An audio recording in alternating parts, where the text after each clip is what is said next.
Like, subscribe and share fanfiction audiobook channel for all parts. Chapter 1. 25 Years of Konoha. In the Uchiha clan territory, a remote courtyard far away from the core of the family. A boy about 5 years old sat on the corridor of his courtyard, looking at the round fan family emblem on the wall not far away, and fell into deep thought. His name is Sharingan, and he has 2 surnames. His surname was Wang in his previous life, but now he uses Uchiha. He is a time traveler. He died in an accident in his previous life, but his soul with his memories traveled to the world of ninja and was reborn as a 5-year-old child. The boy was an orphan, his father a Chunin of Uchiha, who died on a mission. Although the mother was also a member of the Uchiha tribe, she was not a ninja, but a frail and sickly woman.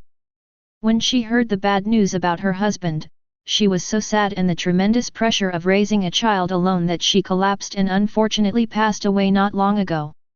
Leaving behind his 5-year-old child, who had just turned 5, he struggled to survive for 3 months, relying on occasional relief meals delivered to his home. Then, the time traveler Wang Sharingan took over his body. Although it took over his body, it still couldn't change his physical condition. He was a child who had been hungry for a long time, with a skinny body. Even if it replaced it with a new soul, an adult's soul, it couldn't change the fact that this body was almost exhausted. The only thing that can keep him alive is food. When he first arrived in this world, he found that there was nothing edible at home except some water. After his mother passed away, the poor child ate up all the edible food in the house, but even so, he was unwilling to leave the house and face the outside world. The original body's body had reached its limit. Even though he drank several sips of water, it still couldn't give his body the strength to leave here. He fell in the corridor of the courtyard. Are you frightened and withdrawn because of your parents' death? Why don't you leave the house? Why don't you listen to your mother and live a good life? Sharingan not only took over the body, but also more or less inherited some of the original owner's memories. Although Sharingan had a strong desire to survive at this time, his body had reached its limit. He didn't even have the strength to walk out of the house, and his unwilling eyes gradually dimmed. Whatever. Dying once or twice doesn't make any difference. Maybe I can wake up again in the next world. As time passed, even though it was noon in midsummer and the sun was shining brightly above his head, Sharingan felt cold and dark. Just when his consciousness was about to blur and darkness was about to cover him, a cold voice temporarily woke him up. It's time to eat. It's time to eat. As the voice sounded, a simply packaged lunch box was placed at the door. The visitor had no intention of coming in. After putting down the things, he turned around and left, cursing. What a shabby place you live in. It takes me half an hour to go back and forth. Is this how people can survive in this scorching heat? Can't they just go to the relief shelter and get their lunch? Laozi has so many things to do, how can he have the time to run back and forth like this? I'm never coming here again. The cold words failed to defeat Sharingan, but instead allowed him to briefly break free from the darkness. With his amazing perseverance, he mobilized the little remaining strength in his body and crawled to the front of the lunchbox little by little. He reached out and grabbed a handful of food, and stuffed it into his mouth without thinking. The long period of hunger made him forget the common sense of health. One should not eat or drink too much if one is hungry for too long. He swallowed the hard-earned life-saving food in big mouthfuls. After finishing all the food, he stood up shakily and stumbled back into the room. After taking a drowsy nap in the stuffy room, he finally regained some strength. After waking up, he searched the house roughly. He wanted to see if there was anything valuable in the house that could help him survive better. Soon, he searched the whole house and took out everything useful. A kunao, 2 shurikens, 2 fire-style ninjutsu scrolls, a genjutsu scroll, and a scroll on hand seals. In addition, there was a letter written from his mother. Sharingan glanced past other things and carefully put the letter in his arms. It was a piece of advice written by a mother to her 5-year-old child. She wrote a lot of instructions. She was worried about a lot of things, and they were very complicated, most of which involved various aspects of the future.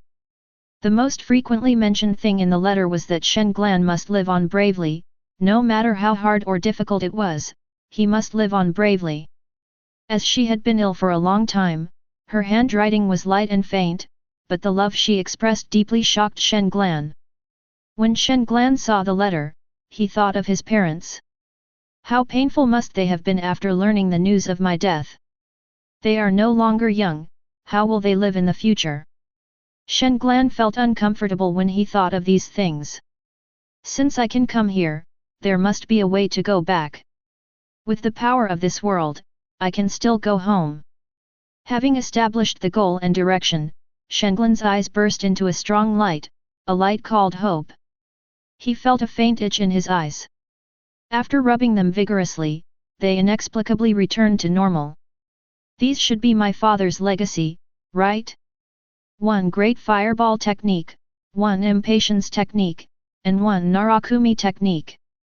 Sheng Lan shook his head in disappointment. He didn't even have chakra now. These 3 scrolls were of no use to him for the time being. What he needed was the method to refine chakra. Oh yeah, money and food. Money. Part of the reason my mother died of depression was because of my father's death benefit. I never thought marginalized people would be so unwelcome. Is it because they have no value? Shen Glan casually placed the ninjutsu scroll in the living room, took the kunao, put it at his waist, and staggered out of the house. According to Uchiha Katsura's mother, their family had a death compensation, but she asked the family for it several times but was never able to get it back. Every time she asked for it, she was rejected with various reasons. As far as he knew, someone had originally notified them to go and collect the money, but at that time their mother was too ill to get out of bed, so they did not go for the time being. When they went to collect it when her condition improved a little, they found that they could not get it back. This kind of thing is very unreasonable. He wants to go to the family and ask them face to face. While integrating Uchiha Katsuran's memories, he naturally inherited the other party's cause and effect. At this moment, he will live a good life in place of the original owner. Chapter 2. Following the route he remembered, Shen Glan came to an office of the Uchiha clan.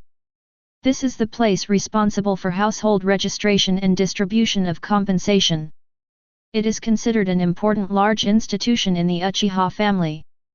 After asking, Shen Glan came to the window specifically for distributing compensation. It was very deserted and there were not many people there.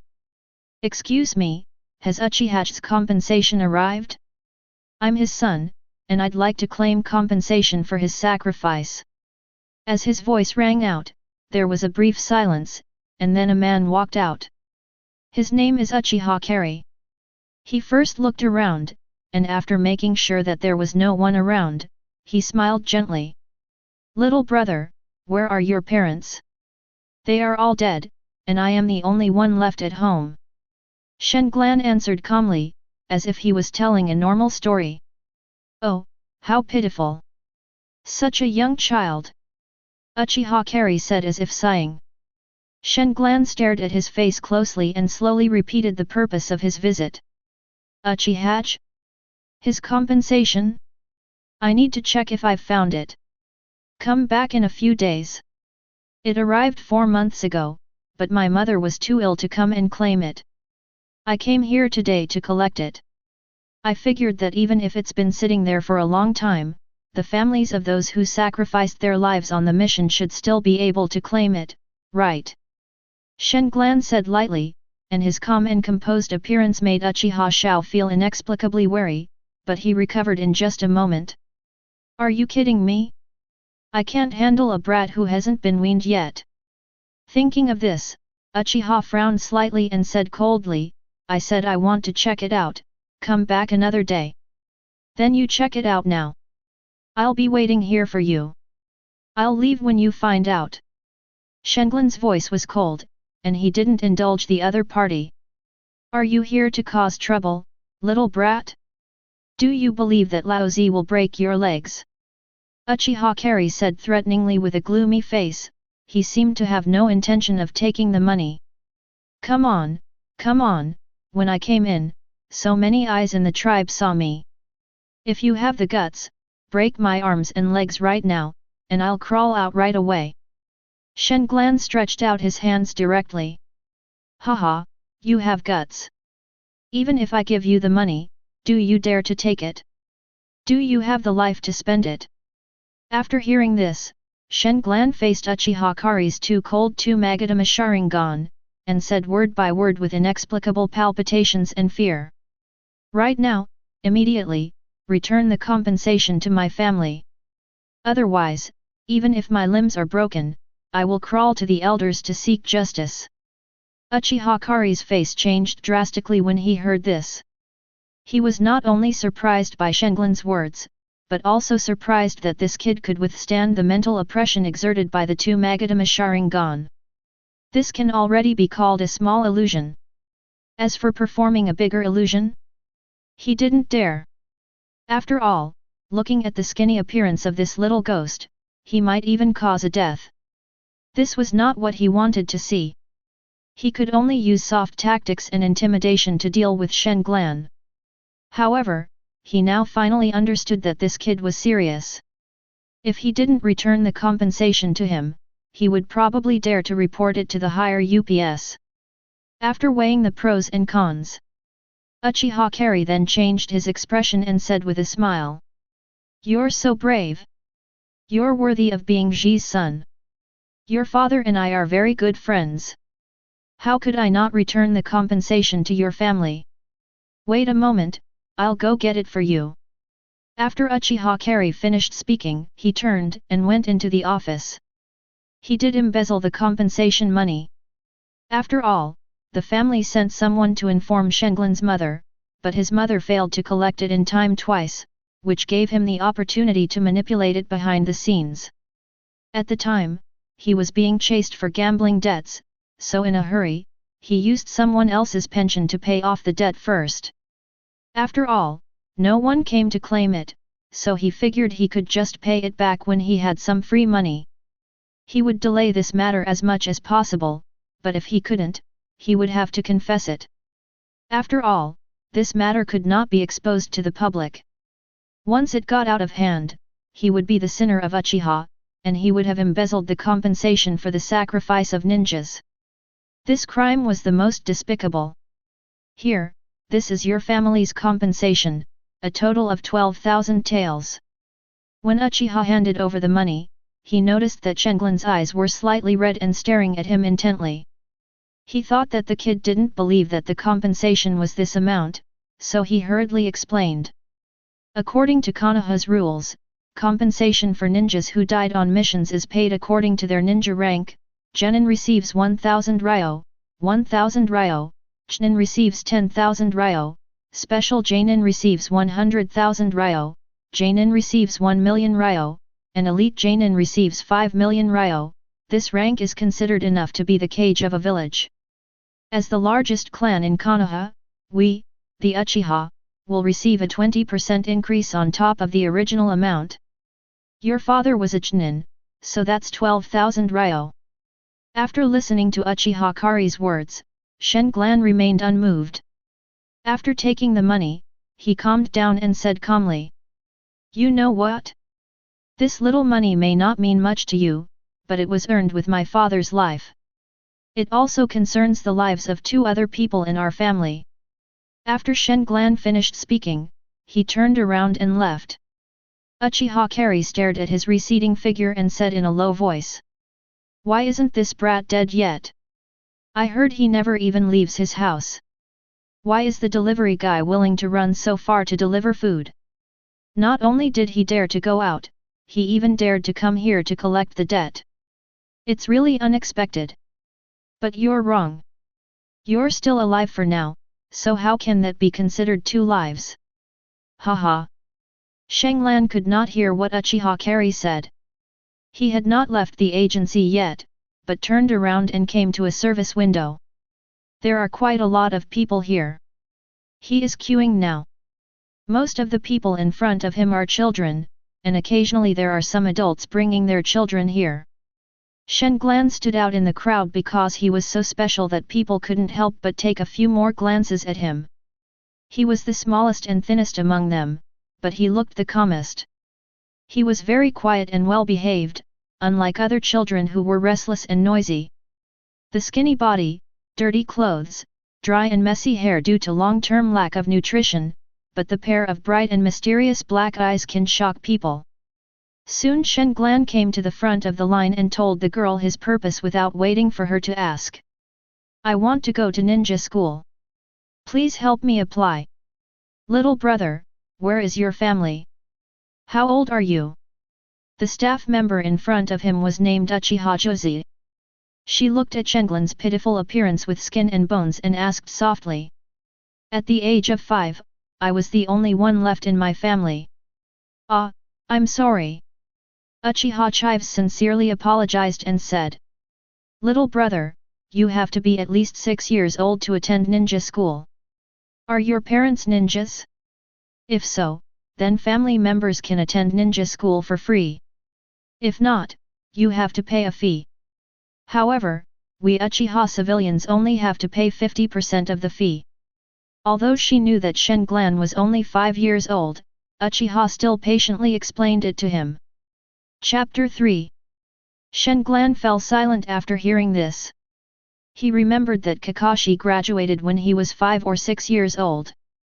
How the hell is it considered graduation without a year of ninja school?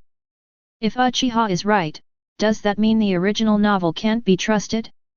Shen Glan asked again without giving up. A 5-year-old really can't go to school? I can pay. He is in urgent need of becoming stronger, and there is a lot of knowledge available in the ninja school. It's not impossible to go at the age of 5, but you need a Chunin nomination. Little brother, you should eat well, exercise well, and strive to have a healthy body. That way, you won't be bullied when you go to ninja school in a year. Uchiha explained patiently and gave a suggestion that was in line with the actual situation. Shen Glan fell silent after hearing this. How could he not know that this was the best way? However, the money he had was only enough to live on for 2 years, which meant he had to graduate and become a Chunin at the age of 7 so that he could earn money. As for investing the 12,000 taels he had, he felt it was a bit unrealistic and too time-consuming. If he was delayed for a year due to his health, and wanted to graduate from the Ninja Academy after just 1 year of study, he was not sure. Despite possessing the soul of an adult, he was well aware that he was not a genius like Kakashi, not to mention that he did not have a cage-level powerhouse like White Fang behind him. 2 years. The ideal scenario is to graduate in 2 years, and Shen Glan also has this confidence. It's just a pity that no Chunin would nominate him. Is that so? Okay, thank you. Shen Glan nodded, and then said thank you. His expression seemed particularly lonely, and his thin body severely irritated Uchiha Jose's kind heart. How about, you wait for your sister? I'll ask for you after I'm busy for a while. Uchiha looked at the office behind her and said through gritted teeth, although she and Shen Glan didn't know each other, Uchiha was very sympathetic. Shen Glan was surprised when he heard this. Really? Could it be that my sister is a Chunin? Ah, no, I'm just an ordinary Chunin. It's just that my grandfather is a powerful Chunin. And my cousin is the same age as you this year and will also go to school a year early, so I wanted to ask Grandpa if he could give you a ride, but there's no guarantee of success. Uchiha said with a shy smile, looking very cute. Okay, then I'll trouble you, sister. Not only is your appearance beautiful, your heart is even more beautiful. He really meant what he said. Ha, ha ha, no way. Uchiha Jose looked shy. Even though the person who praised her was only a 5-year-old child, she couldn't help feeling shy. That's because 5-year-olds can't lie. Before Shen Glan could say anything more, the people in the queue behind him were already getting impatient. Uchiha Jose hurriedly pulled him to her side and motioned him to wait until she was done. Shenglan nodded and stood aside waiting quietly. It was almost 4 o'clock in the afternoon when Uchiha finally finished her work. She then took Shenglan into the office not far behind her. The office door was not closed, and Shenglan saw an old man in his 60s playing a horse riding game with his granddaughter. The girl was laughing happily, but the room was in a mess, which made Uchiha speechless. "Grandpa, can you please not mess up the office like this every time Mikoto comes? You don't clean it up, so I have to do it. If you continue like this, I will no longer be in charge." Uchiha Leek muttered dissatisfiedly, her voice was full of resentment, but there was a hint of smile at the corner of her mouth. "Ah, it's Jutsu, are you done?" "Haha." The old man laughed and quickly put Uchiha Mikoto down from his back. When Uchiha Mikoto saw a stranger coming in, she immediately put on a ladylike and well-behaved look, which made people laugh. "Humph, Grandpa, you are too partial. I am busy as hell outside, but you are inside having fun with Mikoto? Are you worthy of me?" Uchiha said jealously. The old man touched his nose and laughed again. "Haha, isn't this everyone doing their job?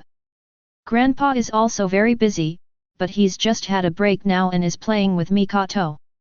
If you don't believe me, ask Mikoto." After the old man finished speaking, he winked at Uchiha Mikoto desperately. Seeing this, Uchiha Mikoto blinked her big eyes and smiled at Kide. "Ask me? I don't know anything." "Hey, is there sand in Grandpa's eyes?" The old man jumped up in anger when he heard this. "Stinky girl, Grandpa loves you in vain." Feeling Uchiha Jose's resentful gaze, the experienced old man changed the subject. "Who is this kid?" Sure enough, this trick was very useful. Uchiha Jose forgot about getting angry the moment he heard it. His name is... "Hey, what's your name, little brother?" Uchiha asked Shenglan as she was talking. She didn't feel awkward at all. "My name is Uchiha Katsuran. Well, this little brother Shenglan wants to enter the ninja school a year early. Grandpa, can you help him? Add one more nomination to Mikoto's." The old man frowned when he heard this. "Josie, you are too reckless. How can we nominate a Jonin so casually? Any child who is nominated has the Jonin's guarantee that he or she will become a Jonin in the future. Therefore, the ninja school will pay more attention to and train such people. You can even say that most of the ninja school's energy is spent on this type of people. Do you understand what I mean?" "Hey? Oh. I think Katsura-chan should be able to become a Jonin." Uchiha was surprised at first, and then said indifferently, which made Shenglan smile bitterly and was very moved. "Should? Can?" The corners of the old man's mouth twitched fiercely. "Look at this kid, he's so skinny, he could be blown down by a strong wind, right? Besides, you probably don't know this guy well. You've only just learned his name. Is your sympathy overflowing again? The most important point is that each Jonin can only have one recommendation." Upon hearing this, Uchiha Chives ignored most of the words and only replied. "Grandpa is an elder, is this a big deal to you?" "Elder? What's wrong with being an elder? I'm an elder of Uchiha, not an elder of Konoha. How can I help you with something like this? People will gossip about me abusing my power." The old man complained with a headache on his face. "You talk too much. Are you going to help me or not?" Uchiha Leek is already impatient. "No help. Okay, if you don't help me, I won't come to work tomorrow. Then you'll have a chance to beg me for help." Uchiha Jose sneered and threatened directly. "You girl, why do you always pick on Grandpa?" The old man was so angry that his teeth ached. At this moment, Shenglan said seriously. "Jonin, this will not be the end for me." Chapter 4. Silence. Except for Uchiha Mikoto and Jose who were puzzled by this sentence, the old man was greatly shocked. However, after a brief surprise, the old man burst into laughter. Haha, you little brat, all you know is big talk. Do you know what you mean? Do you know what a Chunin is? Chunin is the limit of being a ninja. You little brat who knows nothing, haha. Oh? Really? Shenglan asked softly, then looked at the old man quietly. Looking into Shenglan's eyes, the old man stopped smiling and his face became extremely serious. Perhaps many people think that Chunin is the pinnacle, because the shadow of a village can only be attributed to the elite Chunin in the final analysis, but the old man knows that there is indeed something above Chunin. Others might not know about this existence, or subconsciously forget it, but as an elder of the Uchiha clan, how could he forget it? 20 years ago, during the battle at the Valley of the End, Kana could feel the intensity of the battle even though it was dozens of kilometers away. Earthquakes were frequent, and that night, the entire Kana village was uneasy and unusually quiet. Everyone was praying that the first Hokage would win. They couldn't help, no matter if it was Chunin or elite Chunin, that kind of battle was not something they could interfere with. They could only pray in their hearts. Uchiha Feng, an Uchiha elder, was in his prime at the time and felt the battle situation dozens of miles away. He felt extremely complicated. He wanted the first Hokage to win, but he didn't want his former clan leader and former beliefs to lose. Before Kana was founded, the pride of the Uchiha clan, their faith, their clan leader, the being above Chunin, was called Uchiha Madara. With the departure of Uchiha Madara, they lost their soul. With the defeat of Uchiha Madara, they no longer have the pride they once had. This is a race that has lost its soul and pride, and its decline is inevitable. Uchiha Madara. Uchiha Feng's pupils shrank slightly, and a pair of 3 Tomo Sharingan appeared unconsciously, meeting Shenglan's bright black eyes. These eyes. This feeling? What's going on? Uchiha Utaka frowned. He's just a skinny 5-year-old kid, but I feel like he's something special. What's so special about him? Is it because of that sentence and Madara-sama's influence? No, it's not. Uchiha Feng was lost in thought, his pair of 3 Tomo Sharingan exuding a heavy aura. Even Uchiha Mikoto, who was least afraid of him, did not dare to disturb him at this time. After a long while, he shook his head, not wanting to dwell on this anymore and asked directly. Where are your parents? What's your father's name? Who let you go to school a year early? I am the only one in my family. My father's name is Uchihage. Uchihage? He's just a Chunin. How much can his child achieve? Uchiha Feng thought secretly in his heart. He knew very well that the Uchiha clan was different from others. They valued bloodline. It was difficult for the son of a Chunin to become a Chunin. The owner of a Sharingan with 1 Megatama rarely had offspring with 2 or 3 Megatama. The probability of this was as high as over 90%, which was almost a rule. But when he looked at Shenglan again, he changed his mind. At your age, being able to hold my gaze for so long under the 3 Tomo Sharingan is truly remarkable. I accept your nomination for the Chunin school. Uchiha Jozi and Shenglan smiled at each other, and he bowed seriously to Uchiha Feng. Thank you. He just realized that there are so many unspoken rules in the ninja school. There is a huge difference between being nominated by a Chunin and not being nominated by a Chunin. If it is true as Uchiha Feng said, such a nomination can be regarded as a favor of promotion. Only as an elder of Uchiha, he has some privileges to do this. If it were an ordinary small clan, one would have to be a clan leader to nominate 2 students at a time. Haha, don't be too happy too soon. When we get to the ninja school, you have to help me protect Mikoto. If she is bullied in any way, I will hold you accountable. I don't need anyone's protection, hey. Uchiha Mikoto said proudly, and ran out with a red face. Mikoto? Uchiha Mikoto? Could it be Ataki and Sasuke's mother? This. Shenglan was slightly surprised, and only then did he notice the girl. Hey, hey, hey! What are you thinking, you little BD? When I say protection, I mean when someone wants to bully her, you stand up for her, and when she wants to bully others, you go up to her. Don't get the wrong idea. Shenglan replied speechlessly. Bodyguards and thugs. Haha, you're quite clever, kid. By the way, you have to pay special attention to a brat named Uchiha Fugaku, who hangs around my Mikoto like a fly all day long. If you have the ability, help me teach him a lesson. Grandpa, he's not even in school yet, how could he possibly be a match for Fugaku? He'd get beaten badly if he did something like that. Besides, if you have the ability, why don't you take care of him? Isn't looking for Shenglan harming him? Uchiha pointed at Shenglan's skinny body and muttered with a frown. Upon hearing this, Uchiha Feng roared in frustration.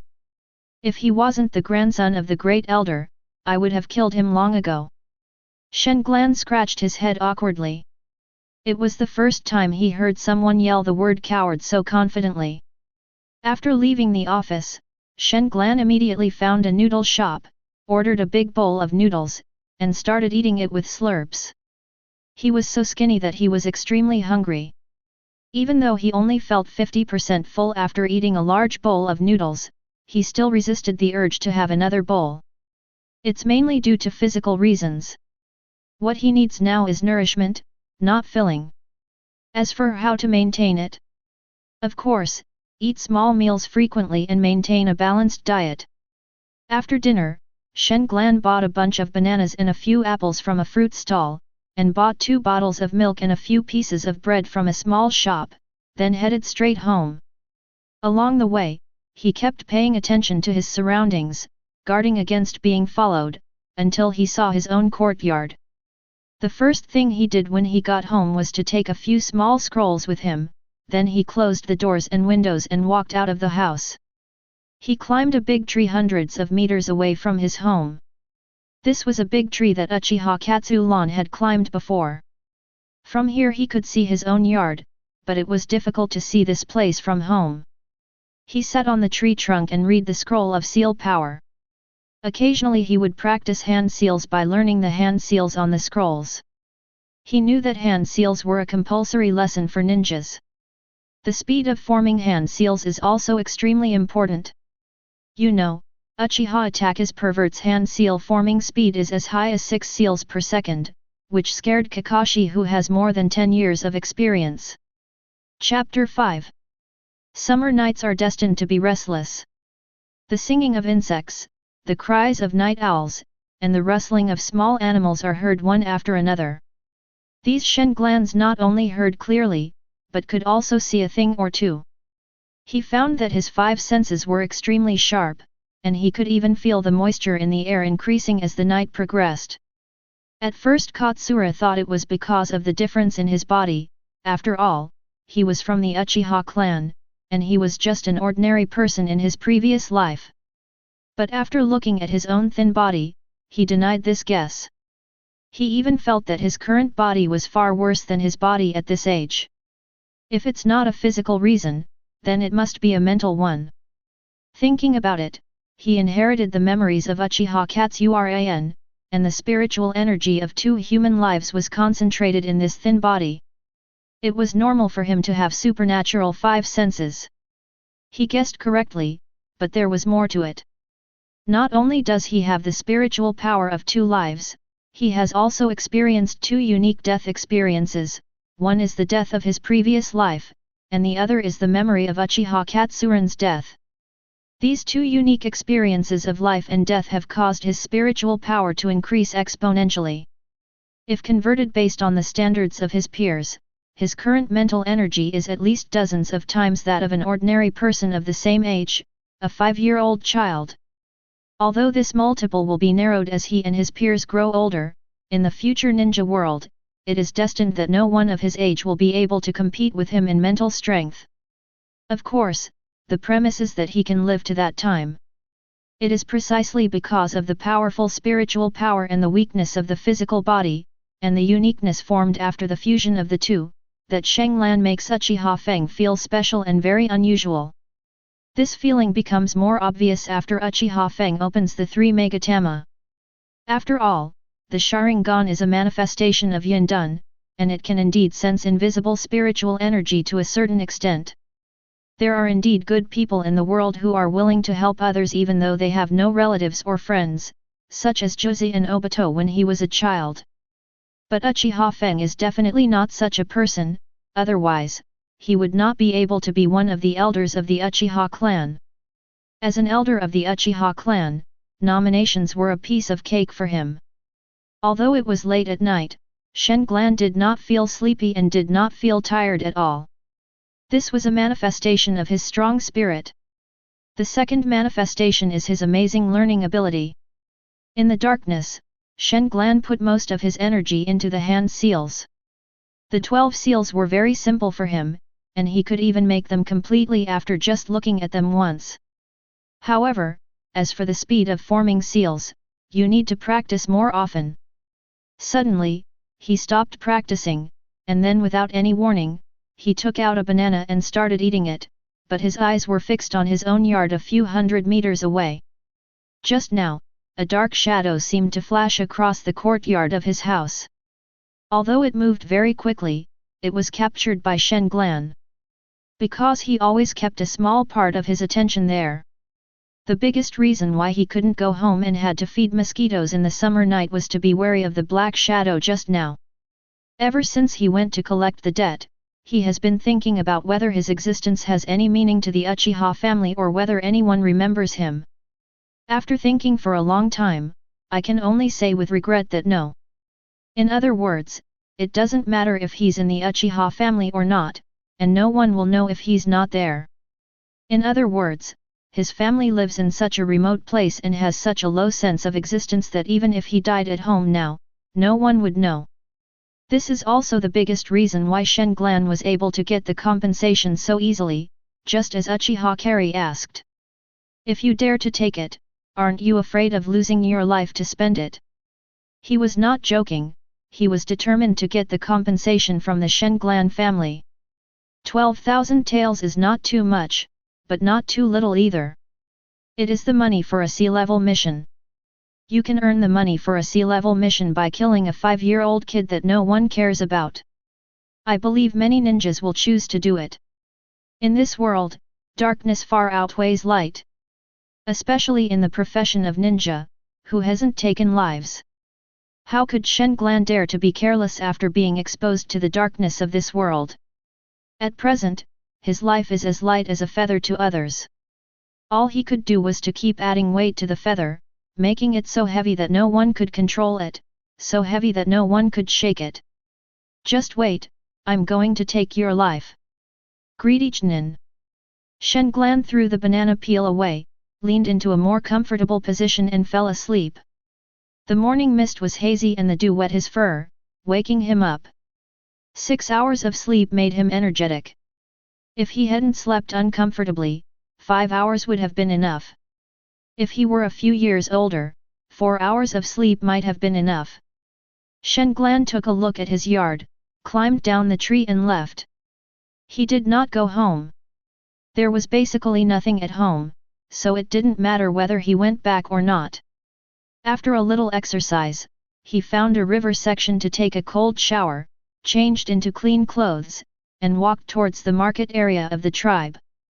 He wanted to buy a lot of things, very diverse, including food, clothes, knives, steel forks, tents, some hunting traps, oil, salt, seasonings, and many other daily necessities. The quantity was large, so he decided to leave the Uchiha land temporarily to avoid the Uchiha hunting. Hey, little brother, where are you going with all these things? You can't carry so many things, right? Do you want my son to help you get to your destination? It's free delivery. The owner of the store selling camping supplies said generously that it was rare to meet such a big customer so early in the morning, which made him happy and refreshed at the same time. Well, I've read a few wilderness survival books recently, so I wanted to challenge myself. Haha. So that's how it is. You're indeed worthy of being our Uchiha family's child, a boy. Where do you want to send him? Uncle will ask someone to send him there for you. The shop owner patted Shenglan's shoulder and praised him with a laugh. Where to send it? I haven't decided yet. Does my uncle have a map of Konoha? Shenglan said seriously. It's only available within the Uchiha clan territory. Hey? You go back on your word? What about the free delivery you promised me? Do you think I'm a kid who's easy to bully? Do you have any conscience? Shenglan said dissatisfiedly. I'm telling you, if you don't help me deliver the goods today, I'm going to set up my tent at your house. Not only that, I'm going to spread the word that you're a black market that bullies customers. The shop owner frowned upon hearing this, and then found a map of Konoha and handed it to Shenglan. It was not that he was afraid that Shenglan would make a fuss, but he just thought it was troublesome and it was better to have less trouble than more. Moreover, he did forget to remind Shenglan at first that the delivery was only available within the Uchiha tribe's territory. After taking the map, Shenglan immediately regained his composure and looked at it quietly, as if nothing had happened just now, which made the shop owner roll his eyes. He turned around and called his son, and handed Shenglan's things directly to him. A young boy of about 13 muttered dissatisfiedly. I finally have a day off, free from missions, and now you're asking me to do something like this again. Do you think I can survive? At this time, Shenglan finally found a good place and pointed it out to the boy. Hey? Kid, do you know that this place is very close to the Death Forest and is too dangerous? Are you sure you want to play house there? The Uchiha boy asked disdainfully. Shenglan nodded. To prevent the young man from asking too many questions, he directly instructed. Just send it there and don't worry about anything else. Tisk, you little brat, just don't get scared to the point of peeing yourself. The Uchiha boy curled his lips and took out a storage scroll after he finished speaking. He directly sealed a bunch of things into the scroll. This move made Shenglan envious. Chapter 6. That's amazing, brother is a ninja. Shenglan's question in a surprised tone immediately made the Uchiha boy want to show off. In fact, he had just graduated from the ninja school not long ago. He seemed to casually pull the zipper on his collar, revealing the metallic luster Konoha forehead protector. Ah! So impressive! He's actually Konoha's forehead protector. Bro is truly a ninja. I admire him. Ahem. Let's go. The Uchiha boy coughed and said, but his expression was very pleased. Along the way, Shenglan asked him many questions, and he patiently answered them one by one, such as the terrain near the destination, where wild animals roamed, and where was suitable for camping. Until they arrived at the destination, the Uchiha boy happily helped Shenglan set up the tent before leaving. It can be said that he was very enthusiastic. Shenglan, on the other hand, looked at his back and spit out a mouthful of saliva. He had originally planned to rely on flattery to get the young man to teach him how to refine chakra. Actually, he could learn all this in the ninja school in a few days, so it wasn't really a secret. But he was blackmailed by that BD for 500 taels. Bah! The son of a profiteer is also a profiteer. What a waste of Lao Zi's half-day of spitting drama. 500 taels. This is more than the share a genin gets after completing a D-rank mission. After all, missions are usually completed by a team of 4, 1 genin and 3 genins, so the money naturally has to be divided equally. Of course, if he hadn't been so eager to learn it right away, he wouldn't have been blackmailed. Shenglan felt his pocket and found that within 1 day, nearly 3/4 of the money in it was gone, but this was in exchange for enough supplies to last for the next 2.5 years. After Shenglan had packed up the knives, forks, traps, and other things, he looked around the camp. It was very quiet here and few people came here. There is a river in front, a few kilometers away is the ninja school, and there is a large forest behind. After passing this forest, there are barbed wire fences like walls. The area within the barbed wire fences is the so-called Death Forest, which is where the Chunin exam is held in the original work. Shenglan chose this place because, firstly, it was sparsely populated, making it convenient for activities and allowing him to avoid the Uchiha hunting. Secondly, it was close to the ninja school, only about 20 to 30 minutes away, and thirdly, there were places and food available for hunting. Looking at the river in front of me, at the very least I could go fishing and grill some to eat, so I wouldn't starve to death. Shenglan nodded and was very satisfied with this place. After that, he found a cool place and started refining chakra. Chakra is a type of energy produced by the perfect combination of spiritual and physical energy. To obtain this energy, one must first extract physical energy from each of the 130 trillion cells, one by one. Then, combine it with the spiritual energy generated by accumulated experience through practice and training, and the so-called chakra will be produced. Spiritual energy. My spiritual energy is vast and powerful, unlike that of ordinary people. It's not difficult to use. It's mainly physical energy. Extracting energy from the body, cell by cell. Soon, the powerful effect of spiritual energy was manifested. Shenglan successfully extracted chakra within 3 minutes. However, after 30 minutes, the amount of chakra he extracted was still very small. After 3 hours, the amount of chakra extracted was still not much. He vaguely knew what was going on. As expected, before your body is healed, forget about having more chakra. Also, if I forcibly use a huge amount of spiritual energy to extract it, I can certainly do it, but it will likely damage the cells, which is not worth the loss. When he was concentrating on refining his body's energy, he could already feel the strength of his cells. His body was still in such a bad condition. This would take time and could not be rushed. 3 hours of non-stop chakra refining had almost exhausted his body's energy. He was very hungry now, so he took out a large bottle of milk and drank it quickly. While biting a piece of bread, Shenglan took out a few traps and a cage and plunged into the depths of the forest. He didn't stop until he got close to the iron fence of the Death Forest and set up the traps. In addition, he also set more than 10 traps using thin ropes and tree trunks. The bait in the trap was quite rich, including bread soaked in milk, apples with the cores left over, carrots, and even eggs. It could be said that he spent a lot of money. After setting the trap, Shenglan returned to the camp. After filling his stomach, he did various simple physical exercises, sometimes swimming in the river to fish, sometimes practicing the accuracy of throwing shuriken, and sometimes refining chakra. It can be said that all his time was spent on physical exercise, refining chakra, and eating.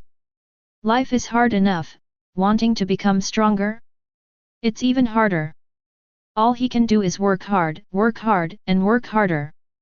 As night fell, Shenglan came to the place where the trap was set to see if he could get some meat to try in the evening. Although it's best to wait until the next day to check on these traps, what if there's something fishy? It's okay to take a look, after all, most of the day has passed. Shenglan checked many traps but found nothing, and couldn't help feeling a little disappointed, until the last egg trap caught his eye. Hey! What a big snake! Haha! He laughed as he looked at an unknown python whose head was broken by a trap. This trap is specifically designed for snakes. It is fast and powerful, and the eggs will inevitably explode with one hit. However, among all the food at present, the thing he bought the most was eggs. 1 egg in exchange for 10 to 20 kilograms of snake meat was simply too much of a deal. This is a big catch in the middle of the day. How many snakes would there be at night? I'm afraid we'll have a stable source of meat for the future. Thinking of this, Shenglan quickly added a few more snake traps, and then dragged the unknown python back to the camp with a happy face. 10 to 20 kilograms of snake meat is enough for him to eat for 2 or 3 days. Having solved the food problem, he devoted more time and energy to physical exercise. As he immersed himself in refining chakra, he gradually understood one thing. That was because his spiritual power was too strong, and the speed at which he refined chakra became extremely alarming. He even overdrew the energy of cells without realizing it, causing them to be damaged. This situation has its pros and cons. The best solution is to suspend or reduce the time of chakra refinement. It is best to wait until the body is healthy and the cells are strong before refining. All the problems are concentrated in this young and frail body. It seems that only by exercising well can many problems be solved. Shen Glan also knew that nothing could be achieved in a hurry, and he could only take one step at a time and walk slowly. It is better to walk steadily than fast. Sitting by the campfire in the camp, with the moon high in the sky, Shen Glan gazed at the moon in the night sky. Today was a full moon. This is not the moon of my hometown. This is just a powerful sealing technique. Father, Mother, are you okay? Shen Glan looked at the full moon with empty eyes. The figures of his parents seemed to appear in it. Not only his parents in his previous life, but also Uchiha Shenglan's parents appeared on it. They all looked at him quietly with gentle and loving smiles on their faces. At this moment, it seemed as if he was Uchiha Shenglan, and Uchiha Shenglan was him. The two souls were truly merged into one, and could no longer be distinguished from each other. Some barriers in spiritual memory are completely eliminated, and the soul becomes extremely pure. The meager chakra extracted today gathered in his eyes unconsciously, and two ink-black Megatama quietly appeared from the scarlet pupils in each eye. Sharingan. It's open. Chapter 7. After feeling the changes in his eyes, Shen Glan came to the river. With the reflection of the moonlight on the river surface, he saw his eyes clearly, and they turned out to be the two Megatama Sharingan. While Shen Glan was happy, he also felt that it was normal. After all, Sharingan was just a manifestation of Yin Dun, and Yin Dun was the manifestation of spiritual energy. His current spiritual energy can increase by 30% when the Sharingan is activated. Even without the Sharingan, his spiritual energy can still increase by 10%. The darkness could no longer cover his eyes. The slightest movement hundreds of meters away appeared particularly clear in his eyes. In less than 2 minutes, his Sharingan automatically shut down because his chakra was exhausted. Shen Glan calmed down and went straight back to the camp to rest. The owner of 2 Megatama at the age of 5. If the Uchiha family knew about this, it would definitely cause a huge earthquake. No, it's not just the Uchiha family, it should be said that the entire Konoha, and even the entire ninja world, will be shocked. This is a being that far surpasses Uchiha Madara at the age of 5. Even the astonishing 2-Tomo Sharingan is revealed right at the first glance. Who dares to say that such a demonic being cannot surpass Uchiha Madara in the future? Who dares to underestimate it? Just think about it, Uchiha Madara alone was enough to overwhelm the vast ninja world at the time. If another child appeared who had the potential to surpass Uchiha Madara, who would not be concerned? Who would dare to take it lightly? Even if Shen Glan returns to the Uchiha tribe now and tells the Uchiha leaders about his eyes, he estimates that 10% of people will want him dead, 70% of people will want to turn him into a sword in their hands, and only less than 20% of people may regard him as hope and revive the hope of Uchiha. Perhaps Shen Glan's current Sharingan can influence many people, but it cannot influence himself. He knows very well that opening one's eyes early does not mean great potential, and opening one's eyes early does not mean one is a genius.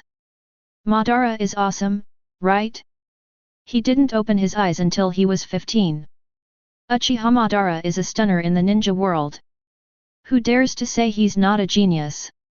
Even when he opened his eyes, he only had a single Megatama. So, he has nothing to be proud of now. If there is anything, it is perhaps only his tremendous spiritual energy. However, without a strong physique to match, even with strong mental strength, it will not be of much use. The most important point is that he has no brothers of the same blood. Without brothers, there can be no eternal Mangekyō, and his eyes will eventually become blind. Shenglan's daily life is very boring. All he does is exercise and eat, and then exercise again after eating. Moreover, he discovered that more than 90% of the prey he had captured recently were snakes. The place where he set the traps was so full of snakes that it was terrifying. He had already left some of the dried snake meat he had made and stored. Although it was quite tough and dense, making it difficult to chew, it was high in energy and could easily satisfy hunger. Early that morning, Shenglan had been busy near the camp for half the day. He had caught a wild bird the previous night, and he planned to stew a pot of dragon and phoenix pot to try, spending some of his precious time on it. It turns out I still don't have a talent for cooking. Shenglan took a sip of the soup and murmured awkwardly, "It tastes really bad." After pinching his nose and filling his stomach, Shenglan went to the ninja school. A week had passed. He had registered yesterday and today was the day of formal classes. However, as soon as he stepped into the classroom, he was blocked by a figure. "Where have you been lately? I couldn't find you yesterday morning when I looked for you. I came to the school to ask, and you'd already registered and left. And today, too. Is that remote courtyard your home?"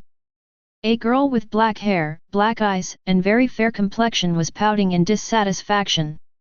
She looked extremely cute when she was pouting in anger. "Uchiha, Mikoto." Shenglan was slightly stunned and asked uncertainly. "Humph." Uchiha Mikoto turned her head away and snorted softly, her fair face slightly red. "Did you come to look for me? Why did you come to look for me?" Shenglan asked in confusion. His home was so far away, and he wasn't familiar with her, so why did he come to her house? "You guy, if Sister Jutsu hadn't asked me to find you because she was afraid that you forgot to register, do you think I would be willing to do that? What kind of crappy place do you live in? It took me more than an hour to walk back and forth. Not only was I exhausted, but I was also late for registration. You actually asked why I was looking for you." Uchiha Mikoto gritted her teeth in anger. Sorry for that. But there's no need to go anymore. I don't live there anymore. You think I'm willing? I'll never look for you again, humph." "Oh." Shenglan responded indifferently, then found his seat and sat down, quietly waiting for the teacher to arrive. Uchiha Mikoto looked at his indifferent look and suddenly became so angry that her teeth were itching. She felt very wronged. But when she sat next to Shenglan, she felt even angrier. To be next to this guy, damn it. But after not seeing this guy for a week, he's become more fleshy. Thinking back to the first time she saw Shenglan, it was simply terrifying. She still remembered the miserable appearance of being skinny, dirty, and miserable, but how come he looked so different now? Uchiha Mikoto was stunned looking at Shenglan's face. "Hey? Why are you staring at me like that? I'm handsome." The waiting process is always so boring. Shenglan turned his head and joked directly. He was also curious about what Uchiha Mikoto wanted to do. "Oh. Sorry, I'm sorry." Being well educated, she knew that staring at others like that was indeed very rude. Although she cursed him inwardly as a shameless person, she still apologized sincerely. On the first morning of class, Shenglan felt what pressure was. His first grade class is composed entirely of nominated students. All the students are either from wealthy families or have been nominated by a Chunin. It can be said that this is the most important top class in the first grade. The Yamanaka, Nara, Akamichi, the Inoshika Ch clan, the Hyaga clan of Hyaga Hayashi and Hyaga Hizashi, the Sarutobi clan, the Abarame clan, and actually Senju Nawaki. After one class of self-introductions, Shenglan remembered everyone in the class. After all, these were the future pillars of Konoha. He was shocked but also found it very interesting. This year's top class seems to be very good, but these two children from the Uchiha family. Third Hokage Sarutobi Hiruzen wondered as he looked at the crystal ball in front of him. Beside him were not only the future Chunin, but also 2 advisors of Konoha. Every move of the first grade class 1 students is displayed on the crystal ball. This is his telescope technique. These 2 children were recommended by the 3rd elder of the Uchiha family. One is his granddaughter, and as for the other, I'm not sure, but looking at these 2 children, they seem ordinary, especially the boy. The 3rd Hokage's protégé, one of the future Chunin, the cold-hearted Orochimaru, said in a raspy voice. What is this kid Nawaka looking around at? He's not at all content. Really? Tsunade muttered as he looked at Senju Nawaki in the crystal ball. Yes, it's indeed too restless. Jiraiya answered with a lewd look on his face while staring at Tsunade's breasts. At this time, Tsunade had already taken shape and was very attractive. He didn't even look at the crystal ball. Boom! After a loud bang, Jiraiya broke through a wall with his body and flew out, while Tsunade calmly put down his fist. 2 Anbu flashed out and repaired the damaged human figure, but everyone ignored it as if it were normal. It seemed that this happened frequently. The Uchiha family is really messing around, right? They let these 2 brats get into the elite class? What does Uchiha Feng think of the Chunin nomination system established by Konoha? They trample on it so casually. Uchiha Koharu, one of Konoha's advisors, said coldly while staring at Katsuran in the crystal ball. The atmosphere was a little solemn. Finally, Sarutobi Hiruzen broke the eerie silence. Forget it. There's no need to reject his nomination just for 2 spots in the top class. Besides, Uchiha Fugaku, who was nominated by the Uchiha family in the previous grade, is very good. I think he was number 1 in the grade, right? Uchiha Koharu didn't refute what she heard. She just felt unhappy and complained, and she wanted to discuss the Uchiha clan at the same time. As most of the eyes were on Shen Glan, who had been listening attentively in the classroom, suddenly turned his head back and looked at an empty corner on the wall. Chapter 8. Coincidence? Sarutobi Hiruzen's pupils shrank sharply, and he was in shock and confusion. If it wasn't a coincidence, this was the first time his telescope technique was discovered by a being below Chunin, and this being was only a 5-year-old child. This is not very scientific and there is basically no possibility, even if the child is a genius. This ninjutsu requires someone with strong mental strength to detect it, and such people are basically at the level of Chunin. The accumulation of spiritual energy requires a long process. It doesn't mean that you will have a lot of spiritual energy if you are a genius. It takes time to accumulate. Fortunately, Shen Glan just took a quick look and then started listening to the class again, which made Sarutobi Hiruzen think that this was just a coincidence. Funny little devil. Orochimaru licked the corner of his mouth, remaining calm. Others might think that this was just an incredible coincidence, but Orochimaru was very interested in this kind of magical thing. Is it an illusion? No, it's that peeping jutsu from the 3rd Hokage. Shen Glan was stunned for a moment and then ignored it, instead concentrating on listening carefully. He found that the ninja knowledge taught by this teacher was all practical stuff. This is the basic knowledge that Shen Glan needs most at the moment. He was fascinated by these valuable experiences, knowledge, and skills. Even Shen Glan noticed that most of the students were listening to the class very seriously, and were not as casual as Naruto's class in the original anime. Before we knew it, the bell for the end of get out of class rang, and the quiet classroom became noisy, with most of the children getting to know each other. And soon they formed groups of various sizes. The 2 largest groups are led by Hayashi from the Hyuga family and Nawaki from the Senju family.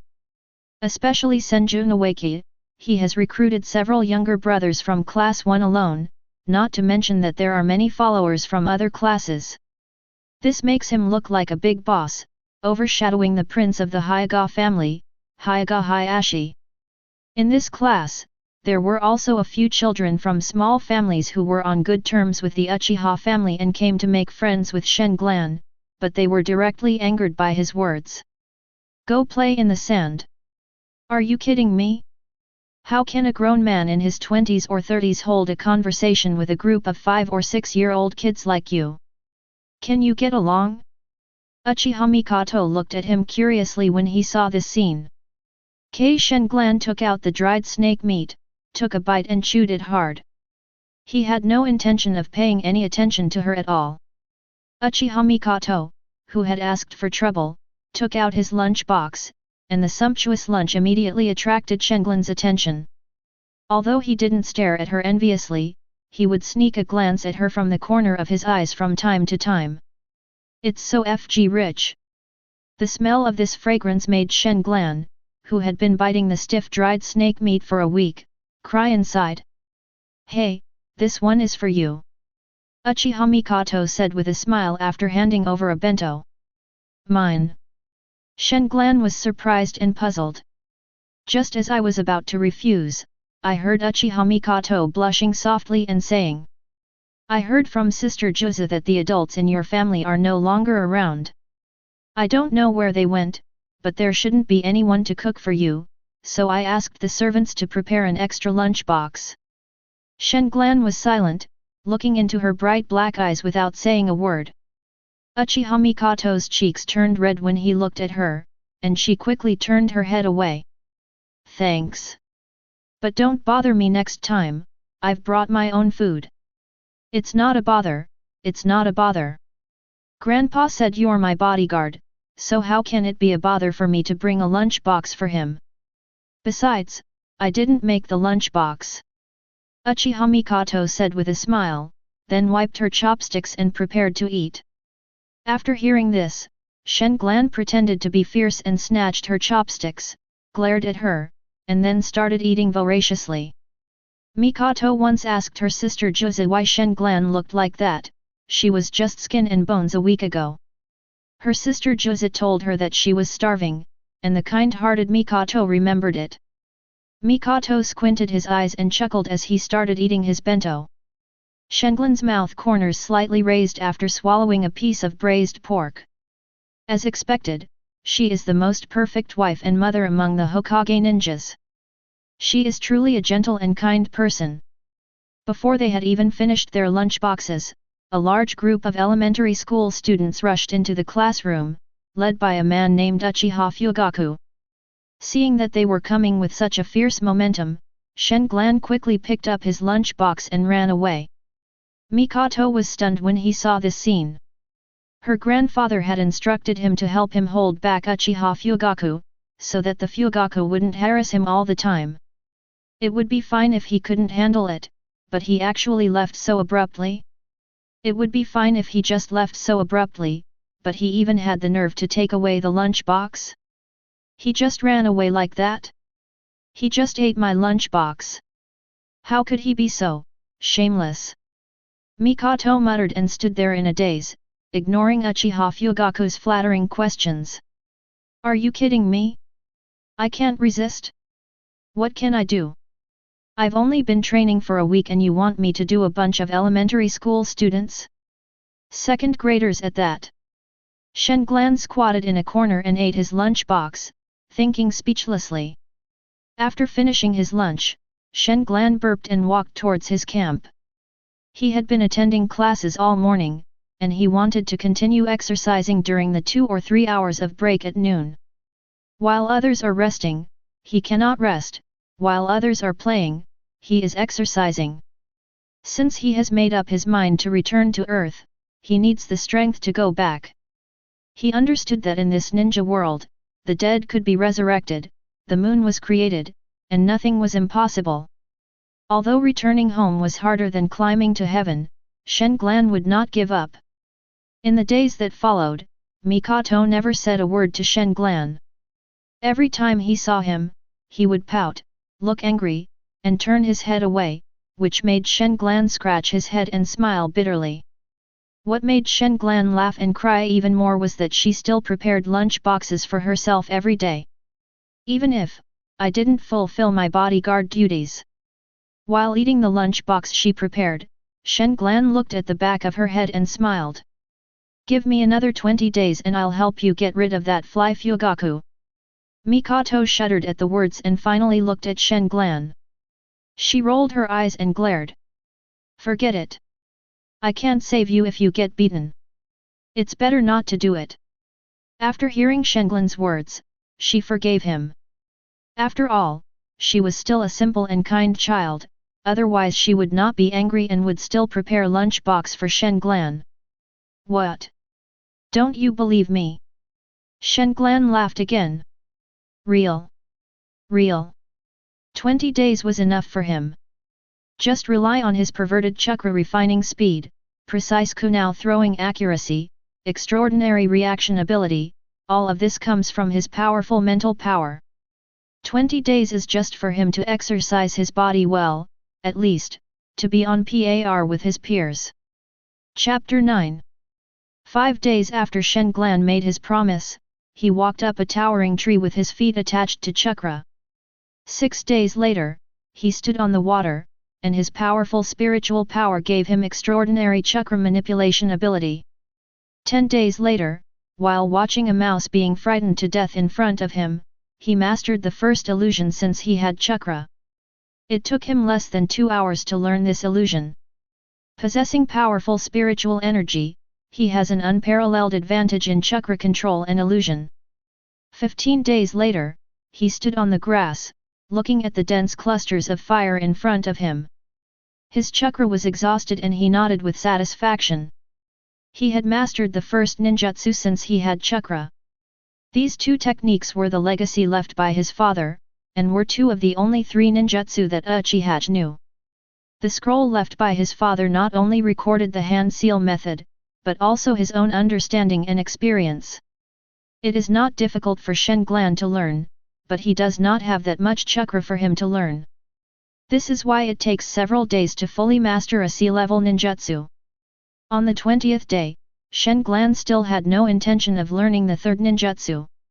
With his current chakra level, even if he learned it, he would not have enough chakra to cast 3 jutsu consecutively.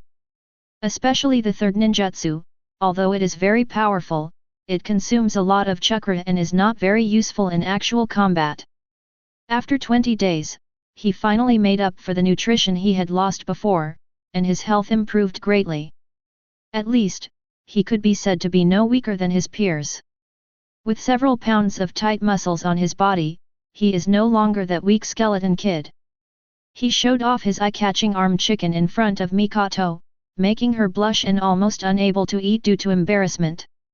He was leisurely eating his lunch box, watching another group of primary school students rushing into the classroom. This time, he rarely chose to hide. Instead, he continued to sit next to Mikoto, leisurely eating his lunch box bite by bite. Seeing this, Uchiha Fugaku frowned. A lackey saw the boss frown and immediately stepped forward and said, "Brother, can we eat somewhere else? My eldest brother is here to see Miss Mikoto. Please make room for us." He knew more or less what Class 1 represented. Anyone who could study in this class had a Chunin protecting him, so he did not dare to act too arrogantly. "This is my position." "What position are you asking me to give up? I don't need to give way to you even when Lao Zi is here, let alone when you are just the boss." Shen Glan said with a chuckle. He ate without stopping, which immediately angered the group of people brought by Fugaku. "What are you talking about, a hole? So arrogant? I'm afraid you've never been fed before, right?" The shouting of a group of younger brothers immediately attracted the attention of many elementary school students who were just watching. They had just finished their meal and were bored, so they started to watch the fun. At this time, Uchiha Fugaku looked at Shen Glan and asked uncertainly, "Are you from Uchiha too?" Although Katsura's black hair and black eyes do look like a member of the Uchiha clan, there is no reason for him not to recognize him. More importantly, Katsura is a student in Class 1, so it is even more impossible for him not to recognize him, even though he is 1 year younger than him. As the grandson of the Uchiha's highest authority and the great elder of the Uchiha clan, he was on good terms with the descendants of most of the Chunin in the clan, so it made no sense for him to miss out on a peer who was in the same class as him. Uchiha Katsuran. Shenglan said calmly. Uchiha, Katsuran. Uchiha Fugaku frowned in thought. Obviously, he had never heard of this name. Just as Uchiha Fugaku was lost in thought, an elementary school student from another class squeezed through the crowd and shouted. Shenglan? Brother Fugaku, I know which Shenglan it is. Upon hearing this, Uchiha Fugaku waved his hand and let the student in. Walking out of the crowd and feeling everyone's gaze, he suddenly felt as if he had reached the pinnacle of his life. It was such a great feeling to be the center of attention. The elementary school student walked up to Shenglan, looked at his face carefully, and said firmly. That's him, for sure. He looks very much like his mother. His father is a Chunin, and his mother used to be a nanny in my house. The elementary school student said excitedly. Chunin? Just a Chunin. The nanny's son. Stop talking nonsense and beat him up. Seeing the excitement among the crowd, the elementary school student excitedly said loudly. Yes, he is indeed the nanny's son. His mother used to live with me because she was sick and always coughing. Once, I even saw her spitting up blood. My father was afraid that she would infect my sister with the disease, so he fired her. Her son is called Shenglan, Uchiha Shenglan. Snap. Upon hearing this, Shenglan stopped eating and a pair of chopsticks were broken without him noticing. I see, my mother. Is this the straw that breaks the camel's back? Shenglan stood up with a sad and painful expression. After a long while, he uttered these words in a trembling voice, which made everyone feel puzzled. She was already weak and sickly, and then she heard the bad news about her husband, was fired from her job, and was harassed by Uchiha Kari. Finally, all these factors came together to completely break down this young and unfortunate mother. I didn't expect that, The elementary school student who revealed Shenglan's life story could not continue speaking and let out a shrill scream. Shenglan punched him in the mouth. The punch was very heavy. Not only did the elementary school student lose 2 teeth and his mouth was full of blood, but Shenglan's fist was also scratched. If his body wasn't too small and his strength wasn't too weak, it wouldn't just be 2 teeth lost. Shenglan used all his strength in this punch. Ignoring the surprised crowd, Shenglan kicked him in the abdomen. The huge force threw him more than 2 meters away. At this moment, he attacked without mercy. Before he could make any move, Uchiha Fugaku also took action. He kicked Shenglan in the chest, who was a head shorter than him, but he didn't expect Shenglan to block it with his hand. A huge force came from his arm, and Shenglan was forced to retreat several steps away, and then looked at Uchiha Fugaku opposite him solemnly. My health is still not good, he thought to himself, shaking his aching arm. As a fellow Uchiha, isn't it a bit excessive for you to kill me like this? Uchiha Fugaku said with a cold expression as he looked at the elementary school student lying on the ground vomiting. This statement won him the favor of many Uchiha people present. Chapter 10. Shenglan didn't beat around the bush as much as he did. He patted the dirty footprints on his arm and said calmly. Just because he described my mother in that way, I'd be kind not to kill him.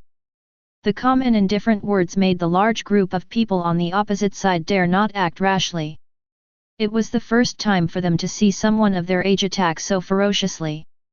That punch, seeing Shenglan's fist bleeding, was an injury in exchange for an injury. His cold tone made them doubt whether this was a joke. The people watching outside also felt the cold chill and couldn't help but breathe heavier. Mikoto, come here. Shenglan said softly while looking at Uchiha Mikoto, who was still in a state of shock. When she came to her senses, she looked at Shenglan and tears came to her eyes. She didn't understand why things had become so serious. She was really afraid that Shenglan would have a conflict with Fugaku and the others. She was about to ask Uchiha Fugaku not to take action, but was interrupted by Shenglan's order. Mikoto, come here. Shenglan suddenly said in a deep voice. Hearing him repeat it again, Mikoto didn't dare to think about it anymore. She could tell that Shenglan was unusually serious at this moment. She didn't dare to refuse. She didn't know what the consequences would be if she didn't obey, but she didn't dare to try. Even though it would make Uchiha Fugaku even angrier and make things worse, she was more afraid that Katsuran would be angry. There was no reason, and it was even a little confusing, but she was so frightened at the moment that she just listened to Shenglan's words. It has nothing to do with you. This is my business. There's no need to blame yourself or feel sad. I don't even care about these flies. After looking at Mikoto, who didn't dare to cry out loud and disturb him, Shenglan glanced at the group of people opposite and said softly. The voice was calm as water, and the strong self-confidence made Mikoto stop her tears and forget to cry. She looked at the unique boy in front of her in a daze. But his voice made everyone on the opposite side explode. Especially Uchiha Fugaku. His face became unusually pale and ugly after Mikoto left, but after hearing this sentence, he smiled instead. Court death. FK him. Go ahead, I won't be called Uchiha unless I beat him so hard that he can't take care of himself. Among the crowd outside who were qualified to watch closely, Senju Nawaki exclaimed. You're so brave. So FG tough. After this battle, no matter how badly he's beaten, I'll definitely recognize him as the boss. The first half of the sentence made the Hyoga family's prince nod in agreement, but the second half of the sentence made him silently remind him. He's from the Uchiha clan. Are you sure you want to recognize him as the boss? What's wrong with the Uchiha clan? Don't you see that the ones who want to kill him are also Uchiha? It's obvious that he doesn't get along with the other Uchiha people, and he's different. But he's still from the Uchiha family. Hyoga Hayashi said, rolling his eyes, it doesn't matter whether he rolled them or not. A hole, I know. Senju Nawaki roared. Just as Uchiha Fugaku was about to take the lead, he was stunned after taking just one step. This is constructing hand seals? How is this possible? Seeing that Shenglan was really making hand seals, Uchiha Fugaku was shocked and had no time to remind the people around him. All he could do was stop and react accordingly. He couldn't retreat because the person behind him was about to overtake him. Shenglan quickly formed seals with his hands, and in less than 3 seconds, a sea-level group attack ninjutsu was formed. Fire-style impatience technique. Whoosh, whoosh, whoosh. Fist-sized fireballs were spit out of Shenglan's mouth and quickly hit the people who rushed forward. Ah! My face! What is this? Fire! Such a big fire! Ah! I'm on fire! Save me quickly! Murder! Monster! Monster! In the relatively narrow classroom, the impatience technique played its 200% role. Not only did more than 10 flames ignite in front of the eyes, but it also triggered the most serious trampling and panic incident in the history of the ninja school. Because it happened during the lunch break, the school's teacher, Mr. Chunin, was unable to arrive in time. There were wailings everywhere, and Shenglan's face remained calm as he watched many elementary school students fall to the ground and scream in fear. Most of the onlookers were scared away, leaving only a few brave children from wealthy families, who were shocked by the scene before them. Is this a ninjutsu?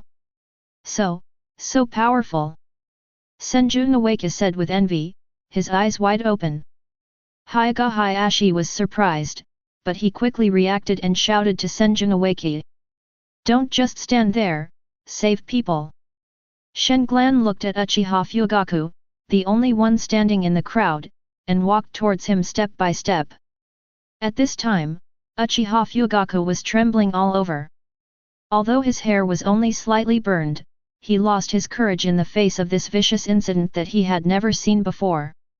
Every time Shenglan took a step forward, he took a step back, step by step, until there was no room for retreat. At this time, Glan just walked to the side of the elementary school student who revealed his identity, and he stopped. The condescending and cold look frightened the boy so much that his face twisted. He was PG and shitting, his eyes were wide open, and he fainted from fright. This will probably become a nightmare for the rest of his life. It stinks. He frowned and waved his hands vigorously, trying to dispel the disgusting smell, then looked at Uchiha Fugaku who had no way to retreat, and slowly raised his hands. He is making seals. Stop! A loud shout came from outside, the teachers are here. Looking at Glan's hands still forming seals, Uchiha Fugaku leaned his back against the wall, roaring in fear in his heart. How dare he? My grandfather is the great elder of Uchiha. No, don't. In reality, Uchiha Fugaku completely lost the courage to fight back and begged for mercy in a trembling voice. At such a close distance, if another ninjutsu was released, Uchiha Fugaku would think that Glan was going to kill him. A huge sense of fear surrounded him, making him unable to muster the desire to resist. Glan frowned at his miserable appearance and hesitated whether to cast the illusion. After all, Uchiha Fugaku looked like he was scared. But then I thought, my pants are already taken off, so I can't just do nothing. Since she has offended the prince of the Uchiha family, she might as well become a shadow in his heart and make him stay away from Uchiha Mikoto completely. Fire style. Hearing these two words, Uchiha Fugaku's pupils contracted sharply. Narakuse's technique. Glan said mischievously. In an instant, Uchiha Fugaku collapsed to the ground. He was completely frightened and fainted, and Glan also exhausted his chakra. This ninjutsu does not consume much chakra, and mainly relies on mental energy to drive it. One impatience technique used up 3/4 of his chakra, and one Narakumi technique used up the remaining quarter. Seeing Uchiha Fugaku lying on the ground, Mr. Chunin Shimada from Class 1, Grade 2, rushed over with a grim face. You did all this? Why didn't you listen when I told you to stop? Chapter 11. Looking at the students of Class 2 wailing all over the ground, his expression was cold. Although the students whose bodies were on fire had been put out by Hayashi and Nawaki, most of them had serious burns on their bodies. If they were not treated in time, these scars might follow them for the rest of their lives. Look what you've done! You damned little brat! Shimada-chan said angrily, striding towards the silent Glan. Glan reached out to his waist, where he found a kunai left by his father. Shimada was very fast, but there was someone who was not slow either. He was Glan's homeroom teacher, Aoki, the teacher of Class 1, Grade 1. He stretched out his hand to block Shimada's way. Shimada, calm down. How can I stay calm? Look at what he has done, such a vicious incident. Shimada roared angrily. But he was interrupted directly by Aoki. Shut up, he's just a child, and you still act like a teacher. Humph. That's a nice thing to say, but these injured children are all from my class. Look carefully whose class this is. If I were you, what I should do now is to help take the injured to get treatment. Aoki said calmly. Humph. I will report this matter to the Hokage. Shimada said unwillingly, but agreed with Aoki's statement. Yet. Aoki nodded. This matter had caused too much trouble. Class 1, Grade 1, and Class 1, Grade 2 would probably have to suspend classes. The Hokage had to be informed of these things. Even if Uchiha wins over Lan, the decision will still be made by the Hokage. Aoki looked at Katsulan's calm expression, opened his mouth to say something, but in the end he didn't ask any more questions. He decided to leave the matter to the Hokage. He walked past Glan and went to Mikoto. At this time, Mikoto's eyes were dull and he stood there motionless, obviously frightened. Aoki sighed, took her hand and walked out of the classroom. Not long after, 3 figures flashed out. After receiving the order, they rushed to the scene. Hokage takes the affairs of the ninja school very seriously. In his heart, the ninja school must not be lost, and in his eyes, even less room for any sand in the sand. Uchiha Katsuran was arrested. The Chunin attacked, and he had no power to resist. He was roughly lifted up by Tsunade and brought in front of the third Hokage, Sarutobi Hiruzen. Sarutobi Hiruzen rarely stopped smoking and looked at Shenglan seriously. After a long while, he shook his head and asked softly. "Kid, who taught you ninjutsu?" "Ninjutsu? Are you talking about the impatience technique?" "I taught myself by looking at my father's scrolls," Shenglan said with a smile, his expression extremely proud. "You little BD, still laughing? Do you know how serious what you did is?" "Hey!" The hot-tempered Tsunade came up and gave him a slap. Shenglan rubbed his head and muttered. "What's the big deal? A group of people are coming to beat me up, can't I fight back? You're the only one who's stupid, I'm not stupid." "What did you say?" "BD." Tsunade lifted Shenglan's collar with one hand and yelled at her, but she rarely took action, obviously thinking that Shenglan had done nothing wrong. "As for not being able to fight back with ninjutsu, they are your classmates, classmates should be friendly," she couldn't say any nonsense like that. "They are ninjas, unity and friendship are enough. Ninjas are bloodthirsty wolves, not docile sheep." A group of second-grade students were beaten by a first-grade student, and they still have the nerve to blame the first-grade student? Although, in the case of Shenglan, they did not think he did anything wrong. However, they will not condone it. According to our second-year homeroom teacher, Shimada, Uchiha Fugaku was already too scared to resist and had no power to fight back. He showed up and told you to stop, so why did you still attack? Orochimaru licked the corner of his mouth and smiled, his voice was hoarse and unpleasant. "How could I have done anything? I just glared at him. He fainted from fright, so you blame me. Glazed him? More than that? From what I understand, he suffered a serious mental trauma. This was obviously caused by the illusion, right?" Orochimaru gloated. Everyone in the Hokage's office fell silent. After a long time, the hot-tempered Tsunade got angry again.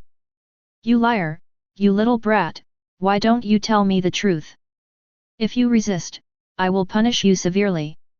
If you confess, I will punish you leniently." "Ah, haha. I just learned a C-rank illusion not long ago, so I thought of trying it out on someone." Shenglan touched his nose awkwardly, and he looked quite cute when he was shy. "Hiss." Someone in the Hokage's office gasped, and they fell silent again. They didn't think Shenglan was lying or hiding anything. Because these words are very consistent with a child's thoughts. The difference is that it is basically impossible for children with ideas to have the ability to act like Shenglan. For example, the biggest reason why ninja schools don't teach students ninjutsu beyond the three-body technique is that they are afraid of incidents like Shenglan. It is more than 95% likely that a child will suddenly master a powerful ninjutsu and can't wait to show it to others or use it on hostile classmates. At this time, a masked Anbu appeared instantly and handed Sarutobi Hiruzen a report.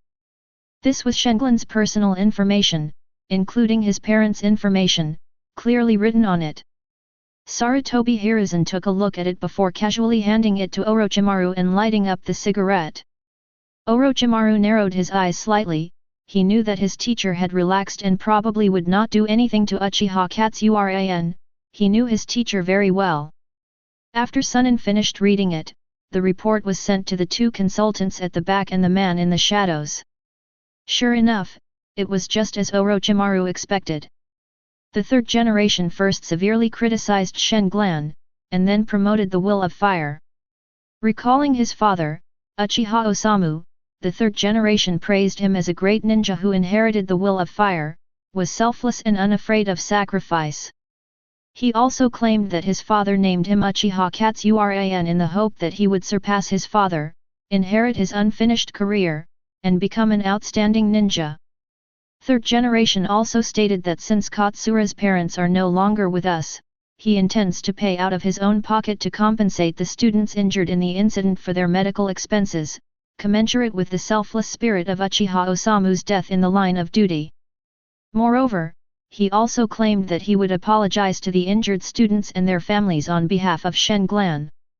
Faced with such a pretentious Sarutobi Hiruzen, Shen-glan was naturally grateful and sad, and cried bitterly while hugging Tsunade's white and delicate thighs. Jiraiya was filled with resentment, envy, and jealousy.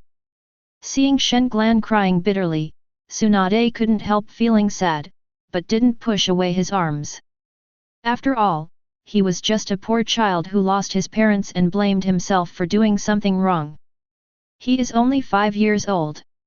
At this time, another Enbu flashed out and whispered a few words in Sarutobi Hiruzen's ear. The third generation nodded, and after giving another order to the Enbu disappeared instantly. Chapter 12. After a long silence, third generation coughed and said, "Ahem. Child, your family's third elder is here to see you. Do you want to go back with him?" Shen-glan wiped his nose and flicked it at Jiraiya, who was gritting his teeth and looking jealous. Ignoring his flaming eyes, he nodded at Sarutobi Hiruzen. Katsura's eyes were red as she was led out of the room by Tsunade. 2 people just came downstairs. One wanted to arrest him with malicious intent, and the other seemed to want to protect him. Sarutobi Hiruzen said calmly. One is a Jonin sent by the Uchiha Great Elder, and the other is the third elder of the Uchiha family. Uchiha Feng wants to protect him. Teacher, what do you mean? This kid is a real genius. He actually learned a ninjutsu and an illusion with just 2 scrolls. That's an illusion. Jiraiya said seriously, no longer with that hip-hop and obscene look. Everyone present understood what Jiraiya meant. It was not terrible for a 5-year-old to master 2 C-rank ninjutsu. It was not unheard of. Sasuke learned Great Fireball at the age of 6, and it was not impossible. However, it would be too terrifying and impossible for a 5-year-old child to learn a C-level illusion.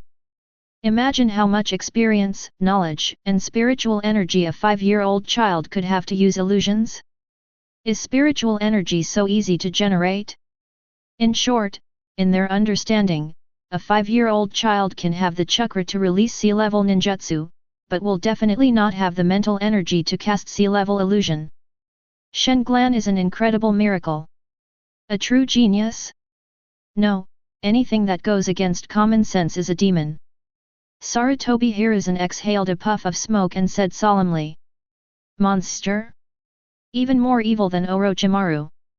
Jiraiya was serious. Haha. He currently surpasses everyone of the same age. Orochimaru laughed hoarsely. He is from the Uchiha family. Hiruzen, what do you think? The Uchiha family can't have another Uchiha Madara. Udadan Kohara said with a frown. The Uchiha family is from Konoha too, isn't it? Besides, this child is obviously ostracized by the rest of the Uchiha family. That's a good thing, isn't it? The man in the shadows said calmly. Danzo, don't have any bad intentions. He's only a 5-year-old child. I won't allow you to do anything reckless, even if he's from the Uchiha clan. But don't forget, mirror. Sarutobi Hiruzen said seriously, the Kagami he was talking about was also from the Uchiha family and was his and Danzo's best friend. So, how are you going to handle this? The head elder of the Uchiha family is not easy to deal with, even for you, Hokage-sama. Danzo closed his eyes and sneered. There's no need to do anything.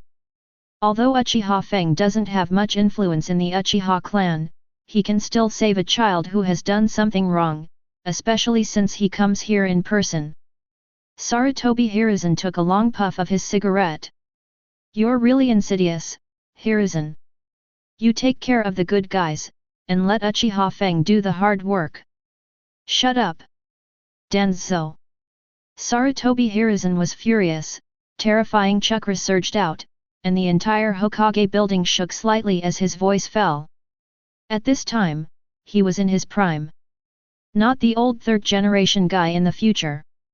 After exiting the Hokage building, the Chunin sent by the Uchiha clan's head elder had already left, leaving behind only a skinny old man with grey hair and a slightly hunched back. "You little BD, you only know how to cause trouble for me."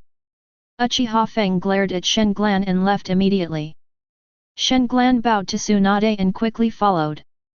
When he was out of everyone's sight and didn't feel the third generation's peeping ninjutsu, he raised his head, which had been lowered for a long time. "Good acting." Uchiha Feng sneered. "What's the drama? I don't know what you're talking about. Didn't you ask me to teach Uchiha Fugaku a lesson?" Katsuran said calmly, his expression no longer the childlike look he had in the Hokage's office. "Haha, UBD.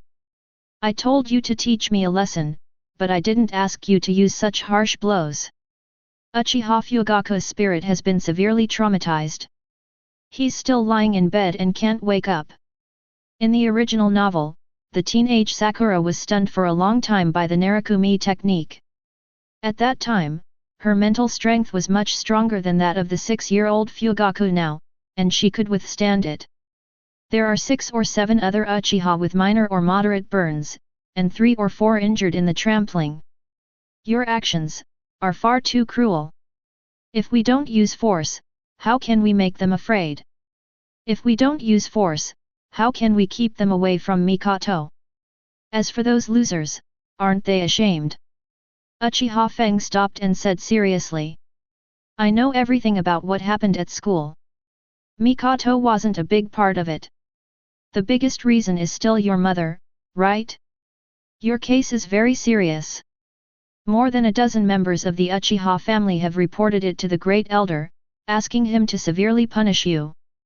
Uchiha Feng said this, then turned his head to the side and continued. "Uchiha Fugaku is the Great Elder's favorite grandson. I saw him narrow his Sharingan, and I knew he had murderous intentions towards you." Shanglan stopped when he heard that. He closed his eyes and said without a trace of fear. "The fact that you came to me in person means that the matter is still within your ability to resolve, isn't it? You're so confident, but you're wrong. I came to see you for Juzi and Mikoto's sake. I came to see you only because I wanted the Great Elder to show leniency to you for my sake. Whether he will give me that favor or not is still uncertain." Uchiha Feng sighed and confessed to Shen Glan. This is indeed all he can say and do. "You will help me." Shen Glan was firm. Uchiha Feng frowned and was about to refuse Shen Glan's request. "But when I turned my head, at this moment..." But he exclaimed and lost his composure. "This? How is this possible?" He saw an incredible scene that completely subverted his cognition. A pair of scarlet Megatama looks extremely enchanting in the sunset. The thin and short figure blocked the afterglow of the sunset at this moment and was reflected in Uchiha Feng's pupils. Recalling the first words he said when we first met a month ago. "Jainin, this will not be the end for me." He saw it. This is a child with terrifying potential, the first child in Uchiha history to open his eyes. It seems that when I opened my eyes, I saw the terrifying double Megatama. This seriously overturned his decades of cognition. You know, his youngest son only awakened the 2 Magatama Sharingan when he was in his 20s. A 5-year-old 2-Tomo Sharingan owner who also knows illusions and ninjutsu. Who would believe this? Uchiha Feng didn't believe it at first. Until he felt the power emanating from Shenglan's eyes, he could not help but believe it.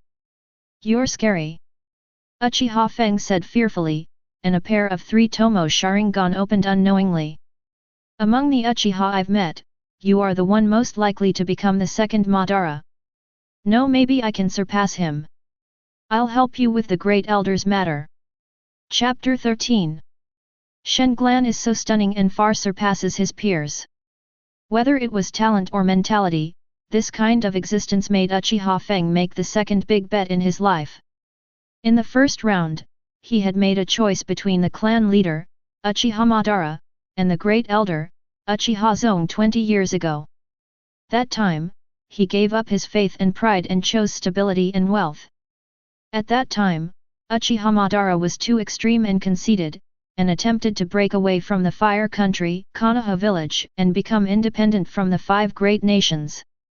He believed that the Uchiha clan did not need partners and could still stand proudly at the top of the ninja world with the strength of one clan.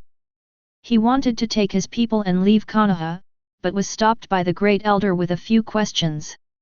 Clan leader, our Uchiha clan, under your leadership, can certainly stand proudly in the ninja world right now, but what about the future? The Mangekyō Sharingan is too difficult to awaken. In the past few hundred years, only you and the late Izuna-sama have ever awakened. What if you, clan leader, are no longer around? Without the power of Mangekyō, can the Uchiha clan continue to stand firm in the ninja world? Think about the 5 huge ninja villages. Our power not only scares them, but also breeds greed in them. By then, will our eyes still belong to us? What will protect our lives, the lives of our parents, wives, children, and brothers? Will we rely on God to give us another pair of Mangekyō? Rather than being a displaced mouse wandering between great powers, it is better to lean on Konoha and be the tiger that everyone fears. Master, have you ever thought about the future of the Uchiha? Have you ever heard the Uchiha's longing for stability? The Uchiha is and will always be Konoha's largest clan, isn't it? Facing Uchiha Zong's question, Uchiha Madara sneered, with obvious sarcasm in his laughter. A tiger lying in the shade of Konoha's trees? Konoha's largest clan? Ha ha, ha ha ha. Uchiha Madara smiled and gradually became serious, his eternal Mangekyō eyes looked at all the tribesmen indifferently. You? No one wants to leave? No one wants to go with me? Wherever Uchiha Madara looked, the tribesmen there lowered their heads, not daring to look him in the eye. Only a few people were willing to follow in his footsteps and leave, but they were rejected by the arrogant Uchiha Madara. Ha ha ha ha. That's good too, I don't need anyone standing behind me. Uchiha Madara looked lonely. Izuna, I can no longer fulfill your promise to protect the Uchiha clan. The people I wanted to protect, no longer trust me. Uchiha Feng originally agreed with the words of the Great Elder, Uchiha Zong, and the facts also proved that his original choice was correct. Because, look at the Uzumaki clan that was recently exterminated, and think about the Uzumaki clan during the Sengoku period. The Uzumaki clan not only has a strong physique, but also has terrifying vitality and chakra. Its members are generally long-lived, and their sealing techniques are unparalleled in the world. Most importantly, they are extremely low-key, basically non-confrontational, and rarely active in the ninja world. However, they still could not escape the fate of being destroyed. Facts have proved that it is difficult to survive in the ninja world relying solely on the strength of one clan. When the news of the Uzumaki clan being exterminated came, Uchiha Feng couldn't help but be glad for his decision. However, he had discovered in recent years that the Uchiha clan was also in danger. This was not an exaggeration, but he had already seen the signs. He saw the declining Uchiha clan, and perhaps, the Uchiha clan was not far from decline. He discovered that not only had the Uzumaki clan been destroyed, but even their old rivals, the Senju clan, had fallen. The Uchiha clan, arrogant and blindly conceited, lacking soul and faith, severely corrupted internally, severely marginalized and suppressed by Konoha's high-ranking officials, are they still far from destruction and decline? What will it take to save Uchiha? Uchiha Feng thinks the best way is to train another Uchiha Madara for the Uchiha clan. Uchiha urgently needs a hero, a soul figure, and even more urgently needs a common belief. The Uchiha clan now has too many people in power, with 6 elders in total. Various factions are fighting openly and secretly, and each is acting independently. Although the Uchiha are numerous, they have never been able to unite. Uchiha Feng feels that the Uchiha clan only needs one voice. Uchiha Shen clan may become the master of this voice in the future. As long as he grows up smoothly and doesn't die prematurely, he will have a place in the Uchiha clan in the future. Uchiha Feng firmly believes. You haven't been back to the tribe for a month, right? Shenglan nodded. It's too remote and inconvenient. He didn't intend to tell Uchiha Feng about Uchiha hunting. He wanted to kill him with his own hands. He felt that it wouldn't take long for him to deal with a Chunin with 2 Tomo Sharingan, 1 to 2 years should be enough. All right. Uchiha Feng nodded. Anything else you want? Upon hearing this, Shenglan grinned. It seemed that the third elder of the Uchiha family had already seen his value and decided to bet on him. Can I borrow 1 or 200,000 taels to spend first? Shenglan asked with a calm face. Are you trying to rob me? Or do you think I'm a banker? You're asking for 1 million or 800,000 right away. Besides, why would a kid like you need so much money? Uchiha Feng was stunned for a moment and then cursed excitedly. Although he was in charge of household registration and real estate in the clan, he had strong capital and a net worth of more than tens of millions. But Shenglan asked for 1 million or 800,000 in one breath, as if he really didn't think money was money. Besides, he was also curious about what this kid wanted so much money for. Shenglan fell silent after hearing this. Although he can now support himself by hunting, butchering and cleaning the prey, cooking, making jerky, etc. are too time-consuming. If possible, he would like to use this time to practice. I must have owed you this BD in my past life, and you're here to collect the debt. Seeing Shenglan silent, Uchiha Feng rubbed his temples and cursed, then glared at him fiercely and left with a flick of his sleeves. Looking at Uchiha Feng's back, Shenglan bowed and said loudly. Thank you. After parting with Uchiha Feng, he returned to his camp, ate something quickly, and then began his night training again. He felt that although his physical condition was comparable to that of his peers, it was still far behind that of top students like Fugaku. The biggest reason why Fugaku lost so badly today was because of their mentality. After all, they are just a group of 5 or 6-year-old kids, and it is very easy to deal with them.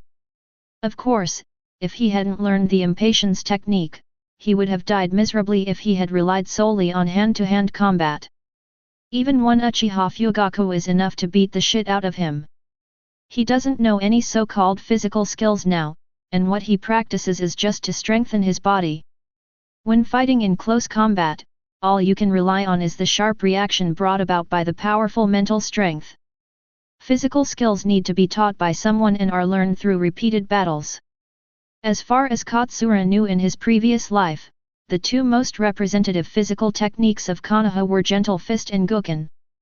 The former, Gentle Fist, requires the cooperation of the Byakugan and is a physical technique that mainly attacks meridians and internal organs.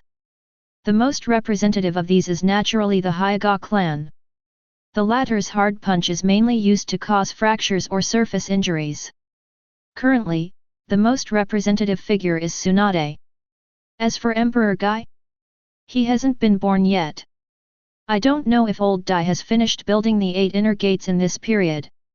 I'll have to go look for him when I have time, and try to keep in touch with him. It would be great if we could become sworn brothers or something. Shenglan muttered to himself. He was very envious of Might's 8 inner gates formation, even though the conditions and cost of using this technique were extremely harsh. Just as Shenglan was exercising and thinking about something, a ninja from the Uchiha family appeared beside him. This is a Jainin. Chapter 14. This is what the third elder asked me to bring you. It contains 100,000 taels. Looking at the bulging wallet handed over by the visitor, Shenglan nodded and took it. Thank you very much. What's your name? Uchiha Spring. Uchiha Izumi replied with a forced smile, and then explained the purpose of his visit. I am under the orders of the third elder. From now on, I will be responsible for supervising and guiding your growth, as well as your personal safety. Shenglan was shocked when he heard this. He was delighted and bowed slightly, saying, Then I'll leave everything to you from now on, Teacher Chuan. He now desperately hopes that someone can guide his training. The knowledge taught in the ninja school every day is limited and too simple for someone like Shen Glan who has adult consciousness. Having a Jainin specifically to guide one's training is something Shen Glan couldn't even imagine. He couldn't help but sigh in his heart and thank Uchiha Feng for his generosity. You're welcome, Lord Shen Glan. The third elder has told me everything about your situation. It's my honor to be able to mentor a super genius like you. Uchiha Izumi said with a smile that for his first contact with Shen Glan, he felt that he should not treat him the same way as a kid. Shen Glan's words and deeds gave him the feeling that he was facing someone of the same age.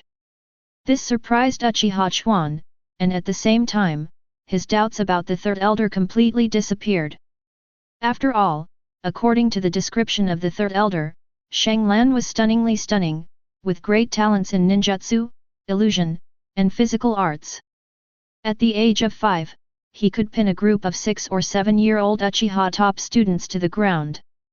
When had the Uchiha children ever been abused like this? How talented were the Uchiha children? Which one wasn't a renowned top student in class? How could a group of people not be able to defeat one?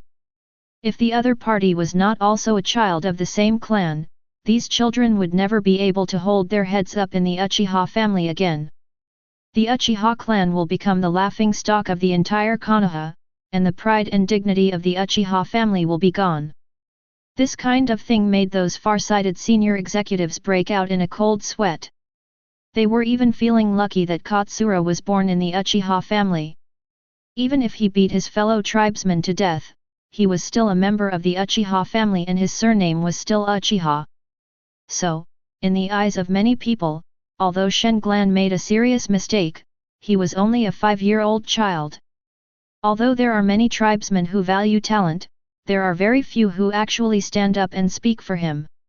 It's fine if you beat up a group of people, but you actually beat the great elder's most beloved master Fugaku to death?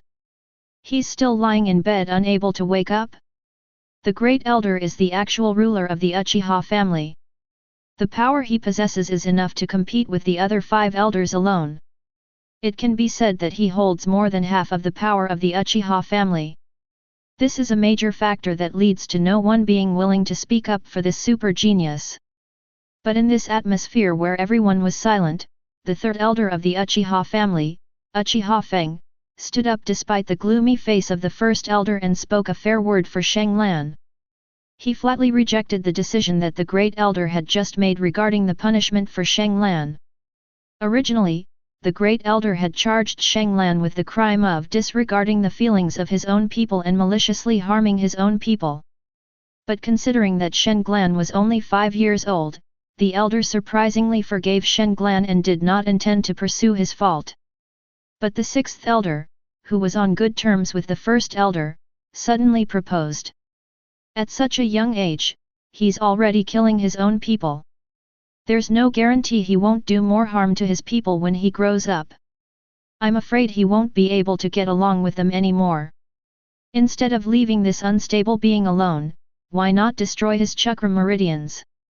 Letting him live like an ordinary person would be an explanation to the families of the victims, providing them with justice, upholding the dignity of the law, and removing an unstable factor from the family. After hearing the 6th elder's proposal, the great elder sighed deeply. Then, as expected, he agreed with the 6th elder's opinion, and the two of them teamed up to stage a wonderful drama of shedding tears and killing the genius. But this time, it was firmly rejected by the 3rd elder, an old man who values talent.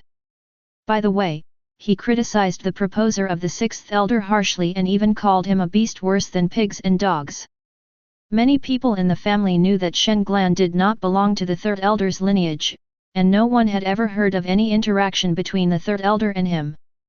In the eyes of 99% of the clan members, the 3rd elder's strong support for Shang Lan was just a simple old man who valued talent. Looking at the white-haired, excited and angry 3rd elder, many members of the clan sincerely advised him to take care of his health. Most of them were not blind, and they also understood that if the 3rd elder did such a thing, he would definitely become enemies with the first elder. But he still went ahead without hesitation. What does this mean? This shows that he no longer cares about power. He did this to protect a true genius of the Uchiha family. This is the kind of broad-mindedness that the Uchiha clan, as a great clan, should have. By strongly condemning the lackeys of the great elder through this incident, he won the respect of more than 80% of the tribesmen. A 5-year-old child and an old man in their twilight years, both of them are synonymous with respecting the elderly and loving the young. Many Jonin who are qualified to participate in the clan meeting stepped forward to mediate, and they basically did not agree with the proposal of the 6th elder. Even the powerful elders can only compromise under the combination of public opinion and justice. He is not a fool, he can clearly perceive the psychology of his tribesmen. That is why, even though he was offended by Uchiha Feng, everyone knew that the 6th elder was his man, he could not get angry. After all, Uchiha Feng criticized the 6 elders from a moral high ground. The great elder could only forgive Shang Lan's fault with hatred, and gritted his teeth and pretended to be generous to pardon the minor punishments proposed by the 3rd elder that were not very painful. Is Uchiha Feng the kind of good guy he is? Does he have the generosity of a great clan? Instead, he treats me and the families of the victims as villains? As narrow-minded villains. Good, very good. You old BD, I will let you know the consequences of being the first to speak out. The great elder Uchiha Zone gritted his teeth and said secretly. Among the 6 elders of the Uchiha family, Uchiha Feng is the oldest. The 3rd oldest elder is the one who truly understands for the first time what it means that old ginger is still wise. In Uchiha Izumi's cognition. Logically speaking, a 5-year-old child would only be slightly injured or hurt by any beating, and there was no need for adult intervention. Unfortunately, there was a monster like Shang Lan who beat the pride of the great elder's family and the little genius of the Uchiha family, leaving him mentally traumatized and unconscious. The group of children also suffered serious injuries, which he found incredible. But if that were all, it would at most make Uchiha Izumi exclaim in amazement at what a true genius he was. But, are there not enough geniuses in the Uchiha family? The Uchiha family has never lacked geniuses. This is a fact recognized by every member of the clan, and it is also recognized by Konoha and even the ninja world. What really shocked Uchiha Izumi was this child from the same clan who caused a stir in the family, this true genius that everyone was curious and surprised about, actually hit a pair of 2 Mangekyō Sharingan. Chapter 15. Apart from him and the 3rd elder, it is unlikely that anyone else would know about this. Let this child become a genius in the eyes of others. Geniuses have never been a scarce commodity in the ninja world. Although I'm not sure if this child can stand at the pinnacle of the ninja world in the future, if he only wants to cover the sky of the Uchiha clan, he can definitely do it. I'm convinced of it. A solemn tone, a positive assessment, an unquestioning belief in a 5-year-old child? Uchiha Izumi immediately thought that the 3rd elder, whom he respected the most, had gone crazy. It was not until he saw Uchiha Katsuran still working out hard in the dark night by the soft light of the campfire that he felt that this was indeed a unique outlier. Teacher Chuan, from now on just call me Shenglan. Shenglan scratched his head and laughed, saying that adding the word Jun at the end always sounded extremely awkward. Uchiha Izumi was obviously stunned when he heard this, but then nodded. Although he thought Shenglan's words were strange, he didn't ask any more questions. I just saw you doing push-ups and other exercises. Are you exercising? Shenglan nodded and said. Ah, since I don't know any physical skills, I can only do these ordinary exercises to improve my physical fitness. Teacher Chuan, do you have any good training methods?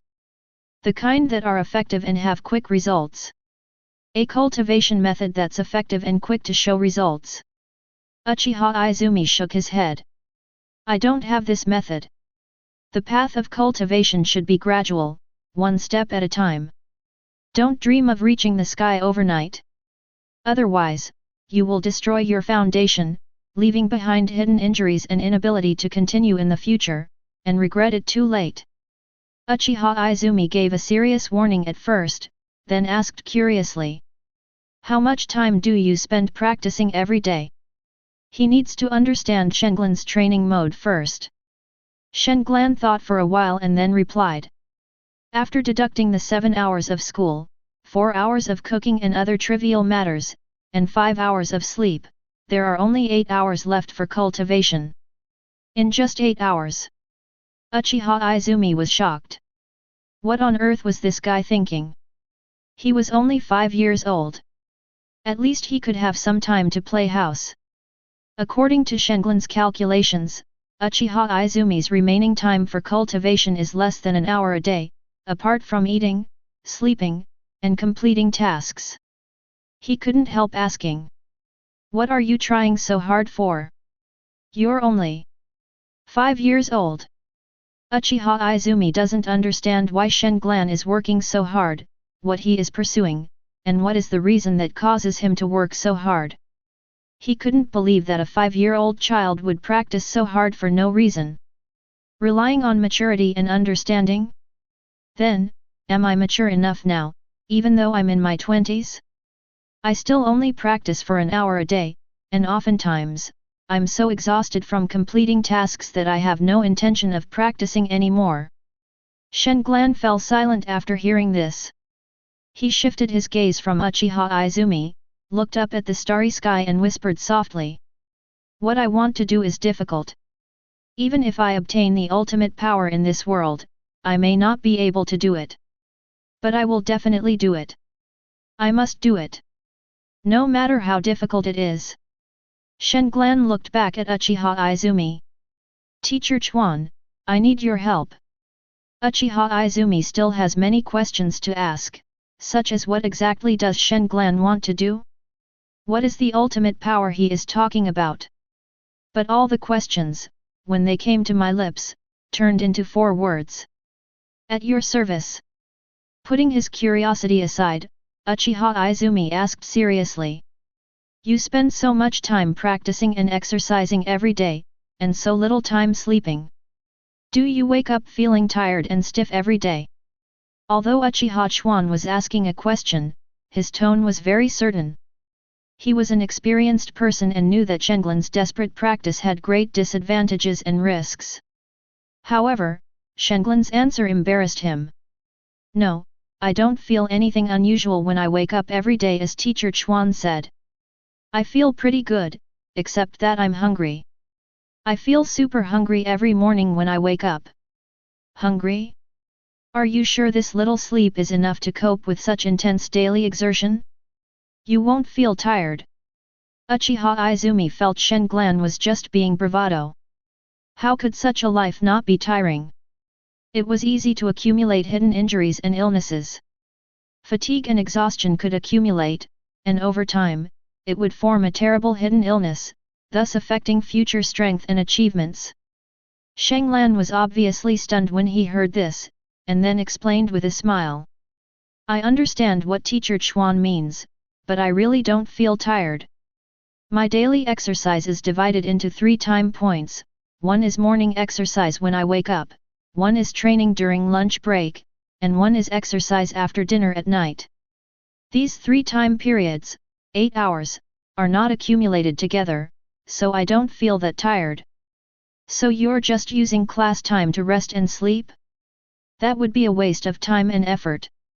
The knowledge and experience taught in the ninja school are very valuable, especially for your class. You have to study hard.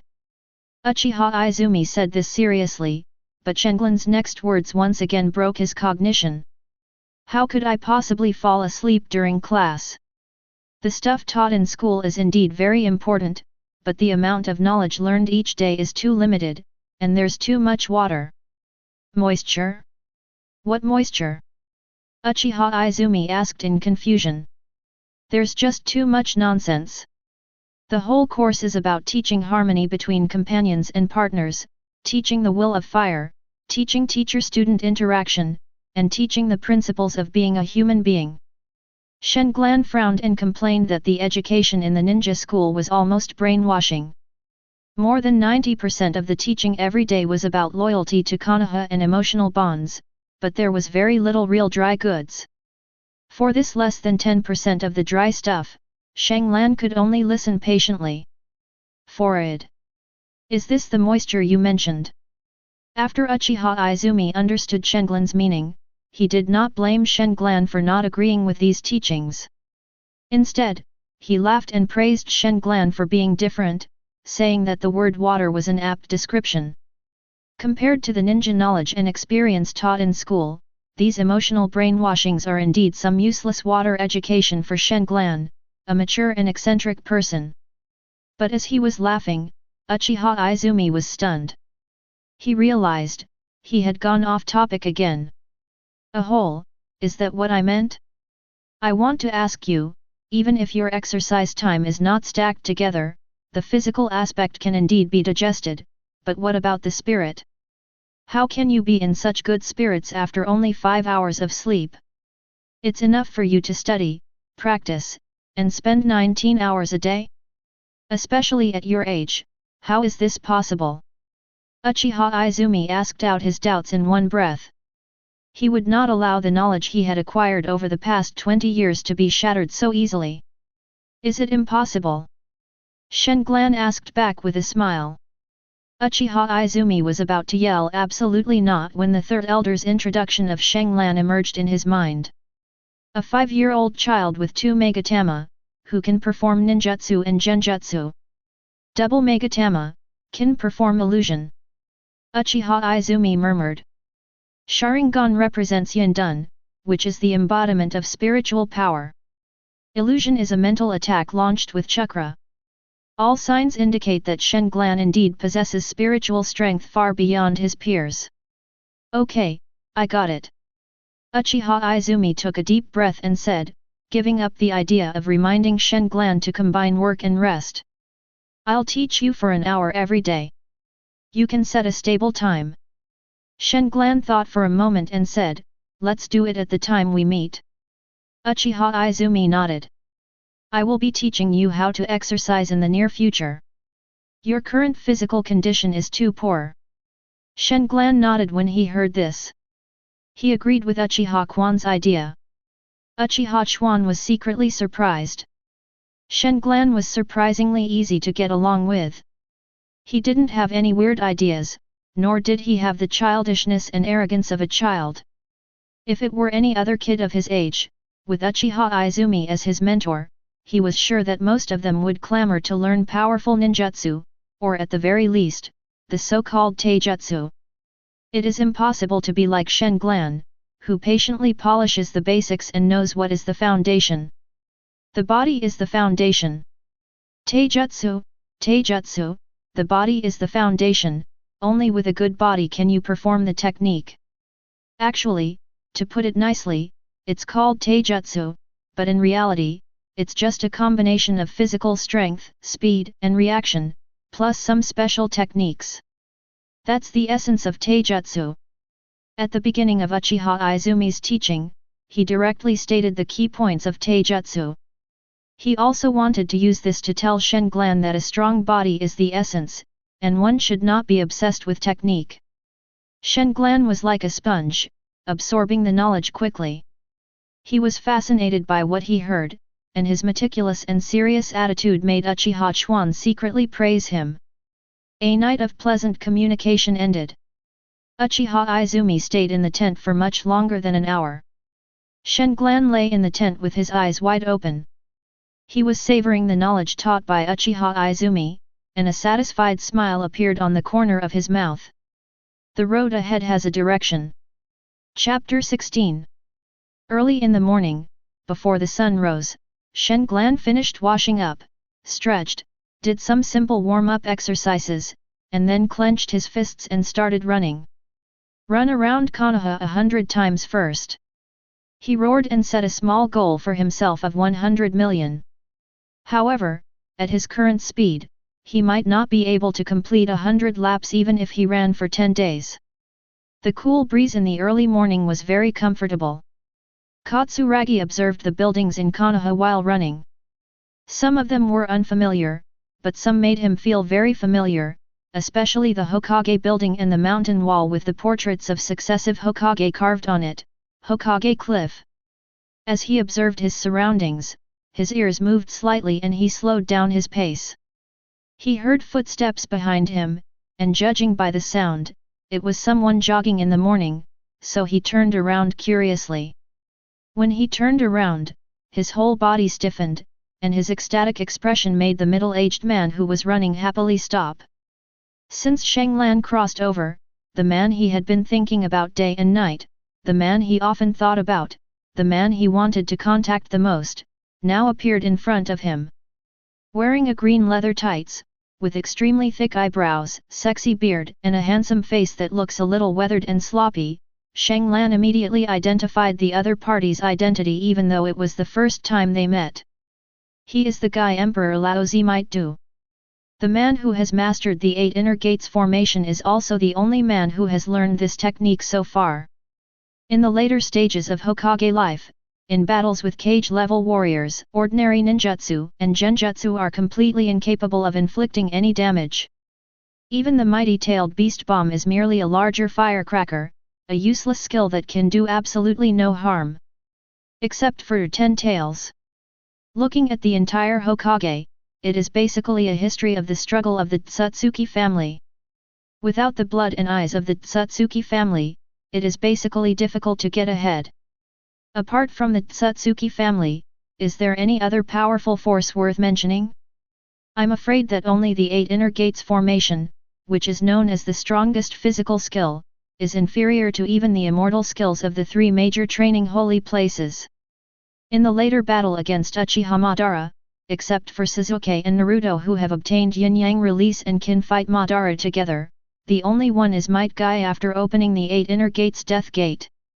Shanglan doesn't want to use Sharingan as his trump card, nor does he want to rely too much on the power of Sharingan. The only power that is qualified to be his trump card is the 8 inner gates technique. Of course, the prerequisite is that he can learn this forbidden technique from Might Do. Brother! Are you jogging in the morning? Haha! Shanglan walked up to him and said some nonsense like a fool. His silly expression made Lao Dai confused. Although he was a stranger they met for the first time and was just a little kid, old Dai looked at his sincere smile and greeted him with a smile. Yeah, little brother, are you jogging in the morning too? Just by yourself. He felt it was not good for a little kid like Shanglan to run away. Haha, the burning of youth knows no distinction between men and women, young or old. Don't look down on me just because I'm a child. Let's feel youth together, embrace youth, and burn youth. Brother Dai. Shanglan was so immersed in the role that he accidentally called out the 3 words Brother Dai. You know, every ninja is very vigilant. How did Shanglan know his name when these 2 people had never met each other? When Shanglan thought of this, he froze. Damn, this is getting a bit difficult. I originally wanted to use the name of youth to build a good relationship, but now people probably have to be wary of me. But Shanglan was overthinking it. Old Dai didn't think about it at all. He just trembled all over, tears welled up in his eyes, and he hugged Shanglan and burst into tears. That's so well said. Have you felt it too? That feeling of burning youth. My soulmate is actually a child. Youth. Woo woo woo. In fact, he was looked down upon because he only knew physical skills, and was excluded because of his overly passionate personality and thick nerves. Basically no one wanted to be friends with him, and no one recognized his youth until he was recognized by White Fang. However, that was what White Fang said to Kakashi behind his back.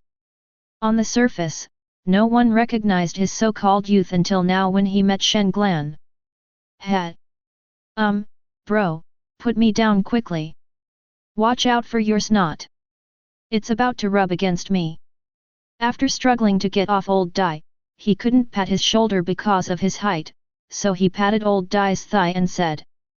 Men don't shed tears easily, brother. Shen Glan immediately poured a mouthful of poisonous chicken soup into his mouth, trying to prevent Lao Dai from bursting into tears again. Sure enough, after hearing Shen Glan's words, Lao Dai wiped his eyes and a toothy smile appeared on his face without any sense of incongruity, almost blinding his Sharingan. Little brother is right, let us embrace our youth together. Suddenly, Lao Dai dragged him up and ran excitedly. Burn! Youth!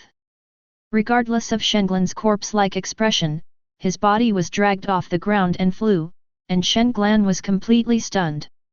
First, run 10 laps around Kana. If you can't finish, do 10,000 push-ups. Hearing Lao Dai's cry, Shen Glan almost fainted. Walking on the way to school, Shen Glan was feeling drowsy, but compared to the physical discomfort, he was in a very happy mood. Old Dai was unusually easy to talk to, and Shen Glan was so flattered that he immediately became sworn brothers with Old Dai, who was more than 10 years older than him. They promised to call each other brothers from now on, and made an appointment to meet in the early morning of the future to continue the romance between men. After he said his first and last name, Lao Dai was surprised. He obviously took a look at Shen Glan's appearance. He looked like a little boy with black hair and black eyes. He was indeed a descendant of the Uchiha family. If we were to say which family mocked and despised Lao Dai the most, it would probably be the Uchiha family.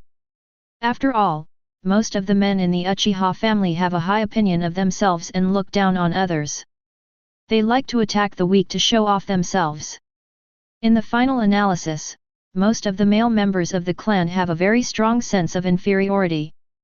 But Lao Dai didn't care about these things.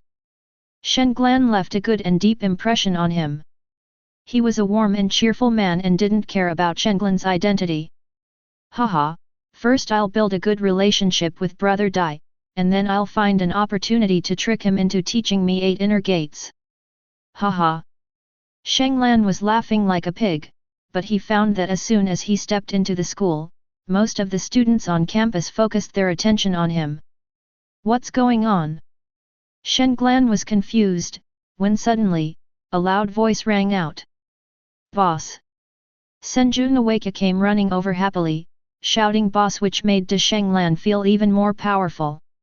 You're calling me? When did I become your boss? From the moment you defeated the Uchiha prince, you became my boss. From now on, I will follow you and follow your lead. Senju Nawaka grinned foolishly, and the younger brothers beside him called Shen Glan boss in unison. As soon as they finished shouting, people around them started talking. Their eyes were filled with admiration, fear, and some Uchiha people even looked at Shen Glan with hatred. They all looked at Shen Glan at the same time. Shen Glan was stunned for a moment, then he smiled softly, touched the back of Nawaka's head, and then pushed forward with a little force. Nawaka immediately staggered and rolled to the side. Go over there and play in the sand. And you guys, go play somewhere else too. I don't have time to play with you little brats. What a joke, calling me boss all the time. I don't have time to be the boss among the kids. Shen Glan complained inwardly.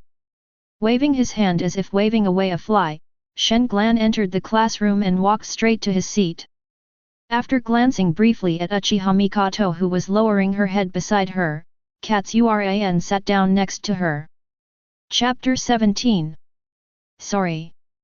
Uchiha Mikoto blushed and whispered, her self-blaming look was very cute. Her face shape at this stage was similar to Ming's mother's when she was a child, both of them had a round face with a little baby fat. Shen Glan looked at her in confusion and said nothing. Aren't you afraid anymore? Shen Glan asked curiously.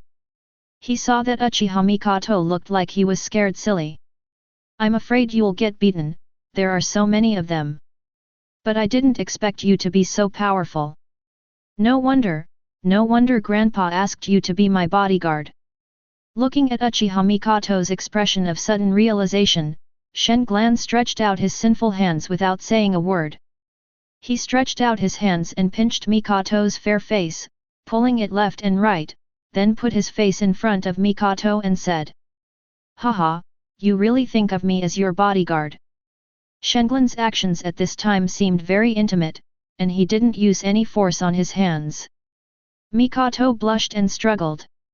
Remember to bring a double lunchbox next time, and also some fruit after the meal. This is the protection fee you should pay. Shenglan glared at her fiercely. Mikoto was stunned at first, then smiled slyly. No money. You are so shameless, eating for free and yet you still ask for so much. You definitely don't have money. Your grandfather does. Go ask him for it and tell him that it was me who told you to do it. Shenglan smiled confidently, not feeling ashamed at all.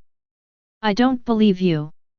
Grandpa was so angry about you yesterday that he started cursing at me. How could he possibly listen to you? Mikoto said with disdain. Hee. Shenglan first gave a wicked smile, looking extremely lewd, and then said something that Mikoto couldn't understand yet. Just tell the old man that if I'm not full, I'm going to eat you. Eat me? You are not a fox, how can you eat people? Mikoto asked innocently with a smile. Haha, of course I'm not a fox, I'm a wolf, a big bad wolf. Shenglan grinned evilly, scanning Mikoto's body with malicious eyes, as if he was considering where to start. She was grinning from ear to ear when she heard Shenglan call himself the big bad wolf, but when Shenglan glanced at her, an unknown strange feeling arose spontaneously. She shuddered inexplicably, feeling as if she was not wearing any clothes. Her smile suddenly stopped, her face flushed, and she quickly lowered her head, not daring to look at Shenglan again, but the strange feeling did not subside. Shenglan looked at her quail-like appearance, chuckled and looked away. Hey, can't I handle a little girl like you? He practiced making seals with his hands, waiting for the class to start. After waiting for a long time for class to start, he found out that today's course was about liberal arts such as literacy. Shenglan felt very bored. Although he also needed to recognize the characters here, with the consciousness of an adult, he felt that learning was simple and boring. Ring, ring, ring. As soon as the get out of class was over, Mikoto ran out. Shenglan stood up, stretched, and walked out of the classroom. He planned to take a walk and have a look. But as soon as he walked outside to the playground, he suddenly felt that he had become the focus of everyone's attention. Many people's eyes were focused on him, and they were talking about him, just because what he did yesterday was so shocking. This feeling of being watched made him lose interest in continuing his walk. After all, if his mother had not been involved yesterday, he would never have made such a big fuss. After all, he is still just a weak man and should not be so conspicuous. This is not what Shenglan wants. He is not a high-profile person. At least he should not be high-profile when he does not have absolute strength. This is his idea. Just as he was about to turn around and go back to the classroom, a blond boy on the playground caught Shenglan's attention. After briefly comparing him with the figure in his mind, Shenglan roughly guessed his identity. Is it really him? The future fourth Hokage, Namikaze Minato. Shenglan was surprised for a moment, then walked up to him. Namikaze Minato. Shenglan smiled at him gently and asked uncertainly. The blond boy opposite was visibly stunned, then nodded with a friendly smile. Hello. Who are you? Namikaze Minato asked in confusion. After confirming the other party's identity, Shenglan stretched out his hand and said. My name is Uchiha Katsuran, nice to meet you. Hello. Although Namikaze Minato was a little confused, he still extended his hand and shook hands with Shenglan out of politeness. The two men smiled sunny smiles at the same time, and the friendship between the men was established so simply and casually. What grade are you in? Which class? Shenglan asked with a smile. The ninja school is similar to the elementary school in the previous life, with the same 6-year system, but in addition to teaching basic knowledge, it also teaches knowledge about ninjas. Each grade has nearly 7 or 8 classes, and each class has 20 to 30 students. The ninja school is bigger than Shenglan imagined, and only a corner of it is occasionally revealed in the anime. I'm from Class 2, Grade 1. Thank you for your guidance. Minato replied friendly. Grade 1, Class 2. Katsura was secretly stunned, but after thinking about it, he understood that in the original work, apart from Uzumaki Kushina, there were indeed no children from wealthy families among Minato's classmates. Minato was from a common family, and it was true that he did not attend the top class in his first year of school. Perhaps, he would be a member of Class 1 next year. After all, he was the leader of the future young generation. The so-called descendants of a powerful family? In the end, they could only be enveloped by this golden light. You're welcome, boss. Shenglan was just about to chat a little more with his future boss to improve their relationship, but unexpectedly a loud voice suddenly rang out. Seeing Senju Nawaki running to him inexplicably excitedly, Shenglan was furious and kicked him with a flying kick, and Nawaki rolled to the side. Brother is busy now. Before Shenglan could start cursing, he suddenly felt a strange feeling of being spied on. He stopped talking and his expression changed like a magic trick. He hurried to Nawaki's side, helped him up with a look of concern on his face, and patted the dust off his body. Why are you so careless? Did you break something? Get up quickly. Shenglan said gently, as if kicking Nawaki over just now was just an illusion, and everyone around him was confused and bewildered. Nawaki. Minato. Passerby. Shenglan ignored everyone's reaction. He touched the back of Nawaki's head and said softly. Be careful when walking next time. After saying that, he nodded to the confused Minato, turned and left the playground, and returned to his classroom to read a book. It was a long time, until the feeling of being watched disappeared, that he slowly breathed a sigh of relief. Chapter 18. Damn it, it's the third generation's telescope technique again. Why is this old idiot staring at the school and me instead of peeping at women taking baths? Shenglan gritted his teeth and muttered, he already felt that someone was watching him, and it was undoubtedly that peeping maniac again. I wonder if anyone saw me kicking that brat Nawaki just now, and if Tsunade was there. According to Tsunade's Brakon, if Shenglan had seen what she did just now, she would probably be skinned alive. Inside the Hokage's office, the third Hokage, who was in his prime, and his three favorite students were peering into the crystal ball. They had just seen Katsuran helping Nawaki up after he fell, his expression of concern and care for his brother making Tsunade nod secretly. She couldn't help but smile. This little devil is quite good, completely different from the other members of the Uchiha family. His personality is similar to that of the late Uncle Jing. You can consider focusing on training him. Her simple words can directly affect Shenglan's future. Humph, compared to Jing? He's far behind. Third generation exhaled a puff of smoke, smiled, and said disdainfully. He did not object to Tsunade's subsequent words. It's too early to tell now. Whether it's a dragon or a worm is still unknown. Orochimaru said with a chuckle. His words were the most realistic and consistent with the third generation's thoughts, although he was very interested in Shenglan. As for Jiraiya, his mind is not on a brat like Katsura at all.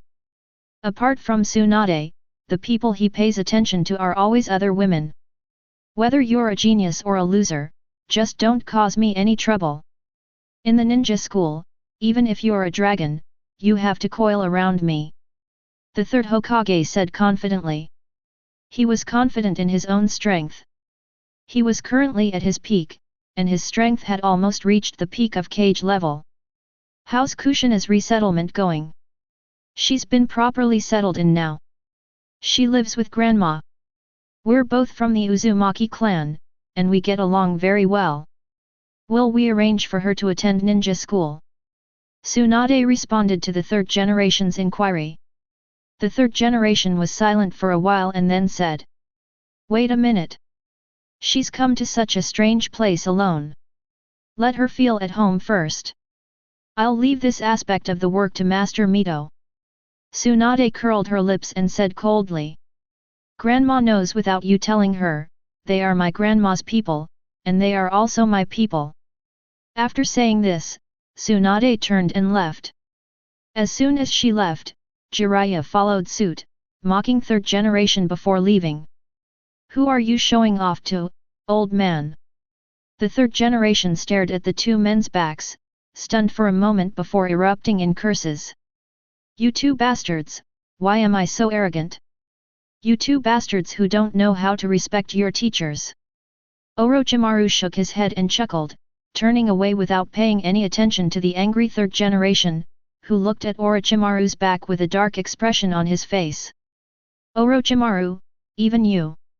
How could I have taught 3 such BD disciples, you beasts? At night, Uchiha Izumi arrived on time. In addition to teaching some application knowledge of Sharingan, he also specifically reminded Shen-Glan not to refine chakra excessively to avoid affecting the normal development of the body. In addition, he also taught Shen-Glan a lot of ninja knowledge. In just 2 hours, he learned much more ninja knowledge than he learned in school in one day. He knew that Shen-Glan planned to graduate early, and he also agreed with Shen-Glan's idea. A fulfilling day has come to a successful conclusion, and Shen-Glan is working hard to thrive. The next morning, Shen-Glan arrived as promised. On the street where he met Might Dai yesterday, Lao Dai was doing push UPS waiting for Shen-Glan's arrival. Brother Dai, good morning. I'm late. Shen-Glan greeted him with a smile. He felt inexplicably happy to see old Dai. Good morning, brother Shen-Glan. I just arrived too. Without further ado, let's get started. Youth should not be wasted. Old Dai was full of energy and said with a guy-like smile. Seeing the vigorous and energetic old Dai, Shen-Glan was also infected by his spirit. He nodded and shouted. I am ready. He didn't get excited for long before old Dai dampened his enthusiasm. Very good. We just ran around Konoha yesterday, so we won't run now. Today we'll walk upside down to the back mountain of Konoha, then do 1,000 squats, and then...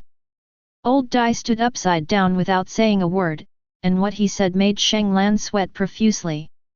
But... I've never practiced walking upside down before.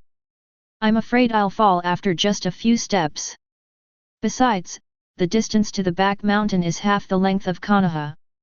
Shen-Glan took a few steps back and said that what he said was indeed the truth. He would never be able to complete Lao Dai's training targets. What's the big deal? Brother, I've thought about it. Let me help you. Old Dai patted Shen-Glan's little shoulder enthusiastically. Then, before Shen-Glan could ask how he could help, he was roughly lifted up and turned over. Shen-Glan was so scared that he quickly supported himself on the ground with his hands, and Lao Dai's voice rang out at this time. Well, isn't this enough? Let's go. Brother. After hearing what old Dai said, Shen-Glan froze. He felt like a complete idiot. As for old Dai, he has always been an idiot. From the street where they met to the end of another street, more and more pedestrians who got up early to buy vegetables appeared on the road. Shen-Glan was lifted up by his feet, with his hands supporting the ground, walking like a corpse, with an expressionless face. The eyes of countless passers-by fell on Shen-Glan, and they all looked at him with pity. Old Dai was completely unaware of this and spoke to Shen-Glan in a serious tone. Brother, let's practice like this today. Once you get used to walking upside down, you won't need my help anymore. Shen-Glan nodded numbly. He couldn't see other people's gazes, he could only see Lao Dai's big feet and the legs of the people standing around him. Luckily, today was Sunday, and Shen-Glan didn't have to go to school. This handstand walk lasted almost half the morning, and not only was Shen-Glan exhausted, but old Dai was also exhausted. Since Shen-Glan was too short, it was difficult for Lao Dai to lift him. He had to walk with his waist half bent, which was not an easy posture. But he just loved to be tortured. He managed to walk the whole way while half lifting Shen-Glan. Even though most of Shenglan's body weight was supported by Old Dai when he was walking upside down, his wrist was swollen. He lay on the ground in a utterly ungraceful manner. Standing upside down for a long time had deprived his brain of oxygen. His thoughts were a little confused, and it seemed that his consciousness had not yet returned to his body. After Lao Dai recovered a little, he pulled up Shenglandao. "Okay, buddy, we're done with the arm workout. Let's do 1,000 squats first." Shenglan remained motionless like a corpse. He said expressionlessly, "Brother, I feel like my hand is useless." Not only did he feel his hands were useless, he also felt that if he continued to train like Old Dai, he would eventually become useless as well. "Don't worry, my little brother, this little injury is nothing." Old Dai said this proudly. Then he suddenly looked around and whispered mysteriously into Shenglan's ear. "Brother, I have a medicinal wine for injuries and sprains. It's a secret recipe passed down from our ancestors. It's specifically for this kind of injury and it works wonders." Shenglan was shocked when he heard this, and immediately recovered to full health. He was excited. Could this be the reason why Guy and Xiao Li in the original novel underwent such morbid and hellish training, but miraculously nothing happened to them, and their bodies became stronger and healthier? Sure enough, according to the training methods of the master and apprentice in the original novel, they should have been exhausted long ago. How could they be so lively and energetic every day and their health is getting better and better? They are not Jinkraki, nor do they have any special bloodline constitutions, so how can they do high-intensity exercise from morning to night?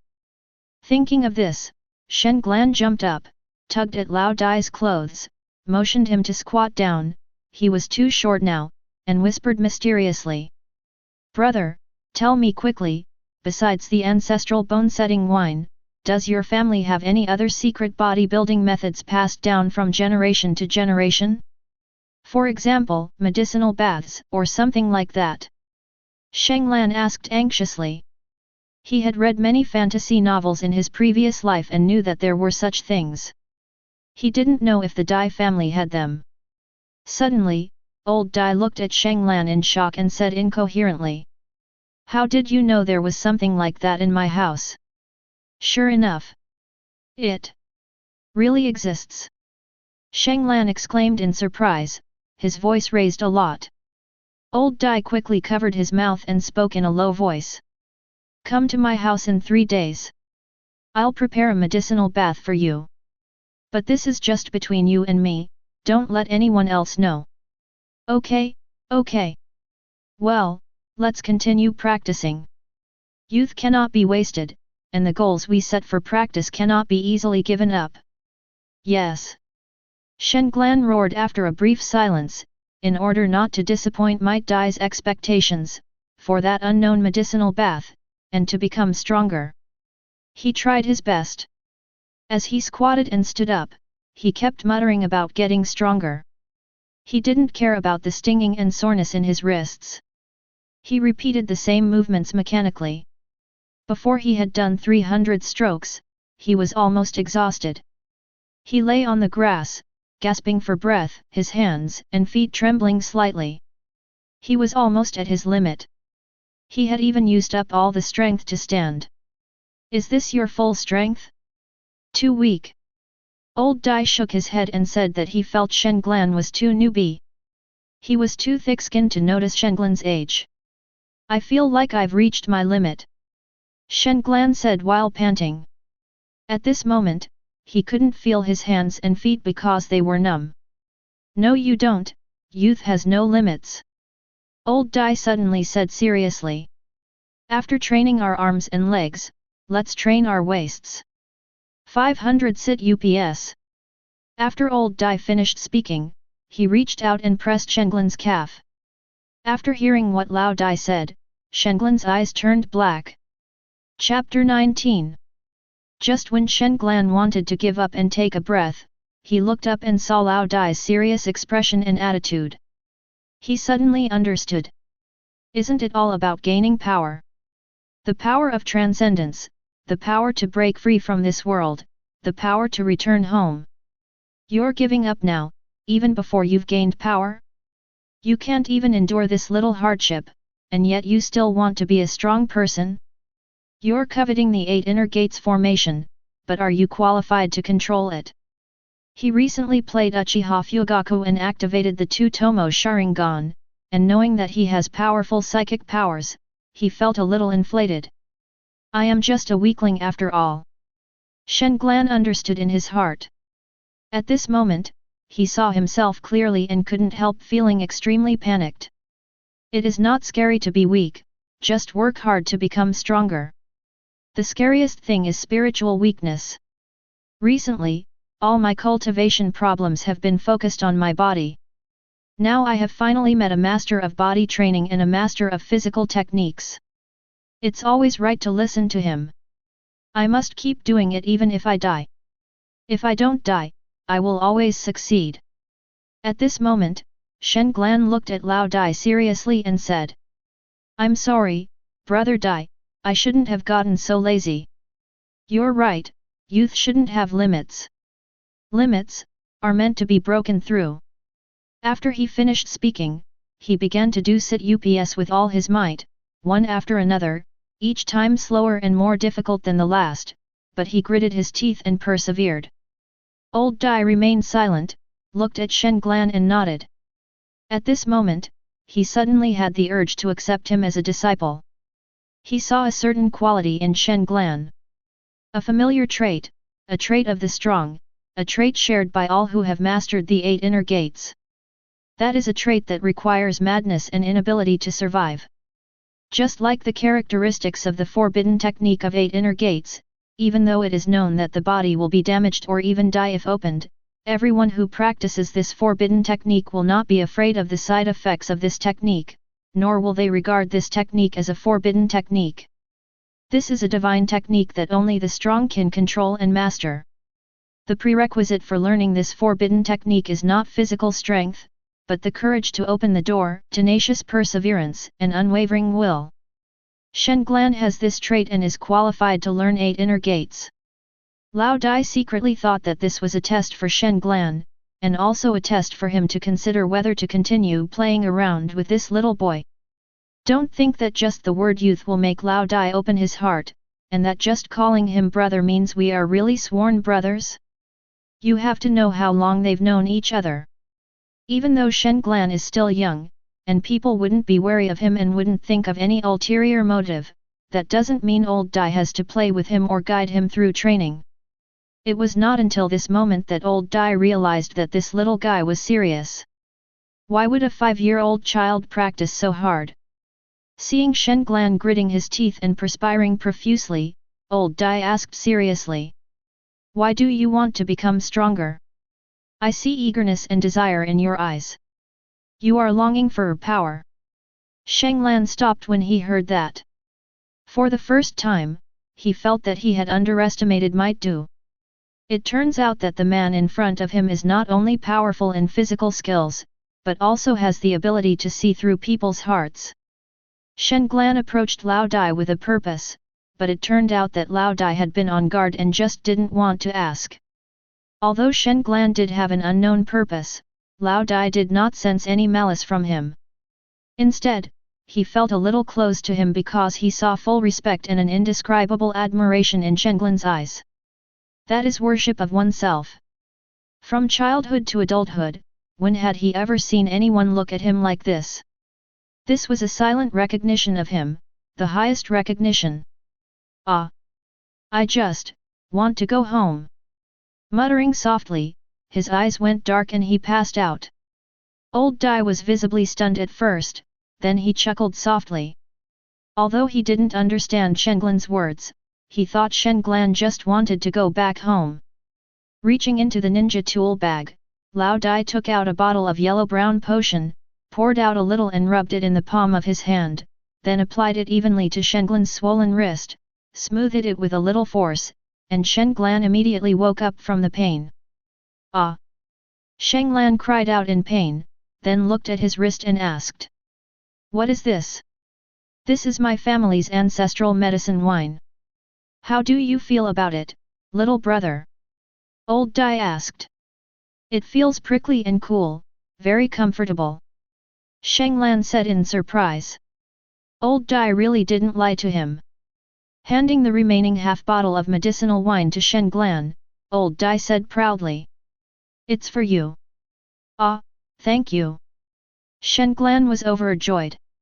Gurgle, gurgle. A series of gurgling sounds came from Shanglan's stomach, making him very embarrassed.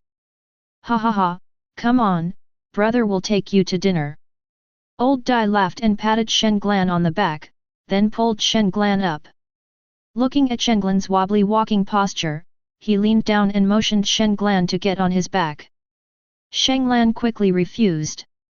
His feet were very sore now, so he could only hold Lao Dai's hand to walk. Two figures, one big and one small, set out on the road to look for food.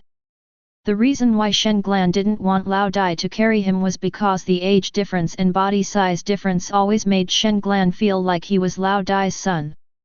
Little did they know that in the eyes of passers-by, this is a father and son, with the father holding his son's hand. Both have black eyes and black hair, but the obvious difference is that the older one has really thick eyebrows, and his clothes are also weird. The two of them slowly came to a high-end barbecue restaurant. At first, Old Dai was very resistant, and wanted to refuse with his mouth open. There was no other reason, he just couldn't afford it. He was just a genin, and he had no family. All his expenses were earned by completing missions, and most of them were D-level missions. He was always short of money and really couldn't afford such high-end barbecue. But after Shanglan's earnest persuasion, the two finally entered the store and sat down. Brother, regardless of anything else, I must treat you to this meal. Do you have money? Old Dai said shyly. The money he had on him was not enough for a barbecue meal, and now he was sitting in the store, which made him feel uncomfortable all over. He didn't think that a little kid like Shanglan had much money on him. He thought Shanglan didn't know the prices. After all, barbecue was really not cheap, especially at Akamika's barbecue restaurant, a famous barbecue restaurant in Kana. Don't worry, brother. I have a little money, so feel free to eat as much as you want. Let's have a drink today, bro. Shanglan waved his hand and said proudly, then called the waiter to start taking orders. First, barbecue for 10 people, and then 4 jugs of good wine. 10 servings? Too much. Old Dai stuttered. He was sweating profusely. Hello, little brother, Kana has a rule, minors under the age of 16 are not allowed to drink alcohol, and restaurants are not allowed to sell it, said a waitress from the Akamichi family with a smile. My brother wants it, hurry up and prepare it. Okay, then would you like sake or fruit wine? We only sell these 2 types here. If you need anything else, we can ask someone to buy it for you. The fat woman asked Lao Dai. 2 pots of sake and fruit wine, please. Shanglan replied. The fat woman was confused when she heard this, but after a while, she nodded and smiled. Please wait a moment. Soon, the wine and meat were served, filling up the table. The fat woman thoughtfully gave the 2 of them an extra pot of sake, and then found 2 screens to separate them. She was afraid that others would see Shanglan drinking. She didn't need to ask to know that this greedy kid was trying to steal alcohol under his brother's name. Although Kana has banned it, who would resist money when opening a business? Seeing Old Dai looking constipated and at a loss, Shanglan sighed and stopped the waitress who wanted to leave. Wait a minute, could you please order? This money is enough for several servings of barbecue. The waitress was stunned when she heard this, then she took Shanglan's wallet, counted it and said. That's probably enough for 30 meals like this. The fat woman pointed to the 10 servings of barbecue on the table and said seriously. Shanglan had just taken a sip of sake when he choked and started coughing violently after hearing the words. Nat, this meal is almost 3,000 taels? In my previous life, it would have cost more than 3,000 yuan. But then I thought about it, the average price of beef hot pot in my previous life was about 100 yuan per person, which was reasonable. I ordered a portion for 10 people, so the price was not expensive. Look, brother, why don't you believe I have money? This is just my pocket money. I get this amount every month. Just feel free to eat it. After Shen Glan finished speaking, the fat woman was suddenly shocked. Oh my god, I've met the rich second generation. After being secretly surprised, she smiled and said, Hey, little brother, are you in need of a girlfriend? Auntie can introduce you to my daughter. My daughter is so cute. Shen Glan rolled his eyes and smiled. Okay, but this meal has to be treated by auntie. That's impossible. The fat woman chuckled. She wouldn't be fooled. I don't like strong girls. Shen Glan waved his hand. It was just a harmless joke. He knew that the Akamichi family didn't like being called fat. The fat woman snorted and left, but she was not angry about it. After seeing Shen Glan's money ability, Lao Dai began to eat voraciously. After all, the barbecue was so tempting, and he was not a pretentious person. Being entangled was the most annoying thing for someone like him. He was a straightforward and wild man who hated procrastination the most. After consuming a few portions of barbecue and 2 jugs of wine, Lao Dai's face flushed red, he completely relaxed, and his voice became a little louder. Shen Glan drank the fruit wine leisurely. This stuff was almost like fruit juice. Shen Glan could drink 1,000 cups of this kind without getting drunk. At first he thought the barbecue restaurant was fooling him, but when he asked Old Dai, he found out that this was the way fruit wine was, including sake, with low alcohol content, not comparable to the alcohol on earth in his previous life. Seeing that Old Dai seemed a little drunk, Sheng Lan asked him about the knowledge of body training in confusion. Brother, why do we have to practice walking upside down like this? It feels weird. Shen Glan almost said, this behavior is too shameful. Originally, Shen Glan was just asking casually, but Old Dai stopped eating, wiped the grease from the corner of his mouth, lowered his head and whispered mysteriously. I stole this from the Hokage family. You should know the Hokage family. A great family of body refinement, the pioneers of the Gentle Fist school of magic. I see. Shen Glan said in surprise. It seems that Lao Dai learned this trick from Hokage. The Hokage family's gentle fist is more like a soft palm than a fist. Besides using palm strikes and acupressure, they rarely use fists. Walking upside down can indeed exercise the wrists and palms well and condense the palm strength. After figuring out the reason, Shen Glan's face flushed red. He couldn't tell if it was because he was drunk or because he was ashamed of questioning Lao Dai. From then on, he would no longer question Lao Dai's training instructions, and he would no longer feel ashamed of this kind of practice. Chapter 20. At night, Sheng Lan was holding the half bottle of medicinal wine given by Lao Dai in his hand, secretly praising the magical effect of this thing. This thing is simply a super enhanced version of the relaxing and activating wine he used in his previous life. Not only is the effect dozens of times better, but according to Lao Dai, this thing seems to have no side effects. The only drawback is that the raw materials for the medicinal wine are a bit expensive, but this is not a big deal for Shen Glan, after all, he has financial support. Quietly waiting for the arrival of Uchiha Spring. Tonight, Uchiha Izumi brought a little animal, a slightly chubby little ninja hawk. Different from other eagles, this ninja eagle is not only more ferocious, but its eagle eyes are also sharper. It's small in size, but very ferocious. Teacher Chuan? What is this? Looking at Shen Glan, who was full of doubts, Uchiha Izumi chuckled and said. This is our Uchiha clan's treasured ninja beast, specially trained for eyesight. It is also a good partner who can help us obtain intelligence. It is our Uchiha clan's exclusive ninja beast. Oh, by the way, it can also be used for transportation when necessary. Of course, you have to wait for it to grow up first.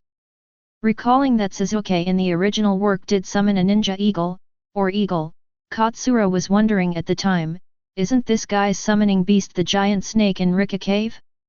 How could he summon a ninja eagle? Shenglan was confused at that time, so this was the perfect time to ask. The answer he got made Shenglan visibly stunned. Who told you that you can only form a contract with one type of summoning beast? After Shenglan was embarrassed for a moment, Uchiha Izumi chuckled and shared some knowledge about summoning beast. Not all beasts are qualified to be summoning beasts. Beasts that possess chakra and can be tamed, understand human language, and possess a certain level of communication intelligence, all these combine to form the foundation for becoming summoning beasts. Some of the more intelligent summoning beasts even have their own civilization, and communicating with humans is nothing special. Shenglan nodded when he heard this. The three major holy places for training in Hokage are all controlled by these summoning beasts. Mount Maiboku, the Wetbone Forest, and Rika Cave. Which of these three sacred sites isn't brimming with rich, natural energy? Yet, the masters of these three places are three different species of summoning beasts. Shenglan currently knows more about some of the secrets of summoning beast than Uchiha Izumi.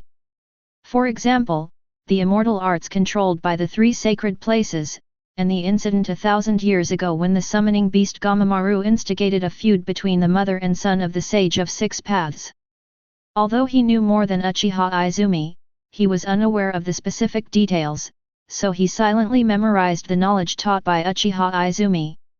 Speaking of the palm-sized little ninja hawk in front of Shenglan, Uchiha Izumi introduced. Don't underestimate this little creature because it's small. It's incredibly wild. What you need to do now isn't to establish a contract with it, but to endure it, fight it, and control it. Stay up to stay awake for a long time. Shenglan tilted his head and asked in confusion. It's not the traditional way of keeping a hawk awake. It's not about not letting it sleep. Everyone knows that eagles are proud and difficult to tame, so they keep them awake all night to destroy their pride and will, so as to achieve the goal of controlling and taming them. All you have to do is make this young eagle submit based on its physical and mental health. As for how to do that, first take a close-up photo of it. This kind of request, is it to be tamed by force? Shenglan was stunned for a moment after hearing this, then looked at the cute, silly fat eaglet and slapped it on the head. Hiss! The innocent young eagle screamed, its eyes widened, and its feathers stood on end. It looked like a fluffy fighting chicken, which made Shenglan laugh. Hee hee! Hee hee! Looking at the spherical eaglet, Shenglan poked its belly with a dark face and shamelessly pulled off a feather. The back of my hand was poked several times by the eagle's beak and scratched several times by its claws. It doesn't hurt much. The resistance of the young eagle only makes Shenglan more playful.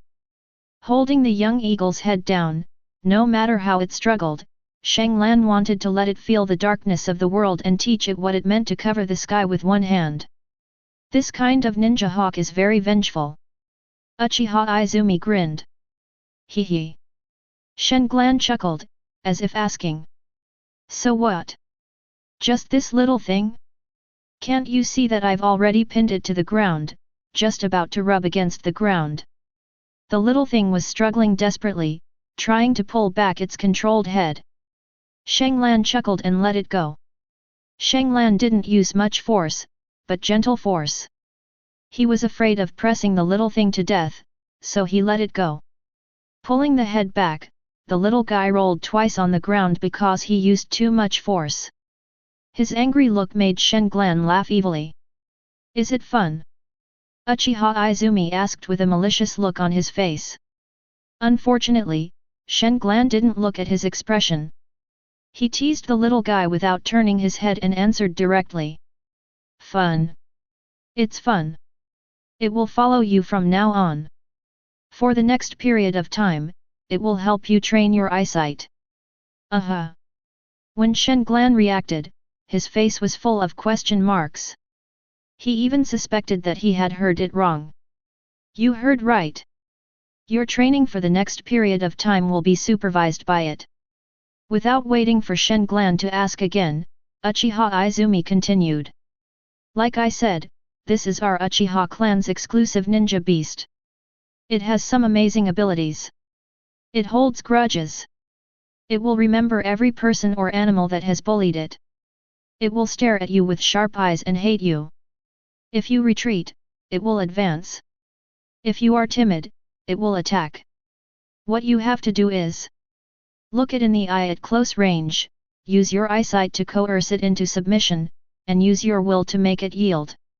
Do not use the Sharingan during this time, and ensure the little guy's health. Don't let it starve, don't let it get trapped, and don't abuse it anymore. Shenglan was stunned and silent for a moment, then asked seriously. Teacher Chuan, are you going to torture the hawk, or me? Shenglan felt that this kind of inexplicable practice was meaningless. Don't think this is a joke. This is one of the ways our Uchiha clan trains their eyes, improves their vision, and strengthens their will. It's also a very important secret. The vast majority of our clan members don't have the authority to know about this special training method, let alone be allocated this kind of ninja hawk. In the ninja world, there are very few methods for cultivating the eyes, iris power. This was created by our ancestors through their wisdom. This kind of ninja beast has been domesticated for hundreds of years and is specially cultivated for the development of our clan's eyesight. Uchiha Izumi said against his will that he only knew that this kind of ninja eagle was very vengeful, and that the rest was just what someone taught him to say. If you can complete this step of eye development training, not only your eyesight, but also your vision, concentration, and even observation skills will be significantly improved in all aspects. It's common sense in the ninja world that when fighting the Uchiha clan, it's best not to look them in the eye. One reason for this is because of our Sharingan, and they're afraid of being caught in our illusions. In fact, they're even more afraid of our clan's eyesight. Legend has it that decades ago, Uchiha Madara's eyesight had been developed to the ultimate level. Enemies who looked him in the face would become timid before the battle even began. They knew Uchiha Madara's strength was one thing, but his terrifying eyesight was even more important. Hearing this, Shen Glan was shocked. Recalling the original work, tens of thousands of ninjas faced a reincarnated dead man, Uchiha Madara. Before they even started fighting, the fear enveloped and infected everyone. Almost no one dared to underestimate him. Even the most proud and arrogant ninjas were sweating profusely. If it weren't for the huge momentum of tens of thousands of troops and the courage given by shouting, it can be said that not many people dared to charge at him. In the later part of the original work, little Sakura, whose strength was no weaker than Tsunade and she was a cage-level strongman, faced with Uchiha Madara who had gathered a pair of eyes, she almost didn't even have the courage to fight back. She was frightened and took several steps back. She just simply looked into his eyes. You have to know that Madara didn't take her seriously at that time, otherwise she would never have adjusted her mentality so easily. Uchiha Madara's eyesight was so sharp that even a veteran strongman like Kakashi was frightened, and he could understand the cowardly behavior of little Sakura who showed weakness before the battle. It's just because Madara's eyesight is too sharp and too terrifying. So, for the time being, you'll be practicing your eyesight. When you stare closely at this little creature, the minimum time limit is 10 minutes. During this time, try not to blink, avoid, or show any weakness. This is the key to this practice.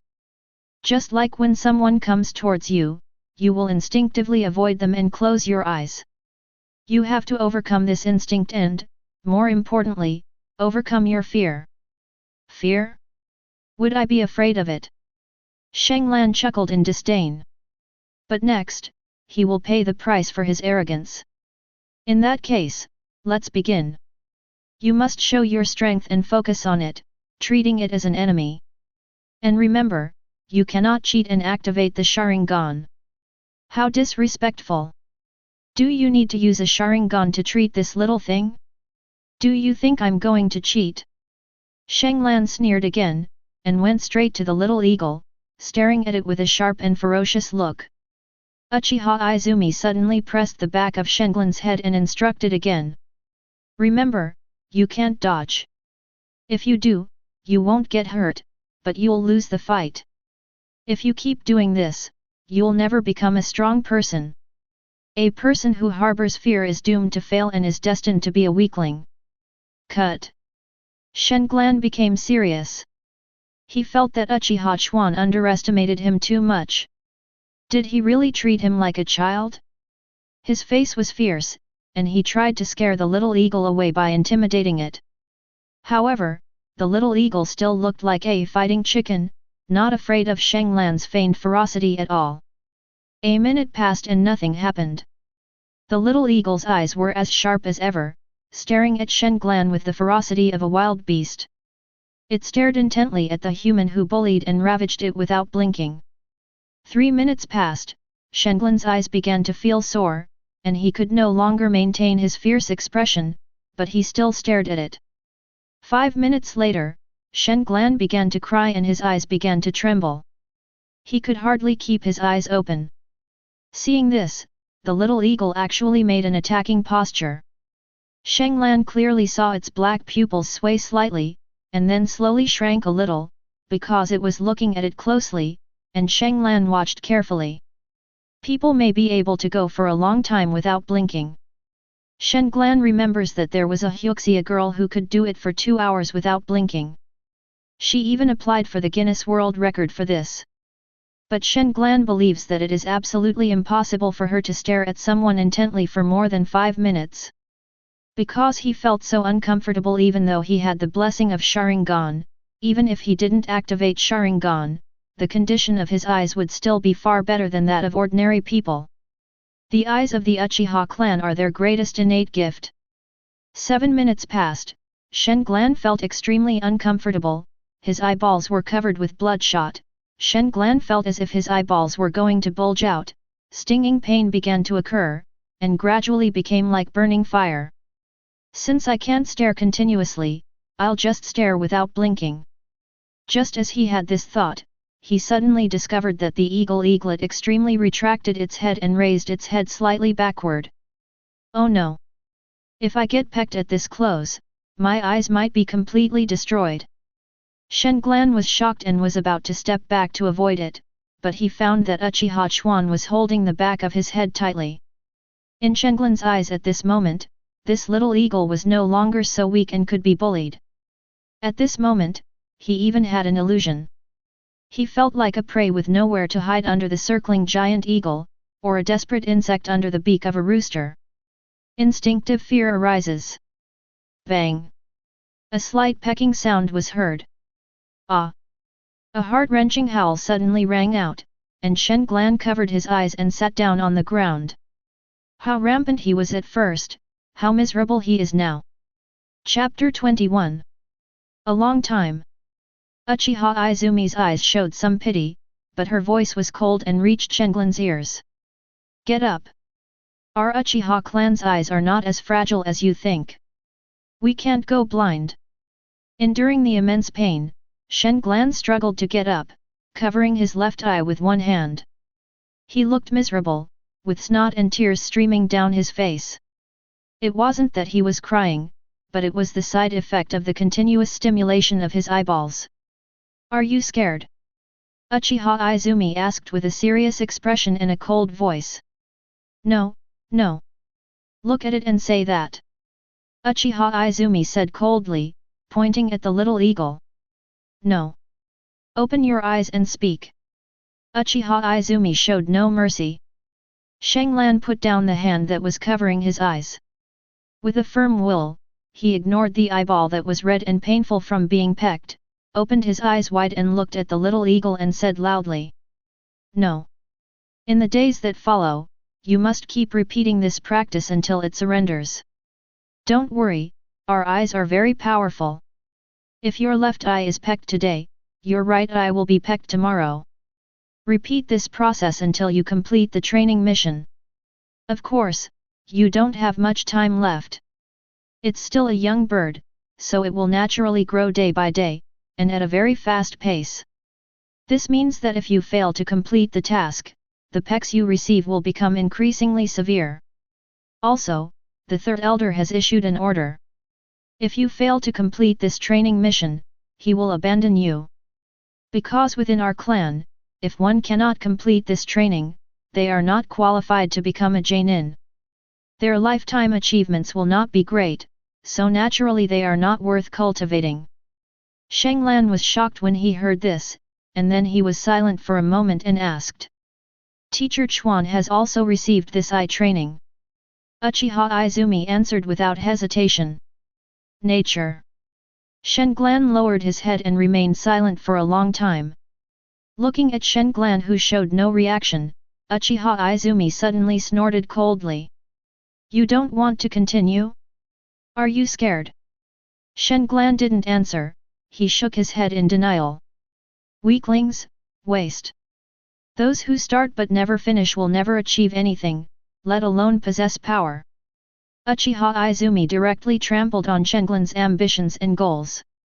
He changed his usual gentleness, and his expression and attitude suddenly became extremely cold. He used words that could hurt Shenglan's heartstrings the most to attack him at this moment. He even went so far as to activate his 3-tomo Sharingan, an invisible oppression wantonly crushing Shenglan's spirit. The atmosphere became extremely solemn, even a little tense. Shenglan lowered his head, his eyes were red. When he raised his eyes, a pair of 2 Magatama Sharingan appeared unconsciously. The 2 Magatama were slowly rotating. The Uchiha Izumi hit his sore spot, which was more painful than the injury to his left eye. In Uchiha Izumi's eyes, the bloodshot 2 Magatama Sharingan was filled with ferocity and hostility, as if they were the eyes of a wild beast. Although this terrifying look was already extremely terrifying, what shocked Uchiha Izumi even more was this kind of rotating posture of the Magatama is clearly a phenomenon that will only appear when breaking through to 3 Magatama. How is this possible? Thinking of this, Uchiha Izumi suddenly cried out. His voice seemed to awaken Shenglan from a special state. Shenglan suddenly closed his eyes without any warning, put away his Sharingan, and his pupils turned into normal black pupils. If others can do it, I can do it too. His voice was soft, but it contained an unwavering conviction. Uchiha Izumi finally came to his senses. Looking at Shenglan's black eyes, he felt that he had seen it wrong. Shenglan did not break through to the 3 Magatama level. I'm making too much of a fuss. This is really impossible. Very good. This is a special medicine needed for cultivation. In addition to easily healing bite wounds, applying this medicine also has many benefits for the eyes. You will experience these later. I won't be here recently. I have a mission that requires me to go out of the village. You can practice with this little fellow at night. Remember, you can only do this kind of training trial once a day. Although our eyes are powerful, they are still fragile and important parts. Remember not to act recklessly. Also, the key to this practice isn't to glare at it, nor is it about who can outlast it. The key is to make it wary, to intimidate it, so that it doesn't dare to attack you easily. Because wild animals know how to avoid danger and seek good fortune. For example, when facing a carnivore of similar size in the wild, the more you run, the closer death will be to you. The correct approach is to face it head-on. The more resolute you are, the more alarmed they will become, and the further away the danger will be. Even the slightest movement from you will cause them to flee with their tails between their legs. Shenglan listened to Uchiha Quan's words and nodded seriously. He had seen this kind of wilderness survival knowledge in his previous life and understood what Uchiha Chuan wanted to express. Uchiha Izumi looked at Shenglan who nodded in thought, pointed at the little ninja hawk with satisfaction and continued. It will react in the same way as the will in your eyes. I've told you before, it's a very special ninja beast. It can see into your heart, and fear is untouchable in its presence. I've finished what I'm saying. I don't have any theories to teach you recently. Your main focus of cultivation is still physical training. You're doing very well in this area, but remember that physical training must be done in moderation. He wasn't worried about Shanglan not working hard, he was just worried about this little guy working too hard, and that he might accidentally ruin his skills. Shanglan nodded in response. In that case, that's it for tonight. I'm leaving first. Before Shanglan could reply, Uchiha Izumi used a standard body flicker technique and disappeared. Shanglan stared at the empty place, stunned for a long time before muttering. Uchiha Izumi has never received such training, and it doesn't appear in the original novel. What should I do? He was certain that Uchiha Izumi's answer just now was a lie, because such a special way of training, the pain of being pecked in the eyeballs, would definitely be hard for anyone who had experienced it to forget. At the very least, they would think about it once or twice instead of answering without thinking. But knowing that all this is meaningless, Shanglan thought that since this kind of practice exists, it has its meaning and value. Uchiha Chuan will not harm him, and he is not worth being murdered. Since that's the case, then just believe him. If Uchiha Madara can do it, Shanglan thinks he can do it too. At this point, he believed without a doubt that Uchiha Madara had practiced this kind of training. A few kilometers away, Uchiha Izumi and the third elder, Uchiha Feng, walked side by side.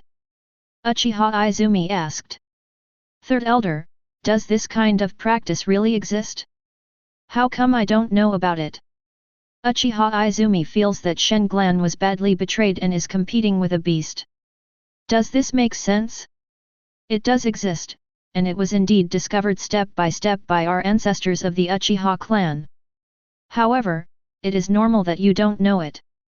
Uchiha Chuan felt that the third elder's words were a bit contradictory.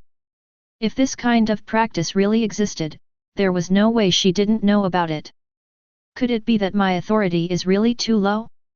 The reason you don't know is because this method of cultivation has been eliminated because it has too many restrictions, is too dangerous, and is too difficult. The one who abandoned this training method was none other than Madara-sama. Chapter 22. Uchiha Madara? Did he really practice cultivation? Uchiha Chuan was shocked. He thought that the third elder's words about giving Shang the blue belt were a lie. He did practice cultivation. He practiced twice. The first time was when he was about 10 years old.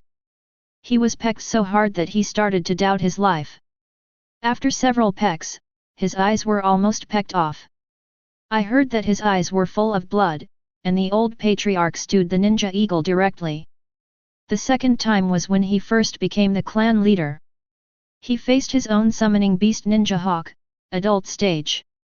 After a period of abuse, he faced it eye to eye, and with a simple glance, he successfully completed that training. I guess he's practicing again to make up for the trauma he suffered in his childhood. It succeeded with just one glance. Uchiha Izumi asked in surprise. Well, I remember what he said. There are 3 keys to this practice: an unwavering will, an indifference more rebellious than that of a wild beast, and a deadly lock of intent like an eagle hunting a rabbit. The combined power of these 3 skills can bring this kind of ninja eagle to its knees. It will make the enemy tremble even more. Uchiha Feng looked into the distance and said. If that's the case, why abandon this practice? Such a precious practice is rare. Because it's meaningless. Madara-sama said. Why is it meaningless? Uchiha Izumi asked hurriedly. Madara-sama said that willpower is forged through hard work. He doesn't believe it can be cultivated this way. Killing intent is forged through fighting on the battlefield, so it has nothing to do with it. Madara-sama not only abolished this harsh training method, but also called the predecessors foolish, for creating such a foolish training method. Uchiha Izumi was silent. After thinking carefully, he felt that what Uchiha Madara said was indeed reasonable and he could not refute it. If that's the case, then why do you still let that little fellow practice? Besides, this little guy has never seen blood. How can he be so cold and murderous without seeing blood? He has no way of controlling that ninja hawk. Uchiha Chuan felt that the third elder was confused. It was completely meaningless to let Shenglan do such an impossible training task. He really can't control it now, but he can get more. You are right, and what Madara-sama said is also correct, but Madara-sama's words are too arbitrary, but it is consistent with his character.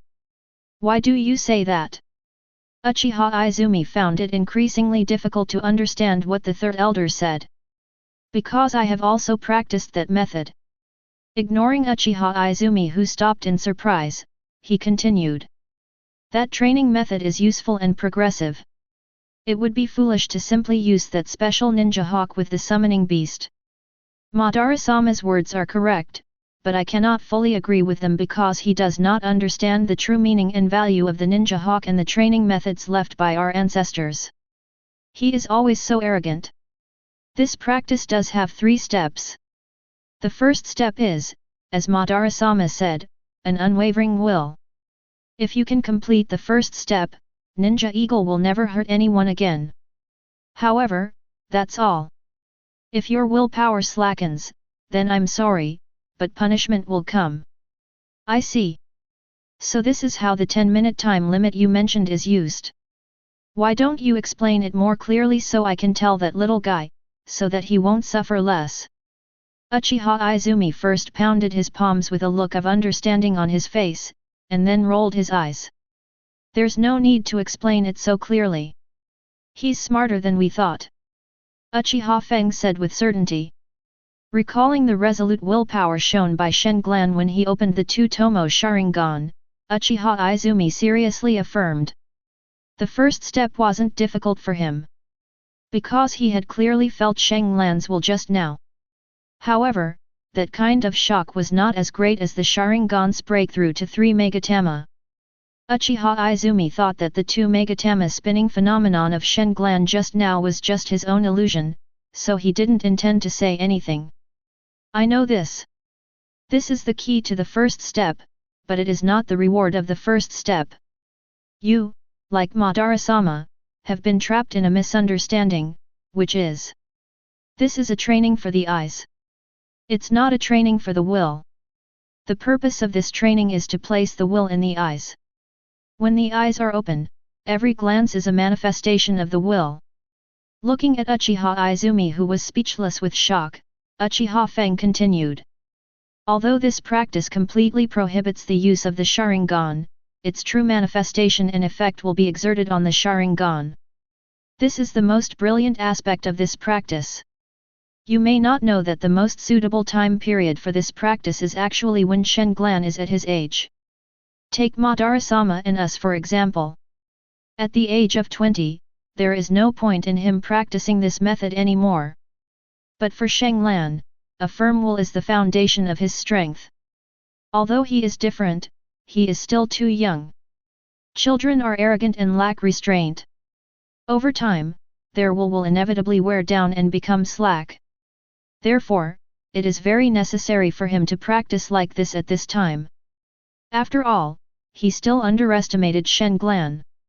What he feared most was that Shenglan's so-called efforts were just a whim of a 5-year-old child, just for fun. At that time, the investment he made in Shenglan would probably hardly yield a satisfactory return. There is no free lunch in the world, and Uchiha Feng is not a good person who does things without asking for anything in return. He has his own ideas and purposes for everything he does.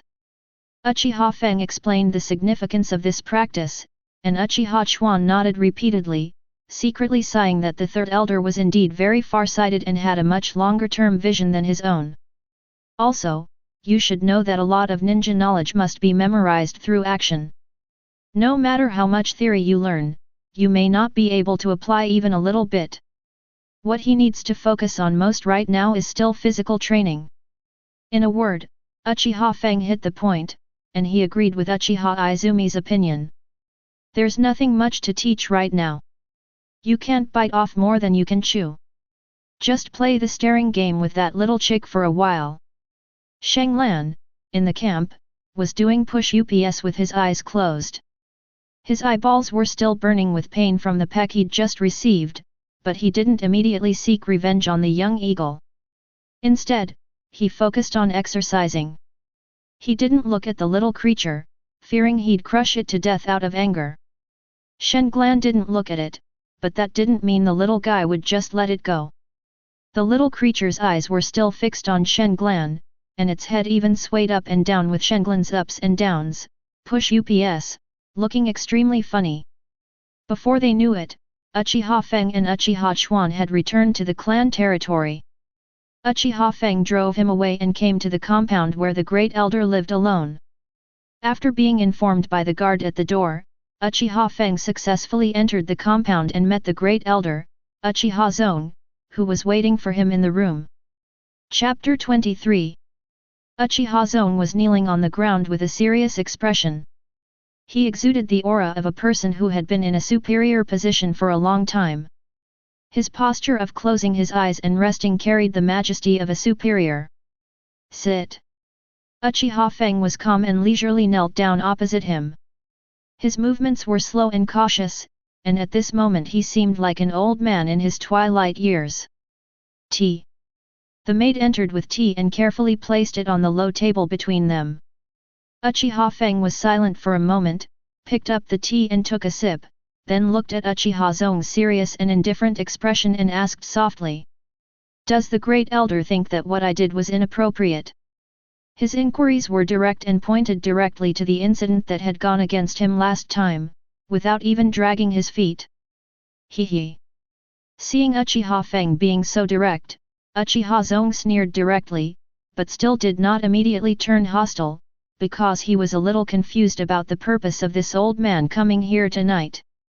It seems that he is not here to beg for mercy. It seems you misunderstood me. Don't you think Fugaku is too bad? What do you want to say? Uchiha Zong suddenly opened his eyes and asked. He was really angry at this time. The person he valued most was his grandson. He didn't expect that this old guy would be so direct. Not only did he lose face last time, but he was also chasing him to slap him in the face? You really are taking advantage of your age and seniority. If he doesn't explain clearly, it won't be easy for me to leave tonight. Does he really think I have no temper? Grand Elder, please be patient and let me tell you slowly. The slow and old voice sounded again. Uchiha is growing impatient. He laughed secretly twice, mocking the poor cultivation skills of Uchiha Zong in his heart. Then Uchiha Feng said leisurely. Great Elder, you should know that the guy who knocked out Fugaku is a very talented guy. He is even a year younger than Fugaku. Are you saying that my grandson is not as good as him? Uchiha Mun's expression was a little scary, almost on the verge of exploding. He is definitely not as good as me at the moment. Before Uchiha Zong could explode, Uchiha Feng quickly continued. Don't you think it's necessary to create an opponent for Fugaku? Uchiha Zong's anger subsided when he heard this, and he thought seriously about what Uchiha Feng said. Without waiting for Uchiha to think more, he said again. I have some impression of that kid. He's a very withdrawn child, but he works very hard and has the potential to become a Chunin. But what about Fugaku? Fugaku has excellent qualifications and extraordinary talent, but he's too lazy about training. He spends all day having fun with a group of his peers. It's only a matter of time before he suffers. Rather than falling flat on his face and being unable to recover later, it's better to let him suffer a little now. After all, children's fighting won't cause any serious harm. If he continues to behave like this when he grows up, I'm afraid he won't be able to handle important responsibilities in the future. Besides, no matter how amazing that wild boy is, he is still a member of the Uchiha family. As a member of the Uchiha family, he will obey the orders of the Uchiha family. He is a good sword embryo. After slowly tempering and polishing, he can become the sword of the Uchiha family, and even the sword in the hands of the future Fugaku. You don't want Fugaku to be without a sword in the future, do you? It's a precious sword, we shouldn't break it, but polish it well. Uchiha Zong was silent for a long time after hearing this. During this time, he nodded unconsciously, obviously agreeing with Uchiha Feng's meaning, although Fugaku was not in good condition at this time. After all, he was in a coma for a day and had a headache for 3 days. But overall, this can only be considered a minor inconvenience. After all, Fugaku did not suffer any physical injuries. Seeing that Uchiha Zong didn't say anything, Uchiha Feng felt that these words were not enough to completely impress the old man, so he had to speak again. "Ah, you know at least a little bit that your boy has always been eyeing my girl. I don't want my girl to marry a weak man in the future, no matter how powerful he is." In order to win over Lan, Uchiha Feng even dragged his most beloved granddaughter into the trap. What he meant by these words was a naked show of weakness and flattery. Ahem. Uchiha Munmasa was sipping his tea when he choked on the words. Uchiha Fengdu had said this much and made such a gesture of goodwill, so he was no longer silent. Haha, how could that be? What the third elder said is indeed reasonable. I have been pampering Fugaku too much lately, causing him to become lawless and slack off in his cultivation. I will send someone to supervise his cultivation later. As for that brat, I'm not angry with him at all, let alone holding a grudge against him. After all, he's just a child. Isn't third elder thinking too harshly of me? Yes, I was worrying too much. Uchiha Feng hurriedly explained. In that case, I feel relieved and can sleep peacefully. Uchiha Feng nodded and stood up tremblingly. Great elder, please rest early. I'm leaving now. I'm old, and I feel sleepy even before the night is deep. Third elder, take care of yourself. Someone, come and see him off for me. Uchiha Mun stood up to show respect, and like a junior, he supported Uchiha Feng's arm and called a maid over. Up to this moment, Uchiha Feng had achieved all of his goals tonight. On the one hand, he wanted to make that BD Fugaku stay away from his granddaughter. He was sure that BD would suffer for a long time. Tonight was his revenge. On the one hand, it is to rescue Shen Glan, so that the little guy will not be unable to return home, and will definitely be troubled by his own family in the future. It is a good way to give him a shot of prevention first. On the other hand, he wanted to paint some big rosy pictures to feed the Uchiha clan, so that this mean-spirited younger generation would not suppress the people and interests of his own clan. After Uchiha Feng left completely, he asked into the empty room. What do you think is Uchiha Feng's purpose in coming here tonight? Give me some advice. As soon as Uchiha so asked, 2 Jonin came out from behind a hidden sliding door beside him. They were his trusted guards and advisors. After all, he is not young anymore, his strength has declined seriously and he needs protection, and his brain and thoughts have also regressed. If there are any special and difficult problems, he will ask his confidants for advice. The two were silent for a moment, and then one of them said. Based on what the third elder said, he did it for Master Fugaku, but from an objective perspective, he was actually trying to protect that kid. Perhaps, the third elder wants to refine that wild boy into his own sword. Upon hearing this, Uchiha Zong frowned and looked very unhappy, but the more he thought about it, the more he felt that it made sense. At this time, the other Jonin of the two spoke. Yuan Feng, don't think the third elder is so dark. Don't you think that at his age, he probably won't be able to see the sword when it can leave his body? Even if he can see it, he will definitely not be able to do it. I think, we really misunderstood the third elder. He was indeed thinking about Master Fugaku and making plans for his future. I'm afraid he did all this for Miss Mikato's future. We all know that Master Fugaku likes to be around Miss Mikato. We know this, and the third elder knows it too. Judging from the third elder's last words just now, he didn't intend to interfere with the two of them. He just didn't quite approve of Master Fugaku. He's probably worried that Master Fugaku won't be able to protect his precious granddaughter in the future. That's right. You're right. I love Fugaku so much, shouldn't I be worried about Mikato's future? Yuan Feng, you really misunderstood the third elder. The Chunin named Uchiha Yoji bowed and admitted his fault. If Uchiha Feng were present at this moment, he would definitely say thank you to the Chunin who defended him.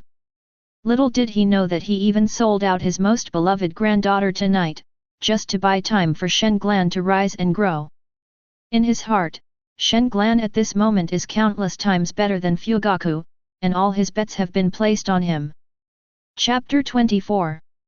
It was late at night, and Shen Glan lay exhausted in the tent. He reached into his pocket and took out the medicine that Uchiha Chuan had given him tonight, and then dropped a drop into each eye. It was extremely cold to the eyes, and the eyeballs felt extremely comfortable. The pain in the injured eye suddenly decreased, and a light and itchy feeling of comfort gave Shen Glan goosebumps. One hand touched the bottle of medicine, which was a very small bottle. He had seen the bottle before and it was very exquisite. This bottle of liquid medicine must be very expensive, right?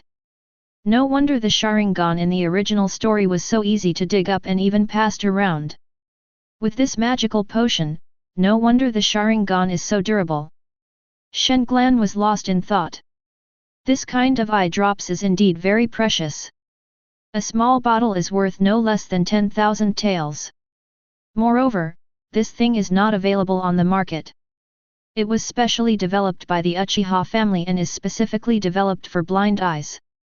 Although it cannot achieve the purpose of restoring sight, this medicine has a great warming and healing effect and its efficacy is extremely gentle. Why do people go blind? Besides the blindness caused by excessive use of Mangekyō, the main reason is actually Izanagi. It can be said that this medicine was originally created to cure the blindness caused by Izanagi, but unfortunately, this thing can only cure the pain caused by the forbidden technique, but cannot restore the eyesight. Otherwise, Izanagi would not be a strictly forbidden technique. Holding the sky blue eye drops in one hand and half a bottle of golden brown medicinal wine in the other, Shen Glan smiled lightly. The daily progress made him feel satisfied and at ease. This world may seem peaceful on the surface, but war will soon come. Strength is the only thing I can rely on. Shen Glan remembered that the Second Ninja World War seemed to have started around the 30th year of Konoha, which meant that he would have to be strong enough to deal with this brutal war within a few years. Because this war lasted the longest of the 4 world wars, and it can be said to have the greatest impact. Its brutality was even more cruel than the Fourth World War. At least in the Fourth World War, children under the age of 12 were not required to participate. During World War II, Konoha fought so hard that even children from the ninja school had to go to the battlefield. You can imagine how difficult Konoha was at that time. It can be said that they had gambled everything. Time flies, and more than half a month has passed in a flash. During this period, Shen Glan worked hard to develop himself, and in the confrontation with the little eagle, he finally realized the preciousness of this practice. At first, after 3 or 4 painful lessons, Shen Glan realized the vague concept of will for the first time, and he initially identified a phenomenon. That is, when you are determined, this little ninja eagle will not attack you. However, it will pretend to attack. When Shen Glan sees that the little ninja eagle wants to launch an attack, his will waver in an instant, and the little ninja eagle's feint will immediately turn into a real attack. Because of the little yin BCH's fake to real tactics, Shen Glan suffered a lot in the past half-month and was pecked for a full half-month. After all, it's because my will is not strong enough. The little eagle grew rapidly, and it grew a whole circle in half a month. Its pecking became heavier and heavier, and Shen Glan became more and more unable to cope with it. He even almost gave up this practice. It was not because he was afraid, nor because he was shaken, but his eyes were almost at their limit. As the pecking became heavier, his eyeballs were bleeding. Even Uchiha Izumi came forward to stop the training because he knew Shen Glan had failed.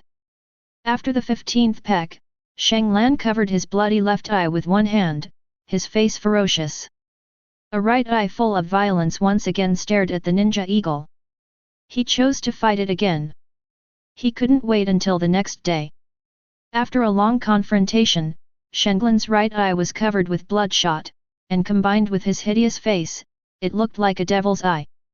It showed an unyielding, ferocious, and unwavering will to advance without retreat. No matter how the ninja eagle bluffed, its almost blood-red eyeball remained motionless, not even blinking. 5 minutes passed and Ninja Hawk stopped bluffing. 10 minutes passed, and Ninja Hawk's swollen fur subsided. 12 minutes passed, and Ninja Hawk finally blinked. This means that it has made a concession, and Shenglan's first step of eye training has been successfully completed. However, Shenglan did not close his eyes because of Shinobi Hawk's concession. He entered a special state at this time. 2 Megatama appeared uncontrollably in his blood-red eyeballs. Shinobi Hawk immediately closed his huge eyes in fear. As soon as the 2 Megatama appeared, they began to rotate slowly, and then faster and faster. After a brief high-speed rotation, the 3rd Megatama suddenly appeared from nowhere, and the 3 Megatama were arranged neatly and orderly around the pupil. The moment the 3 Megatama appeared, Shenglan felt his spiritual energy suddenly fluctuate violently, and his eyes immediately went dark and he passed out. The next day, after being unconscious for several hours, Shenglan slowly woke up. His face and the exposed parts of his hands and feet were covered with mosquito bites, and his whole body was wet with dew. He felt itchy and uncomfortable. Shenglan slapped a bunch of greedy mosquitoes to death and quickly got up. He walked to a small ditch not far from the camp, took off all his clothes and jumped in. The cold river water immediately made him shiver and he became alert. After changing into clean and dry clothes, Shenglan looked at his reflection in the ditch and turned on Sharingan. Sharingan, open! A pair of strange blood-red pupils appeared in Shenglan's eye sockets, with 3 dark Megatama neatly surrounding the pupils. 3 Megatama. Feeling the increase in pupil power brought by the 3 Tomo Sharingan, his own already powerful spiritual energy also saw a substantial increase. The 5 senses, especially the inside of the eyes, have been greatly enhanced. In his eyes, the night is now as clear as the day, and the thick fog in the forest cannot hinder his vision at all. How did you break through so quickly? Shenglan himself couldn't believe it. How long had it been since he traveled through time? Those time travelers in Hokage novels who used cheats and systems probably couldn't do it this fast, right? Could it be that this training is the cause? The absolute will fused in the eyes is the key to unlocking the 3 Megatama. Shenglan widened his eyes and looked at the little eagle involuntarily. Their gazes collided again in the dark night. In fact, he guessed correctly. His 3 Tomo Sharingan was indeed due to the confrontation with the Ninja Hawk, but that was only a small part. The biggest reason was his own abnormally huge mental power. In the confrontation with the Ninja Hawk, his will pulled the spiritual power and concentrated it into his eyes, and the 3 Tomo Sharingan was easily conceived.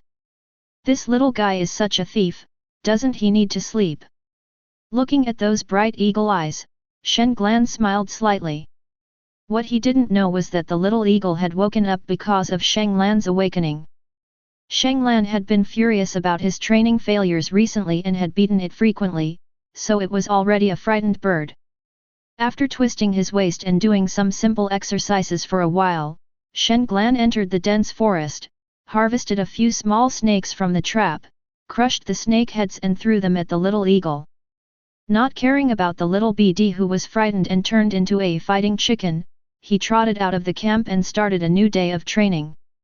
Lately, he's been hanging out with old Dai, who prepared a medicinal bath for him to cultivate his body. It's called a medicinal bath, but it's actually just a diluted version of medicinal wine. With his whole body soaked in the potion, Shenglan felt as if his whole body was on fire, and the flow of blood and chakra in his body became surging. The injuries he had suffered from excessive training were immediately revealed by the high-speed flow of chakra, and then, after being flushed by the high-speed flow of blood carrying medicinal power, they were miraculously healed. Shenglan paid for Lao Dai's breakfast, lunch, and dinner, so whenever the two of them were together, Shenglan paid for their meals. Old Dai is not well off as a genin, not to mention that the medicinal wine is also an expensive consumable. Shenglan is a big eater, and Lao Dai is an even bigger eater. Shenglan's wallet is quickly drying up, so he borrows money from the third elder again through Uchiha Spring to maintain his image as the rich, negative, second generation in Lao Dai's eyes. The enthusiastic and simple old Dai carefully guides Shenglan's physical training, and everything is moving in the right direction. Chapter 25. Half a year later, in the classroom. What? You want me to go find Grandpa again? This is the nth time. My grandfather said he has no money. During lunch break, Uchiha Mikoto shouted in contempt at Shenglan, who was eating and drinking. How could your grandfather, the elder of the clan, be without money? Just go get it and tell them I told you to. Get lost. How much money have you borrowed from Grandpa? He has already said that you can't pay it back even if he sells you. Every time I go to him, he gets furious. I don't dare to borrow from him anymore. Mikoto rolled his eyes. Are you going or not? Shenglan stopped eating and looked at Mikoto with lustful eyes. It was that kind of gaze again. Mikoto's face turned red. This kind of special gaze full of infatuation made her extremely uncomfortable, but she didn't know why. No. Mikoto struggled to escape from the classroom. She was most afraid of Shenglan's gaze. This feeling made her inexplicably ashamed. Shenglan quickly reached out and grabbed Mikoto. I secretly sighed that Mikoto's resistance was getting stronger. Well. After racking his brains for a moment, Shenglan said helplessly. Tell Grandpa I want to see him. Feeling the hot and powerful palm, Mikoto's little face turned red, and he nodded in agreement hurriedly, then ran out of the classroom. Shenglan picked up a large spoonful of rice with a large spoon, put it into his mouth, chewed it, and murmured indistinctly. This rice is so soft. Boss, what's really soft? Senju Nawaki ran over happily. Nothing. Have you collected all the salary for this week? Shenglan asked arrogantly while picking his teeth. No. No. Nawaki was a little scared when he saw Shenglan's gangster look. I've almost collected them all, but because Hayashi led the resistance and refused to hand them over, many people who had joined him refused to hand them over. I was just about to take my brothers to kill him. Hyaga Hayashi is leading the resistance? You're looking for death. Shenglan flicked the toothpick away with one finger and shouted viciously while slamming the table. Nawaki was startled at first, but then immediately became excited and added fuel to the fire. Boss, you don't know how despicable that guy is. He even complained to the teacher, causing me to get scolded and even have to clean the toilet as punishment. You didn't give me away, did you? Shenglan was shocked. No. How can that be? I can handle it myself. Nawaki said immediately. Upon hearing this, Shenglan patted his shoulder and praised and comforted him. Good brother. Lead the way, I'll help you. Okay, boss. Nawaki was shaking with excitement, and hurriedly took Shenglan to find Hayashi. During this period, Nawaki was not afraid of trouble and called on a group of his brothers to go to Hayashi in a threatening manner. Hayashi was originally playing ball with a group of younger brothers, but he stopped immediately when he saw Nawaki coming at him aggressively. Nawaki, the lackey, ran over happily, snatched the football and put it in front of Shenglan. Shenglan looked at him with admiration. He found that Nawaki had an absolute talent in being a lackey. He controlled the chakra to flow to his feet, just like his daily practice of treading water, but this time it was not for balance, but to increase strength. He kicked the football away. Swoosh, bang. The extremely fast speed and power acted on the football. In the blink of an eye, it brushed Hayashi's hair and hit the middle of a tree as thick as an adult's calf. Bang! The whole ball was kicked to pieces. The tree was also broken in half. The terrifying power displayed by Shenglan frightened the many elementary school students watching and made them scream in surprise, their mouths wide open involuntarily. Even in Hayashi's camp, a 6-year-old elementary school student suddenly burst into tears. Afterwards, everyone in Hayashi's camp immediately scattered like birds and beasts. The only ones left on the football field were Hayashi, who had a stiff face and was trying to remain calm, and Hisashi, who was hiding behind him with a terrified look on his face.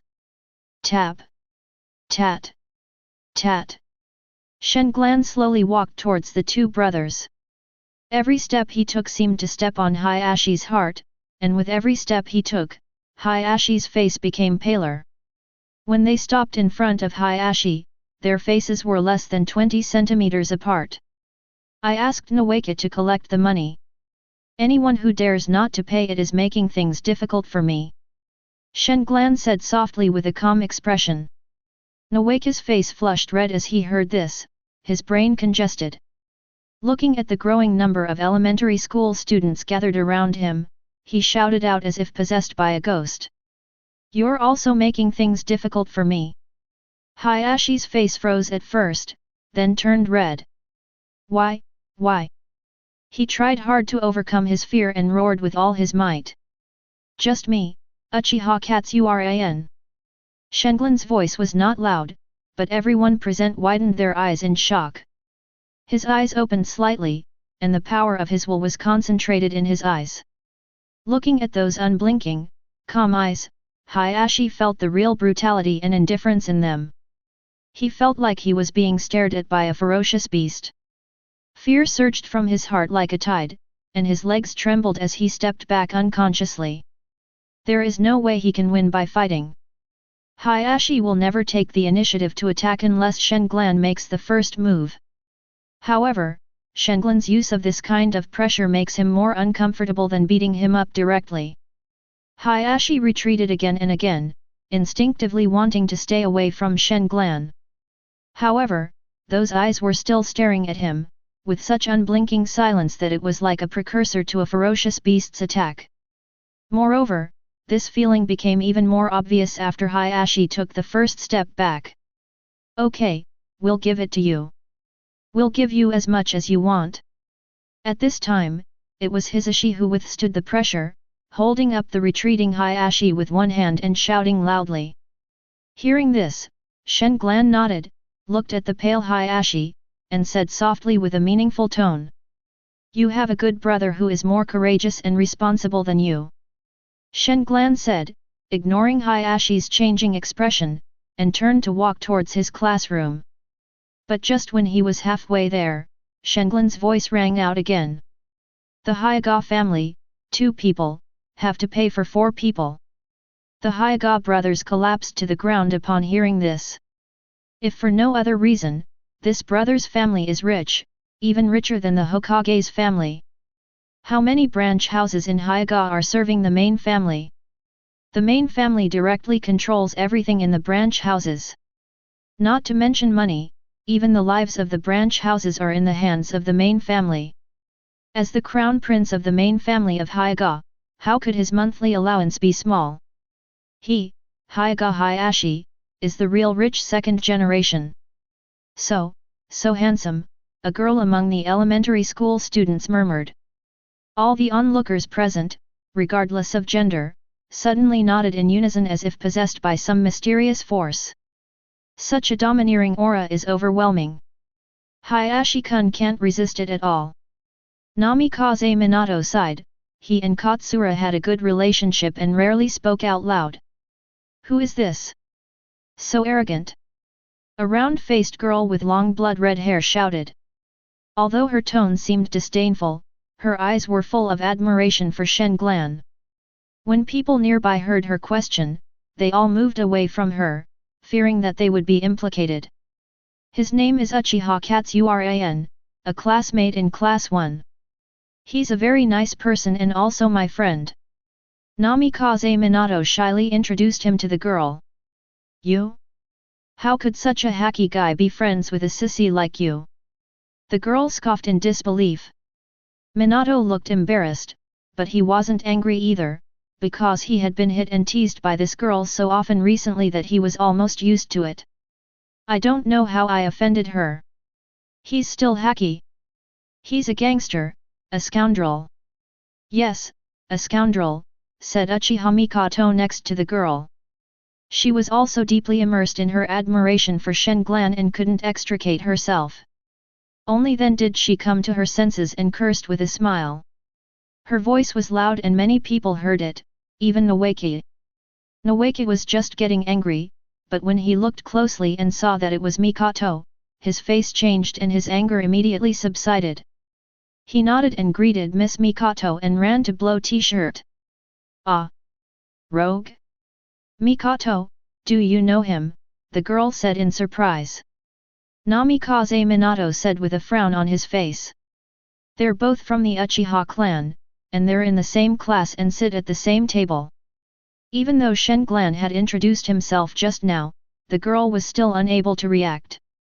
It was not until Minato explained it clearly that she suddenly realized what was going on. Ah! Mikoto, he actually has this kind of relationship with you, the girl exclaimed. What's the relationship? Kushina, don't talk nonsense, I have nothing to do with him. Mikoto said hurriedly, his face flushed with shame. It doesn't matter. I just talked about your relationship with him, but I didn't say what kind of relationship it was. Why are you blushing? Could it be? Is it that kind of relationship? Kushina said with suspicion at first and then with shock on her face.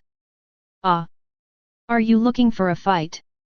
Mikoto's face flushed red, and she pinched Kushina's waist directly. Kushina quickly dodged with a laugh, and the two of them played happily, chasing and escaping. Chapter 26. After a class, Hyaga Hisashi handed 8 100-tael notes to Shenglan, who nodded and said. Just give it to Nowaiki from now on, he will collect it for me. No. Hisashi didn't dare to say much. He was an honest and timid person, so he paid the money and ran away in a hurry. Hey, little money! Shenglan smirked. Haha, enough money to buy a special edition pepper smoke bomb. Nowaiki smirked. He also had a share of the money. He took 30%, and Shenglan took 70%. Originally, Nowaiki was supposed to get 240 silver, but Shenglan rounded off the change and cut off 40 taels of change. Shenglan smiled as he touched the $600. All of them were children of wealthy families and had no shortage of pocket money. Shenglan saw this and unscrupulously charged each of them $200. The main reason for letting Nowaiki collect the money was to let him bear the pressure from the teacher. After all, he was the prince of the Senju clan. The teacher would at most scold him a few words and give him a symbolic punishment. They would never dare to do anything to Nowaiki. Of course, even if Nowaiki was not there, it would not be a big deal if Shenglan did this. Every child in the first grade has a backer, and it is not something that the teachers of these schools can easily control. Let Nowaiki bear the pressure from the teachers, and Shenglan will bear the pressure from the students himself. I have already communicated with Nowaiki before. If anyone disagrees, just say his name. Looking for trouble? Then find Shenglan. That night, Mikoto brought Uchiha Feng to Shenglan's camp. UBD, don't you have a place to live in our clan? You insist on living in this shabby place like a wild child, bringing shame to our Uchiha family. Uchiha Feng looked at Shenglan and cursed. Shame? What shame does the Uchiha family have for me to lose? Even if they have shame, they are still shameless. Of course, except for Mr. Chuan and Sister Josie. Shenglan curled his lips, but when he saw Mikoto's murderous face, he immediately reacted and said. Of course not Mikoto, Mikoto is very different tonight. Mikoto pouted when she heard that, a playful smile on her face mixed with pride. Seeing this, Shenglan quickly moved closer to her, observed her carefully, and sniffed with a hint of lewdness. You're dressed so cutely, and you even seem to be wearing perfume. Tell me, what's your purpose? Shenglan had just finished teasing Mikoto and looked at her at a loss. Before he could laugh out loud, he saw Uchiha Feng gritting his teeth and staring at his palms. Seeing him stretching one hand into a palm and pinching the wrist of the other hand with the other hand, Shang Lan became alert. He frowned and asked, "What are you doing?" Uchiha Feng looked at Shang Lan and said seriously, "I'm trying to control myself. I'm afraid I won't be able to control myself and will kill you with one blow." Shanglan's forehead was sweaty and he smiled awkwardly. "UBD, why did you call me here? Let me make it clear first, no money for you." Uchiha Utaka asked directly. "Grandpa, you are not allowed to keep scolding him. Didn't you say that we are an ancient clan in the ninja world and should abide by etiquette? It is wrong to swear like this." Uchiha Feng's leaky little cotton jacket frowned and said dissatisfiedly that she felt that her grandfather didn't seem to like Shang Lan, and he seemed to get angry every time he was mentioned. Of course, she had no idea about money. But when she grew up and found out how much money Shang Lan had borrowed from her grandfather, and how much he had never paid back, she finally understood why her grandfather was angry. Winking at Mikoto teasingly, and then looking at Uchiha Feng with a gloomy face, Shang Lan quickly said, "Well, I already have the strength of a genin, I think I can graduate." What did you say?" Uchiha Feng asked uncertainly. He had only been in school for more than half a year and he was already thinking about graduating. Even though he knew that Katsu Lan was a genius, now that he heard with his own ears that Katsu Lan wanted to graduate, the thought that he might become the youngest genin in Konoha's history, breaking the record for the youngest genin to graduate from the ninja school, made the corners of his mouth twitch unconsciously. He didn't think that Shang Lan didn't have the strength of a genin. After all, with a pair of 2 Mangekyō Sharingan, plus 2 ninjutsu, 1 genjutsu and 1 ninjutsu, he already had the strength of a genin. After all, one only needs to master the 3-body technique to qualify as a genin. In the original work, the genin graduation exam for Naruto's class, who was 12 years old, was just a simple clone technique exam, which shows that becoming a genin is not difficult. If there weren't still a lot of knowledge that needed to be learned, or that had to be learned, in the ninja school, I believe many people would choose to graduate early. Although Shang Lan is fully capable of graduating, Uchiha Feng cannot allow Shang Lan to graduate like this. Geniuses like Shang Lan fear fame the most. Once they become too famous, they will most likely die prematurely. Konoha is a cradle of geniuses. In Konoha, there are spies from various ninja villages operating secretly. Among these, collecting intelligence on geniuses below Konoha Jonin is one of the most important tasks of these spies. There are even some ninja villages that have set up assassination teams specifically to eliminate geniuses from other ninja villages. They specifically target and assassinate geniuses from various countries to prevent them from rising up one day and threatening their own country.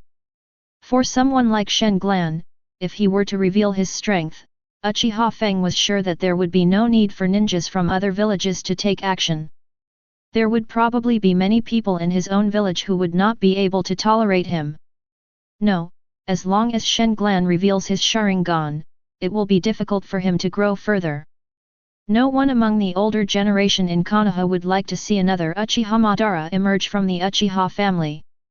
Hearing Shanglan's answer again, Uchiha Feng neither agreed nor refused. He just faced Shang Lan, raised his hand and said, "Come on, attack me and let me see if you have what it takes to be a genin. This is not good, after all, at your age." Shang Lan said with difficulty. "Hurry up, little BD, don't dilly-dally." Uchiha Feng was a little annoyed. He was actually looked down upon by a little kid? When had he ever been looked down upon like this? Although his strength was indeed not as great as before, he was still an elite genin in his youth. Although his strength has indeed declined seriously, resulting in him now probably only at the level of genin, his experience from decades of fighting is not comparable to that of ordinary genin. After all, he is one of the few people who survived to witness the end of the Sengoku era. A more accurate estimate is that he currently has the strength of an elite Chunin, but with the Sharingan activated, he can still maintain the level of a special genin, less than a Chunin, for a while.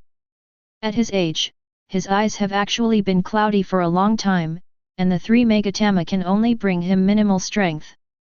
Teacher Chuan, why are you here? Katsuran exclaimed as he looked behind Uchiha Feng. Call out! Uchiha Feng just glanced behind him and immediately heard a gust of wind coming from the front. A fist came towards his old face with great force. Chapter 27. Insidious. He only had time to curse before he was shocked by Shang Lan's speed. So fast.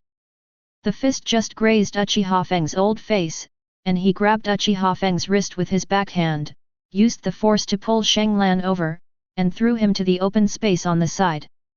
Shang Lan somersaulted in mid-air, landed smoothly, and rushed towards Uchiha Feng at full speed. Leaf Hurricane. Shang Lan jumped up and kicked him hard in the head. Bang! Uchiha Feng raised his hand to block, his feet motionless, and one palm grabbed Shenglan's ankle. However, Leaf Hurricane was a 2-kick combo, and after one attack was blocked, Shenglan stood firm and kicked away Uchiha Feng's grabbing hand with his other kick. Kana Bad Rock Rising. As soon as he landed, Shenglan elbowed him in the chin. Uchiha Feng took a step back and smashed down with his right fist.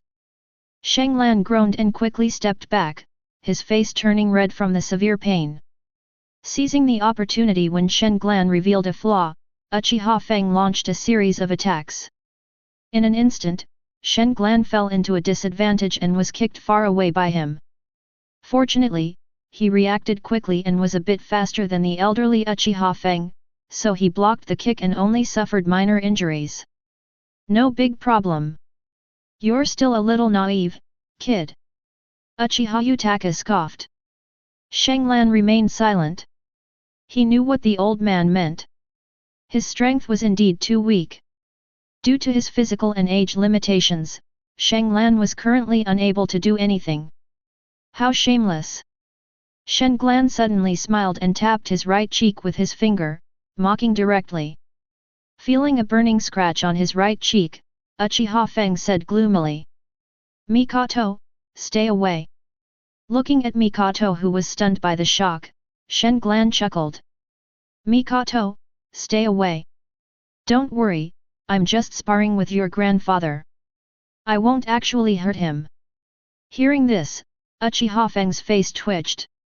After enduring to watch Mikoto go away, Uchiha Feng took action directly. He couldn't bear it anymore.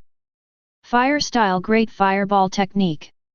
An Uchiha family's signature jutsu came out of his mouth. Shenglan widened his eyes. He didn't expect that this old guy was serious. Aren't you afraid of hurting me? Laozi is only 5 years old. Shenglan cursed inwardly, exerted force on his feet, and rolled several times on the ground in a way that minimized damage but was ugly. He chose to rely on his speed advantage to avoid Uchiha Feng's great fireball. With a loud bang, a huge fireball passed by. Before Shenglan could steady himself and stand up, the sound of a hidden weapon breaking through the air was heard, and a stone shot towards him head-on. Ding! Without even raising his head, Shenglan took out a kunao, sensed the direction of the flying stone, raised his hand and swung it, knocking the stone away accurately. This was the benefit of his strong mental power and magical 5 senses. Its powerful perception ability is comparable to the 360-degree visual perception of the Byakugan. In fact, his mental perception is all-round and has no blind spots, although the current sensing distance is still too small, that is, within a radius of 3 meters. The brain can sense it without seeing with the eyes. If it is more than 5 meters away, the eyes are needed to see it. When the first attack failed, Uchiha Feng quickly shot out 3 shurikens, and then quickly formed seals with both hands. Ninjutsu, Shuriken Shadow Clone Technique. Watching the 3 shurikens split and change exponentially in the blink of an eye, in an instant, the shurikens in the sky flew towards Shenglan. After swinging the kunao and knocking down the shurikens in front of him, Shenglan had chakra attached to his feet, and he used his hands and feet to roll and crawl behind a big tree. FK, "Old man, are you serious?" Shen Glan shouted, not waiting for Uchiha Feng to respond to him. As soon as the shuriken completely missed, Shen Glan flashed out and rushed towards Uchiha Feng. Fire-style impatience technique. Swoosh, swoosh, swoosh. Dense small fireballs spewed out of his mouth and hit Shen Glan head-on. This time he had no way to avoid it.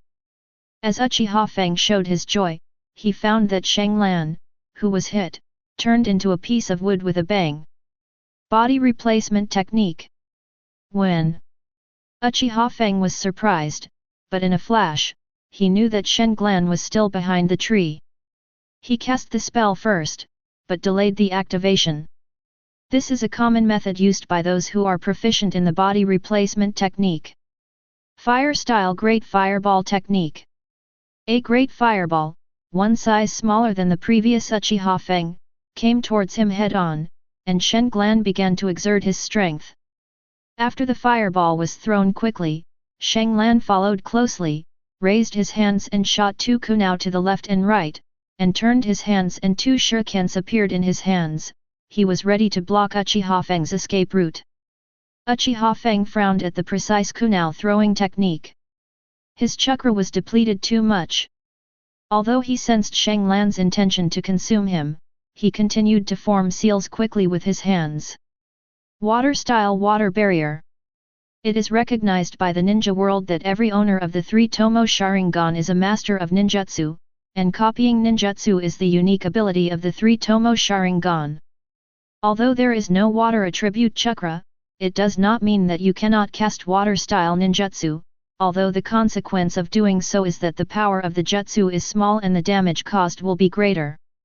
However, this water style is more than enough to resist Shen Glan's great fireball. Bang! Hiss, hiss, hiss. After a brief collision, water and fire were incompatible, the two cancelled each other out, and thick steam gushed out. Whoosh! Whoosh! Whoosh! Through the smoke, small fireballs broke through the thick fog and hit Uchiha Feng head-on. At this time, Shen Glan's voice was heard faintly. Fire-style impatience technique. This time it was Uchiha Feng's turn to flee in panic. Hiding behind a big tree, Uchiha Feng was panting. The battle had lasted neither long nor short, and he was beginning to run out of energy. After all, he is really old. He hasn't really fought for at least 10 years. At his age and status, he doesn't need to do anything himself. He has subordinates and juniors at his disposal. Horrible. Is this guy really only 5.5 years old? Who taught him this kind of combat experience and ninjutsu? And, how can this guy have such a high amount of chakra? Uchiha Feng looked incredulous. He was the one who sent Uchiha Izumi to guide Shen Glan, but he knew that Uchiha Izumi had never had a real combat sparring match with Shen Glan. Because although they all knew Shen Glan's terrifying talent, they subconsciously thought that Shen Glan was still a child and not worthy of practical guidance. Uchiha Izumi also thought so. Therefore, in addition to teaching Shen Glan the theory and techniques of combat, as well as guidance on cultivation, they have allowed Shen Glan to train on his own. Was it that genin named Might Dai who gave the instructions? That shouldn't be the case. Didn't they say that genin only knows taijutsu? Uchiha Feng is self-denying. Although he pays close attention to Shen Glan and knows that he always practices with Might Dai, he does not know the specific details. In fact, his guess was correct. Shen Glan's combat effectiveness was indeed due to the help of Lao Dai. In Lao Dai's eyes, he would not treat Shen Glan as a child. After all, they were already brothers, so naturally he treated him as an equal. Discussing and fighting are the training tasks that Lao Dai has asked for recently. Lao Dai's physical skills are very powerful. When Shen Glan competed with him in physical skills, he was not only beaten badly, but he couldn't even touch his kakuzu. He could only rely on the use of ninjutsu, the assistance of illusion, and the shuriken throwing technique he learned from Uchiha Izumi to barely hold on for a while and avoid being defeated too quickly. Therefore, through repeated battles, Shenglan's combat experience improved quietly and rapidly. Listening to the fireballs hitting the tree trunks, Uchiha Feng leaned against the tree, breathing heavily and trying to recover some chakra. However, Shenglan was relentless and kept pressing forward. Fire-style Great Fireball Technique. A loud roar was heard, and Uchiha Feng's face changed drastically with fear. He rolled on the ground without thinking. He knew that the tree where he was hiding could not block the Great Fireball. As a result, the expected explosion did not sound, but instead, a sound of breaking through the air was heard. "I've been fooled." Shenglan's roar just now was just an act. Uchiha Feng was fooled again. But come to think of it, how could a child under 6 have so much chakra? And release it one after another without stopping? It was impossible, but Uchiha Feng didn't dare to take the risk. After all, Shenglan had scared him too much. If he really came with a great fireball, that little tree would be no match for it. In the final analysis, he is still a coward. The older he gets, the more he cherishes his life. As he was old and frail, it was difficult for him to dodge the sound of breaking air. Chapter 28. Bang! A small stone hit his chest. "You've already lost." Shenglan gasped and said, if this stone was replaced with a kunao, Uchiha Feng would be dead, so he was really defeated. His chakra was actually only enough to perform one great fireball technique and one impatience technique, and using one more body replacement technique was already a breakthrough for him. After all, even though he could refine chakra very quickly, he was still too small and his body couldn't hold much chakra. This was also the reason why his chakra hadn't changed much in the past 6 months. The body's capacity is limited, and he can't increase it just because he wants to. He can perform 3 ninjutsu in a row thanks to the daily treading water training. More than half a year of persistence and his strong spiritual power have given him an excellent control over chakra. Mean. Uchiha Feng was furious. He felt that this little BD was too insidious and that his loss was too unfair. Losing to a child who was not even 6 years old made him feel unbelievable and his face felt hot and dry. Being a ninja isn't a glamorous profession. Do I need to teach you this? Shenglan chuckled and waved to Mikoto in the distance. Uchiha Feng's face changed when he heard this, and then he gradually became a little lost. He thought to himself that he was getting old and confused, and at the same time he felt great shame and sadness. I'm truly old. Not only can I not defeat a child, but my inner strength has also decayed. Politics and power have seriously poisoned his body and mind. You guys are awesome, Grandpa, tell me who won. Mikoto's eyes sparkled with admiration, it was the first time she had seen such a proper and complete ninja duel. She was also surprised that Shenglan was so powerful that he could fight with his powerful grandfather like this. You know, there are many powerful Chunin in their clan who respect her grandfather very much and are even willing to obey his orders. She didn't understand politics and power, she just thought her grandfather was more powerful than those Chunin, so those people would listen to him. I lost. Of course, I only lost by 1 move, so it's a close defeat. Shenglan smiled at her. My grandfather couldn't even defeat the clan's Chunin. It's normal for him to lose. You're already amazing. Mikoto consoled with an innocent smile. Uchiha Feng felt embarrassed when he heard this, but he looked at Shenglan with undisguised admiration. This kid is so precocious. Whether it's IQ or EQ, he's far superior to his peers. It's hard to believe he's not even 6 years old. It's like an old ghost has taken over the child's body and been reborn. Uchiha Feng suddenly thought of this, then shook his head and cursed himself for having wild thoughts. If Shenglan knew what he was thinking at this moment, he would probably say to Uchiha Feng. As expected of an old ghost, your guess is spot on. I won't allow you to graduate at this time. Let's get back to the topic, Uchiha Feng said directly. I thought Shenglan would make a fuss and refute, but he scratched his head awkwardly and said.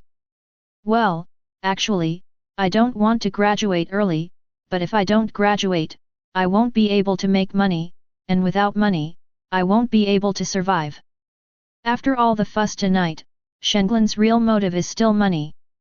Bullshit. The money Lao Zi gave you is enough for you to live comfortably for 10 years, and you're still pretending to be poor for Lao Zi. Uchiha Feng cursed angrily. I don't want to either, but in the path of cultivation, it's inevitable that the cost of cultivation is high, especially in martial arts. After hearing this, Uchiha Feng couldn't help but ask. Where did you learn all this? Did Might teach you? Poor in literature, rich in martial arts. This is such an appropriate adjective. Lao Zi has lived most of his life and still can't use it. Yes, Teacher Dai said that meat is essential for strengthening the body, and we should eat more of it. Uchiha Feng said in disbelief. Don't lie to me, an old man. The money I give you is enough for you to eat delicious food every day for 3 to 5 years. You know, Teacher Dai wastes so much time and energy on me every day. I can't just go out to dinner with him and ask him to pay, right? It's hard to repay a debt of gratitude, but every bit counts. Shenglan told the truth because he knew that Uchiha Feng had always arranged people to monitor him, which was a form of protection. Of course, this protection is also just sending people to check on him occasionally when he remembers to. Shenglan is in Kana and is a student of the ninja school. He is in a safe place and does not need to be monitored all the time. Uchiha Feng nodded subconsciously at first, indicating that Shenglan did the right thing, and then he was stunned. Then, his nose became crooked with anger. He has to pay back his debt of gratitude. What about Lao Zi's? What about Lao Zi's debt? Shenglan laughed dryly. When it came to his own debt, he quickly promised. Please calm down. Don't you think about it. With my level, it's normal for me to become a Chunin within 3 to 5 years, right? By then, after completing the mission, the money will just be a number. As for your debt of gratitude? Hehe. Don't worry, I will help you take good care of Mikoto in the future. Hehe. Shenglan smiled foolishly. He felt that if he waited until he grew up to repay Uchiha Feng, it would be difficult for him to live to that age. Since he couldn't repay him, repaying his granddaughter would be the same. Oh my god! Uchiha Feng couldn't help but swear and punched him in the face. Shenglan was caught off guard and was hit hard by the punch, and he fell into coma. This punch was very heavy, it was his angry blow. Uchiha Feng was about to go over and step on it a few times when he was stopped by his own warm and cozy little cotton-padded jacket which was seriously leaking air. Grandpa, what are you doing? Stop it! Mikoto exclaimed. She was still young and didn't quite understand what they were talking about, but when Shenglan said he took care of her, she was actually very happy, so why was her grandfather so angry? She didn't understand. Damn it! You little BD, you eat my food, wear my clothes, and you still want to covet my granddaughter? Can't I take care of my Mikoto myself? You call this repaying me? You're clearly hoping for my death. You stinky, shameless ungrateful BD, I'm going to beat you to death. Uchiha Feng was still not satisfied after scolding, so he stepped on Shenglan's handsome face twice. Only then did he control his temper and pulled Mikoto away angrily. Shenglan. Mikoto kept looking back, feeling a little uneasy about leaving like this. That night, the friendly and enthusiastic jungle mosquito gave Shenglan a bunch of big red envelopes again. The next morning, Uchiha Izumi brought Shenglan a total of 200,000 taels of silver notes. It seems that yesterday's efforts were not in vain. I really need to demonstrate sufficient value to make people feel at ease to increase their investment. Blindly hiding my strength is a foolish approach.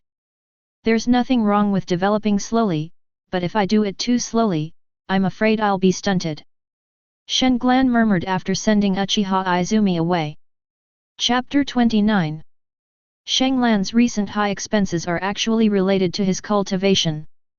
The Dai family's medicinal baths are extremely valuable, but the price is naturally also extremely high. He has been a little obsessed with body training recently.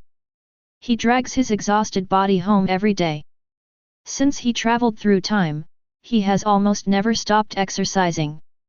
Gradually, he was no longer satisfied with the thin medicinal bath used for body refining in the Dai family. He approached Dai and paid him a large sum of money to make a complete version of the medicinal bath with full medicinal power.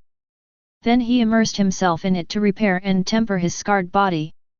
Although old Dai did not approve of Shenglan's morbid body training, he was still very confident in his own medicinal wine.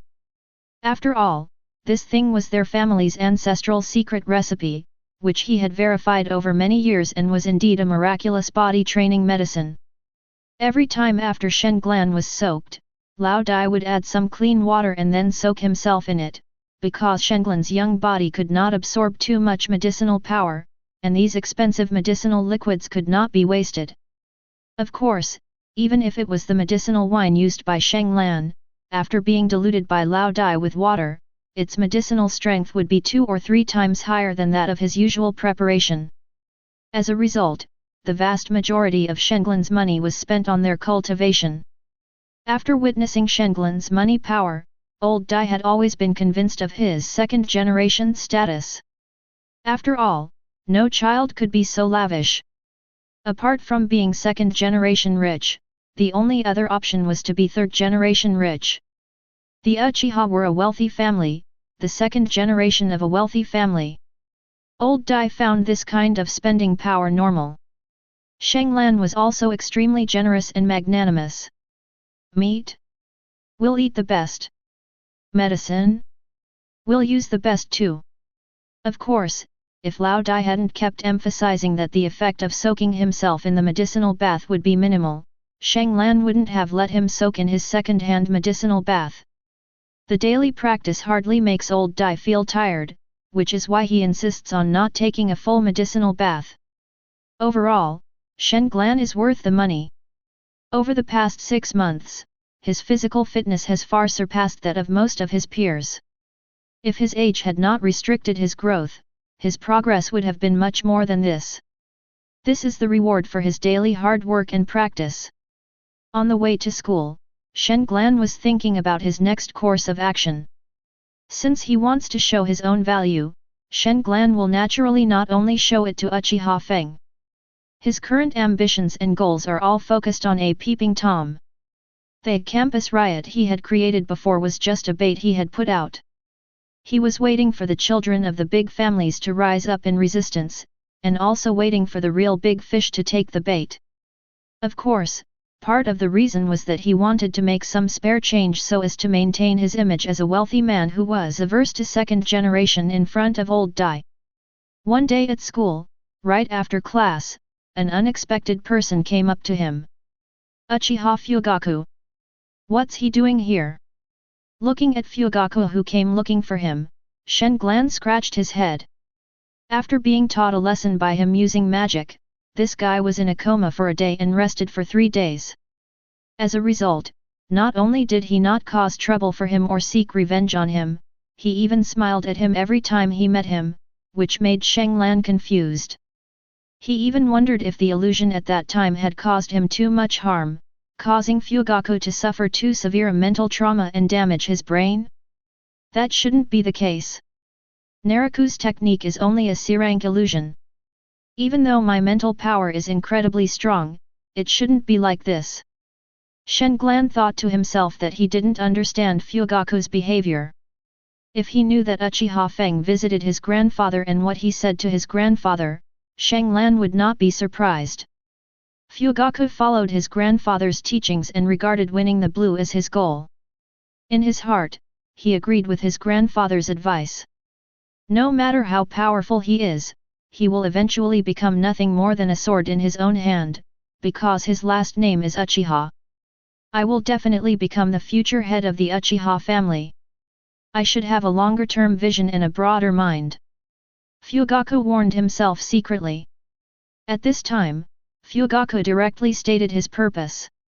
Hayashi from your class has found some senior students and is planning to cause trouble for you. The purpose of his coming here was to ask Shenglan if he needed help.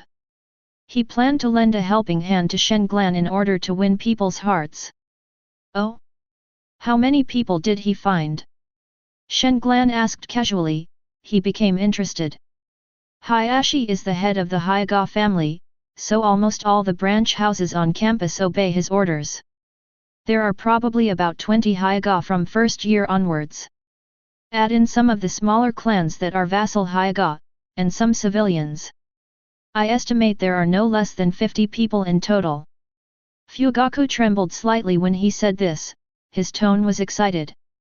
He was still young, and as the prince of the Uchiha family, the kid's favorite thing was to gang up on others. More than 50. Shenglan's eyelids twitched when he heard that. Damn, I underestimated the Hokage clan's appeal. He knew Hayashi was not convinced, and he also knew that Hayashi would find someone to take revenge on him, but he really didn't know that Hayashi could find so many people. What does more than 50 people mean? That's almost the same number of people as 2 classes. Looking at Shenglan's surprised expression, Fugaku sneered in his heart, but asked with a smile on his face. Do you need my help? We Uchiha. Unnecessary. Without waiting for Fugaku to say more, Shenglan interrupted him rudely. His face twitched violently, and he froze. Shenglan's words were so decisive that there was no possibility of him mishearing. Suddenly, Shenglan felt a familiar feeling in his heart, a strange feeling of being spied on. Here they come. Shenglan's figure appeared clearly in a crystal ball. Around the crystal ball, the Chunin gathered together. At that time, they were not yet famous and could only be considered 3 Chunin with good strength. They spent a long time every day learning from the 3rd Hokage and also worked part-time as assistants to the Hokage by running errands for him. Suddenly, Shenglan in the crystal ball slammed the table and stood up, which really scared Fugaku who was standing next to him. This sudden scene immediately attracted the attention of 3rd generation and Chunin. It's this little guy again. Tsunade said with a smile on her face. She had a good impression of Shenglan. The others remained silent, but their eyes were still fixed on him, obviously curious about this little guy. In the classroom, Shenglan raised his eyebrows and shouted angrily. I want to see who Hayashi is. As soon as he walked out of the classroom after making such threats, he saw Mangekyō running towards him with a bruised face and nose. Boss, you came just in time. Hayashi is looking for someone to beat you up. I just got beaten up by him, you.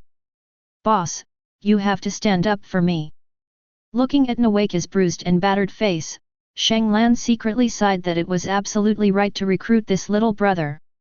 Don't panic. Shenglan said calmly, pulled Mangekyō over, patted his shoulder and said comfortingly. Brother will help you, that BD Hayashi is dead. Ultimate's arrogant words instantly made Mangekyō burst into tears and he was completely devoted to her. He was almost about to offer his tender and precious chrysanthemum to Shenglan. Boss is awesome. Mangekyō roared, his face flushed and his expression excited. He felt that hanging out with Shenglan recently was really exciting. The scene of these 2 little friends living in harmony was reflected in the crystal ball, which made Chunin and 3rd generation watch with great interest. Hey? Looks like my Mangekyō got beaten up. Tsunade raised her eyebrows and said angrily. Chapter 30. He was indeed beaten up, but it seems he is looking for someone to help him. Hee. Orochimaru licked the corner of his mouth and smiled evilly. That was the expression he would show when he saw something that interested him. Did you find that guy? Jiraiya suddenly said that his impression of Shenglan was terrible. He still remembers the last time Shenglan wiped his snot all over his body. At the classroom door, Shenglan asked. Where's that guy Hayashi? As soon as he spoke, a response came from a distance. I'm here, I was looking for you too. The one who responded to him was Hayashi. Looking around, Hayashi was followed closely by a group of students, and on his sides, 2 students from the Hokage branch house, who were a whole head taller than him, stood on his left and right. It was obvious that these 2 were 6th grade students and were fully qualified to graduate and become genin. There is even a genius among them who is one of the top students in the school. Shenglan crossed his arms across his chest and asked calmly. Is this your confidence in provoking me? Shenglan suddenly closed his eyes, chuckled and shook his head. His expression was proud and elegant, and the curve of his mouth seemed to be mocking, and also seemed to be disdainful. His attitude deeply hurt Hayashi's proud heart, and an inexplicable anger arose. Katsuran, don't think you Uchiha family are so great. You are just a bunch of hooligans and scum. What right do you have to collect bribes from everyone? What qualifications do you have to bully your classmates in school? This is Konoha's school, not your Uchiha family's school. Hokage Hayashi spoke righteously and sternly, as expected of a prince from a prominent family who had received a prestigious education. His righteous and stern rebuke caused most of the people present to talk. Exactly, why do you charge a fee? Yes, what qualifications do you have to charge fees? And you charged me $200, when I only get $300 in pocket money a month. If you want to be arrogant, go back to your Uchiha home and be arrogant. Down with Uchiha! Hayashi's words immediately aroused the public's outrage. Many people in Class 1, Grade 1 almost shouted in protest. They only just realized now that everyone had been charged a fee, and that I wasn't the only one who had been wronged. Originally, everyone had endured it. After all, in their eyes, Shenglan was too perverted and powerful. He was a real ninja who could spit fireballs, impatience technique. Even many second-year students were no match for him. The top student in the 2nd grade was even scared to death. How could they dare to resist Shenglan? Moreover, this guy was beating someone from his own clan. He even beats his own people. Who would dare to provoke such a guy? The most important thing is, after he beat someone up and caused such a big fuss, the 2nd Amaterasu went to class regularly, nothing happened, and the Uchiha prince didn't even retaliate. This is scary. They are all children of wealthy families, and have genin backing them up at home or behind the scenes. They are not stupid, and they all know that Shenglan is not an ordinary person, so no one wants to be the first to do so. The prince of the Uchiha family endured such harm and insults, but what does it matter if we are charged 200 yuan in bribes? Just bear with it. This is the common idea of almost everyone in Class 1, Grade 1. But Hayashi stood up so stubbornly. He was the prince of the main family and had been pampered since childhood. He received no harm last time, but he could not tolerate the insulting yet extremely strong killing look. Money was a small matter to him, and he didn't care if Hisashi went to pay it, but he wouldn't let it go if Shenglan bullied him like that. Who is he? The crown prince of the main family, the absolute master of the Hokage branch house, with countless people under his command. In the school, even Awaken, the prince of the Senju clan, may not be more powerful than him. Moreover, Awaken was beaten up this time because of his own fault. Because of the protection money, he has already incurred public wrath. A large number of his followers no longer follow him and have gone to Hayashi's side. That's why he was beaten black and blue, and the ones who hit him the hardest were actually the little brothers he had brought with him. Of course, he's also a victim. The real culprit is his boss, Uchiha Katsuran. He is just the boss's little brother, he does whatever the boss tells him to do. He was a naughty kid to begin with, and the thought of doing something as bad as collecting bribes, which gave him the opportunity to show off, made him feel excited. It was his first time doing this, so he had no idea that doing so would lead to a beating and cause public outrage. He always naively believed that the boss would protect him, so he just did it. This is in line with the thinking and style of a 5-year-old kid, and he is also a qualified little brother. Looking at the excited classmates, Mangekyō was a little panicked. At this moment, a strong hand rested on his shoulder. "Don't panic." Shenglan comforted him calmly, his face showing no sign of panic as if he had angered everyone or committed a serious crime. "Who else wants to resist me? Come out together." Shenglan suddenly raised his head and asked arrogantly. His voice was not loud, but the words he said were extremely arrogant. What a man! As expected of the boss of Senju Mangekyō.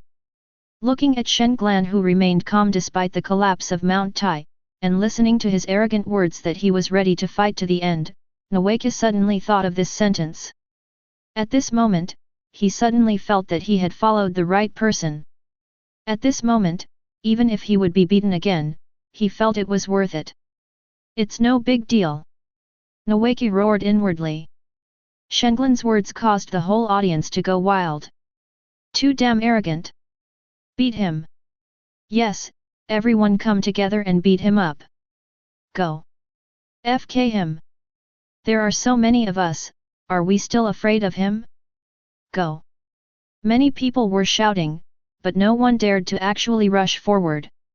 After all, no one wanted to be the first to stand out, and the real first bird, Hayashi, hadn't even moved yet. At this time, Shenglan took a step forward, his eye sockets slightly opened, and his pair of dark pupils swept over everyone indifferently. His eyesight was cultivated. Even if he didn't activate the 3 Tomo Sharingan to bless him, his eyes were still extremely sharp. These were the eyes of the Uchiha clan. When it comes to killing with eyes in the ninja world, no one can compete with him. Moreover, he has been able to initially control his will, and his vision, which is condensed by his firm will unconsciously shake one's beliefs when seeing it. Shenglan's move and look suddenly stopped the originally fierce shouting. Everyone present suddenly became quiet, and many people even took a step back unconsciously. This is how the confrontation of momentum works: you advance and I retreat, I advance and you retreat, there are ups and downs. It was obvious that Shenglan was the more powerful party now. Although the other side had more people and more power, they were still young and inexperienced. They were afraid and it would be difficult for them to compete with Shenglan. Hayashi was very good at judging the situation. When he saw his allies were wary and afraid, he immediately stood up. He wanted to mobilize everyone's emotions and make them muster up courage so that they could defeat this terrible opponent. Don't be afraid, everyone. My Hokage family is willing to take the lead. Let's defeat the evil Uchiha Katsuran together. From now on, we will no longer be bullied by him. Hayashi was getting more and more excited as he shouted, his face flushed, obviously he was already drunk. If he could take the lead in defeating Shenglan this time, then Class 1 would definitely be controlled by his Hokage family. Moreover, he also attacked the Uchiha clan from the side, which would definitely be of great benefit to him, the head of the Hokage clan, in the future. After all, the Hokage clan and the Uchiha clan are both families of eye techniques, and are also both famous and powerful clans. They have always been fighting openly and secretly, and neither of them is willing to submit to the other. Think about it, a person who beat up the Uchiha prince was defeated by me. Doesn't this mean that Uchiha Fugaku is obviously inferior to me? I've already outshined Uchiha Fugaku, so who should the various small and medium-sized families turn to and follow in the future? Do I even need to ask? And most importantly, he was the eldest son of the Senju family's princes. Doesn't this indirectly reflect that the Senju family's princes are inferior to him? Which family would dare not give face to Hokage? Not give face to Hayashi? When he thought of this, Hayashi trembled all over and became extremely excited. Today would be the day when he, Hokage Hayashi, would become famous. Chapter 31. Looking at the two hostile parties in the crystal ball, the third Hokage frowned and said solemnly. It looks like a fight is about to break out. It's lunchtime now, and the teachers are also taking a break. I guess it's too late to stop it. Orochimaru, go over there.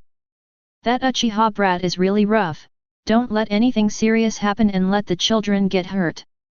That kid from the Uchiha family knows ninjutsu, this is no joke. The third generation isn't afraid of him being beaten up, they're just afraid of this guy using ninjutsu to hurt people. After all, this kind of thing has happened before, and that was just an attack on people of the same tribe, resulting in such consequences. This time it may even be more serious than before. As soon as the third generation finished speaking, Orochimaru left in an instant, and Tsunade left with him. The two of them rushed towards the school at full speed. Tisk. This guy seems to be an unstable factor in school. Jiraiya said bluntly. Haha, that's true. The third generation smiled and agreed with him. It would be better to just let him graduate so he doesn't harm his classmates. Jiraiya crossed his arms, rolled his eyes and said casually. Suddenly, the third generation's expression became extremely serious, and he said to Jiraiya seriously. Letting him graduate now is harming him. Don't forget his age, he's still a child who knows nothing. Jiraiya suddenly shuddered, and after putting away his cynical attitude, he sincerely apologized to the third generation. Sorry, teacher. I didn't mean any harm, I just spoke too much. He felt that it was extremely shameful for him to target a 5-year-old child like this. While he felt deeply ashamed, he adjusted his attitude and apologized sincerely, even though the words were unintentional. Obviously, he understood the meaning of third generation's words. I know. The third generation lit a cigarette and said that he knew Jiraiya's character best and he didn't want to make a big deal out of it. Suddenly, a change in the situation in the crystal ball attracted the attention of the two. Shenglan suddenly withdrew his gaze and looked at the group of Uchiha people who were a little far away from him and said. Fugaku, it's time for you to show your abilities. You said you would help me. Shenglan's words shocked everyone. With the Uchiha family standing up for him, this battle would be difficult to fight. The overall strength of the Uchiha family would exceed that of the Hyuga family. Suddenly, their attention was focused on Uchiha Fugaku. Feeling everyone's gaze, Fugaku was silent for a while, and he quickly weighed the pros and cons of helping or not in his mind.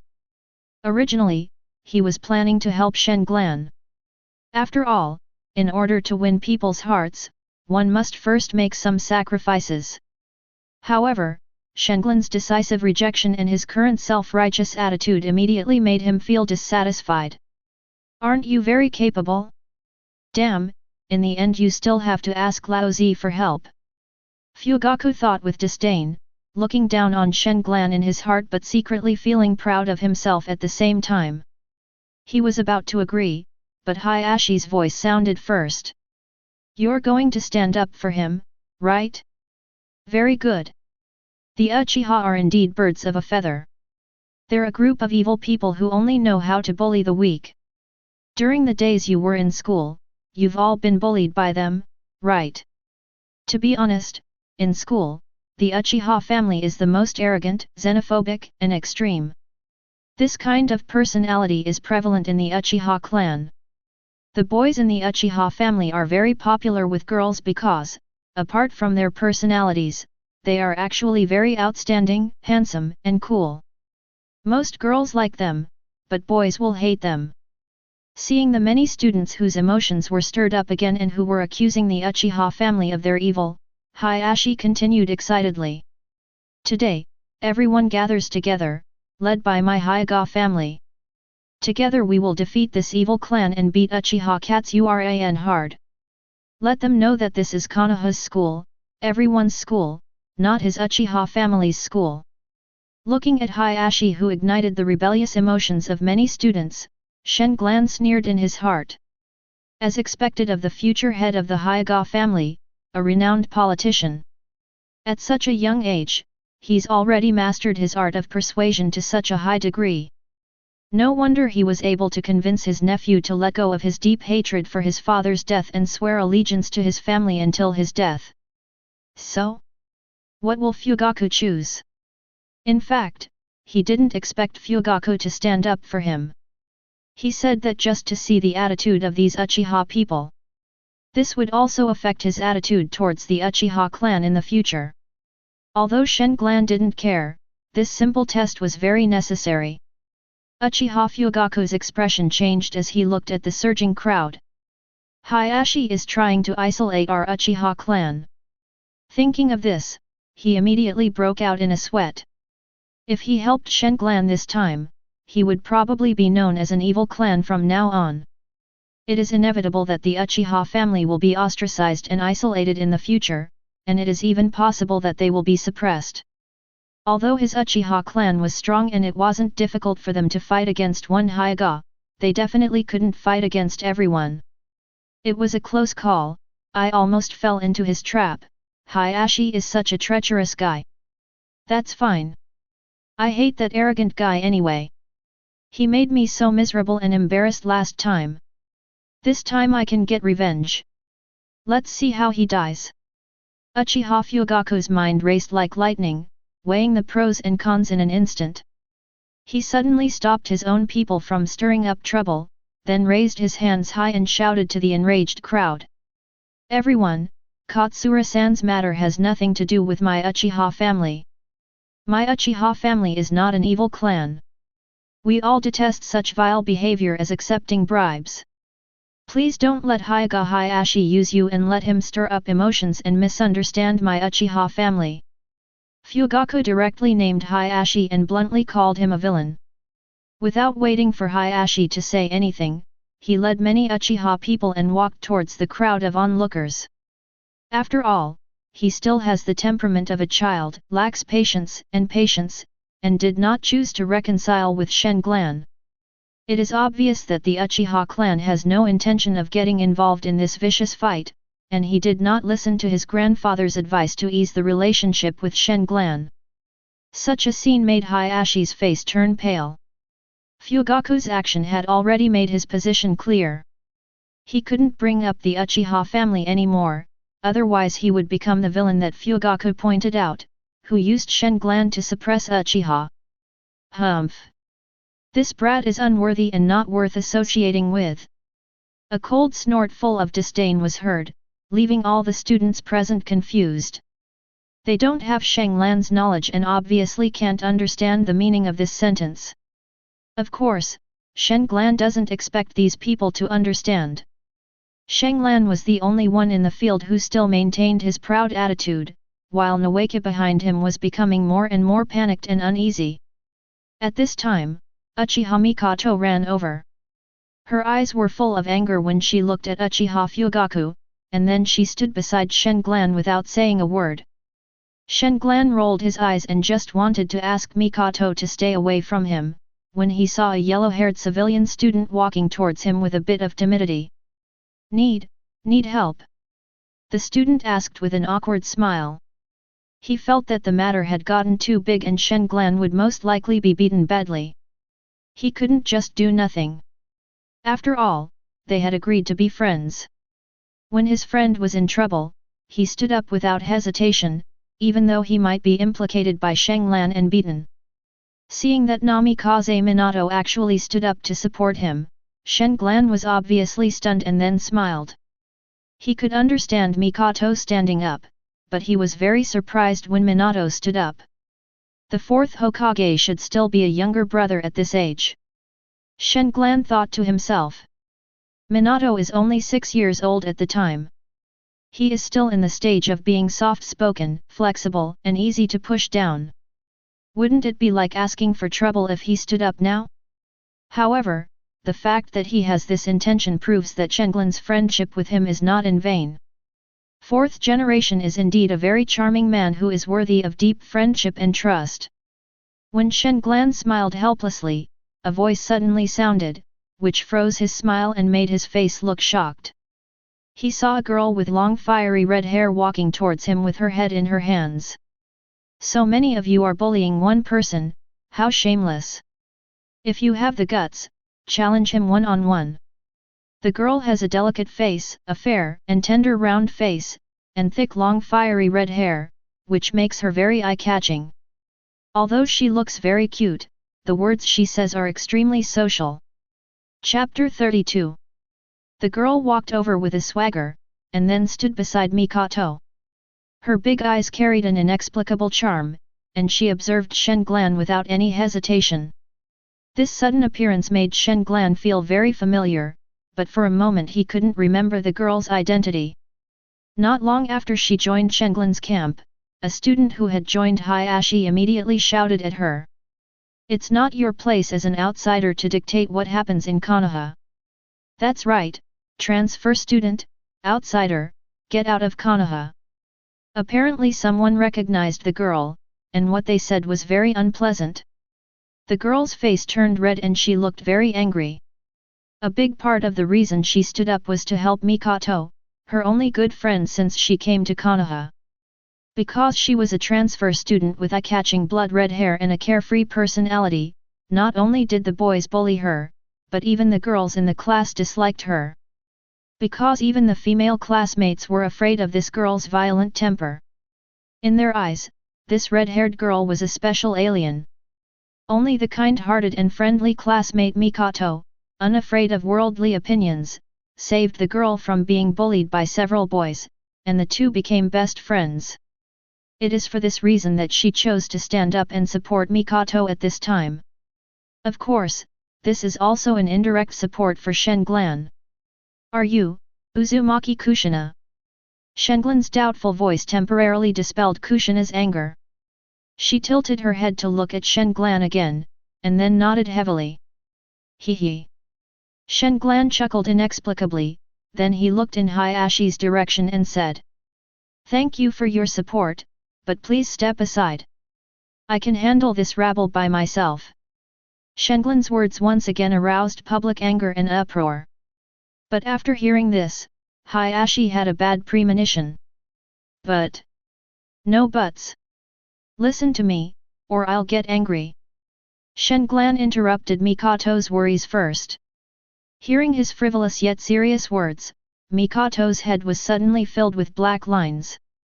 Although they were all worried about Shen Glan's safety, after hearing his unquestionable tone and seeing his confident attitude, the few friends finally chose to believe. "Don't get beaten to death, brother," Kushina said with a grin as she pulled Mikoto away. "Trust me, brothers," Katsuran said to Minato and Nawaki. "All right.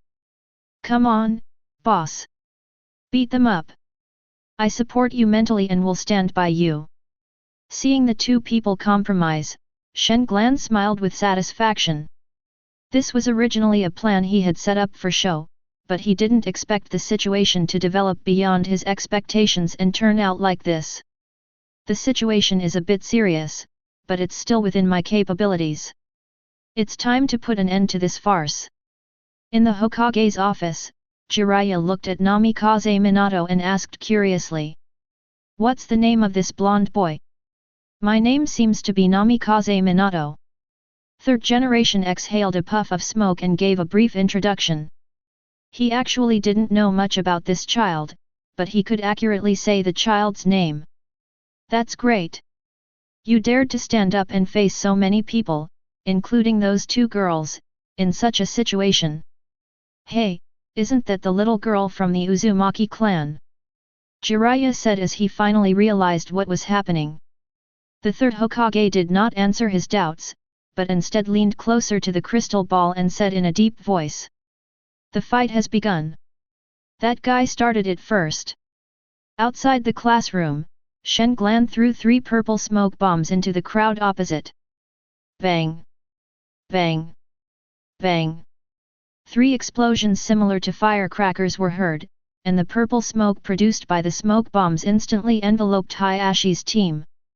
Confidence is one thing, arrogance is another. He is not arrogant enough to face so many students head-on. Even if he had the strength of a Chunin at this point, he was certain that he would be badly defeated in an open fight. After all, not everyone in the ninja school was a loser, and there were many capable people among the children of the big families. To put it simply and crudely, the people on the opposite side could kill him just by throwing stones, not to mention that they had unsharpened kunao and shurikens used for training in their hands. Therefore, if you want to defeat this group of aggressive elementary school students, you need to use extraordinary means. For example, blocking their vision, using one's own spiritual perception to fight against this group of blind people, so as to achieve the goal of defeating them one by one. Bang! Ah! In the thick fog, Hayashi suddenly screamed. Most people coughed in panic, a small number covered their mouths and were secretly on guard, and some simply abandoned the team and ran away. White eyes, open! In the crowd, several senior Hyuga rolled their eyes. In their sight, a figure with Chunin level chakra was beating Hayashi wantonly. The figure was very close to them, and they knew who it was just by thinking about it. Uchiha Katsuran! A Hyuga exclaimed.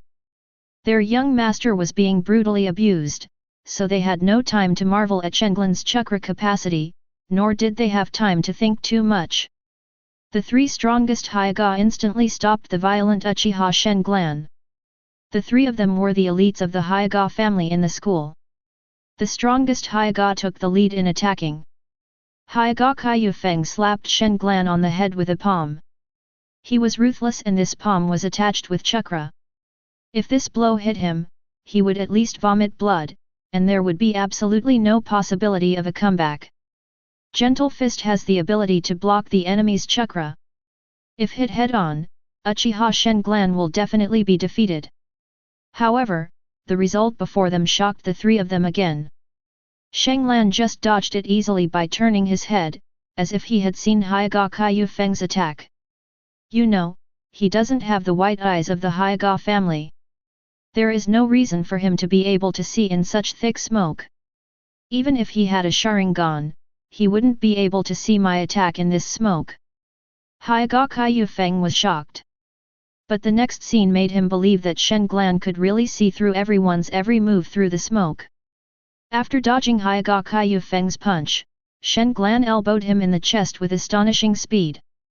Hyuga Kaiyufeng was so frightened that he only had time to raise his hands to block, and the instantaneous collision made him scream. Ah! Hyuga Kaiyufeng suffered a great loss from the elbow to the arm. Another senior student, Hyuga, also came forward to help. He attacked Shenglan repeatedly. In the smoke, the sound of fists and feet clashing rang out continuously. In terms of physical skills, Shenglan was far superior to him. After just a few rounds, Shenglan found a flaw in him and kicked him. He rolled on the ground, holding his stomach and fell to the ground. Gentle Fist Technique, 8 trigrams, 16 palms. A 5th grade Hyuga activated the Gentle Fist technique after exchanging a few moves with Shenglan. Although it only had 16 palms and was the initial move of the Gentle Fist technique, he defeated many top students of the same age with this move. Facing this powerful enemy, he used his trump card. But the next moment after he used his ultimate move, he was shocked to find that all of his 16 palms were blocked.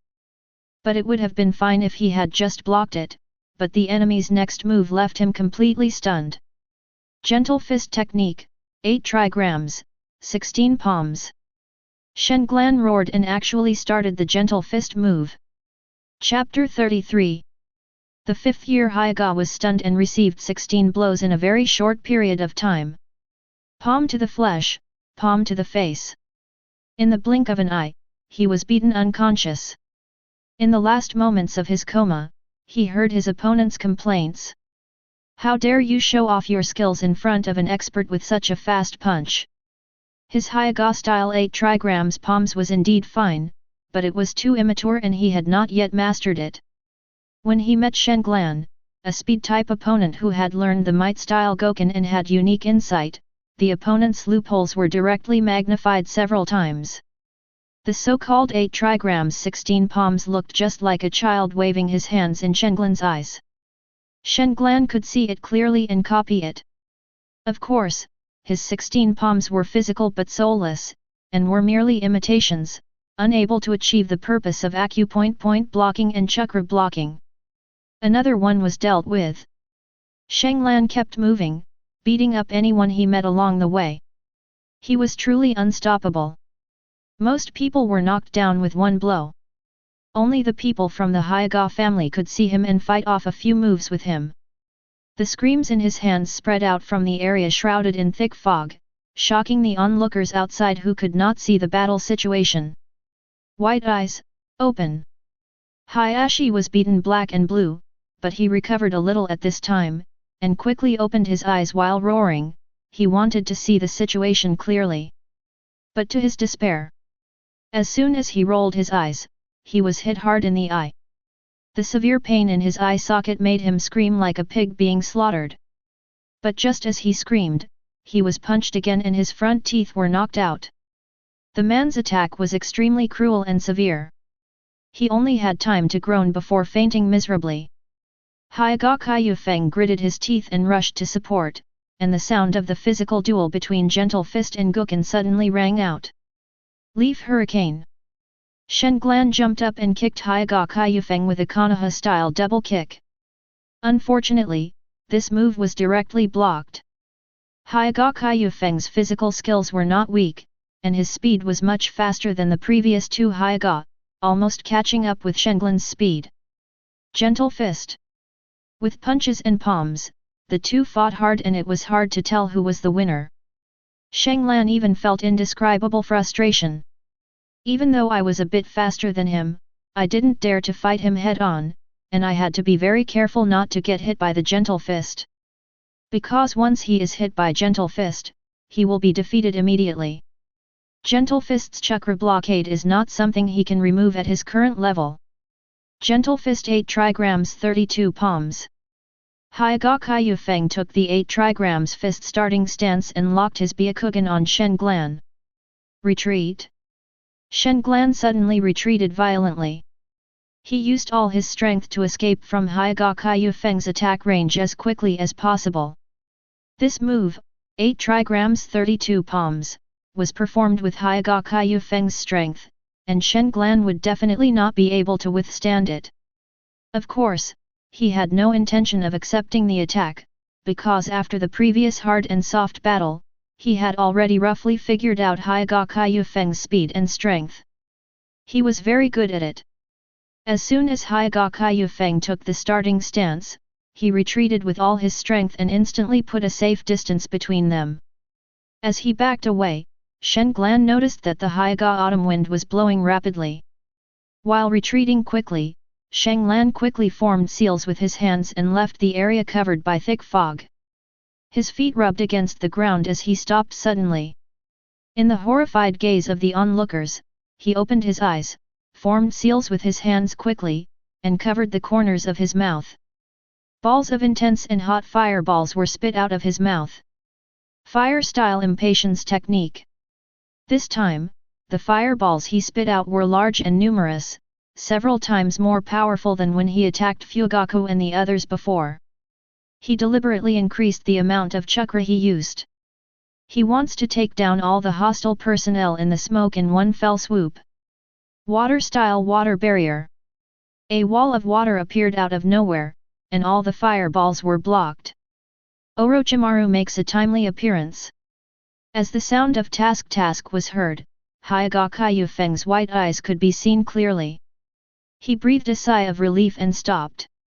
If those fireballs had not been blocked, he would probably be injured, and probably seriously injured. Is the teacher here? Hokage Yufeng thought to himself. As Orochimaru appeared, another figure flashed out. She raised her hand and waved away the purple fog and white steam that were about to dissipate. This is Tsunade's appearance. As the smoke completely disappeared, all the students witnessed the most shocking scene in their growth so far. Dozens of people were lying on the ground, screaming and covering the parts of their bodies that were hit. Hayashi and a 5th grade student were lying unconscious on the ground. There was even a bloody white front tooth lying next to Hayashi. Hokage Yufeng, the famous veteran genius in the school, was actually covering his arm with a frown on his face, obviously injured. Shenglan's elbow strike was very powerful. If his strength hadn't been so immature, that strike would have directly broken his arm. This was the price he paid for underestimating Shenglan. If he had known from the beginning that Shanglan could see through the thick fog and was so fast, he would not have suffered such a big loss. Although he did not underestimate this brother who was several years younger than him before he came, after all, he had the experience of Uchiha Fugaku and had confirmed that the other party was capable of ninjutsu and illusion. A student who knows ninjutsu and genjutsu is strictly speaking a ninja, which is worthy of his attention and serious treatment. But after seeing Shanglan's strength, he realized that this guy's physical skills were so strong. Is this really only 6 years old? Horrible. This was Hokage Yufeng's only thought at this moment. Shanglan had shocked him so much, and there were so many things that were unbelievable to him. Genius? Maybe. Hokage Yufeng murmured to himself. He couldn't find a more suitable word than genius to describe Shanglan at this moment. He felt that Shanglan at this moment was worthy of the word genius. His so-called genius was a joke in front of him. He also made up his mind to practice harder in the future. Is that, just, over? Nawaki asked stutteringly, looking like he had seen a ghost. It seems, it's over. Minato replied, his face also full of disbelief. The two girls' eyes flashed with love, and they couldn't take their eyes off Shanglan. Haha, funny kid. Orochimaru licked the corner of his mouth and laughed hoarsely. He arrived before Shanglan made his move, and he also stopped the teacher who came to check, and hid in the dark with Tsunade to observe the development of the situation. After all, if the students hadn't taken action, there would have been no need for the two of them to come out. Moreover, they were just wanting to see how Shanglan could deal with the siege of so many people. Although his vision was obscured by the smoke bomb, Orochimaru knew that this guy's physical skills were very strong, and the physical skills elites of the Hyuga family in the school were no match for him. His ninjutsu is also very powerful. The impatience technique he used just now was very powerful. The number, size, and temperature of the fireballs fully demonstrated that he has mastered this ninjutsu. What a mysterious child! It's incredible that he can achieve this at his age. I really want to dig him open and see why he is so different. Orochimaru suddenly developed a morbid interest in Shanglan. Feeling Orochimaru's weird, perverted, and terrifying gaze like that of a lion majesty, Shanglan trembled inexplicably. It was an extremely dangerous look. His look made Shanglan, who had supernatural senses, have his hair stand on end, his muscles tense, and a warning in his heart.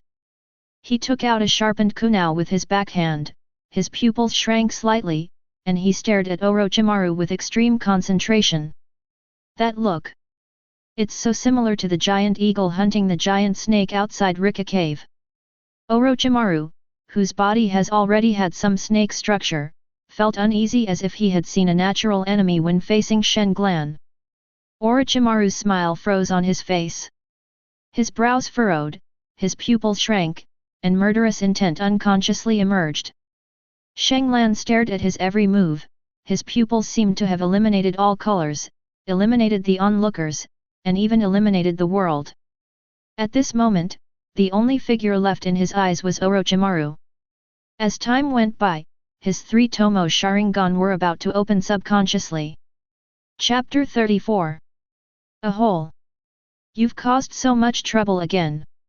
At this moment, Tsunade's loud shout rang out, waking up Orochimaru and also bringing Shanglan, who was concentrating on ultimate, back to his senses. Orochimaru is indeed dangerous.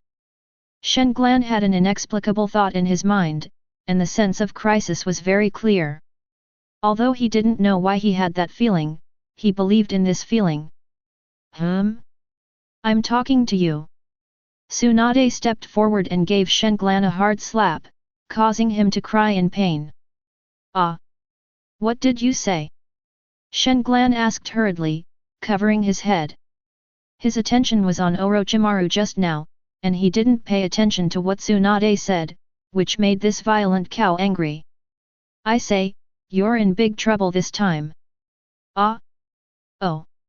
Seeing Shanglan's heartless response, Tsunade's anger surged again. What's your reaction? Tsunade crackled her fingers and leaned closer to Katsuran to ask. Shanglan broke out in a cold sweat instantly and subconsciously took a few steps back.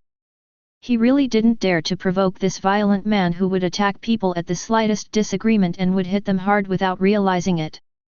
Sister! I'm here! Nawaki ran over happily to rescue Shanglan. You guy, you're always making trouble all day long. Are you trying to PS me off to death? Tsunade lovingly ruffled Nawaki's hair and cursed him with a feigned ferocity. Sister, you don't know, your brother was almost beaten to death just now. Look, my handsome face was beaten like this, and it was my boss who helped me teach them a lesson. Nawaki started to complain, pointing at Hayashi who was lying unconscious on the ground. Boss! Tsunade stared at Katsura with wide eyes. The latter laughed awkwardly and dared not answer. I don't care what the reason is. I can't solve this problem. Come with me, and let the teacher worry about this trouble. Tsunade looked at Shanglan seriously and said that although she wanted to protect this little guy, this matter involved the main family of the Hokage clan and was no longer a problem she could solve. Although she is the princess of the Senju clan, many people will give her face and call her sir, but she has no right to interfere too much. It is most appropriate to leave this matter to the third generation. Just like that, Shanglan was arrested again, and the teachers came out to clean up the mess again. In the Hokage's office, Shanglan was punished to stand for a long time. The third generation lowered their heads to handle official business, occasionally looking up and glancing at him sideways without saying a word. The atmosphere was a little heavy and depressing. Suddenly, Orochimaru appeared in an instant, holding a report in his hand and handed it to the third generation. After the third generation read it carefully, they buried their heads in their work again. After a long while Shanglan was waiting impatiently, Jiraiya and Tsunade entered the office together. Has that kid Hayashi been sent back? What did Hyuga say? The third generation asked directly without even looking up, without stopping their hands. Well, he was sent home. The Hyuga tribe leader was very angry. He sent someone to reprimand the school teacher for poor supervision and asked for the name and whereabouts of the attacker. Jiraiya reported. Third generation paused their work, looked up, and hummed. I answered his question, and he just nodded, told someone to send the guests away, and didn't say anything else. Tsunade spoke up. Upon hearing this, the third generation frowned and looked unhappy. Chief Hyuga is worthy of being the chief of a large clan. His way of handling things is extremely experienced and wise. Unlike when Uchiha Fugaku was beaten before, where the Uchiha Great Elder immediately came to demand the release of the person, the Hyuga chief's actions caused even more headaches for the third generation. He couldn't even take Shanglan's mischief lightly anymore. Damn it! I shouldn't have intervened in this matter. Whoever takes the initiative will have it much harder. I should have had the school teacher notify the Hyuga leader first, then expressed my concern. I was sure he wouldn't dare to act recklessly, and he would be the one who would handle it with care. Third generation drummed his fingers on the table and cursed himself for being so stupid, his expression changing from gloomy to bright. Sunin has been with him for many years and knows that this is the teacher's physical reaction when he is thinking about something troublesome. Come here, immediately detain Uchiha Katsuran for intentional injury and fighting. The term is, 5 days. The voice of the third generation rang out, startling everyone present, including Shanglan, who was completely dumbfounded. What the hell is this operation? I don't accept it. Why are you locking me up? They wanted to beat me up, and I just fought back. It's legal. Why are you locking me up? Shanglan made a big fuss. Protests are invalid, execute immediately. The third Hokage lit a cigarette, took a deep breath, and smiled slightly at Shanglan, who was still struggling and making a fuss after being grabbed by the collar by Tsunade. His expression relaxed a lot. Just because I'm the Hokage, "You mischievous monkey, just accept your fate." The third generation's words made the Chunin burst into laughter. They all knew that the teacher was always called a monkey by the second Hokage in the past, and this time it was his turn to call others monkeys. This seemed to represent how much he valued Sharingan, and Chunin couldn't help but think of it. "I don't accept it. I'm only 5 years old. I'm a child. I'm a minor. You can't do this." A white-haired Anbu Jainin suddenly appeared and grabbed his arm, pulling him directly towards the office door. Sharingan suddenly stopped his noisy movements, his expression changed slightly, and he glared at third generation and said, "Just wait for me." He said something harsh and then meekly followed the Anbu away. Konoha's white fang Hitaki Sakumo. Looking at this Anbu's silver-white hair, the short blade on his back, and the well-restrained sharp aura, Sharingan knew his identity. This is also the reason why he no longer resisted or made a fuss, but let him lead him. After watching the two leave the office, third generation puffed out their cigarette, picked up a report and handed it to Jiraiya and Tsunade. The report records in detail Sharingan's every move for most of the time, the people he came into contact with, and Anbu's independent analysis. The report lists Sharingan's daily life in detail, and most of the records are about cultivation. This is a cultivation fanatic who has no childhood life. He seems to be only keen on cultivation. Apart from eating and sleeping, he spends his days training his body or practicing. This report, provided by Anbu, is clearly organized and meticulously observed. It is a file of long-term surveillance records. Although the place where Sharingan lives is a bit remote and there are very few people, how could the Anbu ninjas not notice that there was suddenly such a child living there and setting up a camp near the school? Sharingan knew that he could not escape the Anbu's eyes, so he simply let those Anbu monitor him. The report pointed out that although this child had the surname Uchiha, he had never been seen returning to the Uchiha clan territory. This was a child who was suspected to have been expelled from the Uchiha family. Anbu observed that there were a large number of animal bones piled up next to the camp, mostly snakes, and a large number of hunting traps set up in the forest not far away. Therefore, Anbu inferred that the child mostly ate captured prey. Seeing this, Tsunade's mind was greatly shaken, and his fingers unconsciously clenched tightly. A poor child with no family, no money, and no home. How could the Uchiha clan just leave a 5-year-old wandering around like this and do nothing? Tsunade said angrily. Among the three men, Orochimaru closed his eyes and remained silent, Jiraiya sighed and remained silent, and the third generation smoked a cigarette and tilted his head without saying a word. Anbu analyzed that although this child was living outside, he had all the necessary daily necessities. It was suspected that an adult had contacted him behind the scenes and provided him with daily necessities. Suspected to be a disciple of Genin Might Dai, they come into contact every morning and train together. Suspected to have mastered the three-body technique, confirmed to have mastered fire-style ninjutsu, shuriken throwing, taijutsu, and simple chakra control training, tree climbing and treading water. Overall strength, Chunin is slightly better. Report summary: an alien without a childhood, a madman who only knows how to practice, and a maniac who practices body training day and night. Anbu knew much of Sharingan's daily life in detail, but he didn't realize that what he knew was only what Sharingan didn't mind letting them know. Because of his surveillance, Uchiha Izumi had already told Sharingan that he knew about it. Chapter 35. It seems that there is indeed a big conflict between this child and the Uchiha family, but what is his relationship with the third elder of the Uchiha family? Jiraiya wondered, trying to understand the boy. Everyone should remember that Uchiha Sharingan's previous nomination for Genin was recommended by him, Uchiha Feng.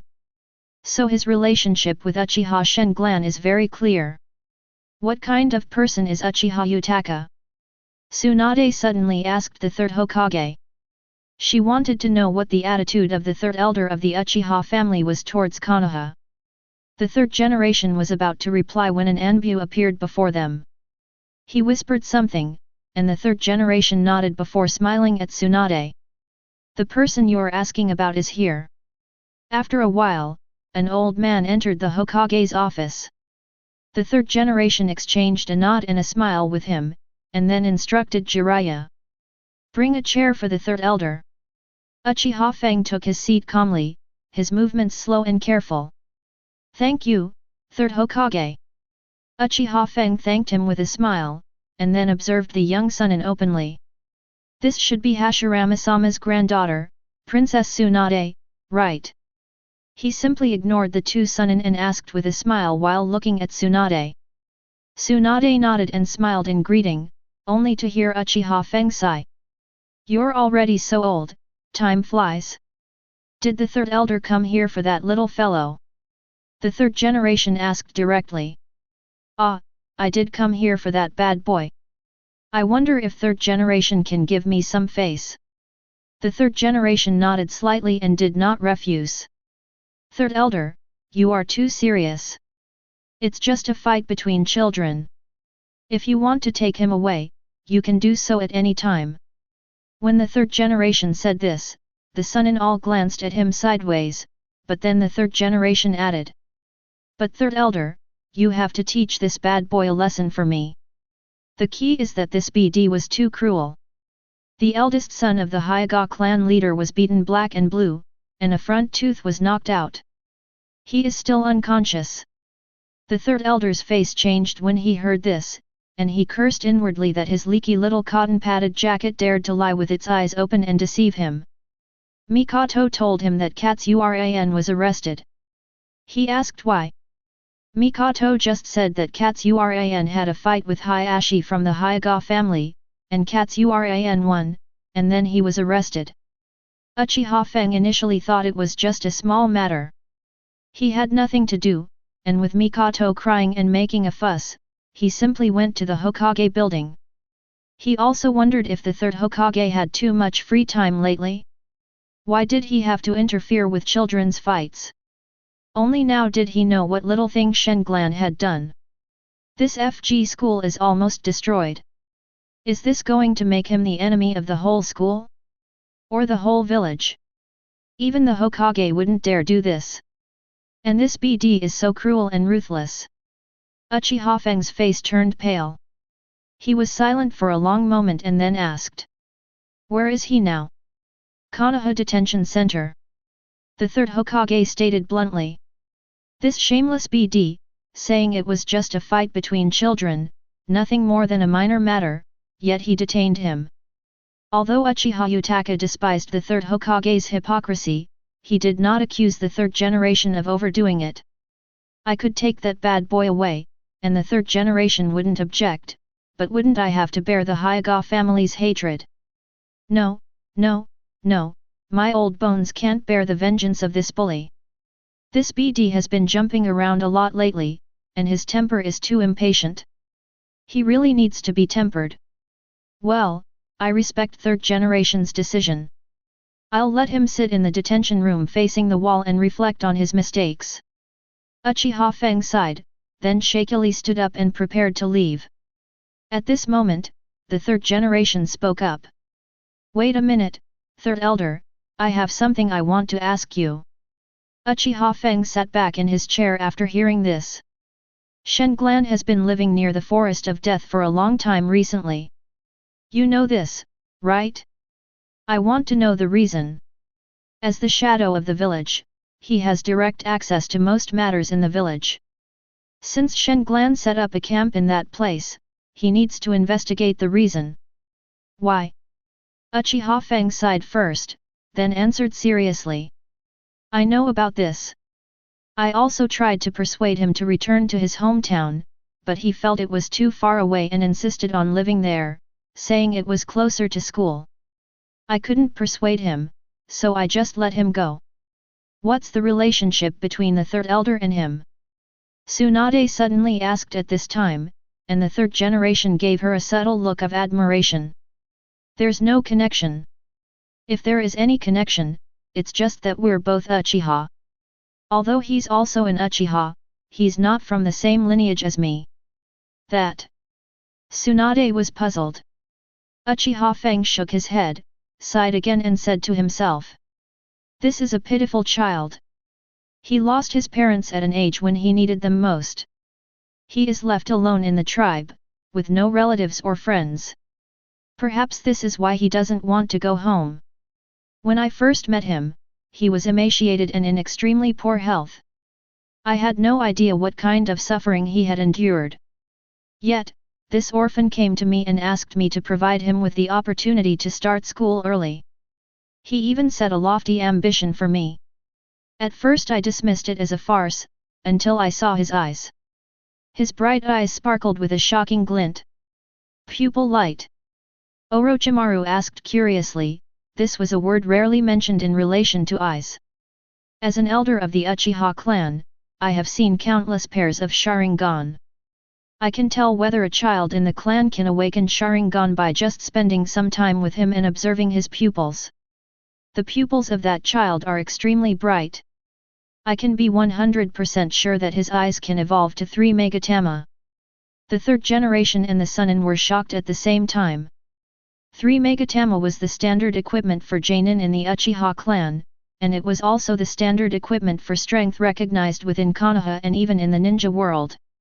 What exactly is that pupil light?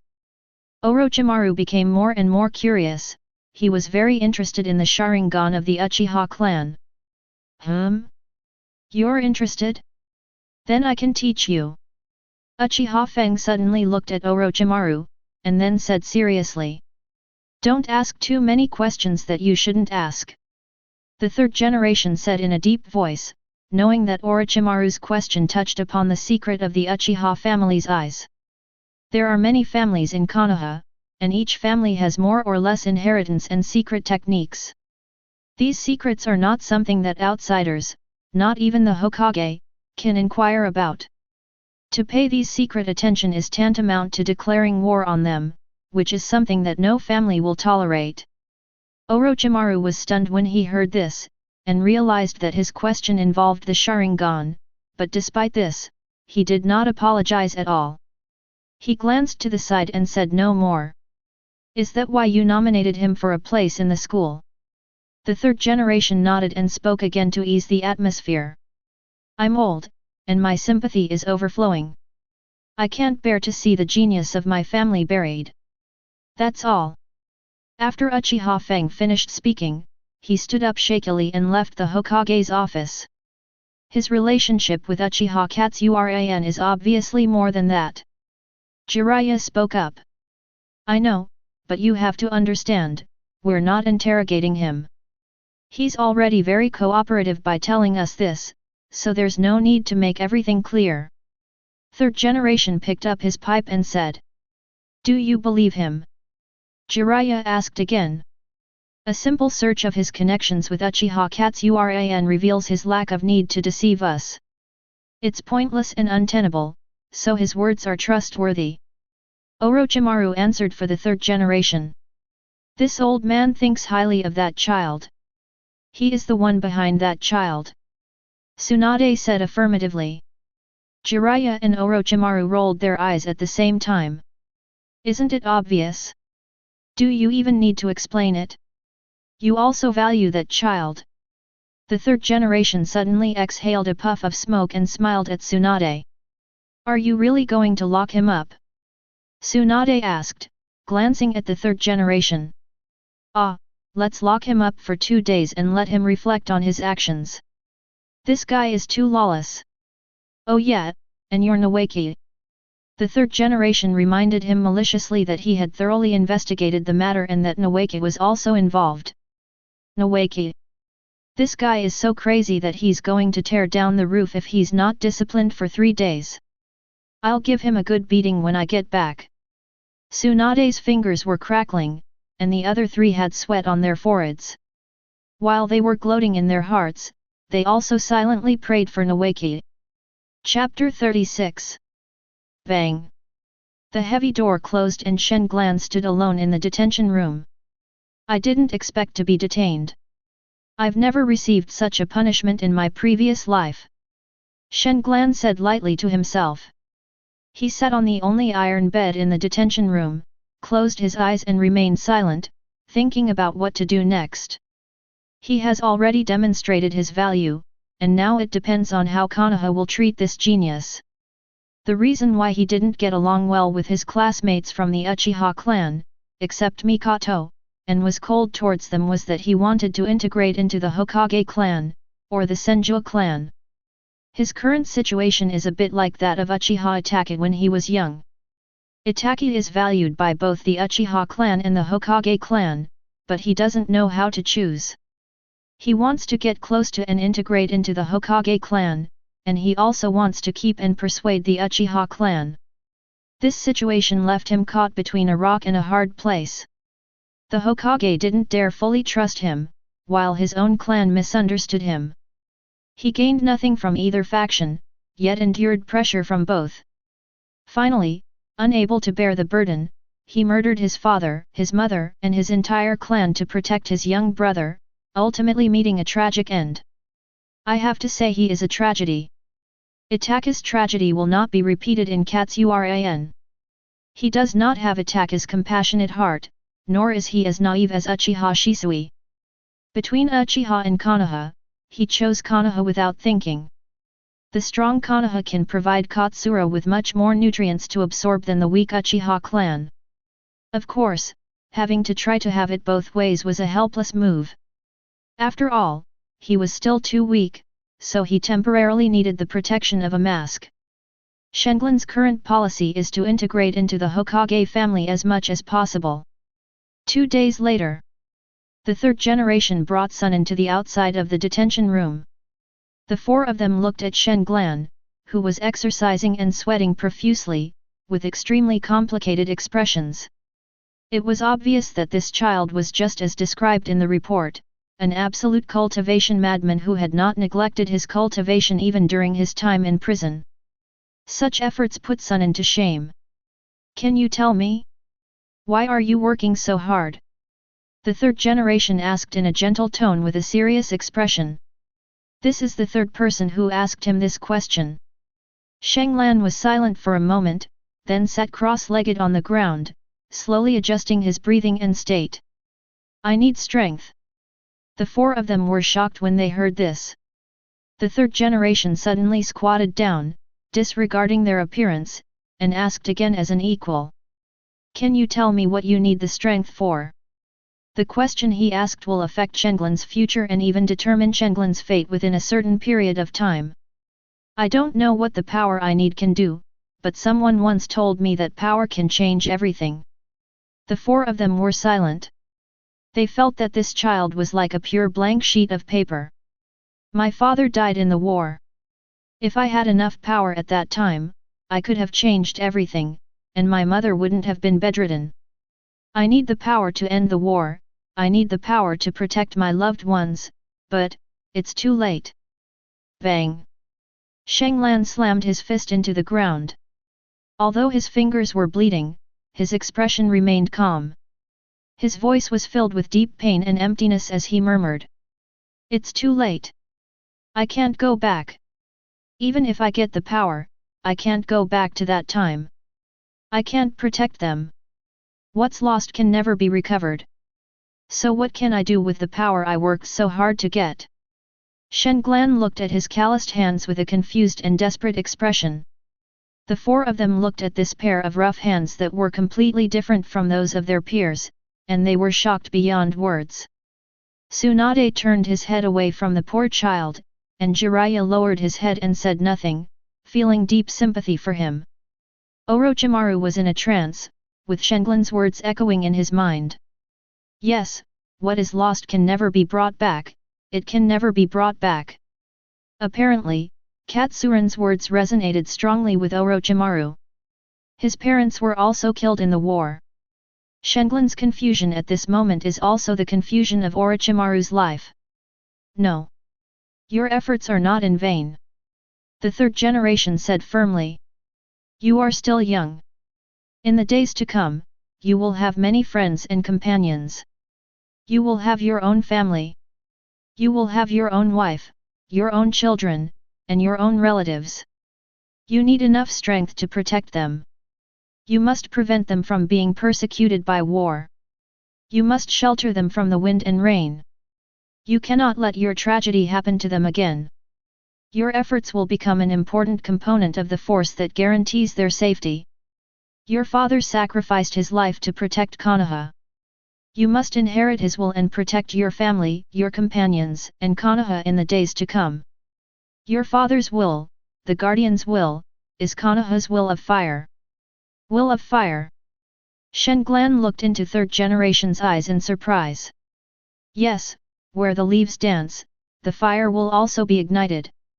The flames will illuminate the village and bring light and warmth to the great tree of Konoha. New leaves will sprout and grow. You are that new leaf, and your father is that burning flame. This is the will of fire. The Chunin were so moved by the will in the third generation's words that their breathing gradually became heavier. They were deeply moved by their belief in the continuity of the torch and the continuation of life. I see. Shenglan clenched his fists with a firm expression, as if he was also affected by the will of fire. I know I was wrong. I shouldn't have attacked my classmates. Let me out. The third generation chuckled with relief upon hearing this. It was as if they saw a peerless divine weapon gradually taking shape. With a little hard work, they would be able to wield this divine weapon. He has already determined that Uchiha Katsuran will become the successor of the will of fire. Following the third generation and Chunin, as they passed a dark corridor leading out of the detention center, Shenglan looked at the backs of the third generation, and a pair of 3 megatama appeared silently in his eyes. The third generation and Tsunade were completely unaware of this. Only Orochimaru, who was traveling with them, paused slightly and glanced at Katsuran behind him. Seeing that Katsuran looked calm and there was nothing unusual about him, Orochimaru couldn't help but frown, and then shook his head slightly. Shenglan looked at the back of Orochimaru's head swaying slightly, and a deep light flashed in his eyes. The weak always need to rely on sympathy and pity.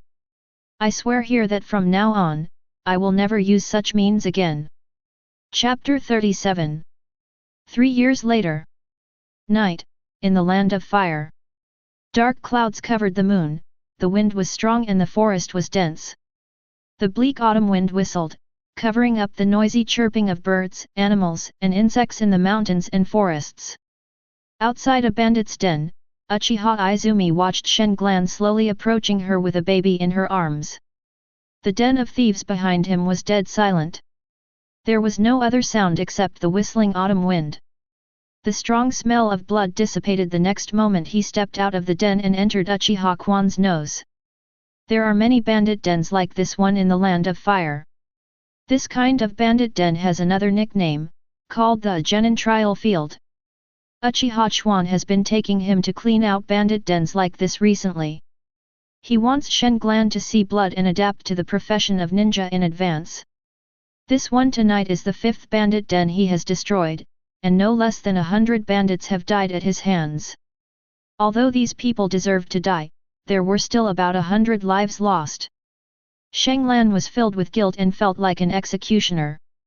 His blood was gradually turning colder, his heart was gradually becoming harder, and each of his attacks was becoming more and more precise. He wanted to reduce the pain of these bandits when they died. He went from being trembling and uncomfortable when he first attacked to being calm and skilled now. He was adapting to this kind of killing very quickly. An aura of indifference, numbness, and violence began to linger around him. This is the breath of a killer. Tonight, he broke into the bandit leader's room and killed the bandit leader who was already asleep, but he woke up a woman next to him. The woman said that she was kidnapped by bandits and tried to get Shenglan to let her go. Shenglan didn't answer but just looked at her quietly. He saw hatred in her eyes. This woman tried to deceive him. After a long time, the woman saw that Shenglan had no intention of letting her go, so she turned to ask Shenglan to spare her baby who was just over a month old, and then decisively chose to commit suicide in front of him. Looking at the warm blood spraying on his body, his heart was shocked. Seeing the baby girl sleeping beside him, he couldn't bring himself to do it. One of the ninja's principles is to eradicate the problem completely and leave no future troubles. Shenglan violated this principle. You're not a qualified ninja. Shenglan remained silent and did not refute Uchiha Izumi's words. But you're a good man. Uchiha Izumi said again. Looking at the bright red blood covering his body, Shenglan first chuckled to himself, and then burst into laughter. His voice was full of sadness and helplessness. Ha ha ha. Mr. Izumi, you really know how to joke. Are there any truly good people among ninjas? They are just a bunch of dark executioners. He now thoroughly understood the profession of ninja. He knew that even the kind-hearted and passionate protagonist, Uzumaki Naruto, in the original work had probably taken many lives. Only ninjas who have seen blood can be called true ninjas. This is a hard indicator in Konoha and even in the ninja world. Many things are not as beautiful as they appear on the surface. The meaning of ninja itself is an assassin in the dark, a killer who is not allowed to see the light, and a despicable existence. It's just that anime glorified this profession. The devil always likes to turn ugly and cold-blooded things upside down and beautify them into righteousness and passion. Ninja is like this, and so is that pirate's movie. Shenglan thought to himself that at this moment, he suddenly felt extremely disgusted with the profession of ninja. Although he has aversion to the profession of ninja, he is now trapped in the situation and cannot escape. Only by constantly becoming stronger and accumulating strength can he transform from a ninja to a strong man. Teacher Chuan, can you help me find an orphanage or something like that to place this child? Shenglan asked seriously. Uchiha Izumi looked at him calmly, then took the baby girl in his arms and said. She's a burden. You shouldn't keep her. Her existence is like a dim spark. Perhaps she will be extinguished by the strong wind, but there's also a slight chance that she'll start a prairie fire. As a ninja, you should cut off this kind of cause and effect. Upon hearing this, Shenglan turned around and walked towards Konoha village. I am the terminator of this den of thieves. I have the power of life and death over them. Compassion for the weak is the consciousness of a strong person. Have you ever seen a strong person who is afraid of or wary of the weak? Her mother gave her life for her. She deserves to live. So, please, Mr. Izumi. Shenglan said with his back to him. The woman's maternal radiance reminded him of his mother in this life. Okay, I'll listen to you. Uchiha Izumi agreed in a lazy tone, but his eyes looking at the baby girl were calm and still filled with biting indifference. This is my bottom line as a human being. Shenglan suddenly stopped and looked back, a pair of blood-red eyes emerged, and the Megatama in both eyeballs stared at Uchiha Chuan, and the pupil in the middle of the Megatama suddenly shrank a little. There is a strong will in these eyes that belongs to him. Don't worry, I will definitely get this done. Uchiha Izumi quickly guaranteed it. At this moment, he understood Shenglan's determination, and the coldness in his eyes disappeared immediately. Thanks. Shenglan slowly sank into the darkness. This guy's eyesight is getting more and more terrifying, especially this look that is combined with murderous intent. Uchiha Izumi let out a long sigh and whispered. To be honest, he was a little afraid of Shenglan's eyes, and even more afraid of his terrifying growth rate. He has witnessed the changes in Shenglan over the past 3 years, and it is precisely because of this that he has developed an unnecessary fear towards this child. Looking at the baby girl in his arms, Uchiha Izumi frowned and sighed. What a hassle! He planned to fulfill his promise and find a reliable orphanage to adopt the orphan. On the second day, at the ninja school, as the bell rang, students rushed out of the classroom. In the classroom, Katsura and Mikoto were alone in the classroom. Looking at Shenglan who was concentrating with his eyes closed, Mikoto's big eyes were full of curiosity. He's becoming more and more different.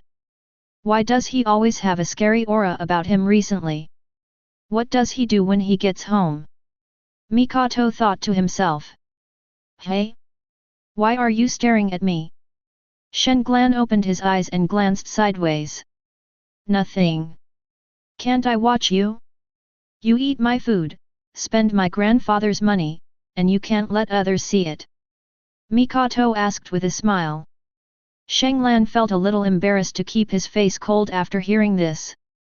After all, the mouth that eats is soft, and the hand that takes is short. He really didn't dare to give Miss Mikoto a bad face. After all, he has both. Even though his recent condition is indeed a bit bad. What have you been up to lately? Why aren't the people and dogs of the Inyazuka family close to you anymore? I saw that guy Inyazukamara talking bad about you behind your back yesterday. He seemed to be asking others to stay away from you. Everyone seems to be even more afraid of you.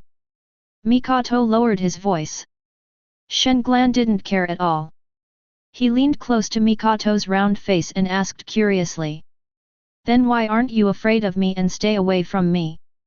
Seeing Shenglan so close to him, Mikoto's face turned slightly red and his heart was pounding. Why should I be afraid of you? Can you eat me? Shenglan chuckled when he heard this, but didn't say much. Chapter 38. Mikoto, come play with us.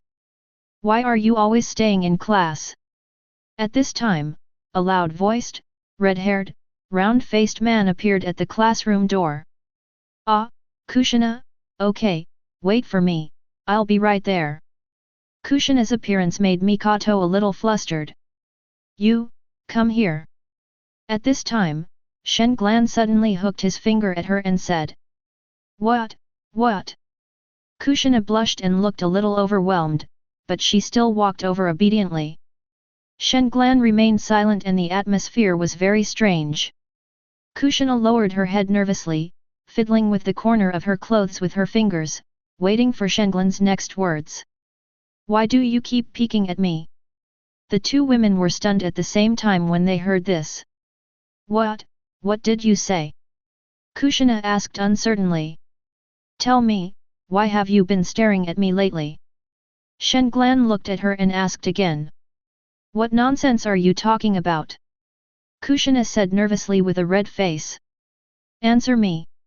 Recently, Kushina has been spying on Mikoto under the pretext of visiting him, and he's caught her several times. Rogue. Kushina suddenly punched him. Shenglan was close to her and was not on guard at all. He couldn't dodge in time and was blown into smoke by her punch. Shadow clone! The two women exclaimed at the same time. In the death forest far away from the school, Shenglan was sitting cross-legged under a waterfall in his white shorts, with a heavy column of water pouring down from his head.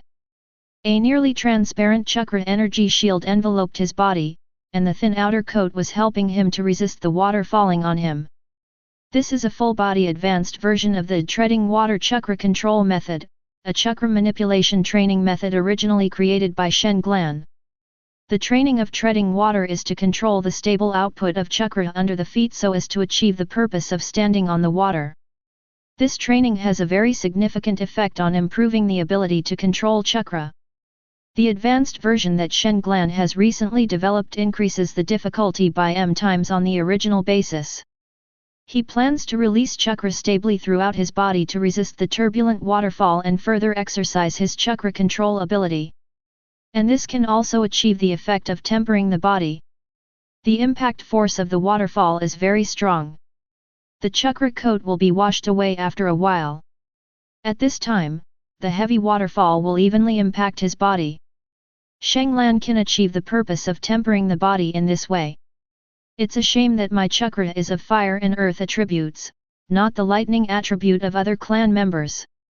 Otherwise, I could imitate the Raikage's lightning style coat, which would allow me to refine my body with electricity and increase my speed and attack power. He even had the idea of imitating the tailed beast's coat. While he was daydreaming, he suddenly received a message from Shadow Clone when it was released. Kushina. As expected of the violent blood-red chili pepper, she's quick to attack at the slightest disagreement. A large amount of memories came back to his mind, and he could not maintain the chakra coat, and the water rushed over his body again. This tired feeling again. So weak, so tired. What's going on? Shenglan walked out of the waterfall, his breathing seemed a little heavy, and he felt like something was wrong with his body. Bang! Bang! Bang! All around him, the shadow clones that were in training were released, and a large amount of memories instantly flooded back into his mind. Shenglan groaned, and his mental state seemed extremely exhausted. He started using Shadow Clone for cultivation as early as 2 years ago. Except for his own body training which could not be replaced by Shadow Clone, all other training such as skills and proficiency were basically handed over to Shadow Clone. He has made huge progress in the past 3 years, all thanks to Shadow Clone. He is cheating. This is the Shadow Clone cheat that Kakashi taught Naruto. Unlike the mental exhaustion that occurred after a large amount of memories were infused back into his body, he felt as if there were some invisible serious problems with his body. Especially recently, he actually felt that his body functions were deteriorating. There is a slight lack of coordination in the hands and feet, a great increase in weakness and fatigue, and the reaction begins to become a little slow. Sometimes, even though the mind is very clear and the brain has issued clear instructions, the body will slow down in action. Why? I'm clearly healthy and my physical examination showed no problems. Why is this happening? Shenglan suddenly knelt on the ground, gasping for breath, a feeling of weakness filling his whole body. What on earth went wrong? He was a little scared. His physical condition seemed to be deteriorating every day recently. This unknown impact made him a little anxious. A person who desperately desires power and devotes all his efforts to it, suddenly one day, clearly feels that he is regressing and slowly losing his strength. This blow is the most unacceptable to him. Physical issues. Yes, Tsunade. Fine Tsunade. She not only has a Grandmaster's knowledge of various medical techniques, but also a Grandmaster's knowledge of medical ninjutsu. She is a recognized medical expert in the ninja world. Although her medical skills had not yet reached their peak at this time, her reputation as the medical saint had already spread throughout Konoha. When Tsunade was found, the sun had already set. Shenglan found her in a bar. The Chunin gathered together again to drink and chat, and their relationship was really good at this time. Looking for me? Tsunade asked after a moment of pause as he saw Katsuran staring at him. Sister Tsunade, I need your help. Haha, what do you need from me? Come on, let's drink this first. Tsunade quipped as she poured a glass of wine and handed it to Katsuran. There's something wrong with my body. Shenglan said seriously, but he still took the drink and drank it all. What could be wrong with your body? I used to think you'd have problems sooner or later, but you've grown without any problems in the past 2 years. You're truly an anomaly. Tsunade said drunkenly, taking another full sip of sake while speaking. Your body is very strong, far beyond your peers. Orochimaru suddenly said with certainty that he had a snake-like thermal intuition. At this close contact, he had already felt the strong heat from Shenglan's body. This was a body full of vitality and there was nothing wrong with it. Little brother Shenglan, what's wrong with your body? Hee. Jiraiya was also a little drunk at this time, and he suddenly asked in a lewd manner. Sister Tsunade. Katsuran shouted in a low voice, his expression serious and earnest, his huge eyes fixed on Tsunade. Hee. The smile on Tsunade's face gradually became stiff, and the low voice woke up Jiraiya, and Orochimaru also came to his senses in the first time. Tsunade suddenly dropped her smile, grabbed Shenglan's wrist and began to check his physical condition. Everything is fine. Tsunade frowned, her expression gradually becoming ugly, and there was a hint of hostility in her eyes when she looked at Shenglan. I don't know what's wrong with my body. My physical condition has been deteriorating in every aspect lately, and I can feel it clearly. I can't express that feeling accurately. If I had to describe it, I felt like my body functions were gradually declining, and even starting to go downhill. Are you kidding me? Jiraiya sneered. He felt that the more the brat talked, the more outrageous his words became, and the more he played, the more excessive his actions became. Chapter 39. You. Tsunade was about to scold him, but when she saw the pair of calm and clear eyes, she gave up her doubts. I believe him. Shenglan looked sideways at Orochimaru. He was the first person to believe in him. Orochimaru has a unique vision. He saw the look in Shenglan's eyes. This was not the look someone would have when lying. What he said should be credible. There's really no problem. Tsunade checked it carefully again, she even used the healing jutsu. Could it be some obscure disease? Jiraiya rode. Tsunade shook her head. The chances are very low. Have you had a sudden headache recently? Drowsiness? Coma? Or a nosebleed? Shenglan shook his head and said. Without what you said, my mind would be clear. His mental state is okay, and his 5 senses are quite sharp. This is a manifestation of his powerful spiritual energy. It is precisely because of his powerful and majestic spiritual power that he can conclude that the problem lies with his physical body. The body's protective mechanism did not react, and the cause of the disease was basically ruled out. Tsunade concluded. Mr. Shenglan, can you give me a drop of your blood and a bit of skin tissue? I'd like to have it tested. Orochimaru suddenly asked, his words causing Tsunade and Jiraiya to freeze. Shenglan was stunned for a moment and then nodded. He took a wine glass from the table, and his right index finger brushed across the rough palm of his left hand. His not-so-sharp nails directly cut a small cut on the wrist and scraped off a bit of flesh. Bright red, hot blood quickly dripped into the glass along with the flesh. There was even a lot of blood splattered on the wine table. Looking at Shenglan's calm expression, his calm and almost indifferent attitude shocked Sunin's mind. Would a normal person be so cruel to themselves? He could do something like this without even a frown or a blink. He's truly a madman who only knows how to practice. How much pain must he have endured to become so numb? Is this the mentality of a child? Sunin thought of the same thing. Is that enough? Shenglan's question awakened the 3 people who were in shock. Looking at the small cup overflowing with fresh blood, Orochimaru licked the corner of his mouth and said. That's enough, Katsura-kun.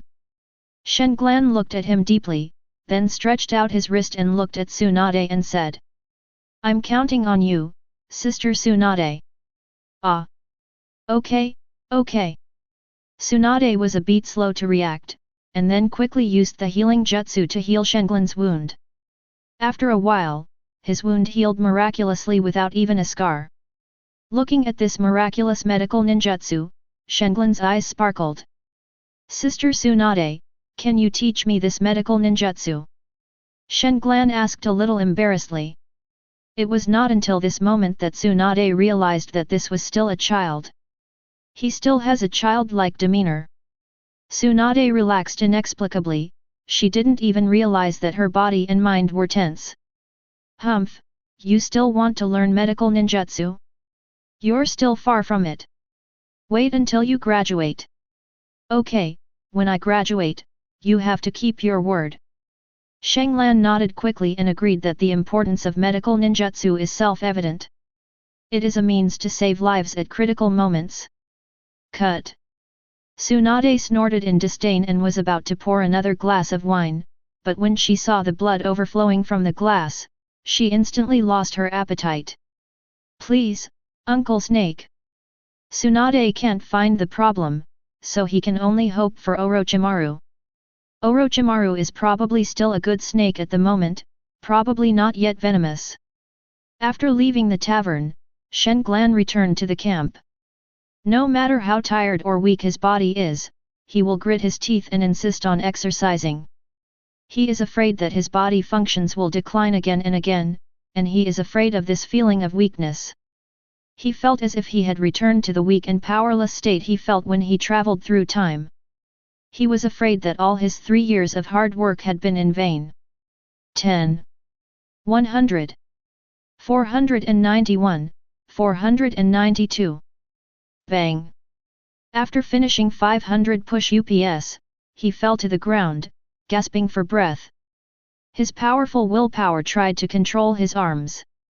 He wanted to take the bottle of body-refining wine from his pocket, but as soon as he took it out, his arms became completely out of control. It's so uncomfortable. Why is this happening? He felt like every cell in his body was stinging, a pain that went deep into his bones. He didn't understand what was happening to his body. Why on earth is this happening? This happens every time I train lately. I've clearly reduced my high-intensity workouts, but my body still can't take it. He felt that his health was really going downhill. The problem, where exactly is it? Shen Glan gritted his teeth and gasped. He felt extremely tired. After struggling to open the lid of the body-refining medicinal wine and wiping his hands and feet that were extremely sore, Shang Lan staggered back to the tent. Lying powerlessly on the bed, his eyes looked a little empty. The next day, he rarely stopped practicing. In fact, he only slept for 5 hours last night. After that, he sat by the river near the camp until Might Dai came to find him. He didn't go for morning exercise today, so old Dai came over to check it out of curiosity. You know, Shen Glan has never stopped doing his daily morning exercises. Even if he has a task and doesn't go, this kid won't be lazy for a day. He sweats every day and practices diligently. Hey, Xiao Shen Glan, it seems that you have understood what I said and you know how to take a rest. Ah, brother Dai, you're here. I forgot to tell you yesterday and made you worry. Well, I really want to rest for the next 2 days. Shen Glan smiled with a slightly stiff expression. Haha, it's okay, you did the right thing. Cultivation requires a combination of work and rest. Taking a break occasionally is very necessary. Old Dai smiled brightly and patted Shen Glan on the shoulder. He had actually been worried that Shen Glan would overtrain and had reminded him many times to get enough rest. As a master of body training, he is keen on exercising and cherishes his youth very much. However, he let Shen Glan rest more than once. It can be imagined how crazy and morbid Shen Glan's daily training is. In fact, he told Shen Glan many times that the body-refining medicinal wine was not a panacea and could not be used endlessly, but Shen Glan did not listen to much of his words. He was very worried that this little guy would pursue power too much and lose his way in the future. Watching old Dai leave, Shang Lan sighed weakly. With his current physical condition, he couldn't continue practicing body refining for the time being. Chapter 40. Shadow Clone Technique. Bang! Bang! Bang! Shang Lan formed seals with his hands and used his usual cheat. Although his level, physique, cannot be improved for the time being, he still needs to accumulate experience points. Even if he can no longer continue to refine his body, he will not stop practicing. After several shadow clones appeared, they were immediately assigned tasks by the original body. One practices hand seal speed, one practices chakra control ability, and one practices kunao, shuriken, throwing. The two learn from each other, improve their fighting skills and find each other's loopholes. One of them used a dense tree to practice physical skills, and the other two were responsible for observing the falling leaves to train their eyesight. It was now late autumn and the leaves fell at the slightest touch. These two shadow clones consumed the most of Shen Glan's mind and energy every day. There is also a shadow clone with one hand raised in the air, with a ball of fire appearing in his palm. He intends to study the nature transformation of fire style, in order to try to imitate the close-range and high-impact ninjutsu similar to Rinnegan and Rivalry. Of course, it would be best if it could be cast without seals. At first, he wanted to plagiarize the attributeless ninjutsu Rinnegan by memory, but after a long period of indoctrination of ninjutsu theory knowledge at Uchiha Spring and Ninja School, he found that this ninjutsu was not suitable for him. The reason is that he has no wind attribute chakra. Rinnegan seems to have nothing to do with attributes and can be mastered with only pure chakra, but in fact, each stage of training in this technique is to simulate the trajectory of the wind, from the first stage of simulating the rotation of the wind, the second stage of disordered multi-directional rotation burst, to the third stage of integrated compression. The attribute that best fits these three stages is the wind attribute. This is also the reason why Kakashi does not use the Rinnegan. He has already learned it, but still develops Chidori and Reikari. Every invention of ninjutsu is tailor-made for the practitioner himself. Even if it is learned by others, it may not be very effective. In the hands of the fourth Hokage, Rinnegan is more than just an A-rank ninjutsu. Apart from being silent and without seals, almost everyone who is pressed by it will be branded with the mark of the Flying Thunder God. Once the mark is pressed, their life and death will be in his hands. In the original work, Uchiha Obito was branded with the Flying Thunder God mark by Minato. Even more than 10 years later, this mark can still be used, and it can catch Uchiha Obito off guard with one strike. Therefore, Shenguan does not intend to plagiarize the Rinnegan, nor does he have the ability to plagiarize the Reikari, which has no thunder attribute. He wants to develop a handheld close-range fire style technique tailored for himself. Developing this ninjutsu took up a lot of his energy. He started 2 years ago, but until now, he still hasn't been able to develop it. At first he wanted to imitate the Rinnegan sealless casting directly, but after spending a month, he still couldn't make fire by raising his palm. He could only generate heat in his palm. In desperation, he could only imitate Kakashi's Chidori hand seal and release. From the 3 seals in the early stage to raise the palm to generate a fireball, to the yin, fire, seal generated a year ago, and now to the seal-free casting, he gradually comprehended the trajectory of the chakra's operation and reduced the hand seals one by one. Finally, the unmarked ninjutsu that Shenguan spent 2 years developing finally took shape. Raising the palm to create fire was defined by him as the first stage of the technique.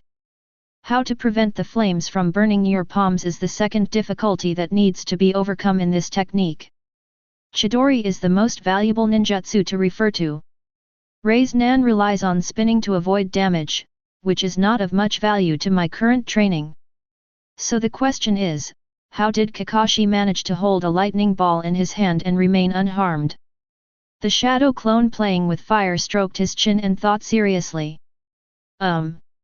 After a moment, he suddenly hummed softly, as if he had finally understood.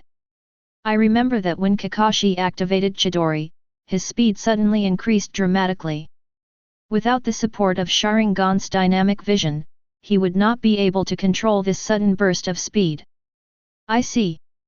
Playing with fire, Shadow Clone suddenly shouted, attracting all the original bodies over. Kakashi achieves a state of release where only outflow, no inflow, is achieved through continuous, high-consumption chakra output. This conforms to the principle of lightning's high penetrating power and is not difficult to achieve. Even if electricity occasionally leak from Chidori, it will indirectly stimulate Kakashi's body and activate his cells. This is the reason for his sudden and significant speed increase. So it's so simple. I was influenced by the Rinnegan's form consciousness and thought Chidori also needed to be concentrated and compressed. In fact, thunder is an output form. You can just let it explode directly. It doesn't need to be concentrated like wind to deal damage. The original body nodded and patted the clone's, shoulder, giving him a thumbs up. Then try to increase chakra output to avoid damage. Shadow Clone plus Great Fireball's chakra output, the flames in the palm of his hand suddenly increased, and in an instant, a large ball of flame was released by him, burning above the palm. The main body frowned at this situation. Stop! Flame is different from thunder. Their forms are vastly different. The burst damage of flame is far less than the burst penetration of thunder. This is an indisputable fact. Chidori can only learn from it, not imitate it. Although holding the flame in your hand can increase the chakra output and achieve greater damage at the moment of pressing the person, this technique is actually useless to Shenglan. I might as well just stab him with a kunao, it would do more damage. Perhaps, we can try skipping the burst step and directly upgrading the nature transformation of the fire style technique. The main body looked at the flame with a slightly fixed gaze. You mean? That's right. Chidori can skip the Rasengan's aggregation phase and burst directly. Why can't our fire style skip the Reikari's burst phase and directly produce nature transformation? And the nature transformation of fire? Temperature. Shadow Clone answered affirmatively. Yeah, sometimes the simpler the technique, the more effective it is. Just like the simple clone technique, when practiced to the highest level, becomes Madara's chakram, and the body replacement technique, when practiced to the highest level, becomes Sasuke's Tenteri, space interchange technique. Shenglan gave himself, Shadow Clone, a lesson. What about transformation technique? Shadow Clone glared at his original with disdain. He knew he was starting to act pretentiously. He was even talking about the Tomb Wheel and Sky Hand strength. These were all Six Paths pupil techniques, okay? They had nothing to do with the clone technique or the body replacement technique. Upon hearing this, the main body looked at him with a smile and said, "Is that even a question? Of course it's Naruto's seduction technique. Even a Six Paths peak immortal like Satsuki Kaguya fell for it, isn't that powerful enough?" Shadow Clone walked aside. He didn't want to get too close to the original body, this big idler. He still had a heavy task to do. I don't have time to listen to your bullshit. Shenglan suddenly realized that talking nonsense to himself was quite interesting. It's not that he likes this, it's just that he is a little too free now. He didn't go to exercise today, and he didn't plan to go to school. He wanted to give himself a day off. Of course, the main body has a holiday, but those shadow clones are not so lucky. They still have to do what they need to do. Chapter 41. Time flies, and it is almost afternoon. After a simple lunch, Tsunade and Orochimaru arrived together. Shenglan found a large clean cloth mat and spread it on the lawn, then moved out a small coffee table and enthusiastically brewed tea. Although his camp was simple and messy, it was equipped with complete living facilities. Treating guests with tea was the social skill his parents taught him in his previous life. He had tea sets ready for entertaining guests. Sometimes he would drink a few pots of tea with Lao Dai, chat for a while, and ask about the latest situation in Konoha and the news in the ninja world. Sister Tsunade, Uncle Snake, sit down. Shenglan sat cross-legged in front of the coffee table and raised his hand to signal the two to sit down. The two looked at each other curiously, and then knelt down opposite Shenglan. Shenglan-kun is truly a unique man. The way you sit, your thoughts, your every move has nothing to do with a 9-year-old child. Orochimaru laughed hoarsely. Uncle Snake, you are always so curious. Orochimaru was surprised when he heard this. Shenglan-kun seems to know me very well. Ah. I understand a little bit. Isn't Uncle Snake also a unique person in the eyes of others? Haha, but you are more lonely and more different than me. Orochimaru grinned. Shenglan smiled but did not respond. His hands kept moving, and soon, tea was brewed in 3 small teacups, which he handed to the two of them. Is there anything special about drinking tea this way? Orochimaru couldn't help asking.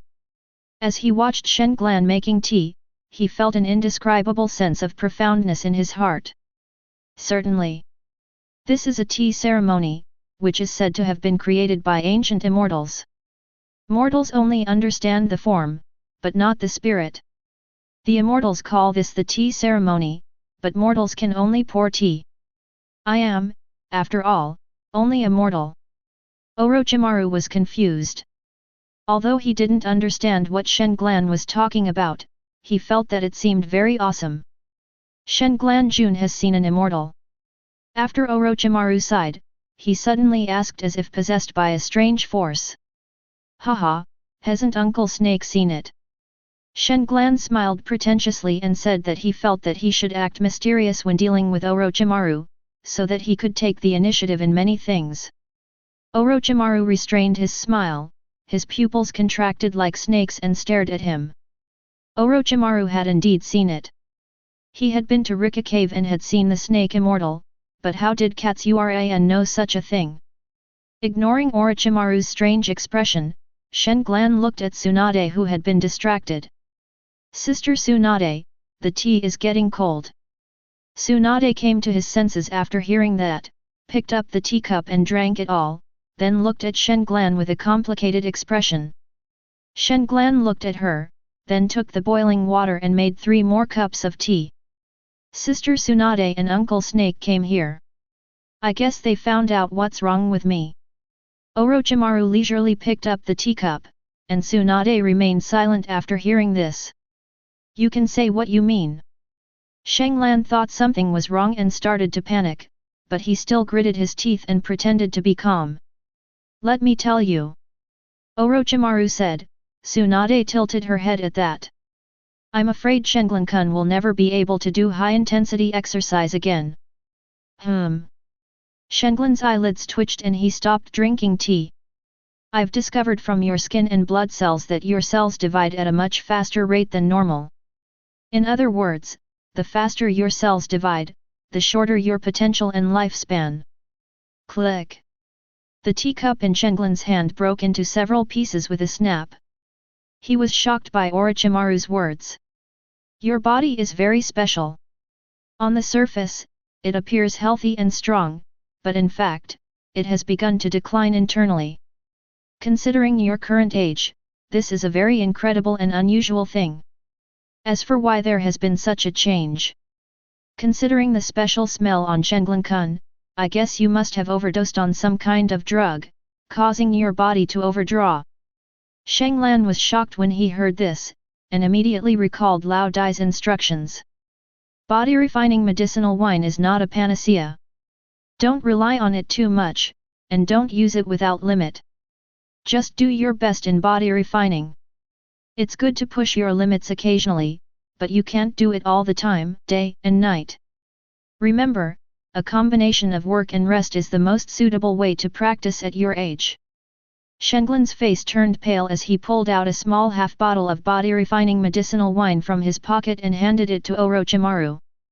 Orochimaru took it and unscrewed the cap, then smelled the medicinal wine and handed it to Tsunade. Tsunade did the same thing, but her expression was confused. "I feel this smell is a bit familiar, I seem to have smelled it somewhere before." "Haha. Watermelon head, thick eyebrows," Orochimaru suggested with a malicious tone. "Oh. That's right. That's him.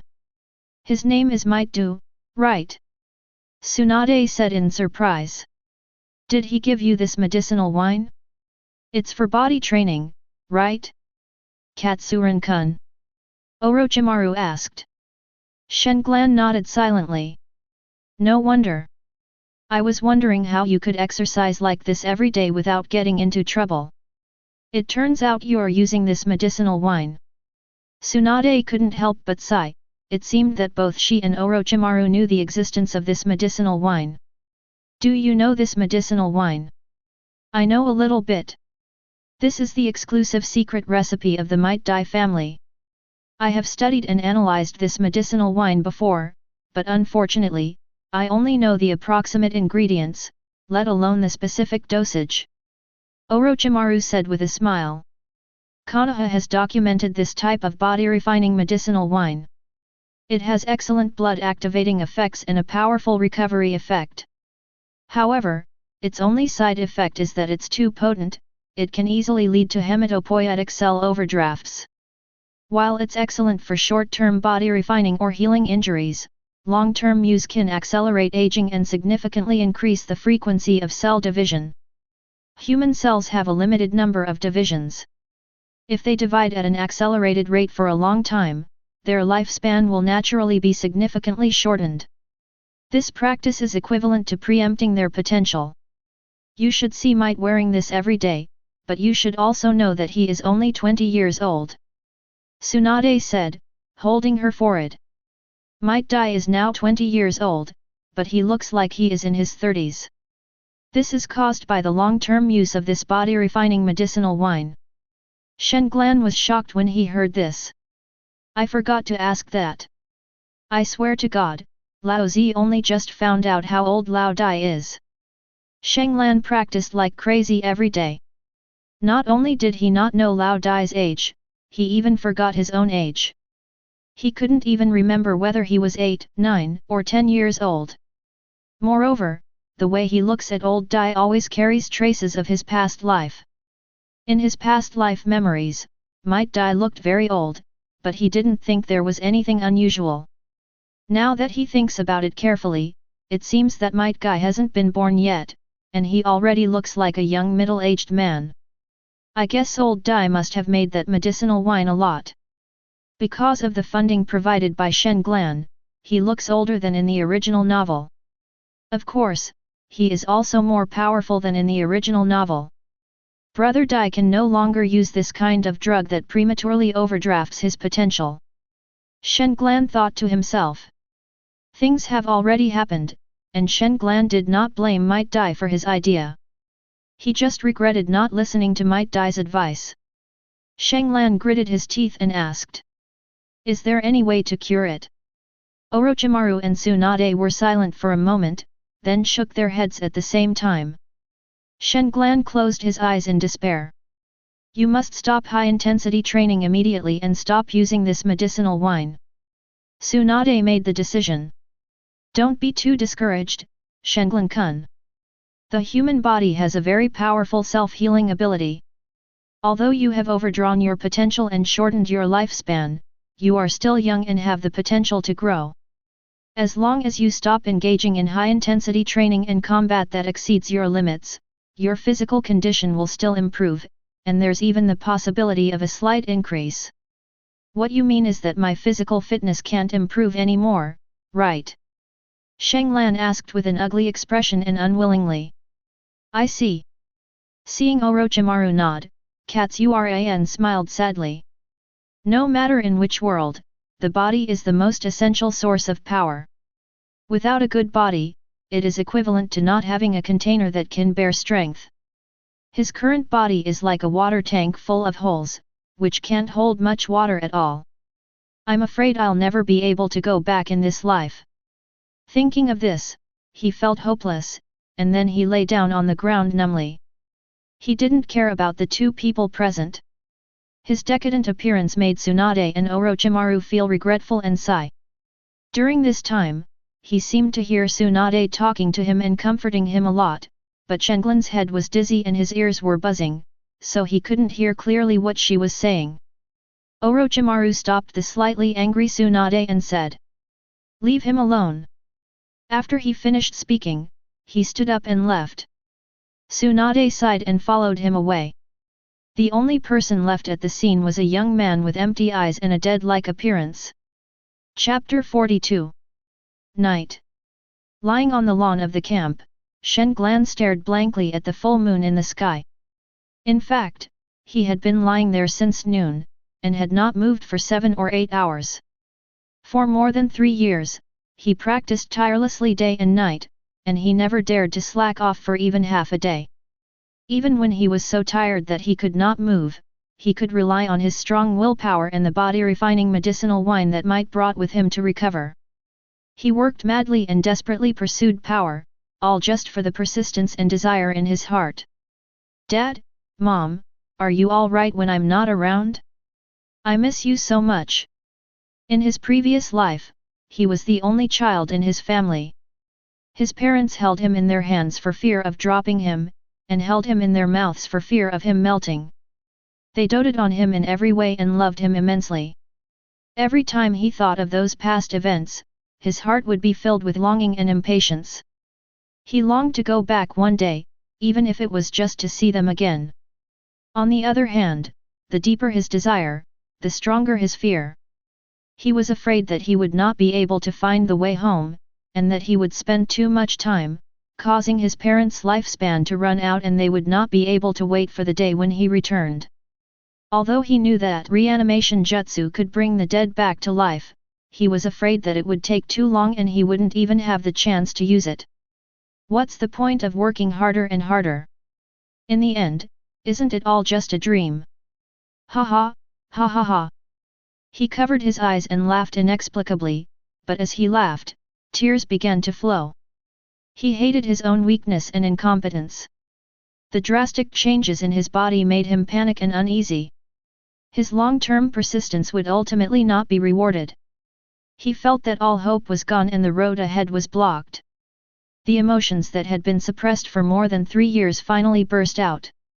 He cried like a child, his moist and confused eyes were full of loneliness and helplessness. Just as he was crying alone, 2 cheerful and pleasant girls' voices came from a distance. Mikoto, he lives here. Yeah, I don't know what he was thinking. How dare someone live in a place like this? How courageous! Uchiha Mikoto brings Uzumaki Kushina to find Shenglan. He didn't go to school today, so the teacher at school asked Mikoto, who was also from the Uchiha clan, to come and check on him. After all, Katsura almost never skipped classes, and the 2 of them were closest, so the teacher gave her this task. Because Shenglan was depressed and in a trance, he didn't even realize that the 2 women were in front of him. Mikoto and Kushina just stood there in shock as they looked at the boy with tears streaming down his face. What's wrong with him? Mikoto was shocked. Oh my god! He's crying. And crying like this. Kushina also kept her mouth open for a long time. In their hearts, Uchiha Katsuran is a strong and hard-working man. Whether it is academic performance, strength, or perseverance, he is the best in the whole school. He is the undisputed perfect male god in the eyes of all the girls in the school. And at this moment, the male god actually cried? And I cried my heart out. Crying so ugly. The 2 women were a little overwhelmed by this scene. After a long time, Mikoto and Kushina finally mustered up the courage to ask. What's wrong with you? How are you? They both felt it was rude to stand in front of him and watch him cry, so they each knelt down beside him and waited quietly. Shenglan didn't react for a long time. Besides tears, there was deep sadness and emptiness in his eyes. Mikoto wiped his tears and snot in a panic, her movements gentle and careful. Kushina on the side frowned, looking very worried. The 2 women sat around him for a long time. Gradually, the 2 discovered that Shenglan's condition was not right, so Kushina asked quietly. Mikoto, do you know what's wrong with him? It's been over an hour, why is he still like this? I don't know either. He was fine yesterday. Mikoto replied with a frown. Suddenly, Kushina boldly poked his face with her index finger. Seeing that he still didn't react, she pinched it hard. Mikoto was stunned watching this scene. Hey! Are you okay? Kushina leaned close to Shenglan's ear and shouted loudly. Her voice was so loud that it was deafening. Even Mikoto was shocked. Suddenly, Shenglan seemed to be awakened by this voice, and his lifeless eyes regained their luster. He looked at the 2 women, a hint of complexity and helplessness in his eyes, and then he stood up and walked into his own tent. The 2 women looked at him with confusion on their faces. They didn't know whether they should follow him in or just leave. Mikoto walked to the front of the tent and asked softly. What's wrong with you? Can you tell us? Maybe we can help you. If not, I can also go find my grandfather, he will definitely be able to help you. Shenglan in the tent was silent for a long time, and then a faint voice came out. Just go away and don't bother me. He really wasn't in the mood to chat with these 2 little girls. Mikoto froze in place upon hearing that. Seeing this, Kushina's face darkened, he clenched his fists and rushed into the tent. But just as she rushed into the tent angrily, she tripped, and fell directly on Shenglan. Shenglan's tent was not big. It was just a place for him to sleep. He had just entered the tent and lay down directly, which caused his feet to be placed on the opening of the tent. Kushina's vision was blocked by the drooping tent opening. In addition, the visibility in the camp was dim, so she fell directly on Shen Glan. Their faces flushed with shock, their eyes filled with astonishment, they were so close that they could feel each other's breath. Faced with this ridiculous accident, smelling the girl's fragrance, Sheng Lan was shocked and a little at a loss. "Can you get up now?"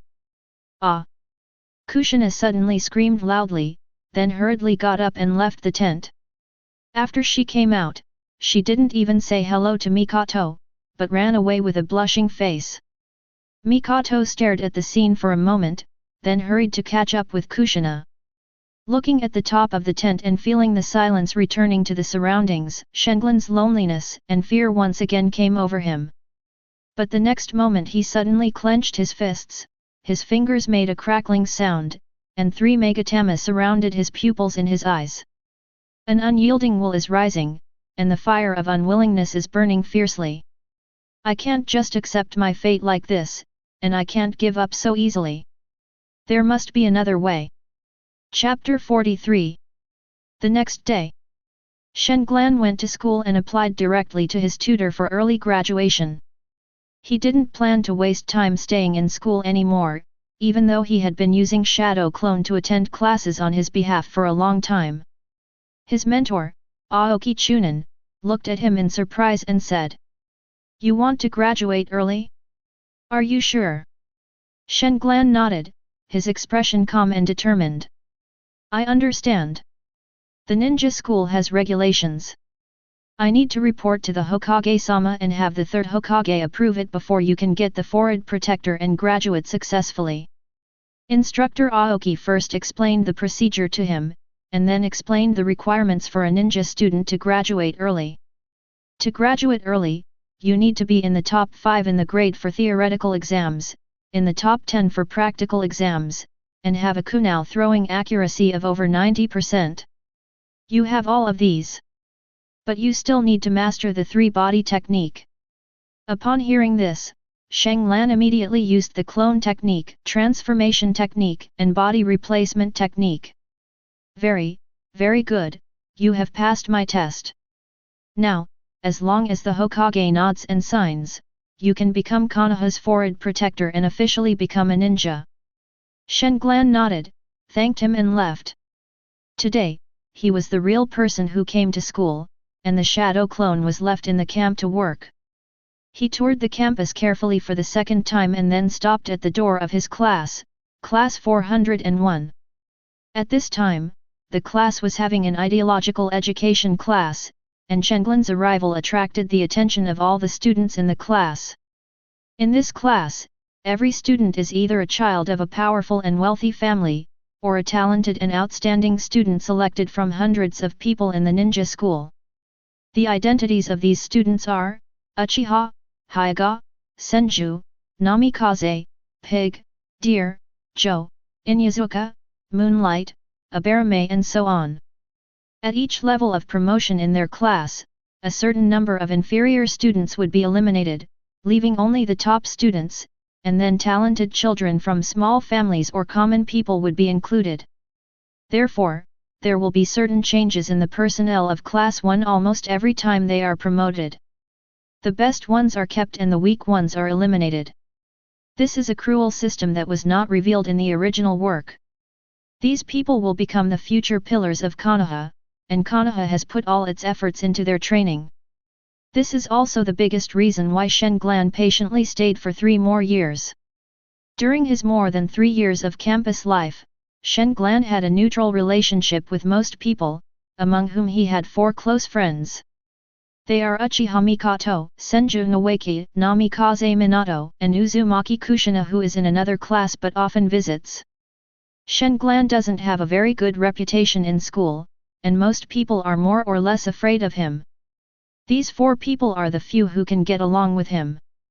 In everyone's eyes, Shen Glan is a mysterious and eccentric existence. His strength is recognized by the students in the school. Some people even give him the title of the strongest in the school. For this reason, he has been challenged countless times. Although he has won every battle, he is extremely disgusted by the number of challenges. For the first time in school, he publicly set a rule that anyone who wanted to challenge him had to first defeat that busybody, and then defeat Hayashi from the Hyuga family, and Fugaku from the Uchiha family, before being qualified to challenge him. Since then, Shenglan has rarely been harassed, but that busybody announced his withdrawal from school soon after. Although Hayashi and Fugaku have to endure huge troubles from Shenglan, they also enjoy the glory of being the strongest. It can be said that they are in pain and happy. At this point, he was truly the strongest person in the school, and he became the target that everyone wanted to catch up with. But even though everyone targets him, they subconsciously stay away from him. His powerful strength is not the reason why he is feared. The main reason why he has few friends is that he always carries a kind of arrogance and indifference that makes it difficult to approach him. He is usually quite polite in his dealings with others, at least much more polite than most Uchiha people, but in the eyes of others, he is fundamentally different from other Uchiha people. In the eyes of others, most of the Uchiha family members appear cold, have a lot of problems, and have bad personalities, but they are actually very easy to get along with. But Shenglan is different. Although he appears polite and behaves well, there is always an indescribable coldness in his eyes. In the eyes of most smart people, they know that this is a man who is arrogant to the core. Unlike the outward arrogance of the Uchiha family, he has an inner indifference and an arrogance that keeps people at a distance. Actually, it's no wonder they look at him this way, because Shenglan always treats them like little brats and elementary school students. Even when it comes to Mikoto and the other three, he occasionally shows the kindness of an old father. "Sorry I'm late." "No. It's okay, take a seat," the teacher said indifferently. Shenglan sat next to Mikoto, ignoring everyone's gaze, and closed his eyes to rest. After class, he greeted Mikoto, Noeki, Minato, and Kushina who arrived late.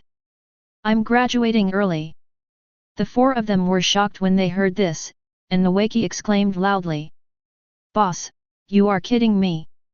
What do you think? Why do you want to graduate early? Don't we still have 2 years left?" Kushina suddenly asked anxiously, but as soon as she said this, she lowered her head unconsciously, clutching the corners of her clothes with both hands. "Have you thought about it? You won't be so idle after becoming a ninja.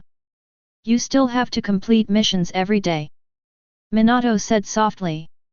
"Well, I've thought about it. The Chunin exam is in 10 days, so I still have time to take it when I graduate." Shenglan nodded and expressed his thoughts. The four of them were shocked. They were really surprised by Shenglan's decisiveness and courage. "Ah! Boss, I want to graduate too. I want to take the Chunin exam too. I want to become a Chunin," Noeki yelled. "Okay, if your sister agrees, you can go and apply to teacher Aoki." Shenglan did not refute his idea. "Ah, my sister will definitely not agree." Noeki suddenly sighed. "Isn't it a bit too hasty? Taking the Chunin exam right after graduation, I wonder if the adults will disapprove." Minato asked a little worriedly, but when he thought about Shenglan's strength, he felt that he was worrying too much. "It's just a Chunin exam. I don't take it seriously. As for whether the third generation agrees or not, it's just a small matter. He has no reason to stop it." Shenglan said calmly, his words were filled with strong self-confidence. "Okay. I'll come and watch you take the exam then." Minato smiled brightly. "Boss V587. I'll come watch you take the exam, and I'll give you a shout. I will definitely go too." Seeing that Shenglan had made up his mind, Kushina had no choice but to speak quickly. Mikoto kept his head down and didn't say anything, and no one knew what he was thinking. In the second class, all students returned to their seats. Shenglan looked at the depressed Mikoto and asked softly. "What's wrong?" "No." Mikoto muttered, tilting his head. "Can't bear to leave me." No. Don't talk nonsense. Mikoto said anxiously with a red face. You're still accusing me of talking nonsense. It's written all over your face. Shut up. Mikoto glared at him and said angrily. Although I graduated early, you also. Shenglan paused inexplicably when the words came to his lips. You can also come to me. Come and play with me. Mikoto was stunned for a moment, then burst out laughing. You said that, she said softly with a blushing face. Chapter 44. In the afternoon, Shenglan was called to the Hokage's office. Third Hokage Sarutobi Hiruzen took a puff of his cigarette and looked at him. Are you sure you've thought it through? I don't agree with you graduating now. You still have a lot to learn. I've made up my mind. Shenglan looked at him and said. Stubborn brat. Third generation tapped the ash from his pipe and cursed helplessly. Then he took out a forehead protector with the Konoha logo from his desk drawer and handed it to Shenglan. Shenglan reached out to take it, looking at the slightly old forehead protector, and glanced at third generation in confusion. Hiruzen, this is your forehead protector, and you actually gave it to him. Udaten Koharu, the Hokage's advisor and secretary, exclaimed. Humph, it seems you think highly of this brat, said another advisor, Mitokedo Homura. Shenglan looked at the two of them, then at the third generation, his expression somewhat complicated. Haha. Do you really think I'm a little kid who knows nothing? Shenglan chuckled in his heart. He was sure that there were at least a dozen of these specially made to look old forehead protectors under the desk. Watching the performance of the three actors, Shenglan did not feel disgusted. He found it entertaining and at the same time felt deeply moved. He sighed in his heart that the level of brainwashing used by the Konoha high-level officials had reached perfection. Seeing the three veteran actors performing so hard, he couldn't just sit there and do nothing. He raised his hand and gently stroked the old forehead protector, with a glimmer of tenderness in his eyes, and then carefully put it on his forehead. Everything is self-explanatory. The three of them looked at his expression and movements, and they were 100% certain in their hearts that this was another successor to the Will of Fire. This child is useful. The three of them thought of the same thing. I have to take the Chunin exam in 10 days. Shenglan suddenly spoke, his words simple and direct. No. The three were stunned at first, and then Udaten Koharu directly refused. You have zero mission experience, you are not qualified to become a Chunin. Shenglan crossed his arms in front of his chest, looked at her with a squint and said. Konoha has no regulations on this matter. Genin promotion to Chunin does not require a mission history, nor are there any specific hard and fast indicators. At least, there are no explicit regulations on this matter yet. The two advisors were speechless. Shenglan's words were flawless. Konoha really didn't have any regulations in this regard at the moment. After he finished speaking, he looked at third generation and chuckled. Right, Master Third Generation. It seems like you are well prepared. Are you confident? Third generation also smiled. Certainly. Shenglan raised his head and answered calmly. What a cocky brat. Udaten Koharu felt slightly dissatisfied, as she felt that the boy in front of her was a little arrogant. Haha. I hope you really have this ability. The third generation stared at him and smiled. He didn't mind this kind of young and ignorant arrogance. When he said this, it meant that he had already approved Shenglan's application for the Chunin exam. As you wish. Shenglan said as he turned to leave. Hiruzen. This is against the rules. Mitokedo Homura said seriously. Third generation leaned back in their chair and stretched lazily. Konoha has indeed not yet implemented rules in this regard. Then. Udaten Koharu said aloud, her meaning obvious. Let's make clear rules after this Chunin exam, so that the little guy doesn't look down on us. Third generation said with a smile. Udaten Koharu and Mitokedo Homura rolled their eyes at him, but didn't say anything in rebuttal. As soon as Shen Glan walked down the Hokage building, he was surprised to see Lao Dai. At this moment, Might Dai was bowing to the Hokage guarding the gate, while pleading. "Please, let me see Hokage-sama again. Go back. The third-generation masters are aware of your request, but rules are rules. The rules set by Nidaime cannot be easily changed by the third-generation masters. The third-generation masters have already made an exception and allowed you to become a genin. So don't make things difficult for him anymore." The guard sighed helplessly. Shen Glan heard the conversation between the two and immediately walked to Lao Dai's side. "What happened? Brother Dai?" Old Dai was visibly stunned when he saw Shen Glan coming out of the Hokage building. "Brother! Why are you here? And, on your head?" He pointed at the forehead protector on Shen Glan's head in surprise. "I just graduated, and now I'm a genin." "Really? Congratulations!" Might Dai was filled with joy. He was probably even happier than he was that Shen Glan had successfully become a ninja. "Brother Dai, why are you here? And why do you want to meet the third generation?" When the guard at the gate heard Shen Glan mention the third generation, he immediately said with dissatisfaction. "You should try to persuade him. A loser who doesn't even know the three-body technique and is only good at taijutsu, even though he can become a ninja, is already a favor from the third-generation adults, and yet he still wants to take the Chunin exam. Kana has a clear rule that those without ninjutsu talent are not allowed to be promoted to Chunin. This is the rule set by the Nidaime. Because of this," Shen Glan asked in surprise as he looked at Might Dai, recalling the original story. Might Dai was indeed a 10,000 years genin. Might Dai nodded dejectedly upon hearing this, looking particularly lonely. Shen Glan looked at him, turned around silently and returned the way he came. He wanted to go find the third generation to argue. The guard at the gate did not stop Shen Glan from going upstairs. After all, he had just come down from upstairs. Walking in the corridor, Shen Glan clenched his fists. He originally wanted to find Might Dai, tell him about the side effects of that medicinal wine, and persuade him not to use it anymore.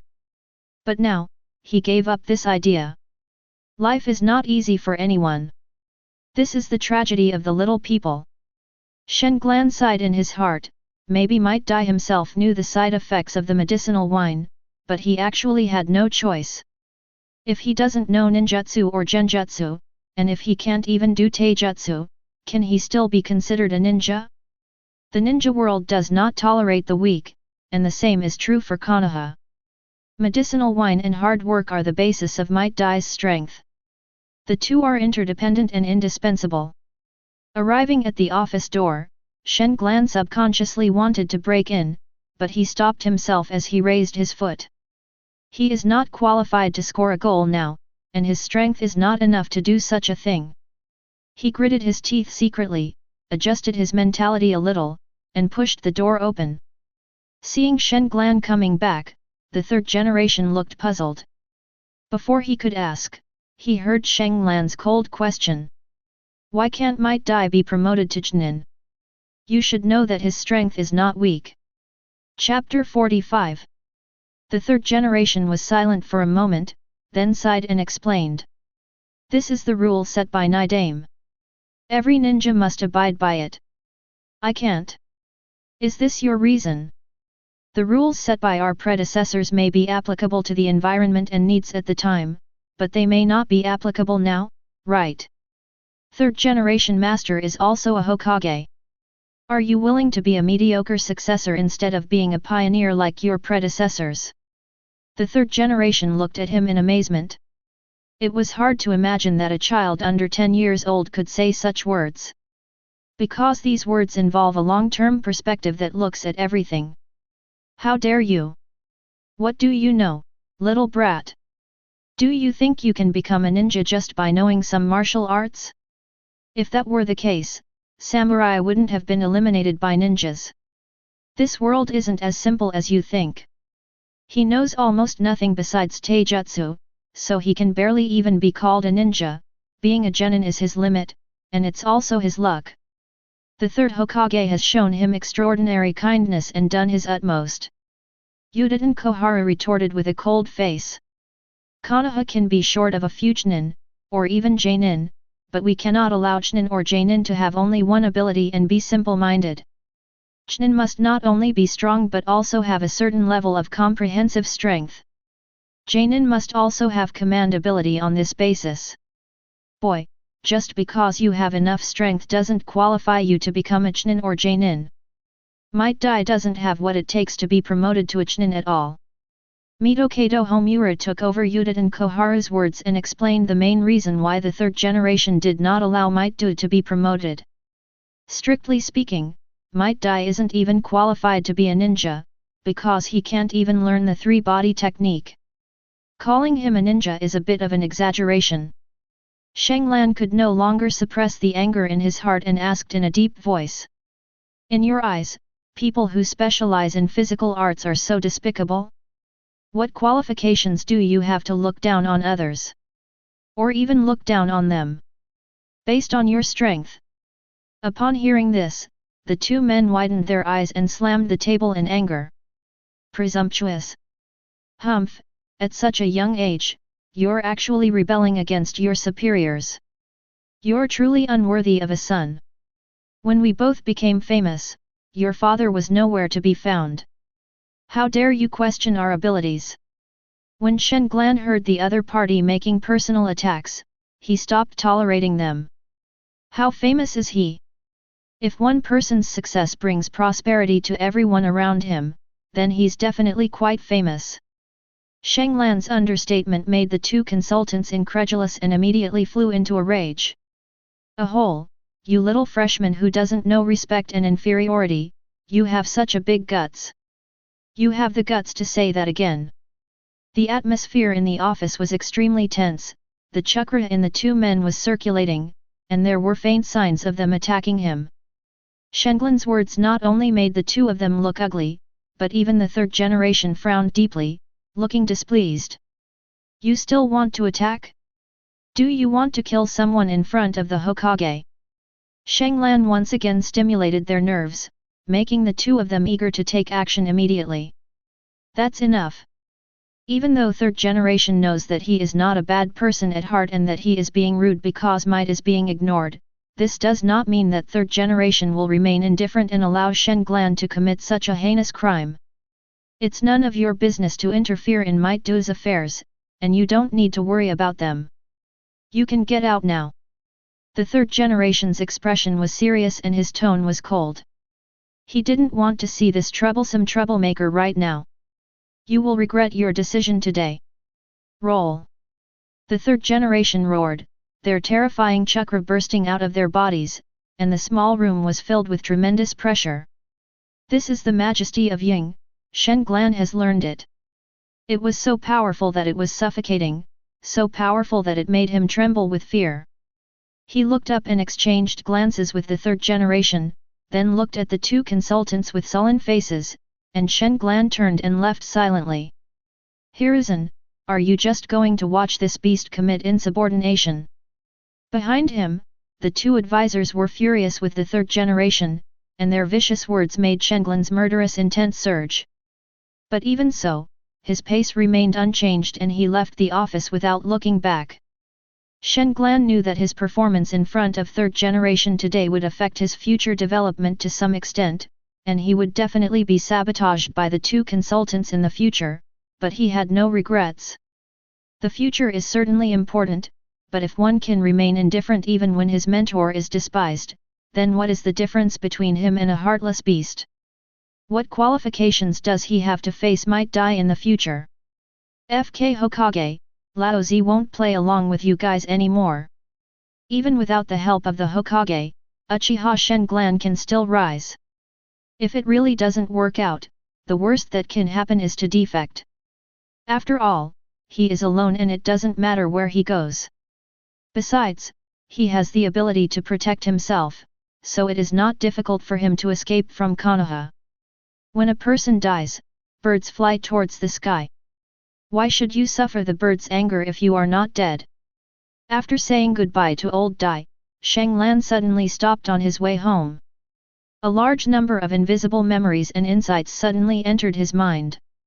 Shadow clone's time has come, chakra is exhausted. The massive amount of information pouring into his brain made his face look haggard, which was the after effect of extensive use of Shadow Clone. Although Shadow Clone is an excellent training plugin for gaining experience points, it also has great drawbacks. Looking at the entire Hokage, the only one who actually used Shadow Clone for training was Naruto. Why can't others do it? Kakashi all know the benefits of practicing this technique, why don't they use it in their daily practice? Even Naruto rarely does it. After Shen practiced excessive use of Shadow Clone, he finally understood the reason. It turns out that brain fatigue can really be fatal. That was his first time training with Shadow Clone, and there were a full 20 of them. Back then, he naively thought he had left some room for improvement. As a result, after the clone was dissolved, his consciousness almost collapsed. The weak feeling of darkness invading his mind was like a precursor to death. Only then did he suddenly understand why multiple Shadow Clone was listed as a forbidden technique, and why so few people in the original novel practiced this technique. Shen also wondered why Naruto could do it. How did he do it?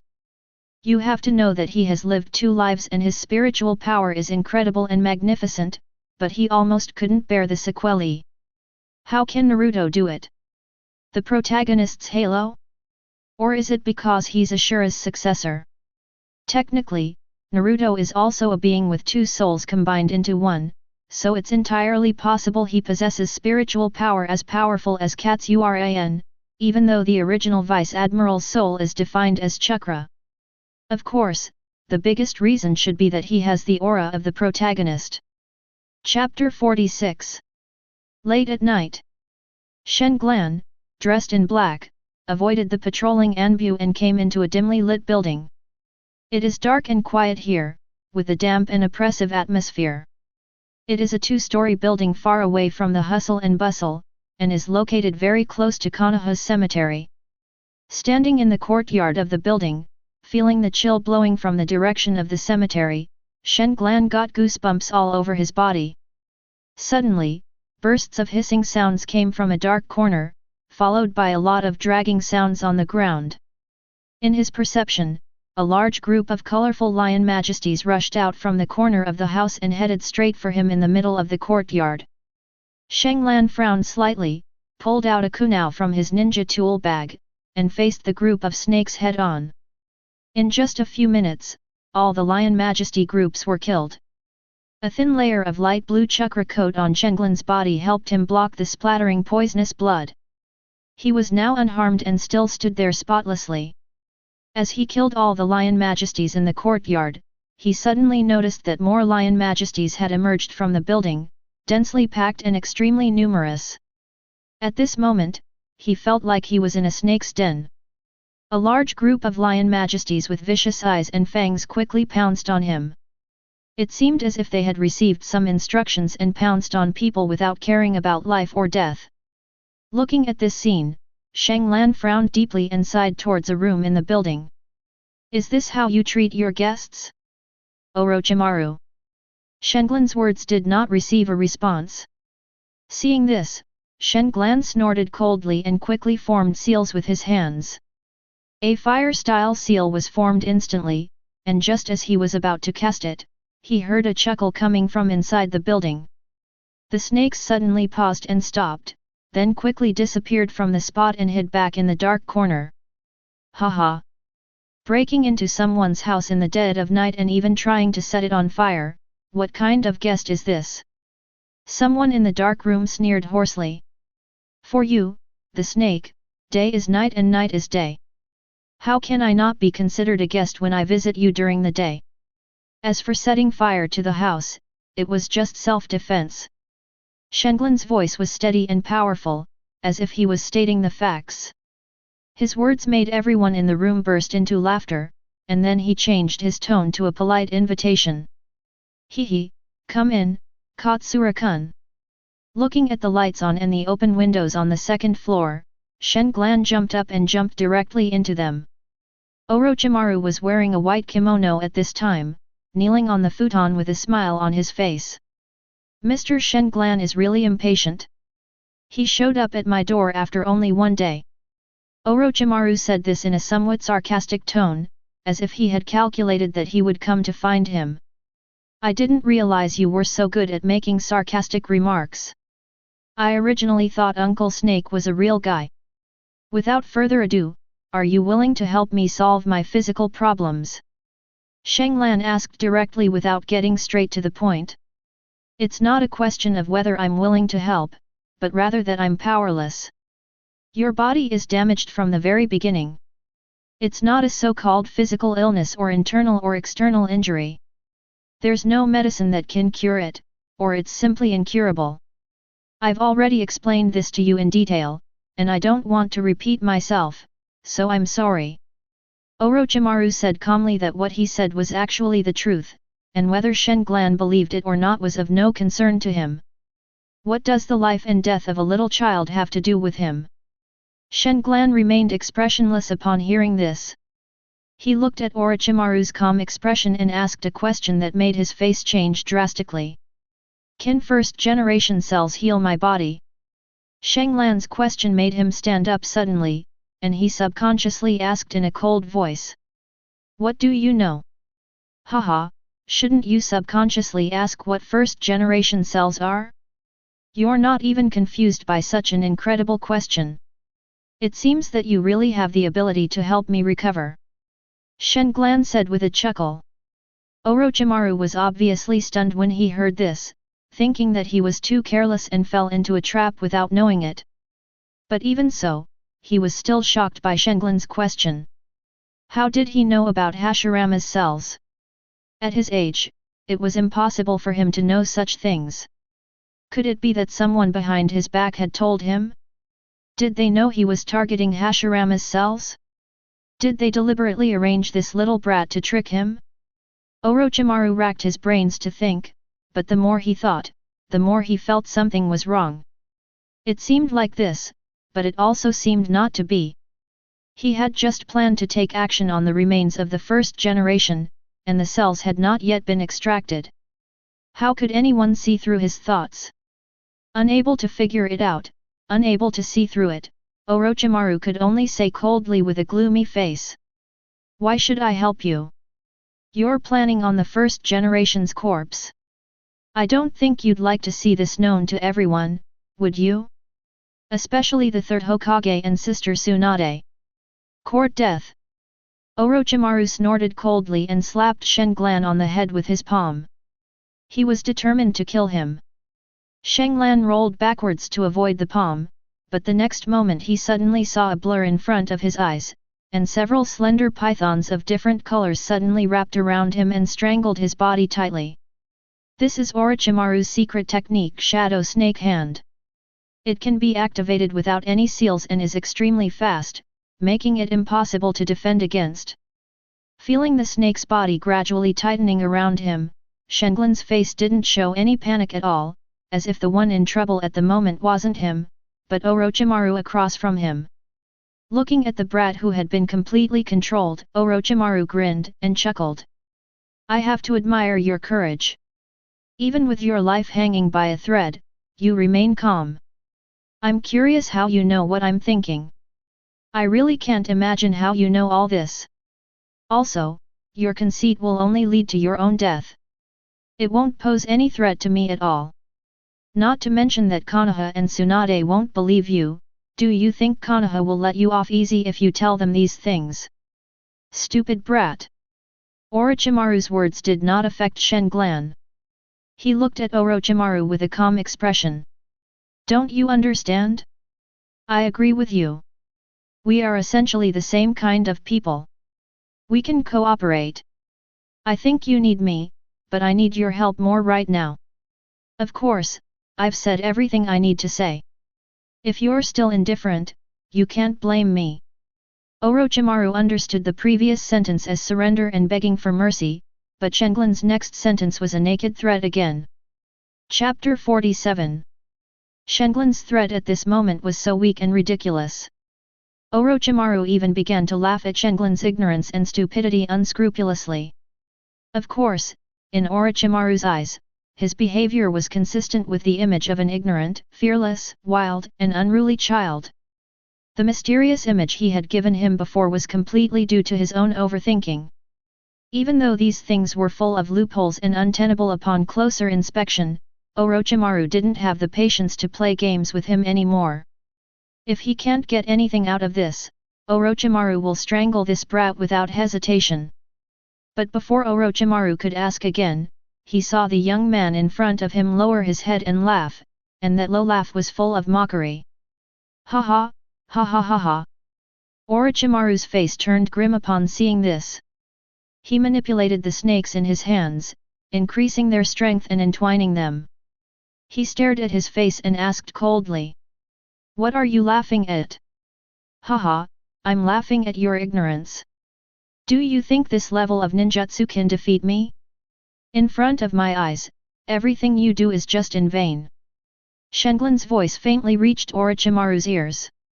Orochimaru looked at the crazy kid with a ferocious face as he was submerged by snakes with only his head sticking out.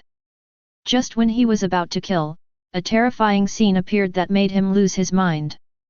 The little ghost in sight suddenly raised his head, and a pair of scarlet three-tomo Sharingan emitting a strange aura was staring at him intently. He even saw that the three Megatama were focusing on him and then slowly rotating.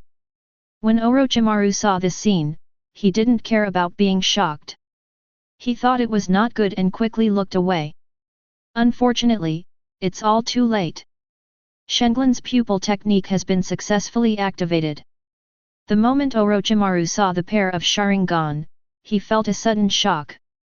When he recovered, he found that his consciousness was dragged into an illusion space. This is... Looking at his limbs being driven into by strange wedges, feeling the waves of pain coming from them. Orochimaru's face became increasingly ugly. He couldn't even feel his chakra. Moreover, my limbs are completely unable to move. He couldn't even bite his tongue to stimulate himself to break the illusion. What kind of illusion is this? Orochimaru's surprise turned into horror. He found that all the vast amount of ninjutsu he had learned throughout his life, and the secret techniques and summoning techniques that he was proud of, had become useless at this moment. This illusion space is so solid. This means that the opponent's spiritual power is much stronger than mine. I told you, your pride is worthless in front of my eyes. If I wanted to kill you, I would just use a kunai to scratch you from outside, and your life would end there. Looking at Uchiha Katsuran standing in front of him unharmed, fear appeared in Orochimaru's eyes for the first time. At this time, he was still a little immature, without the cunning and strategy that he would have decades later, nor the composure when dealing with a crisis. After trying for a while, Orochimaru realized that he couldn't break free from this illusion on his own. This feeling of powerlessness at the mercy of others made him despair and his face turned pale, especially when he saw the young man in front of him shaking his head expressionlessly. Wait, we can work together. I can solve your physical problems. Orochimaru spoke out quickly, he didn't want to be killed here. Essentially, he is still a person who fears death. In order to delay aging and death, he gave up his physical body without hesitation. He was willing to continue to practice the living corpse reincarnation technique even at the risk of damaging his soul, just to be able to survive in this world and continue to study various forbidden techniques. Shenglan saw Orochimaru's panic, but he remained unmoved at this moment. The Scarlet Sharingan was still staring at Orochimaru closely. Looking at those enchanting eyes that were as calm as water, Orochimaru's heart skipped a beat, and then he was completely panicked. Just when he was about to raise the stakes and surrender, Shenglan's cold voice sounded before him. Remember what you said. As the words fell, Orochimaru felt his eyes blur and he returned to the real world. At this time, Uchiha Shenglan had already gotten rid of the shadow snake hand, and the sharp kunai in his hand was being retracted from his neck. He felt a drop of hot blood flowing out. These facts all proved that he was really capable of killing himself. Looking at the departing figure, Orochimaru said with a pale face and a forced smile. 3 Tomo Sharingan at the age of 9, no, maybe even earlier. It's incredible. How did you come into possession of the 3 Tomo Sharingan? Why are you hiding it and showing weakness? Throughout the history of the ninja world, there has never been a 3 Tomo Sharingan under the age of 10. Who are you? And what do you want to do? I see suffocating ambition in you. Young and innocent, this person's appearance and disguise were just that. He shuddered when he thought about how he had gained the trust of his teacher, third Hokage, and Tsunade. Even Orochimaru himself had misjudged the person in front of him. He didn't believe that someone with such scheming was only 9 years old. This was a child who was possessed, Orochimaru believed it firmly.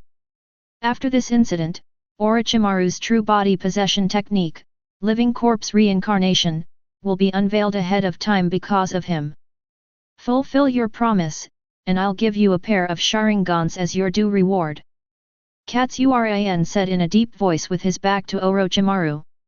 Orochimaru was obviously shocked by Shenglun's words, and his face was instantly filled with surprise.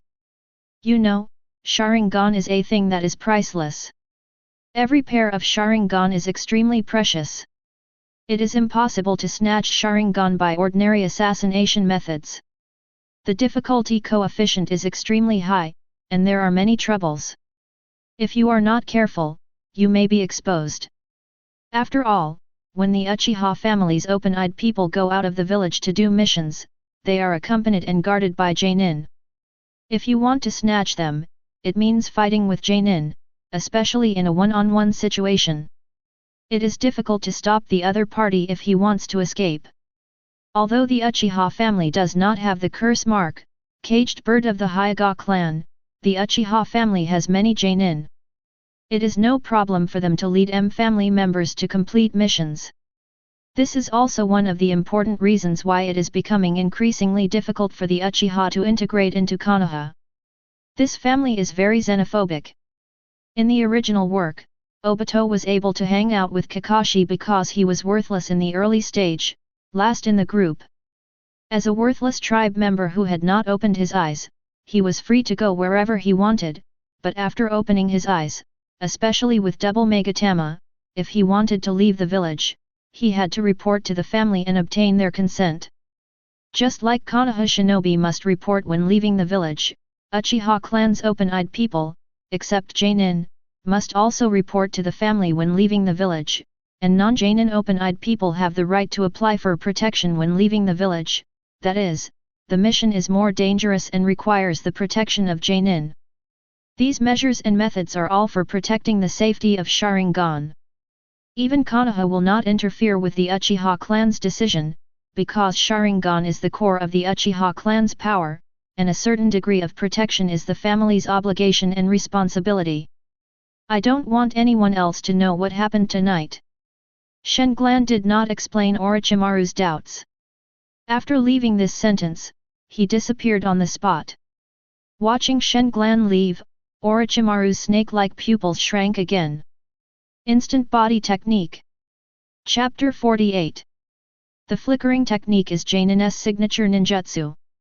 9-year-old Chunin, 9-year-old 3 Tomo Sharingan, how else can you surprise me? Giving me a pair of Sharingans as my reward is quite generous. He must have seen my desire, right? Haha. What a scary guy. After leaving Orochimaru's house, Shenglun breathed a sigh of relief. The physical burden brought by the teleportation made him ache all over, and using the gold binding technique also made his mental state exhausted. He was still too weak. Facing Orochimaru at this stage, he still had to use all his cards, even if he had to promise to give him a pair of Sharingan as a reward after defeating him. While he was afraid that Orochimaru would betray him, wasn't it also a last resort? It was by surprise that Orochimaru was trapped in the illusion tonight. If he confronted Orochimaru head-on, he would definitely be defeated. But even if they win, it all depends on Orochimaru's attitude. If he tells the third generation what happened tonight, Shenglun will probably have a hard time surviving. No one would be unfazed by such an ambitious old man. There is a great possibility that Uchiha Katsuran's will of fire is a disguise. Such a cunning and ambitious person must have ulterior motives. He is very likely to be detrimental to Konoha. Eliminating this uncertainty is the best choice for Konoha. Shenglan was betting that Orochimaru would keep his mouth shut about what happened tonight and be willing to cooperate with him. In the original work, Orochimaru was able to reach a series of cooperation with the ambitious Shimura-dans and keep it secret. There is no reason why it would be impossible for him to do so. Although he is far from having the capital of Danzo at this time. But Orochimaru's reputation in the original work is still very good, which is the biggest reason why he dared to gamble his life tonight. He bet that Orochimaru would cooperate with him and keep his mouth shut, he bet that Orochimaru would be satisfied with the reward, and he bet that Orochimaru could help him solve the problem of damaged origin. Late at night the next day, Shenglan jumped down from a towering tree with a tired look on his face, and his heart finally settled down. Nothing happened the whole day today, which means Orochimaru really kept his mouth shut, and Shenglan won the first step of the bet. 5 days later, Orochimaru came to him, and there were only 4 days left until the Chunin exam. "How is it? Have you found a solution?" Before Orochimaru could speak, Katsuran asked. Orochimaru smiled, neither confirming nor denying it, and his reaction made Katsuran frown. "I've searched a lot of medical information and texts over the past few days, but I still can't find a way to cure the root cause. I even did an experiment." "What experiment?" Shenglan asked in a deep voice. "That's to see if first-generation cells can be a cure for your body. But the results show that first-generation cells are poison to you right now. The gap between your cells and theirs is too great. There's a high chance you won't be able to withstand it and die. Is that all you came to tell me?" Shenglan's face turned very ugly when he couldn't hear the result he wanted. "Hehe, be patient, Shenglan-kun. I haven't come up empty-handed either. Yesterday, I was flipping through an ancient travelogue and discovered some particularly interesting rumors." Orochimaru licked the corner of his mouth and said excitedly. "Legend has it that there are 3 sacred immortal sites in the distant summoning realm. The 3 sacred sites are named Mount Maiboku, Rika Cave, and Wetbone Forest. Each of these sacred sites is blessed with exceptional feng shui. In one of these sacred sites, Mount Maiboku, the Toad Kingdom, it is said that there is holy water that nourishes the very essence of life, a kind of elixir that can bring the dead back to life." "Mount Maiboku? Impossible." Shenglan denied it in shock. Orochimaru frowned and asked in confusion. "How do you know it's impossible?" Shenglan didn't say anything when he heard this, but he was in a dilemma in his heart. There doesn't seem to be any so-called celestial dew or holy water in the original novel, right? And it's inside Mount Maiboku. Naruto and Jiraiya didn't see it when they went there to learn celestial arts. However, we can't be sure of their existence based on just this. After all, there are still too few descriptions of the 3 sacred places. We only know that their history is even older than the Sage of 6 Paths, and that the natural energy within them is extremely rich, making them a great place to learn immortal arts. Actually, it's not surprising that there's something in a sacred place. In the original story, Gamamaru, the great toad sage, once gave the Sage of 6 Paths a magical talisman that healed all injuries. Thinking of this, Shenglan sighed helplessly. Is this the only piece of information? Are there any others? Orochimaru saw Shenglan's expression, shook his head slightly and chuckled. "Don't worry, Shenglan-kun. This information of mine isn't worth a pair of Sharingans. At least, not until I can confirm the authenticity of the information."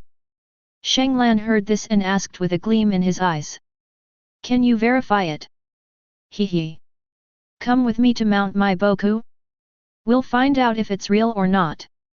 I'm also very interested in that thing." "With great pleasure." After seeing Shenglan nod, Orochimaru directly took out a small bottle, which turned out to be a bottle of bright red blood. "This is Jiraiya's blood. I drew it from him while he was drunk. He signed a contract with Mount Miboku to summon the summoning beast. We can use his blood to summon the toad from Mount Miboku. Then you can use the Sharingan to control the summoning beast and then send it back to Mount Miboku. Orochimaru gave a general idea, and Shenglan barely understood what he said. He couldn't help but admire Orochimaru's quick mind. After explaining some details, Orochimaru poured almost half a bottle of blood into the palm of his hand, then stretched the blood into a line, quickly formed seals with his hands, and slammed them to the ground. Summoning technique. Dense runes spread out like tadpoles, and a thick smoke suddenly appeared. As the smoke dissipated, a giant toad nearly 5 meters tall appeared before our eyes. It was a sub-adult Mount Miboku giant toad. Orochimaru's chakra output is not much, and he doesn't intend to attract mature toads like Buntat, as that would cause a lot of trouble. As soon as the confused toad came to its senses and looked around, it saw a horrifying scene. Shenglan stood in front of him with one hand holding a seal, his scarlet three-tomo Sharingan staring straight at the big toad in front of him. In just a brief moment, the toad's horizontal pupils immediately transformed into a pair of huge three-tomo Sharingan. Manipulation successful. And it's surprisingly not difficult. When Orochimaru saw this scene, he was shocked and greed flooded his heart. He thought that this was the powerful control ability of Sharingan, but he didn't know that without the powerful spiritual power, it would be impossible to do it so easily. Chapter 49. What should we do next? Shenglan asked. Let it open its mouth, we can enter it, and then remove the summoning spell. But how are we going to get back? Shenglan then asked, don't let it be a disaster if you go there and never come back. Rest assured. Orochimaru smiled and whistled to the side, and an anbu appeared in response. Orochimaru used his finger to make a small cut on the toad, took a drop of toad blood and dripped it into the remaining bottle of blood. Ignoring Shenglan's puzzled look, Orochimaru instructed the anbu. In 1 hour, use this bottle of blood as a medium to perform the summoning technique. Hi! Seeing the anbu obey his orders, Orochimaru nodded in satisfaction. This beast's blood will merge with Jiraiya's blood, and the summoning technique we cast will also affect it. Then we can return through it. After listening to Orochimaru's explanation, Shenglan couldn't help but admire. Your understanding and application of summoning is truly unmatched. As expected. I'm increasingly finding that you understand me very thoroughly, to the point of knowing me like the back of your hand. I'm very curious. Orochimaru said with a focused expression. I was careless. Orochimaru is too sensitive. Even a casual compliment to him can make him suspicious. It's really difficult to deal with such an intelligent person. Seeing that Shenglan was unwilling to explain further, Orochimaru did not ask any more questions. He jumped directly into the big toad's mouth. Seeing this, Shenglan immediately followed, and the two of them lay down in the toad's mouth. Shenglan controlled the big toad to close its mouth. When Orochimaru saw the toad's mouth closed, he immediately lifted the summoning spell. There was a loud bang, followed by a tremor, and then everything became completely quiet. Shenglan felt that it was only a few seconds, but he heard Orochimaru say, "Open its mouth, we've reached Mount Miboku." While surprised at how simple and quick it was, Shenglan was even more amazed that Orochimaru dared to speak in such a foul-smelling mouth. He silently praised in his heart. As expected of Orochimaru. Then, the big toad opened its mouth and the two of them jumped out instantly. "Is this Mount Miboku?" Shenglan said in surprise. Although he had seen the scene in anime, he was still surprised by the beauty of this place. As expected of one of the 3 sacred places of the immortals, the natural energy here is even richer than that in Rika Cave. Orochimaru said with emotion, and he also told a secret that Shenglan didn't know. Hehe, no wonder the snake tribe attacks Mount Miboku all year round. Shenglan listened attentively and gestured for him to continue, but unfortunately Orochimaru ignored him. Maybe she didn't know, or maybe she was just half-hearted to get back at him. As we got closer to the center of Mount Maiboku, the number of toads around us became more and more. The two of them moved forward cautiously, trying to avoid their sight. He dodged left and right all the way, and with the help of transformation technique, he was not discovered by the toads. After all, this is Mount Maiboku, and it is very rare for humans or other races to invade. Even the snakes of Rika Cave couldn't sneak into such a position. They didn't know that Shen Glan and the others came here directly by using the summoning technique. Lying on the top of a mountain, the two were covered in yellow mud that matched the color of the mountain. Orochimaru solemnly reminded them. We can't go any further. I feel like there's something terrifying in that palace ahead. We'd better stop here. Shen Glan nodded, his expression also extremely solemn, because he also felt that the fluctuations generated by the large amount of natural energy absorbed and released could be felt so clearly, which showed that the opponent's terrifying level was close to that of the tailed beast. It might even be more terrifying than the tailed beasts. It's that old toad that has lived for 1,000 years. Shen Glan said softly, and his words made Orochimaru's pupils shrink sharply. What old toad? What do you know? Facing Orochimaru's question, Shen Glan fell silent again. Originally, he didn't intend to let Orochimaru know too much, but on second thought, it would be okay to let him know these things. After all, he still needed Orochimaru to contribute. If he told some secrets from his mouth, it would not only make Orochimaru feel fearful, but also show that he was fully capable of cooperating with him. At least, Orochimaru has now been told clearly. Don't take me for a 9-year-old kid. You can't imagine my background. That's an old toad that's lived for 1,000 years. It's the ruler of Mount Maiboku and the master of the Sage of Six Paths. He once taught them the magic arts. What? Orochimaru was shocked. Shenglan's words were too shocking and he expressed doubts about it. How could you possibly know this? Shenglan closed his eyes pretending to be profound, then shook his head meaningfully and said. Orochimaru, there are some things that you will never be able to understand even if you spend your entire life. Your vision, your tolerance, and your cognition are all too narrow. You are not qualified to reach a higher level. Shenglan's words were extremely harsh, but surprisingly, Orochimaru was not angry. At this moment, he was only filled with doubt and deep shock.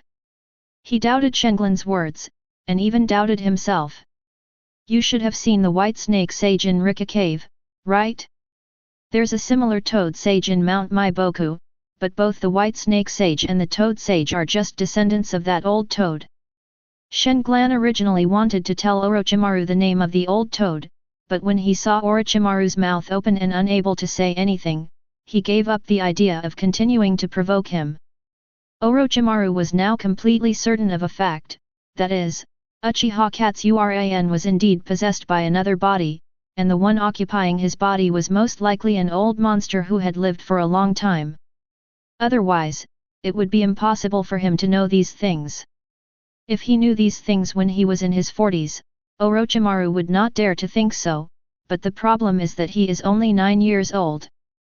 Orochimaru couldn't calm down for a long time, but Shen Glan didn't intend to just waste time like that. See that yellow-brown waterfall in the distance? Let's take a closer look. That was the place where the Mount Maiboku toad oil was located, and Shen Glan could recognize it at a glance based on his memory. The toad oil of Mount Maiboku has an extremely rich natural energy. It can even be said that it is a product of the condensation of natural energy. And this is the closest thing to what Orochimaru described, the thing called immortal. Watching Shen Glan move over in an instant, Orochimaru frowned and hesitated for a moment before also moving forward. He actually did not support Shen Glan's approach. After all, the building was not far from the waterfall. Orochimaru was extremely afraid of its existence. His sense of crisis reminded him to leave all the time. Hiding on a cliff, the two looked down at the waterfall, and the scene that happened there surprised them. This They're shedding their skin. In the eyes of the two, little toads were bathing in toad oil, and layer after layer of old skin was broken off from their bodies. No wonder the snakes are so eager to seize Mount Maiboku. With this spring, the snakes can shed their skin more easily and even become larger and stronger. They may even transform into dragons. I need this toad oil for my research, Orochimaru said excitedly, licking the corner of his mouth. Time is running out, hurry up. Chapter 50.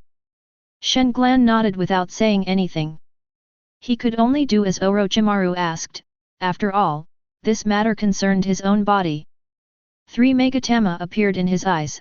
He observed the toads that were shedding their skin, and then quickly disappeared. Soon, in Orochimaru's sight, a juvenile, adult-size, toad in the molting stage appeared in his field of vision. He saw the toad glance at where he was, and then jumped straight towards the toad spring.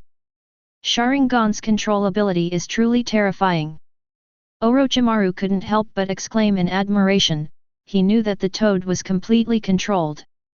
Shenglan controlled the toad to jump into the oil not far away, and then imitated other toads to shed their skin. Its actions did not attract the attention of other toads, including a blue toad with a strong aura by the spring. This special blue toad is obviously a supervisor, which is the biggest reason why Shenglan still has to be cautious even when controlling the toad's actions. Shenglan toad dives into the bottom of the spring from time to time. He wants to explore this mysterious place carefully. Hey, kid over there, don't play around too much. Leave as soon as you're done shedding your skin. It's not good to soak for too long, especially at your age. The blue toad suddenly spoke. His voice was very good, and even Shenglan, who was hiding far away, could hear it clearly. Shenglan's toad stopped moving when he heard the words, and then gradually calmed down. Quack! Tisk! Another dumb toad? Why are the little toads awakening so slowly this year? Before Shenglan's toad could react, a toad of about the same age next to it immediately said in dissatisfaction. Who said we can't talk? Quack! I'm telling you, don't look down on a poor toad, quack! Haha! Straighten your tongue before you speak, you little brat. While they were bickering and not paying attention, Shenglan's toad secretly swallowed a big mouthful of toad oil, and then prepared to go up. But before it left, it noticed that the natural energy in the waterfall above suddenly increased several times, and the originally yellowish-brown toad oil actually became a little clear. You are so lucky. You actually encountered a water vein explosion, and the life-giving water of the fairy spring overflowed. This kind of situation only happens once every 10 years.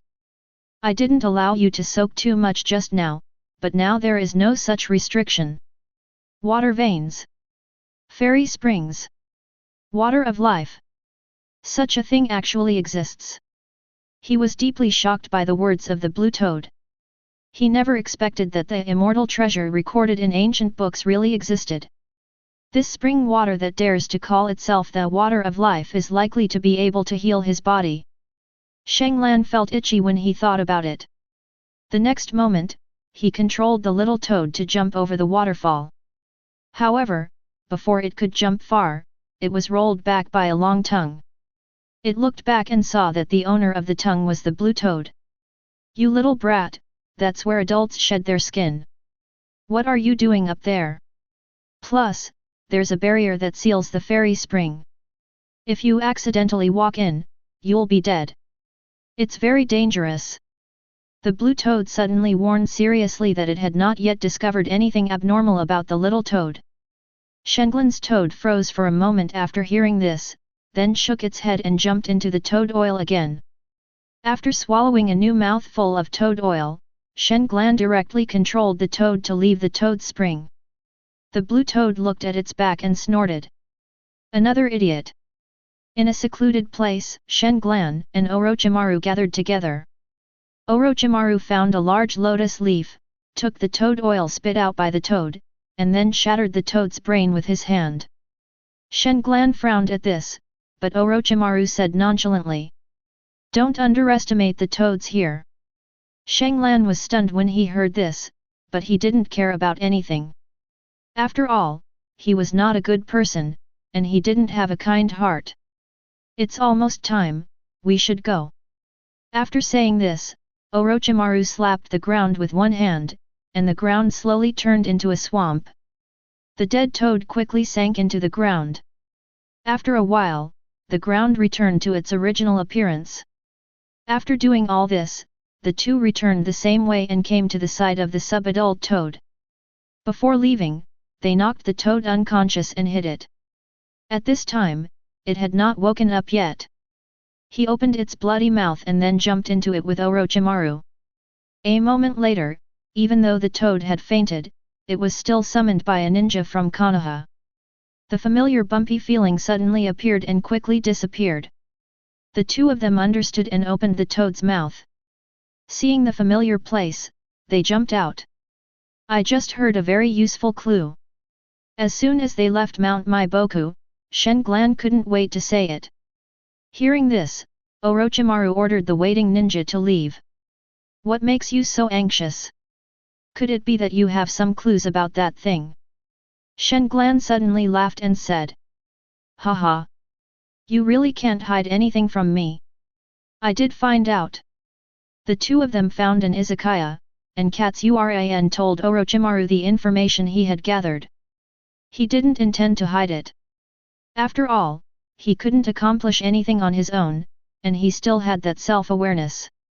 At this stage, he still needs to use Orochimaru, at least he needs to rely on him until his body recovers to normal. This feeling of relying on others is uncomfortable, but Shanglan has to do this at this time. After all, his strength is still too weak. There really is such a thing. Orochimaru said in disbelief. According to what you said, that water vein must be the source of Mount Maiboku's vast energy, and the immortal spring is its core. A place like this must be extremely strictly guarded. It is almost impossible to sneak in and obtain the water of life. The sudden cold water extinguished Shanglan's enthusiasm. The hope of obtaining the water of life was indeed extremely slim. With their current conditions, they had no way of competing with Mount Maiboku, and there was no possibility of seizing the water of life by force. In fact, they currently don't even have the conditions to steal. First, they didn't know the specific situation there, and they were not clear about the guarding force there. Second, they didn't know the specific level of the sealing barrier, but it couldn't be a simple seal. It was the core of Mount Maiboku, and the depth of its 1,000-year heritage was beyond his imagination. For now, let's study this toad oil and see if it can heal your body.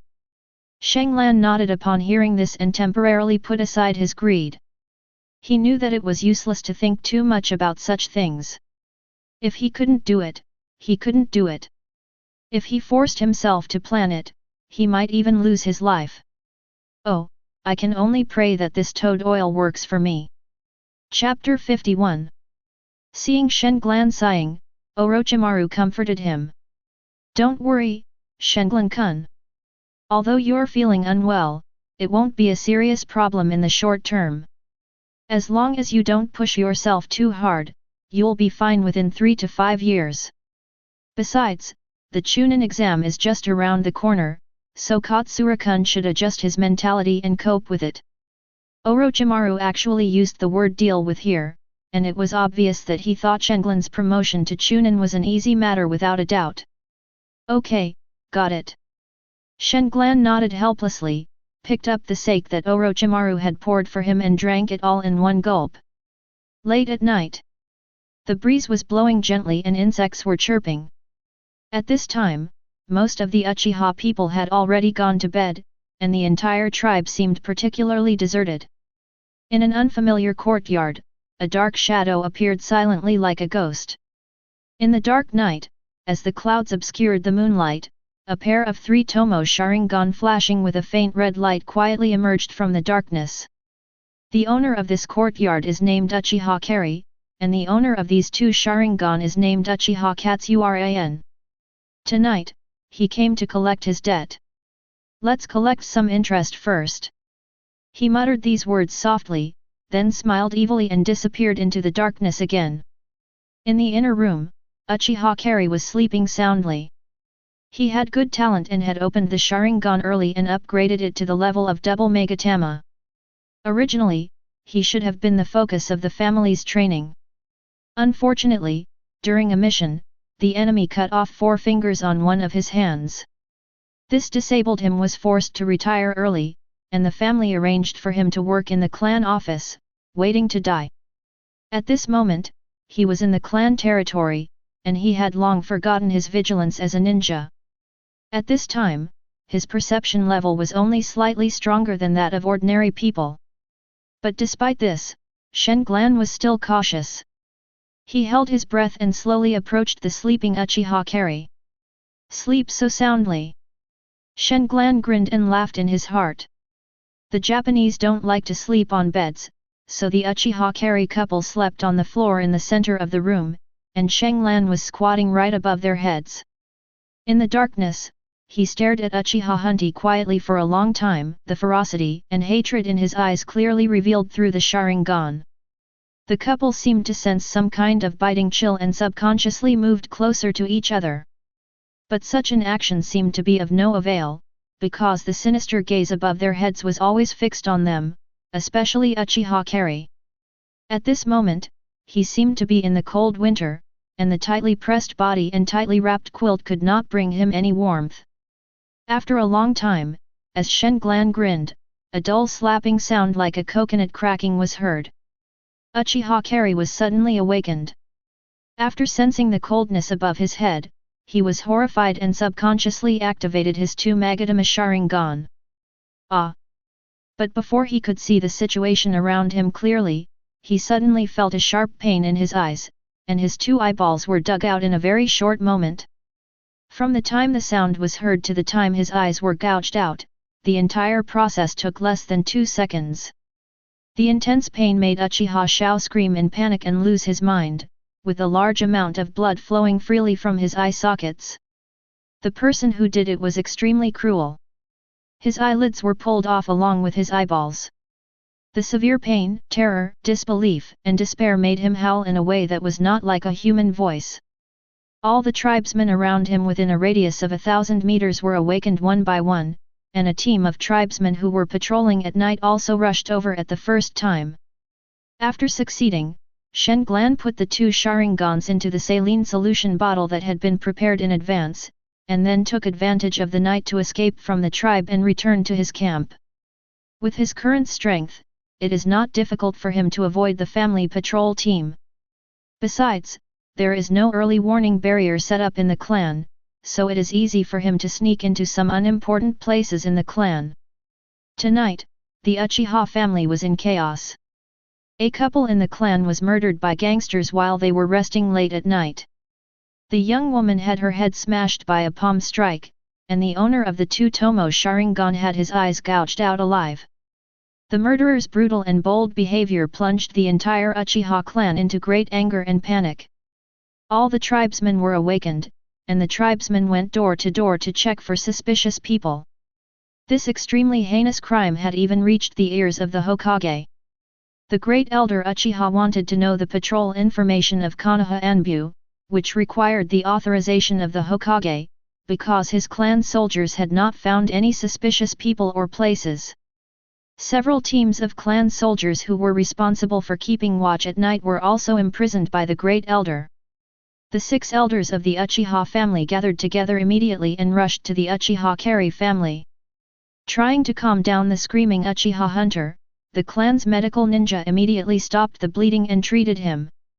The eyes are the windows to the soul. Such a deep-rooted injury has made him lose his mind. At this moment, Uchiha hunter is completely unable to calm down. The great elder cannot get any information about the criminals from his mouth at all. It's still unclear whether this incident was committed by someone within the clan or someone from outside the clan. However, after the first round of investigation within the clan, the probability of a family member committing the crime is low, and it's very likely that someone from outside the clan did it. So I have reported this matter to the Hokage. I need the information that Konoha Anbu has tonight. After the great elder finished speaking, he glanced at the other 5 elders around him, and then stopped his gaze on Uchiha Feng. Third elder, Shao is from your lineage and also works at the household registration office. Do you have any information you can provide? For example, does he have any enemies? Uchiha Feng frowned and thought about it. After thinking for a long time, he could not come up with anything. He sighed helplessly and said, Shao is a stubborn and eccentric kid, and he loves drinking and gambling. He has enemies, but I don't know who they are.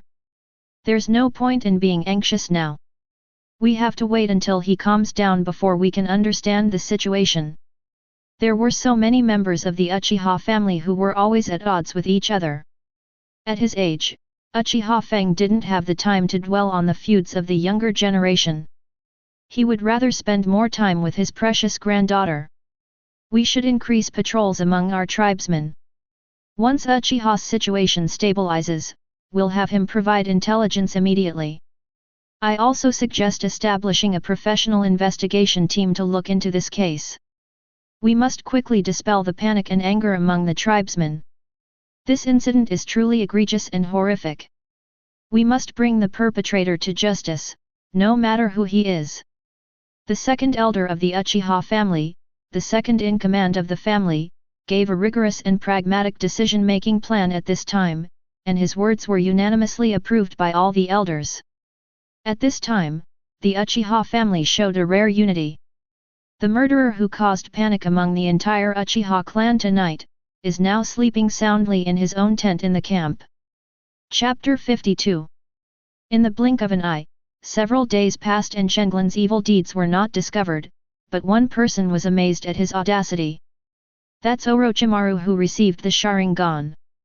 When this matter reached his ears through the Hokage, Orochimaru almost concluded that it was Uchiha Katsuran who did it, because he had not forgotten the other party's promise to give him a pair of Sharingan, and the thing he longed for actually came from this source. He sneaked into the Uchiha tribe's territory late at night, broke into houses and committed murder, and gouged out people's eyeballs. Such brutal and cruel behavior made Orochimaru feel cold in his heart. Even he didn't dare to do such a thing. He didn't expect Uchiha Katsuran to act so unscrupulously. Doesn't he know the serious consequences of doing this? Looking at the Tutu Magatama Sharingan handed to him by Shenglan, Orochimaru hesitated for a moment and said, Shenglan-jun, there's no need to be like this. I haven't helped you solve your physical problems yet. I won't accept any reward without doing anything. Shenglan shook his head and said expressionlessly, Consider this an advance payment. The owner of these eyes and I have a deep blood feud. I've refrained from causing trouble for him for 3 years. Consider these eyes the interest on his debt. Orochimaru was stunned when he heard this. He didn't expect there was such a reason. This guy has quite a few stories. Orochimaru thought to himself, then nodded and laughed hoarsely. Haha, since Shenglan-kun has said so, I won't pretend any more. But it's strange, I'm taking the liberty of asking Shenglan-jun a question. Shenglan had already turned around to leave, but upon hearing this, he looked into Orochimaru's eyes and said, Ask. Orochimaru saw that his eyes seemed to be focused on him. He subconsciously turned his head away and didn't look at him. His heart couldn't help but tighten. Having suffered from his strange illusion, Orochimaru didn't want to experience it again. I'm curious why the other Uchiha are disgusted by outsiders interfering with their bloodline limits and peeking into their eyes, but in your eyes, I always feel that you don't care at all. Even. Having said that, Orochimaru paused, and his expression became extremely solemn. Shenglan remained calm and composed upon hearing this. Orochimaru's surprising question did not move him. He slowly turned around, facing away from Orochimaru, and said in a deep voice. You guessed right. I really need you to understand our clan's eyes, Orochimaru. You are an outstanding scientific researcher. You need to know more and have a broader vision. Contact, understand, and study Sharingan, and then I will tell you more secrets and stories. To be honest, Orochimaru was still too young and immature at that time, and Shen Glan could only get very limited help from him, so he took certain risks to forcibly seize a pair of Sharingan for him. 3 years have passed since the awakening of the three Megatama, and there has been no sign of the awakening of the Mangekyō Sharingan. Furthermore, there's still the issue of Mangekyō's blindness, and even the research on the eternal Mangekyō Sharingan. These are all major problems plaguing Shen Glan. He wanted Orochimaru to be exposed to these, and he wanted Orochimaru to overcome the many difficulties of Sharingan. The awakening condition of Mangekyō Sharingan is the departure of a loved one, a close relative or a close friend. Shen Glan feels that he has nothing to lose, and it seems that nothing can make him feel strong hatred. So, it seems that he does not meet the conditions to activate the Mangekyō Sharingan. Of course, if he killed all his friends and everyone who had done him a favor, he might be able to unlock his own Mangekyō Sharingan, but he hadn't even thought about such a thing, let alone do it. Let Orochimaru get in touch with Sharingan in advance, maybe he can figure out something. The reason why Shen Glan is so confident in Orochimaru is not only because he is helpless at the moment, but also because he sees through Orochimaru. He coveted the power of the Sharingan and was extremely curious about it, but after studying it, he found that he was not suitable for transplanting this power. He then abandoned his body and focused on studying the undying corpse transformation, intending to take over Uchiha Sasuke's body. Ultimately, he still wanted to obtain the power of the Sharingan. Shen Glan knew Orochimaru's ambition very well, and he had no intention of curbing Orochimaru's ambition, because he needed Orochimaru's research results, and even more so, Orochimaru's brain. Haha. I'm looking forward to Shen Glan-kun's story. Orochimaru gave a sinister smile, but Shen Glan didn't see the dissatisfaction and slight anger in his eyes. He no longer wondered why Uchiha Katsuran knew so much, but he was repeatedly criticized for having a narrow vision, and this feeling made him extremely unhappy. He still has his humanity at this time, and his emotions are not too different from those of ordinary people. Orochimaru is still a human being at this time, and has not yet turned into a deadly lion majesty. After the Chunin exam, Shen Glan left after saying this. Orochimaru held the bottle in his hand and looked at the two bloody eyeballs in it as if he was looking at a priceless treasure. In the following days, the Uchiha clan frantically searched for the murderer, and a large number of clan soldiers were also collecting information about the murder of Uchiha Kari. Fortunately, Katsura was not affected at all. The reason was simple. Uchiha Kari had too many enemies. He himself hadn't even considered Katsulan. After all, there was no way a skinny abandoned child could hurt him. An 8 or 9-year-old elementary school student could do such a wicked thing. Even if he dared to say it, others wouldn't believe it. Moreover, Shen Glan's matter was linked to his crime of embezzling pension funds. Without confirmation, he didn't dare to expose it himself. So after Uchiha Kari regained his sanity, he chose to conceal his grudge with Shen Glan. To be honest, Uchiha Kari had almost forgotten the scandal that happened 3 years ago. He had done a lot of evil things in the past 3 years, and it was possible that someone would come to seek revenge for any of the things he did. This guy was actually a scum with a twisted personality. Coupled with his various concealments and forgetfulness, this Uchiha clan investigation is doomed to be fruitless.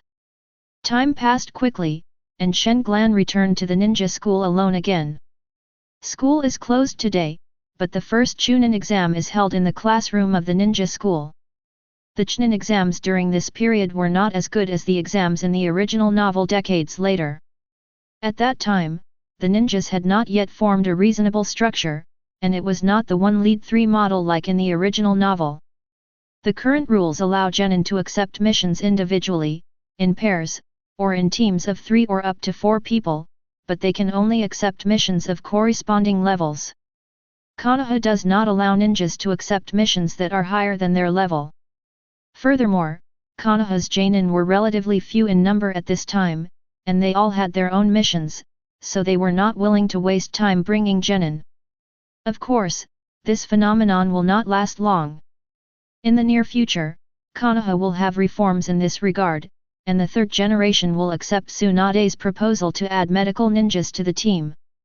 At that time, the three teams will be completely formed. Shenglan is currently unable to catch up with the reform. He is now alone, without corresponding teammates, and no teacher to guide him. He even submitted the application for the Chunin exam by himself. All of this turned out to be like this because of time constraints. Third generation didn't know that Shenglan would graduate early at this point in time, and he didn't expect that Shenglan would apply for the exam immediately after graduation.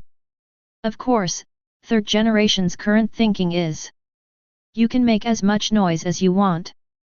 If you pass the test, I'll accept it. If you don't, just consider it a little more experience. You can pass it next time. So he just briefly reminded Shenglan that it would be best for him to find a teammate, and then completely ignored him. At present, Konoha has not held any joint examinations, and each Chunin examination is only attended by Konoha's own ninjas, so there are not many candidates. But even so, the large classroom was full. Although Shenglan tried to keep a low profile and sat in a corner, he still attracted a lot of attention. Chapter 53. He is the shortest and most eye-catching newcomer in the classroom.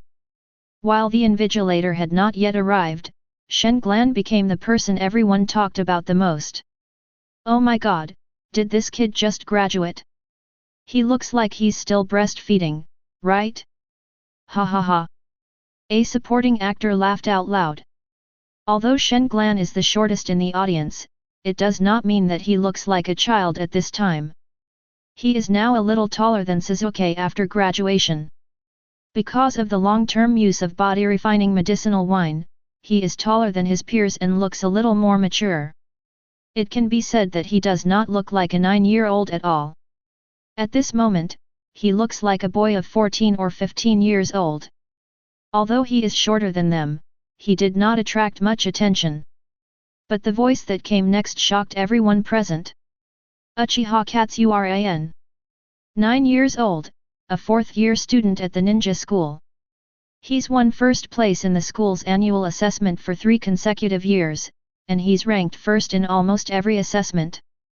Although I don't want to admit it, his achievements clearly demonstrate that he's the strongest student in the ninja school. It's said that his combat power is no less than that of Chunin. I never expected you to choose to graduate now. The solemn and serious voice attracted everyone's attention, including Shenglan himself. This is a female genin from the Hokage family. Her white eyes surprised Shenglan. He really couldn't remember where he had seen this Hokage before, and it seemed that she even knew him. As if responding to the doubt in Shenglan's eyes, the Hokage introduced himself. My name is Hokage Shui, and I'm Hokage Yufeng's younger sister. After hearing the other party's self-introduction, Shenglan was still confused. It was obvious that he didn't recognize these two names. His puzzled look caught Hokage Shui's eye, causing her face to flush red, and she felt very embarrassed. You broke my brother's hand bones. This little girl's name is Hokage Shui? She's pretty. Keep your voice down. His brother, Hokage Yufeng, was the top scorer in the previous Chunin exam. He's a master at using the gentle fist. If you tease his sister like that, you'll get a beating. What? Is that the point? Didn't you hear? This kid broke the bones of the tough guy from the previous session.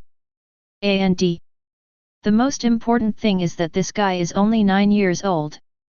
A man with a ponytail said in a deep voice. The blonde-haired boy and the fat boy beside him were stunned when they heard it. You beat up my brother 3 years ago. I will earn this honor back for him. Hearing such harsh words, Shenglan looked at her seriously for a rare second. Hokage Yufeng? Now that you mention it, I have some impression of him. He's a very powerful guy. I almost fell into his hands. He didn't take Hokage Shui's harsh words to heart, and said this casually afterwards. He did remember who Hokage Yufeng was. It was true that he had beaten up Hiashi and him when they were in the first grade, and he almost fell into his hands. He didn't expect to meet someone's sister here, which made him a little surprised. However, compared with Hokage Shui's surprise, the three young men not far away made him stunned. Looking at the boy with ponytail, the boy with blonde hair, and the fat boy, a combination instantly came to mind. Inoshika Ch. Shenglan's questioning voice sounded, and before the ponytailed boy could respond, Chunin, the exam invigilator, pushed the door open and entered, interrupting the noise and bustle of the crowd. Ahem, everyone, be quiet. Compared to Ibiki in the original novel, who scolded bastards as soon as he entered the venue, it is obvious that his family members were much more gentle in the exam and the pressure was not heavy. The exams will begin now. The first one will be a written test. Just as required in the original book, the first exam is to test students' knowledge and ability to acquire intelligence.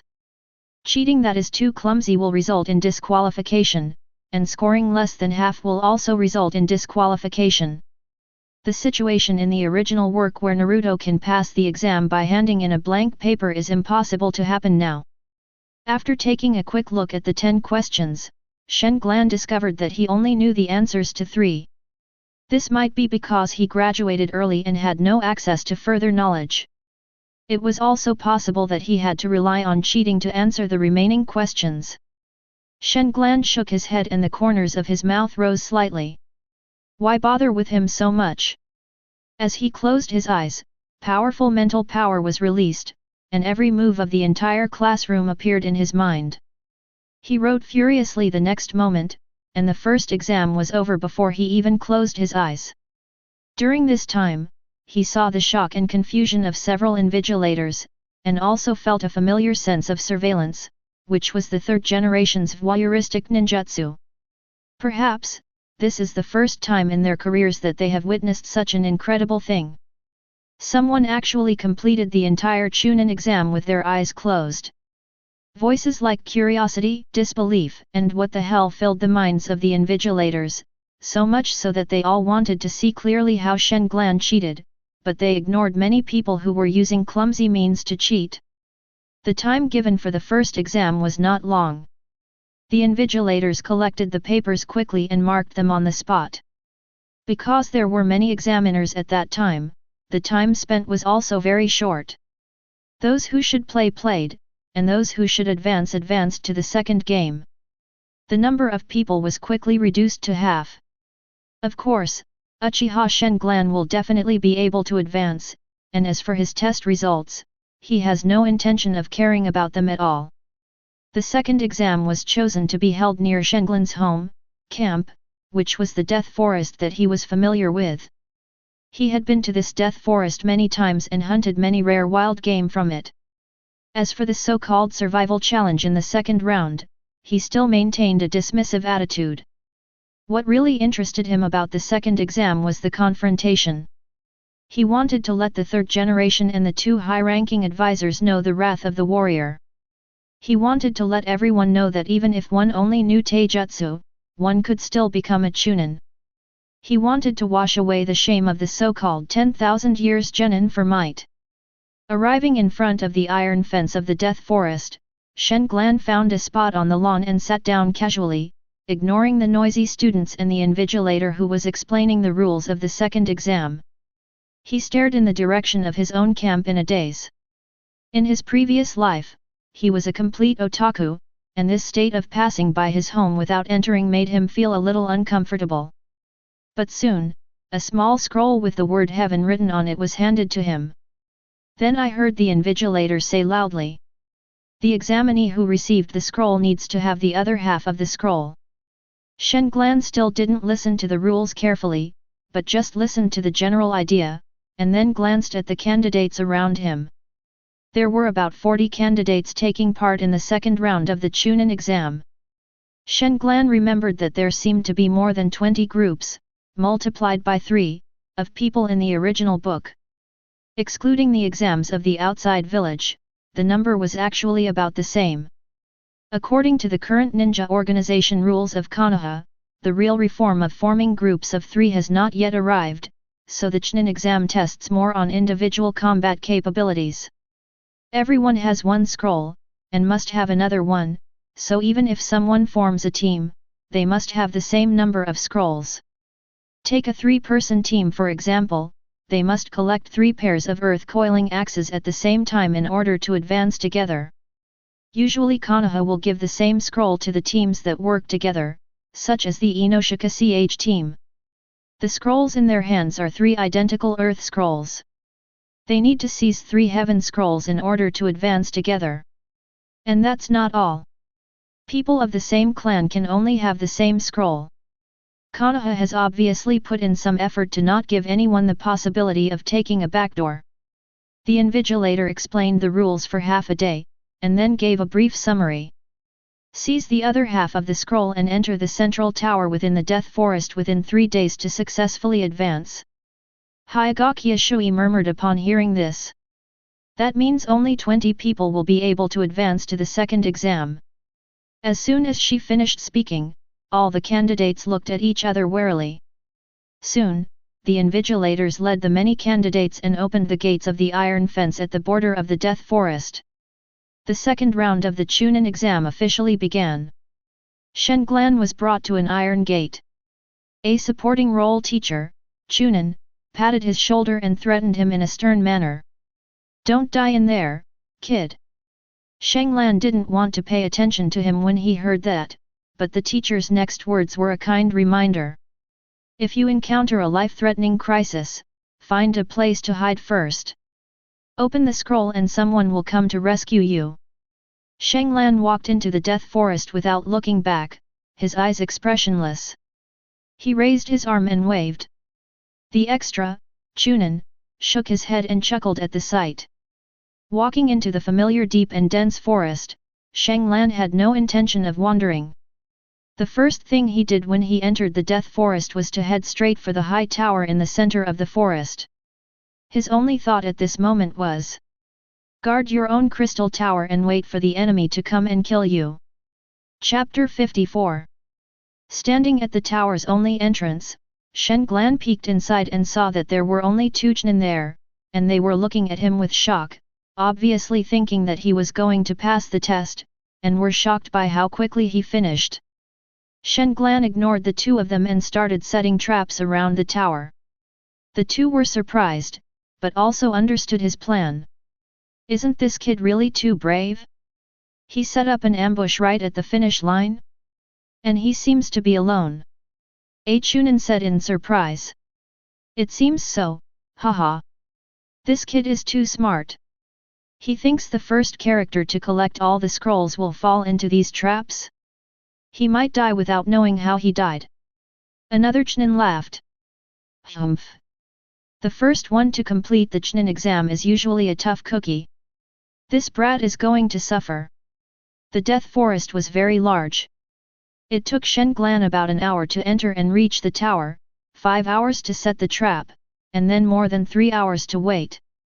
At night, after more than 10 hours, the appearance of a female ninja with a big wolf dog finally ended his boring meditation. Haha, it's finally here.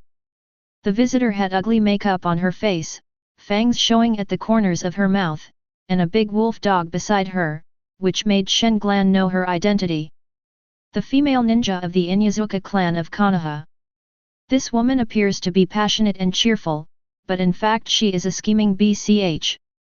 Before the second exam started, she went up to everyone and said hello, putting her arm around their shoulders. Do you think she was trying to chat you up? Was she trying to get close to you? Hee. In fact, this scheming watch has her hands covered in dog urine.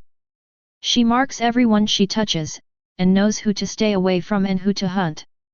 Once she enters the forest, she can tell the general idea just by smelling it. The woman wanted to pat Shenglan's shoulder with her hand stained with dog urine, but he dodged and stopped her in time. His 5 senses are extraordinary. Although his sense of smell may not be as good as that of the Inyazuka clan, it is definitely not much different. How could Inyazuka Ran's methods be hidden from him? Although Shen Glan wasn't afraid of such petty tricks, who would agree to someone smearing dog urine on their clothes? Who could remain indifferent?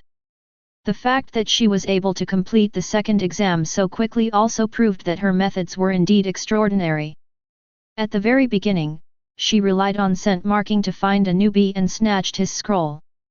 She was very lucky that the newbie's scroll happened to be a pair with hers. However, meeting Uchiha Katsuran at the finish line was completely beyond her expectations. "Are you here?" Looking at Katsuragi, who was roasting snake eggs, bird eggs, and sweet potatoes in the open space, Inyazuka-ran was obviously stunned, and then she showed a bright smile. She sat down by the campfire with a familiar manner, looking at the huge snake eggs that had been roasted inside, and swallowed unconsciously. Shen Glan smiled, picked up a branch and picked out a snake egg. Gurgle. One rolled in front of Inyazuka-ran, and the other rolled in front of the big wolf dog. Inyazuka-ran didn't mind the heat. She picked up the snake egg, peeled it, and handed it to the big wolf dog beside her. Then she picked up another one and prepared to peel it. "You have a lot of dogs, right?" "A lot, probably more than the people in your Uchiha family." Shen Glan was stunned when he heard this, but he was not angry because he knew that the people in the Inyazuka family were all human and dog-like, and people and dogs were the same. "Can you give me one?" Shen Glan said seriously. Inyazuka-ran stopped chewing and looked at him in surprise. "Sure, what kind of dog do you want? What breed?" Shen Glan thought for a moment and then asked. "Are there any Uchiha native dogs?" Inyazuka-ran was stunned for a moment and then answered directly. "No." Seeing Shen Glan sighing with disappointment, Inyazuka-ran said with her hands on her hips, sweating. "I've never even heard of this Uchiha native dog. From what I know about dog breeds, I don't know of any of the 5 major domestic breeds you're talking about. Could you describe the characteristics of that dog in more detail?" "Features? Of course. Most of these dogs are yellow, with yellow bodies, black mouths, and white bases. They're commonly known as big yellow dogs. Adults are about 30 to 60 centimeters tall. They look very cute and are very smart." Wait, a dog 30 to 60 centimeters tall dares to call itself Da Huang? Ha ha ha ha. Inyazuka-ran interrupted Katsuran's description and laughed wildly. Shen Glan stirred the bonfire without saying a word. After Inyazuka-ran had laughed enough, he continued to describe. "This type of dog has slightly shorter, more robust limbs, giving it a very steady gait. They're generally timid and docile, but they're not afraid to protect their owners. They're great guard dogs. They're tenacious and can survive on scraps and water. They also enjoy forming gangs and engaging in group fights." "You mean the Akita?" Inyazuka-ran said roughly. "No, it just looks like an Akita and is as tall as an Akita, but it's definitely not an Akita." Shen Glan's affirmative answer surprised Inyazuka-ran again, but after a short while she said casually. "The kind of dog you're talking about isn't very valuable to us. I think it's easy to find. What you want is a small, fresh dog. I'll give one to you someday." Shen Glan just nodded when he heard this, and didn't say anything else. Perhaps he was just asking casually, and Inyazuka-ran was just saying it casually. Half a day passed, and the atmosphere gradually became a little heavy. In Shen's dark blue eyes, a blazing bonfire was burning. "You ate my food, so pay me back with a pair of earth-coiling axes." Shen Glan's voice sounded faintly in the quiet night. "Haha, you little brat, you're really arrogant. I ate a few of your snake eggs, not your balls, and yet you want me to pay you back with a scroll? I guess you ate too many sweet potatoes." Inyazuka-ran said carelessly, and while mocking Shen Glan with words, she secretly gave a signal to the big wolf dog with gestures. "Stubborn. Act recklessly." The two voices rang out at the same time, and in an instant the big wolfhound on the side pounced on him. Shen Glan did not dodge, but seized the opportunity to slap upwards, instantly closing the bloody mouth above his head again. At the same time, the shrill howling of a dog and the sound of breaking wind rang in his ears. Shenglan avoided the attack from Inyazuka-ran, and then stood aside and looked at the man and the dog calmly. The big wolf dog's mouth was full of blood at this time, probably because it was injured by its own teeth. Shenglan did not use any cruel force, otherwise he would have killed it with that one palm. Inyazuka-ran's face was ferocious at this time. It was obvious that she was extremely angry that her beloved dog was injured. The big wolf dog saw Inyazuka-ran on all fours and did not care about the pain in his mouth. He also lowered his body and made a sprint. Shenglan's expression remained calm. He extended his hand towards the man and the dog and said calmly, "Let the dogs come over." Facing the diving attacks of a man and a dog, Shenglan easily took the attacks from both sides, and then punched Inyazuka-ran in the corner of his mouth and kicked the big wolf dog in the ribs. Bang! Bang! A man and a dog fell to the ground screaming. "Wolf ball!" Inyazuka-ran struggled to her feet, yelled, and hurried over to check on the wolf dog's injuries. Shenglan didn't try to stop her. He stood still, with no intention of taking advantage of her illness to kill her. He didn't take Inyazuka-ran seriously at all. The brief fight just now had already proved the huge gap between the two of them. Looking at Langmaru lying on the ground struggling and unable to recover, Inyazuka-ran felt distressed and chose to fight with Shenglan to the death. Ninjutsu, Fang. Chapter 55. A tornado-like ninjutsu rushed towards Shenglan.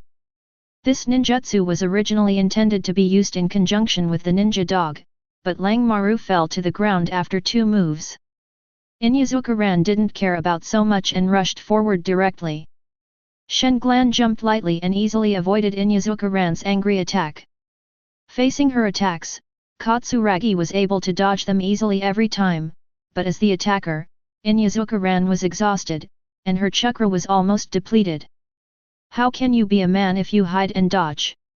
If you have the guts, stop hiding. Originally, she was just angry and had no choice but to vent her anger, but she didn't expect that her words would actually make the other party give up hiding. "Okay, then don't hide." "Okay, we agreed not to dodge. I want to see if you can take my attack." Inyazuka-ran quickly spoke up. After a short period of lying on the ground to gather strength, Inyazuka-ran's fingernails grew a little longer again. She mobilized all the remaining chakra in her body, intending to win with the next blow. Ninjutsu, Wolf Fang. Looking at the huge tornado roaring towards him, Shenglan's expression became serious for once. He retreated to a tree with thick thighs beside him, then kicked the tree in half, picked it up with both hands, looked at the fierce tornado and smashed it with all his might. Bang! With a dull thud, Shenglan was pushed back several meters by the powerful ninjutsu, and the tree in his hand flew out of his hand. Inyazuka-ran, caught in the head-on collision, felt a tremendous force hitting her. Not only was she thrown over 10 meters away, but her own ninjutsu was unable to stop her, and she immediately crashed into the hard ground. Shenglan dusted himself off and calmly walked towards the unconscious Inyazuka-ran. However, he saw the large wolfhound standing in front of him.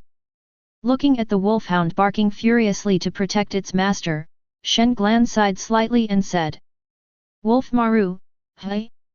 Hand over the 2 scrolls, and then take your master into the tower for treatment."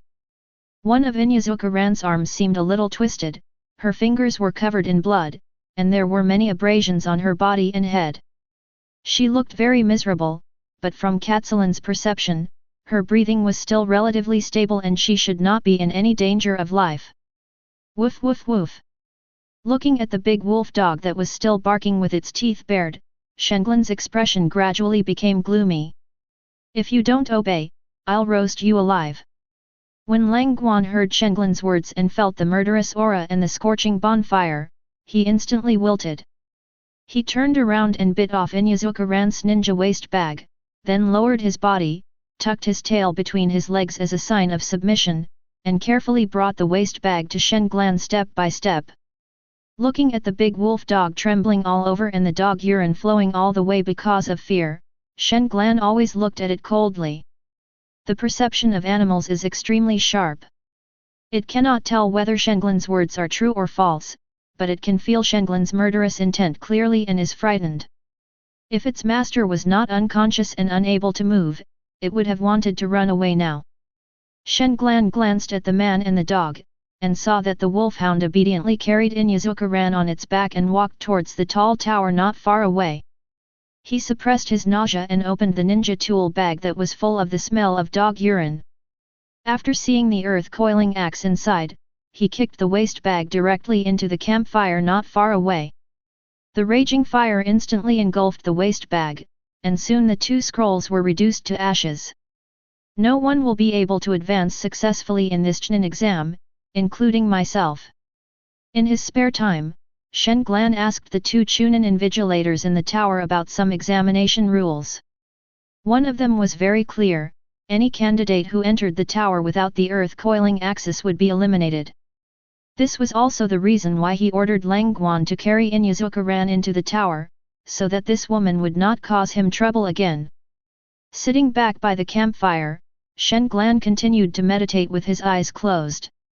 He has been meditating recently, intending to feel the natural energy that fills the world. There are roughly 3 types of chakra in the ninja world. The first is the self-cultivated chakra, which is also the most common mass type. The second is the tailed beast chakra separated from the 10 tails, and the third is the fairy chakra produced by the combination of spiritual energy, physical energy, and natural energy. Among them, Senjutsu chakra has the highest level, followed by tailed beast chakra, and then chakra cultivated by the human body. It can be said that Senjutsu chakra is the highest level of power in this world. In the final battle of the late Hokage period, if you don't have sage art and don't know any magic, you might not be able to hit the opponent even if they just stand there and let you hit them. For example, when several Hokage teamed up to fight Six Paths Obito, they were as fierce as a tiger, but the damage they dealt was probably less than 0.5. That means being completely immune to all chakras except for magic. Shen Glan is envious of sage art, but he has no one to guide him.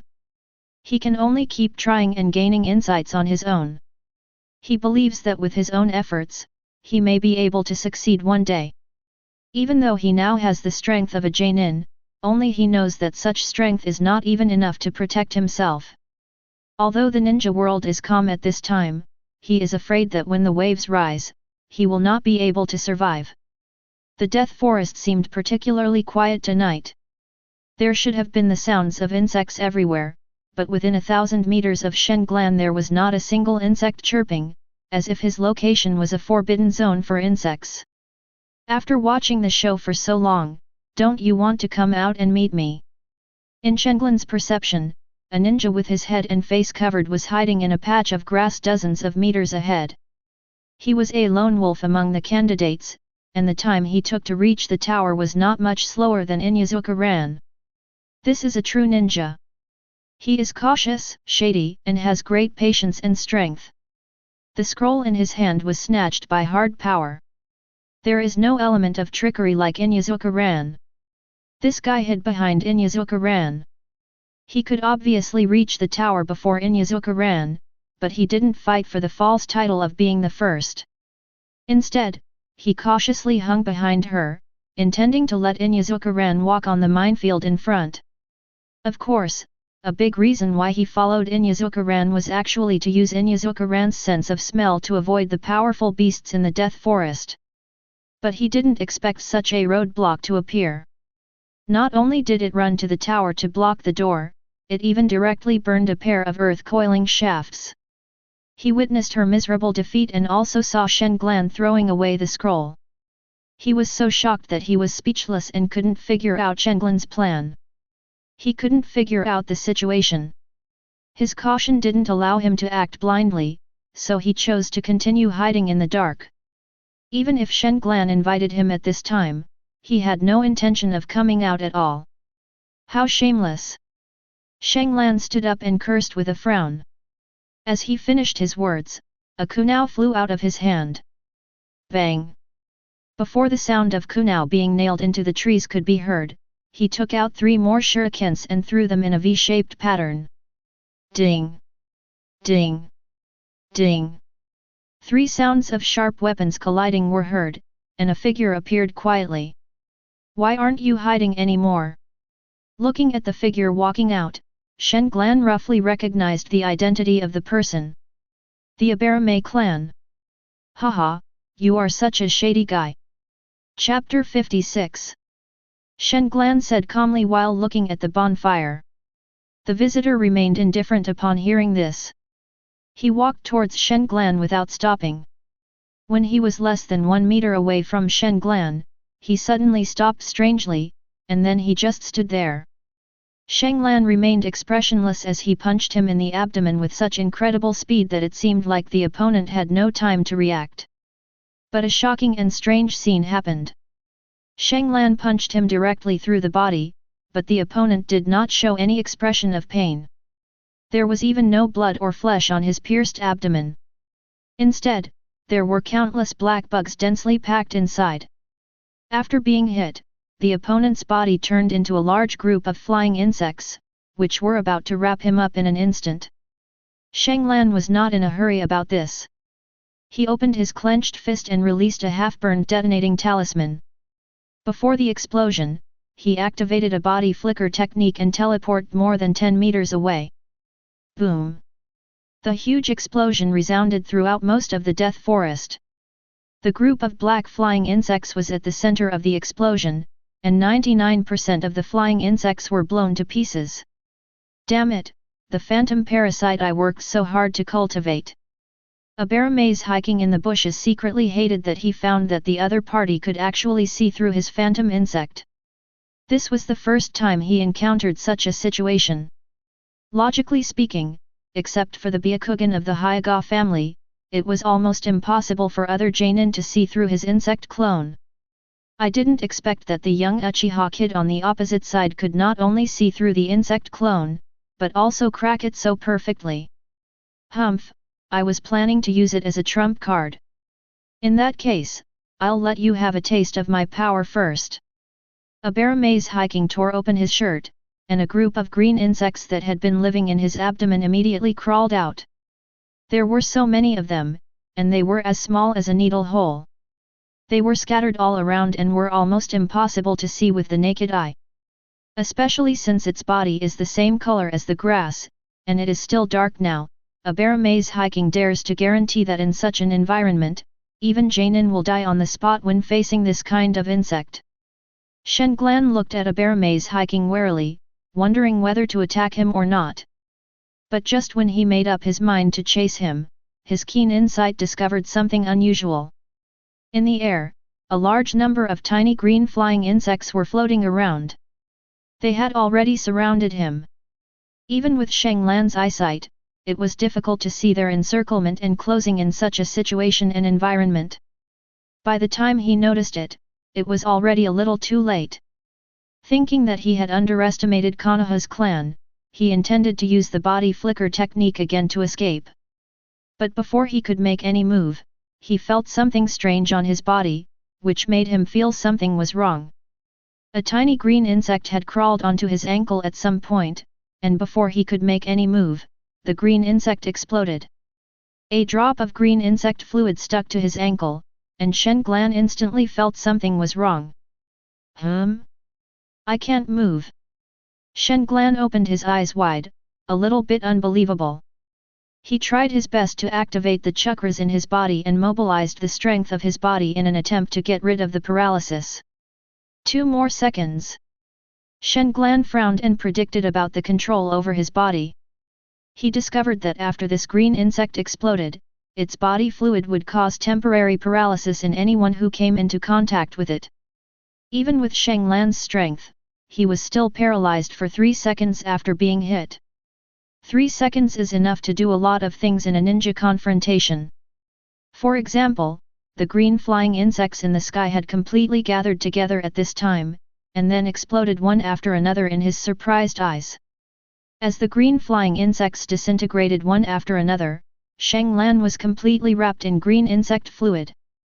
He stood motionless on the spot, and a figure immediately walked out from the bushes. Uchiha Sharingan, an amazing new generation talent, it's a pity you met me. Seeing Sharingan remain silent, Awaken smiled slightly and said, "Don't worry. The fluids of the green hemp worms aren't fatal. But with the dose you've taken, there will be some side effects. Just endure the discomfort for 10 days or so. Consider it your punishment for blowing up those phantom worms." "I think you misunderstood," Sharingan said quietly at this moment. "You rat, you dare to brag about your mere tricks? I've been waiting for you to show up." After Sharingan finished speaking, Awaken suddenly felt something was wrong, but before he could react, he felt a flash before his eyes, and Uchiha Sharingan almost teleported in front of him. His pair of ink-black eyes terrified him. Awaken was horrified and quickly drew out his kunai, but Sharingan's movement was as fast as lightning, and he punched him directly in the abdomen. The powerful force directly knocked Awaken more than 10 meters away, and his body rolled 5 or 6 times on the ground. After receiving a head-on attack from Sharingan, Awaken felt his internal organs churning, a sweet taste suddenly surged in his throat, and he coughed up a mouthful of blood with a wow sound. His vision began to go dark, and just before his consciousness was about to blur, Awaken bit the tip of his tongue hard, and the stinging sensation temporarily stopped his coma. He struggled to look at Sharingan. He didn't understand why the other party was still able to move. How could they have acted so quickly after being poisoned by that amount of insecticide? Awaken widened his eyes in disbelief. He saw the other party walking towards him step by step, and the green clothes on his body were accompanied by a slight movement. A thin layer of light blue chakra coat appeared on Sharingan's body, blocking the green insect fluid from falling on him at all. As Sharingan manipulated chakra, the layer of insect fluid was peeled off to the ground. Unfortunately, this scene was not seen by Awaken in the end. When he saw that Sharingan could still walk towards him unrestricted, he felt a black screen in front of his eyes and then completely fainted. Looking at Awaken at his feet, Sharingan took out 2 scrolls from him with an expressionless face, then grabbed his ankle and dragged him step by step towards the central tower. A few meters away from the entrance, Sharingan threw him directly into the tower like throwing away garbage. "Let's find a medical ninja to treat him." Regardless of the 2 horrified Chunin in the tower, Sharingan returned to his original position. "What the hell are you doing? You've already collected all the scrolls, why are you still doing this? You've seriously affected other people's exams." A Chunin instructor in the tower shouted in rebuke. "I'm a candidate, so of course I have to influence other people's exams. If I don't eliminate the weak, how can I advance?" Stirring the bonfire, Sharingan said calmly. "But since you've already collected all the scrolls, you can't hinder others from advancing normally. You should enter the tower immediately." The Chunin shouted through gritted teeth. "Are you, a piece of shit, telling me what to do? Is there a rule for the second exam that after collecting all the scrolls, you have to enter the tower? Is there a rule that after collecting all the scrolls, you can't attack others? You." Chapter 57. The Chunin instructor's face turned pale from choking, and he was about to run out of the tower to confront Sharingan. Seeing this, another Chunin beside him quickly grabbed him and said anxiously, "You can't go over there. You're affecting the exam." "But he's right. He didn't break any of the exam rules. Although I don't know what his purpose is, I think we should report it to the Hokage immediately. We can't let him keep blocking the way like this. How about this? I'll stay here while you notify the medical ninja to come and go to the Hokage's house at the same time." It was already late at night, and if they wanted to find the Hokage, they would have to go directly to his house. They might get scolded for doing so, but the current situation was unusual, so the Chunin had no choice but to bite the bullet and negotiate. The other Chunin across from him didn't think there was anything wrong with this and nodded in agreement. Looking at this responsible colleague, he patted his shoulder with satisfaction. 2 hours later, the Chunin finally returned in dismay. As expected, he was scolded by the Hokage. When the Hokage woke up in the middle of the night and opened the door, his first reaction upon seeing Chunin was to ask, "Is someone dead?" After all, death might be the biggest trouble in the Chunin exam, but even if someone died, it was not necessary to rush over to their house at night and disturb their sleep. Just because a mere genin died, did he, the Hokage, have to rush over at night? With this thought in mind, the third Hokage's face darkened. Then Chunin even said no, he just said that the candidate Uchiha Sharingan ran to the tower to block the door. The third Hokage immediately got angry when he heard it. Such a trivial matter actually needs to be reported overnight? What's wrong with him blocking the tower door to steal the scroll? Such a trivial matter requires reporting in person? What use do I have for a bunch of useless people like you? No. He eliminated 2 people and refused to enter the tower even after collecting all the scrolls. We discovered that he was affecting other people's normal exams. Teacher Chunin hurriedly explained. Did he violate the exam rules? The third Hokage said impatiently, suppressing his weariness. This doesn't. Teacher Chunin said awkwardly. Then wait until he breaks the rules before dealing with him. How many Uchiha Katsurans can he defeat? Is this the only way you invigilators can handle things? Go back and continue invigilating. If anything else happens, you can't report it until daybreak. Third generation roared impatiently. Hi! Teacher Chunin was so frightened that he quickly responded, and he rushed towards the death forest without looking back. The Chunin guarding the tower saw him coming back and hurriedly asked about the situation. After learning the Hokage's order, they no longer planned to stop Uchiha Sharingan. The burning bonfire crackled and the insects in the forest buzzed incessantly. Sharingan sat in meditation motionless. Although he could not sense the invisible and intangible natural energy, he felt a state of concentration and unity of mind and body. His perception ability was amplified far at this moment, and his perception was much clearer. Gradually, as time passed, a figure appeared within his perception range. All the people who came tonight were lone wolves. Because lone wolves travel alone and only need 1 scroll to snatch, they are always the fastest, especially lone wolves like a bear maze hiking. As for teams of 2 or 3, they need to collect 2 or even 3 pairs of scrolls to complete the exam, so their speed is much slower. After all, they have to find a team with the same number of people first, or find a few more individual people to collect. It also depends on whether the scrolls are suitable. Therefore, candidates with real ability will not bother to form a team. This kind of elite is what Kana needs most. The man seemed to be confident in his own strength. He was not as cautious as a bear maze hiking, nor as carefree as Inyazuka ran. Instead, he stood at a distance, looking at Sharingan curiously as he stood up. What's your name? Sharingan looked at him and asked. The aura of the other party made him feel uncomfortable. That sharp momentum made Sharingan's face solemn. The sunset is crimson red. The visitor introduces himself. Sharingan was a little surprised when he heard this.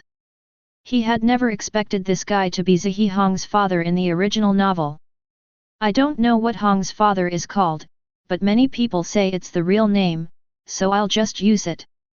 But after taking a closer look, Sharingan became a little confused again, and he immediately asked. At your age, you shouldn't be taking the Chunin exam now. You should have graduated a long time ago, right? Zihe Zhenhong was also a little surprised when he heard this. He nodded and sat down by the campfire. He pointed at Sharingan's feet and motioned him to sit down and talk. Your name is Uchiha Katsuran, right? You're only 9 years old this year.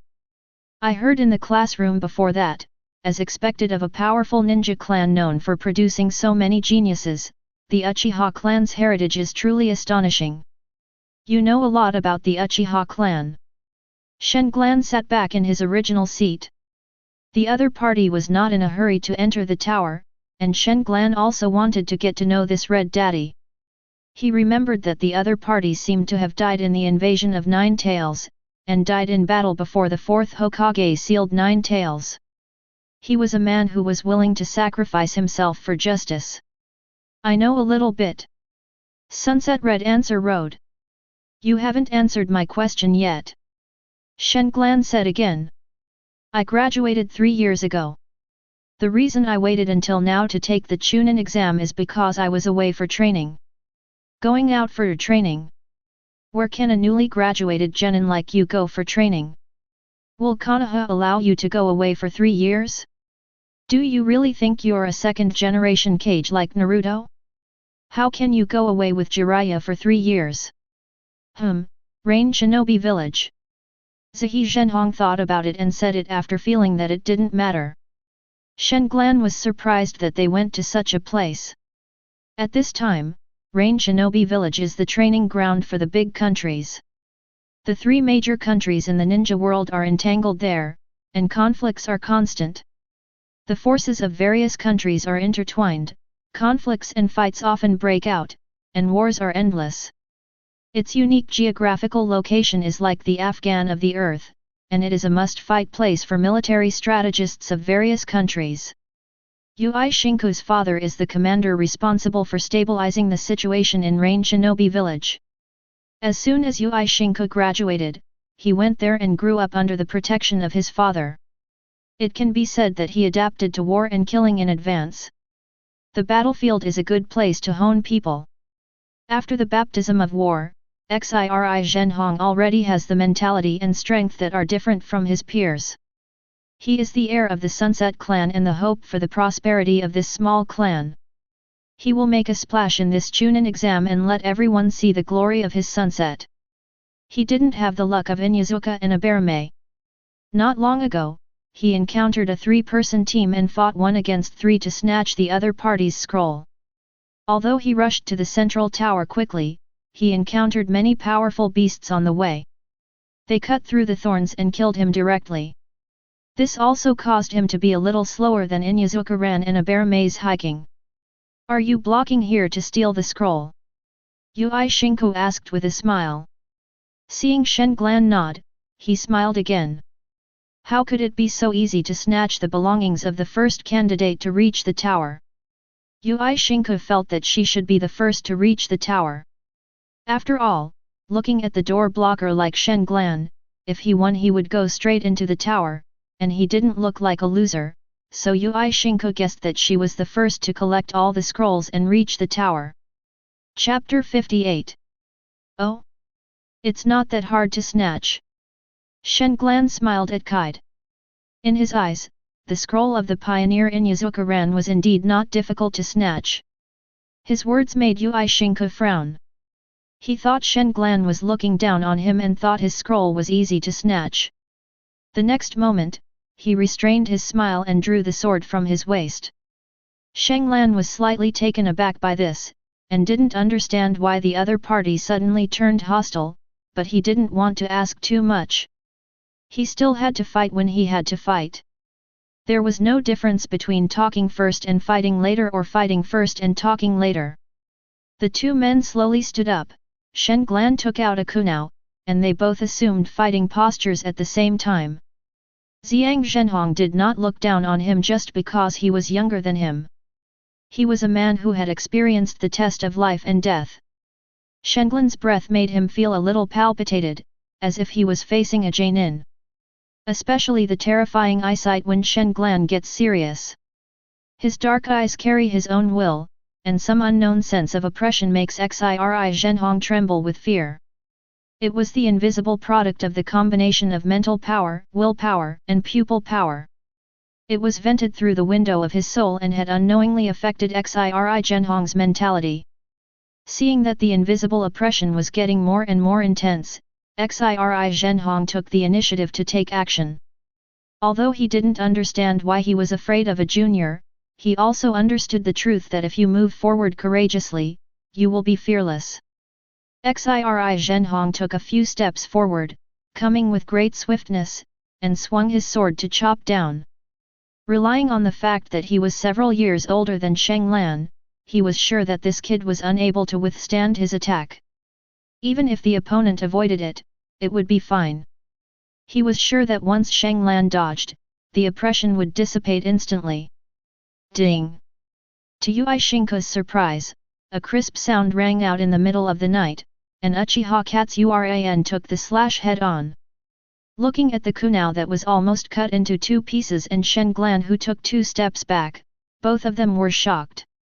Katsura was surprised at the force of the opponent's attack and the sharpness of the ninja sword, while Uchiha was surprised that the opponent could actually take his direct blow. This move of his emphasized the word strength. Few people below the level of Jainin could withstand it like this. Especially since the opponent was at this age and his strength was not much less than his own. Xiri Zhenhong's face looked a little ugly. Shanglan's talent shocked him, but at this moment he had no intention of thinking about it too much, because although the mental oppression had weakened, it had not disappeared yet. Staring at Shanglan's eyes, Zihi Zhenhong exerted force again with the long sword in his hand. As he exerted force, Shanglan took another big step back, and the kunai in his hand was about to break completely. He frowned and thought to himself that he would find a suitable weapon for himself after the exam. He had no choice but to choose to avoid it. Abandoning the kunai that was about to break, Shanglan dodged another slash by turning sideways, and then did a few backward flips to create some distance. Zihi Zhenhong looked at the broken kunai and thought of Shanglan's age. Suddenly, her face became hot. She sheathed the sword and said, "I'm sorry, I shouldn't have taken advantage of you with my weapon." "No need to do that, just fight with all your might." Shanglan interrupted directly. "Of course I won't hold back." Seeing that Zihi Zhenhong still had no intention of drawing her sword again, Shanglan didn't bother to waste time talking and rushed forward instantly. So fast. Looking at the speed of the habitat that was almost teleportation, Xiri Zhenhong was shocked again. Leaf Hurricane. Shanglan kicked first to block the upper road, and seeing Xiri Zhenhong lowered his head to dodge, he attacked the lower road again. His kicking speed at this moment was extremely fast, much faster than Xiao Li in the original work, and there was no possibility of his moves being cracked like in the original work, or in other words, Xiri Zhenhong's speed could not break this move. Since there is no way to crack it and no time to dodge, I can only take it head-on. With a dull thud, Xiri Zhenhong witnessed Shanglan's strength. In an instant, he stepped on the ground and made a small hole under his feet. His arm, which had taken the kick, felt numb and painful. With their feet stepping on the shallow pit and exerting force, Zihi Zhenhong and Shanglan fought with physical skills. Both of them chose the route of hard fists, and the fight was extremely brutal. Every collision of fists and feet left a deep impression on the opponent. Shanglan was a bit better off. After all, he was trained by Might Dai, and they often engaged in hand-to-hand combat. He was used to the pain and almost numb to it. Xiri Zhenhong was a little overwhelmed. Although he was stronger than Shanglan, he tried his best several times, intending to overwhelm him with force. However, he saw that Shanglan had extraordinary physical skills. Not only did he often use the opponent's force to counter-attack, but he was also not at all inferior in head-on combat. In addition, her own sensitivity was not as good as the opponent's, and Uchiha gradually fell into a disadvantage. "I have a slight advantage in strength, but a disadvantage in speed and skills. If I don't fight hard, I will definitely lose." Seeing that his physical skills were at a disadvantage, Uchiha quickly formed seals with both hands, and a simple wind-style ninjutsu was quickly formed. Wind-style wind blade.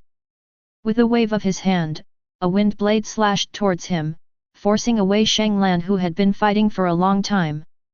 He then retreated violently and escaped, temporarily getting rid of the enemy who was becoming more and more courageous, giving himself a chance to catch his breath and form seals. Illusion, binding technique. As Xiri Zhenhong finished speaking, a vine appeared out of thin air from behind Shanglan and wrapped around him in an instant. Looking at the rapidly rushing sunset red, Shanglan raised the corners of his mouth, opened his eyes slightly, and his pupils shrank a little. Uchiha, illusion rebound.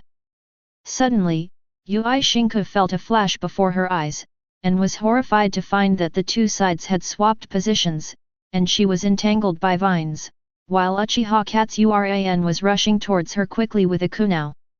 Zahi Shinku didn't care how he bounced back his illusion. He was so scared that he bit his tongue hard. The severe pain freed himself from the restraints. When he saw the kunao coming at him again, he didn't care about his face and drew his sword to block it. Ding! Seeing that his attack was blocked, Shanglan kicked him in the abdomen. Xiri Zhenhong was unable to dodge in time and was kicked several meters away. Shanglan did not take shelter again. He stood there calmly, waiting for the other party to show his true abilities. He felt that Zahi Zhenhong should be more than just this level. Ahem! Uchiha Katsuran, you're truly terrifying. I admit you're strong, but I have my reasons for not losing. Now, I'll show you the secrets of my clan. Zahi Zhenhong coughed, covered her stomach, and climbed up before speaking in a deep voice. He has almost reached his limit after fighting for so long. Seeing that Shanglan seems to still have some strength left, Zahi Zhenhong knows that he should fight with all his strength. If for no other reason, he must not let his father down. He left home at a young age, said goodbye to his family and close friends, and rushed to a chaotic area to hone his skills for 3 years. He had endured 3 years of fighting and 3 years of hard work, and he had persevered through it all. How could he be held back by this little Chunin exam? He carries the responsibility of revitalizing the family. How many relatives are watching him? He is the hope of the Xiri family. He can't lose here. The secret of the phantom sword. Yui Shinku shouted, holding the sword in both hands.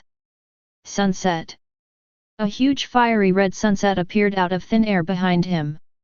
Shanglan was shocked when he saw it.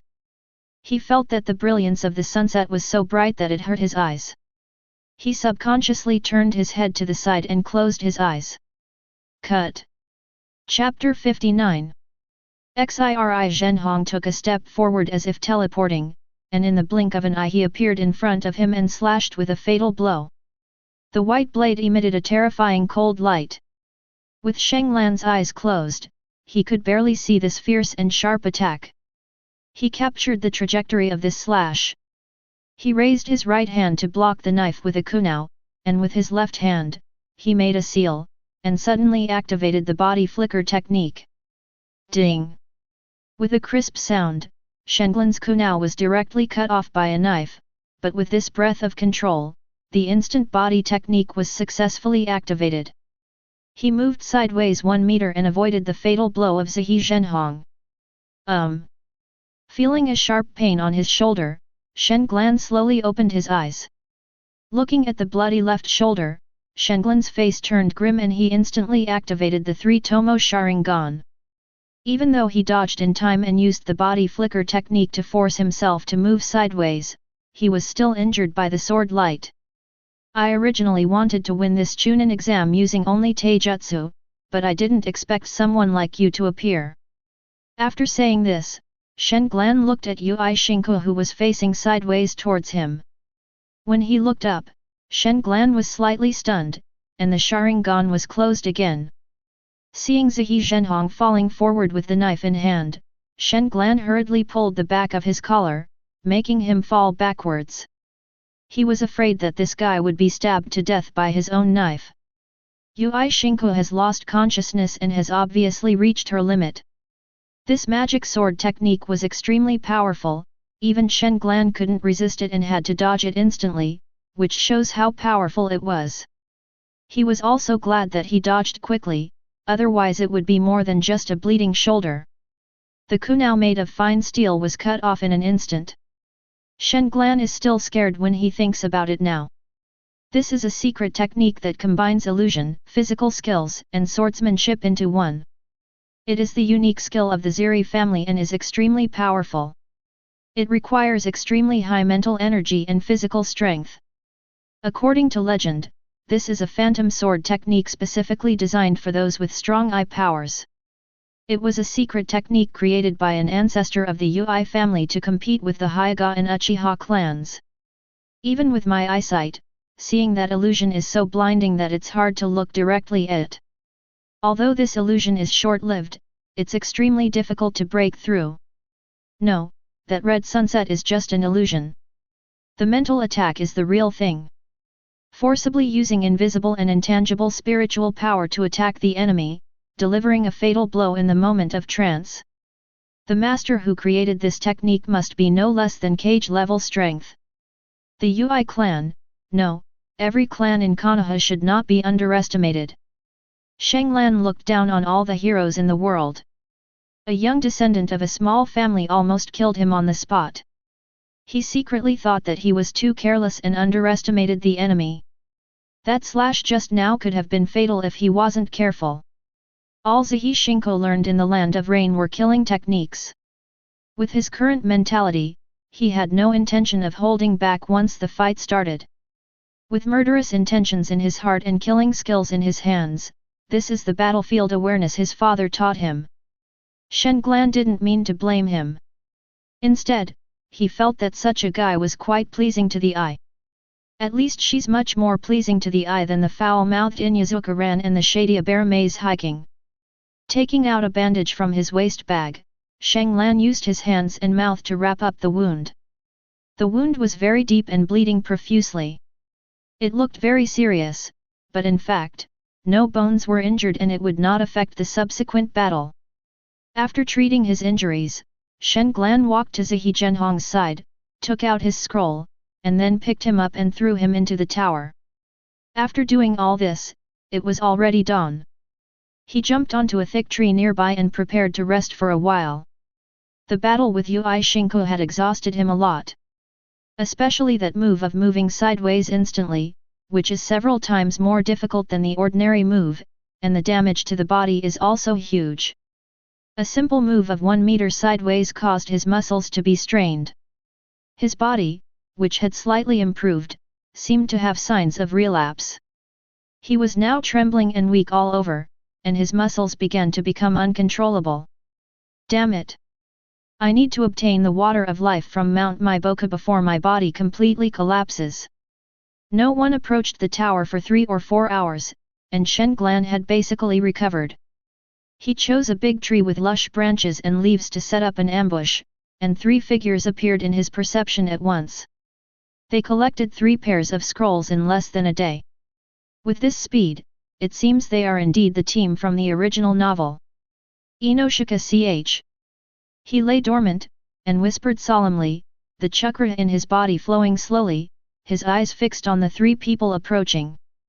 50 meters, 30 meters, until the last 10 meters.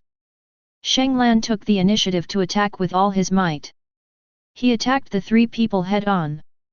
The tree trunk under his feet was dented. With the strong force of the side branches rebounding, his speed was increased to an alarming level in the next moment. The 3 of them looked at the aggressive figure and couldn't help but show expressions of horror. Narashikaku had an expression as if he had seen a ghost. He immediately made hand seals when he heard the noise.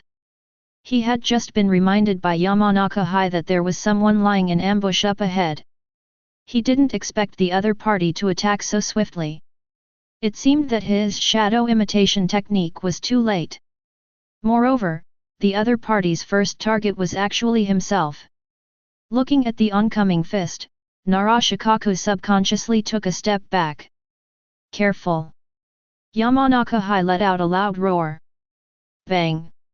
When he was about to punch Narashikaku, a fat body quickly blocked his way. Although the man was swollen and fat, his reaction was abnormally agile and quick. Seeing that the fat man blocked the target, Shanglan's eyes focused, and all the strength in his body was raised in an instant. He used all his strength for this. Ah! A scream was heard, and Akamichi Choza felt a sharp pain in his arm that was blocking the punch. He and Narashikaka behind him were both knocked dozens of meters away by the huge force. Dingzo! Wow! Akamichi Dingzo struggled to get up, but suddenly felt a heaviness in his chest and spat out a mouthful of blood. Dingzo! Narashikaka roared and crawled to his side. Before he could check Akamichi Chosa's injuries, he heard Yamanaka Hai roar. Shikaku! Watch out! Naraluyu didn't care about anything else and immediately made seals with his hands. Shadow binding. This binding technique can be said to be the fastest in the Shadow series of secret techniques. Luju's shadow was restrained when Shenglan was 1 meter away from him, but the punch of the man was so powerful that he almost lost control at that moment. Shadow binding, success! Narashikaka breathed a sigh of relief. Feeling the wind from the fist hitting his face, he widened his eyes, feeling lucky that he made it in time, otherwise he would have lost at least half his life if he had been hit by this punch. Chapter 60. What a cruel and violent fellow! Amazed at Shenglan's brutality and cruelty, Naraluyu's seal in his hand immediately changed. Ninjutsu, Shadow Strangulation. Shenglan's whole body was restrained by an inexplicable force, and then he felt a soft, boneless arm rushing along his body and pinching his neck. Snort! Shenglan snorted coldly, and all the chakra in his body exploded in an instant. The big hand that was pinching his neck was directly suppressed to his chest by his strength, and it was even sinking faintly. Hi!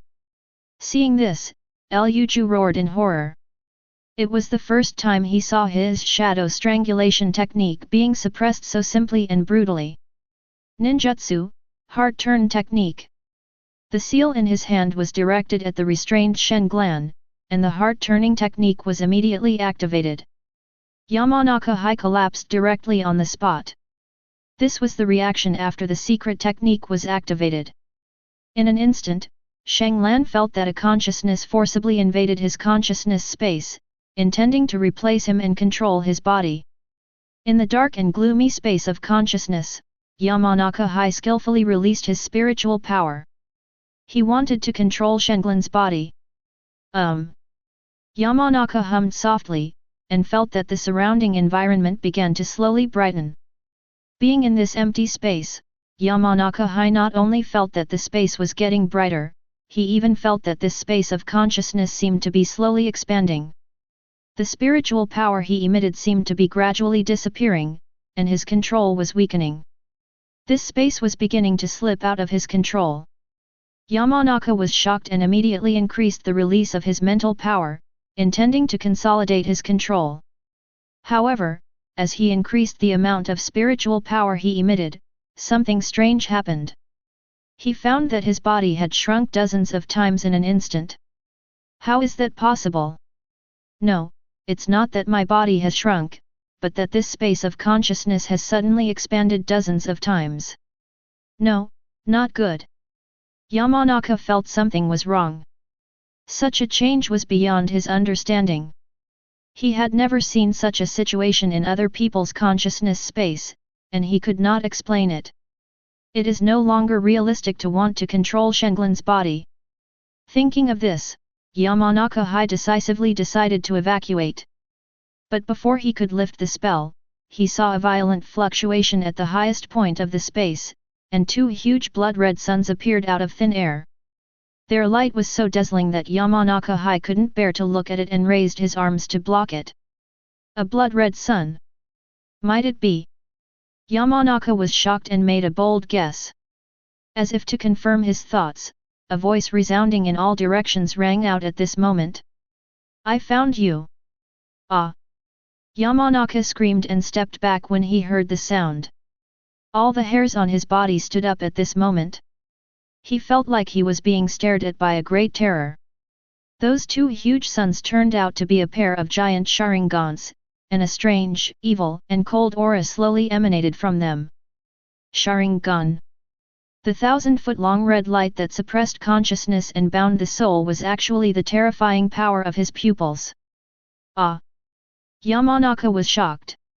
At this moment, he found that he was bound by an invisible force and he didn't even have the ability to release the ninjutsu. Moreover, he was not only restrained, he found that the entire space was being drawn by someone, and the invisible space around him was squeezing his body. He couldn't help but fold his hands and feet, and stood in a vertical I shape. The intense squeezing made him gradually suffocate, and his eyes rolled up unconsciously. But before he was crushed, Yamanaka suddenly felt the squeezing feeling disappear. He felt as if he had been pardoned and instantly began to breathe heavily. Didn't your parents tell you that forcibly breaking into someone else's consciousness space when there's a huge gap in spiritual power is a very foolish thing to do? When Yamanaka took a deep breath, he suddenly found that Uchiha Sharingan appeared in front of him at some point. His words made Yamanaka tremble all over and he woke up instantly. Sharingan's words simply repeated his father's warning. "Hi, you must remember that the heart-turning technique cannot be used casually. It must be used carefully on the person, especially on those with strong mental strength and a strong will. Using the heart transformation technique when the gap in spiritual power between the two parties is too great is an extremely foolish and fatal move." He remembered that he had asked ignorantly at that time. "Father, how can I identify this kind of person? Can the heart-turning technique be effective against people of my own generation?" "Of course, my foolish son, do you think our family's secret arts are so weak? My warning to you is limited to the fact that the opponent's strength is far greater than yours. As for how to distinguish the strength of the opponent's spiritual power, you will naturally understand it when you grow up." "Haha. So this means that this technique is invincible among my peers? Is that right?" "Father." Looking at his son's expectant and proud eyes, the Yamanaka clan leader, Hai's father, chuckled and nodded. "Unless something unexpected happens, there's no way to escape the attack." Now when Yamanaka Hai thinks of these past events, he feels like crying but has no tears. "I didn't expect to hit a wall today. It was obvious that Uchiha Sharingan's spiritual power was enough to crush me. It is said that the other party is only 9 years old this year. Monster, monster." Yamanaka Hai spoke with difficulty, his face was terrified when he spoke. "What do you want?" I give up.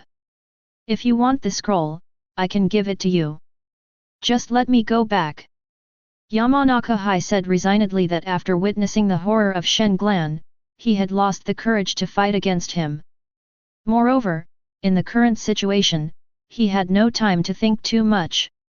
He just wanted to return to his body and stay away from this monster in the future. "Since you invaded my consciousness and saw things you shouldn't have seen, I need to teach you a lesson." As Sharingan's voice fell, Yamanaka Hai felt his limbs spread out uncontrollably, and his whole body was fixed in the air in the shape of a big. When he saw Uchiha Sharingan again, he saw 2 tiny white lights shooting out from his dark eyes. The white lights suddenly expanded into 2 white lightsabers the moment they appeared, and pierced through the void at a speed that pierced through his feet in the blink of an eye. "Ah!" Yamanaka screamed miserably, a heart-wrenching pain made his soul tremble. "Ah! I didn't see anything. Let me go. Please."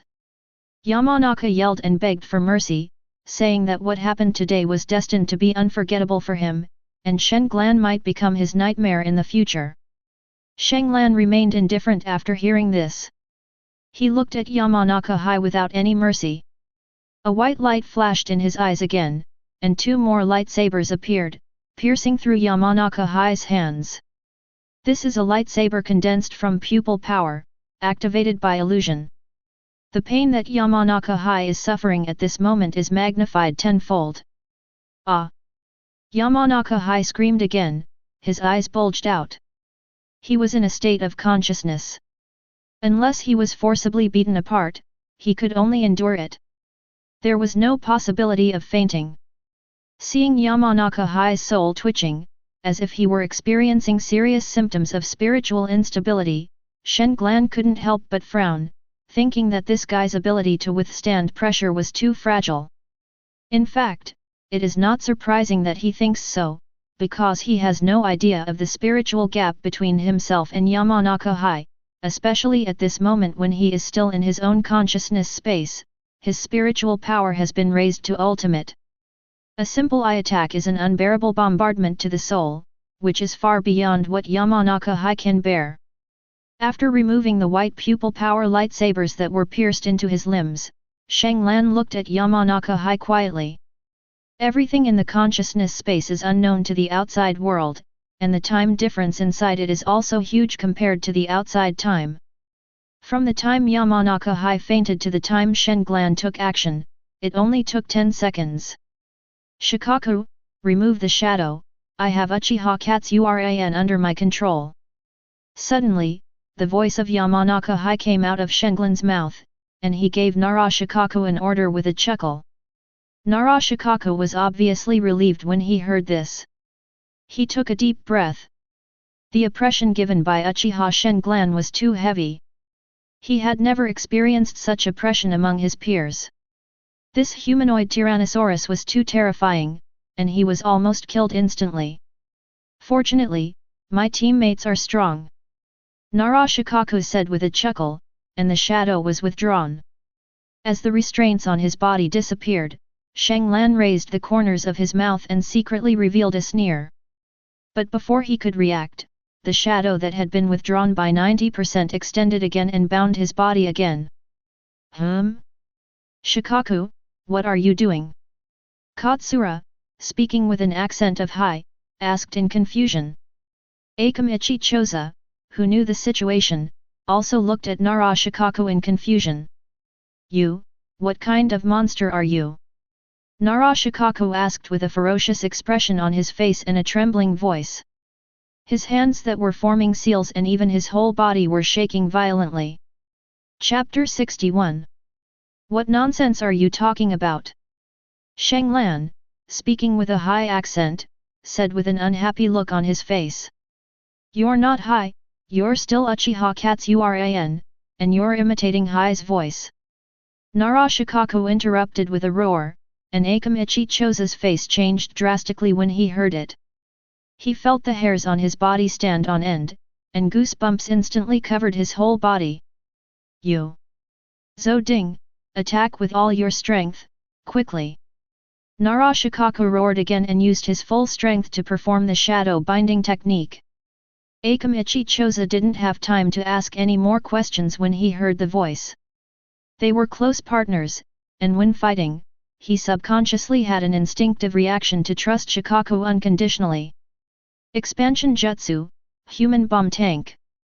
Akamichi Choza formed seals with his hands, and his body suddenly expanded to form a huge meatball, and then his limbs and head retracted into the meatball, chakra gushed out, and a high-speed rotating meatball with amazing power crashed into the restrained Uchiha Katsuran. Seeing the fierce meat bomb chariot coming at him, Shanglan was briefly surprised for a moment, and then he snorted coldly, and all the chakra in his body gushed out like a volcano, and he forcibly broke free from the shadow's restraints almost in an instant. Because he had just forced himself to break free from the restraints, he only had time to raise his arms to block the impact in the last second before the collision. Bang! Shanglan was knocked more than 10 meters away by the meatball, and rolled several times along the way until he hit a big tree and finally stopped. Looking at Uchiha Katsuran lying unresponsive on the ground, Akamichi Choza asked uncertainly. We won, didn't we? Don't worry about him for now, come with me to see High first. Good. After digging up the unconscious Yamanaka High lying face down on the ground, the two men were horrified to find that he was bleeding from all 7 orifices and was breathing very weakly. High! They both shouted at the same time. You think an attack like this can defeat me? A voice with a bone-chilling chill sounded from behind Narashikaku. Uchiha Katsuran was almost sticking to his back at this moment. When? Narashikaku's eyes widened, his heart filled with terror. He didn't move at this moment, not even daring to breathe loudly. His entire chest felt like it was suffocating and burning. Don't be impulsive. Don't you just want the scroll? I'll give it to you. Just let us go. Narashikaku discussed with cold sweat. He didn't even dare to make hand seals at this moment. He knew that Uchiha Sharingan could kill him in an instant, and Ding Zhou beside him would definitely not be able to rescue him in time. Hee. Sharingan sneered. Narashikaku didn't dare to move. He couldn't see Sharingan's expression, but heard his laughter and thought he agreed. How did you find out I wasn't Yamanaka High? Sharingan suddenly asked in confusion. Just like when my shadow technique succeeds, I will warn them both out loud. The same goes for Hai's technique. When he succeeds, he will first tell us that his heart-turning technique is successful. Narashikaku sighed and explained. It's so simple. Sharingan nodded. He secretly marveled that the other party was worthy of being Shikamaru's father. The IQ and reaction ability of the father and son were really amazing, both of them were first class. Which scroll are you missing? Heaven? Or Earth? Narashikaku asked. Day. Day. Day. The sound of liquid dripping onto the grass was heard, and a faint smell of blood entered Narashikaku's nose. Apart from that, the figure behind him did not respond at all. After a long while, when Narashikaku was sweating profusely and his body was so tense that he was beginning to feel paralyzed, the person behind him sighed softly. Feel sorry. Why? Narashikaku widened his eyes, and before he could ask again, he felt a sharp pain in the back of his neck. He was slapped several meters away and fell into a coma. Partial expansion jutsu. Akamichi Choza shouted with red eyes. A palm quickly expanded, and in the blink of an eye it turned into a giant palm weighing thousands of pounds, and slapped down towards Sharingan. Bang! Akamichi Ding's face was filled with horror, and the peculiar touch on his palm frightened him. Sharingan used one palm to support the sky, and resisted the huge palm coming down on him. Half of his calf was sunk deep into the ground because of resisting the huge force. Sharingan looked at Akamichi Choza expressionlessly, then instantly escaped, and the giant palm fell in vain. Leaf strong whirlwind. Before Akamichi Choza could close his palm, Sharingan arrived in front of him and kicked him more than 10 meters away. The huge palm scraped a large area of grass along with the person on the ground, and Akamichi Choza fell unconscious. After taking the scroll as usual and taking a bag of medicine from Narashikaku's body, Sharingan threw them into the tower one by one. Teacher Chuan? Why are you here? Sharingan suddenly laughed in surprise. He saw Uchiha spring inside the high tower. I was taking a break today, and was caught by the third elder. He asked me to come and take a look. Uchiha Izumi smiled a little awkwardly. Is he afraid that I won't be able to become a Chunin? Sharingan rolled his eyes. That's not the case, but can you take care of the wound on your shoulder first?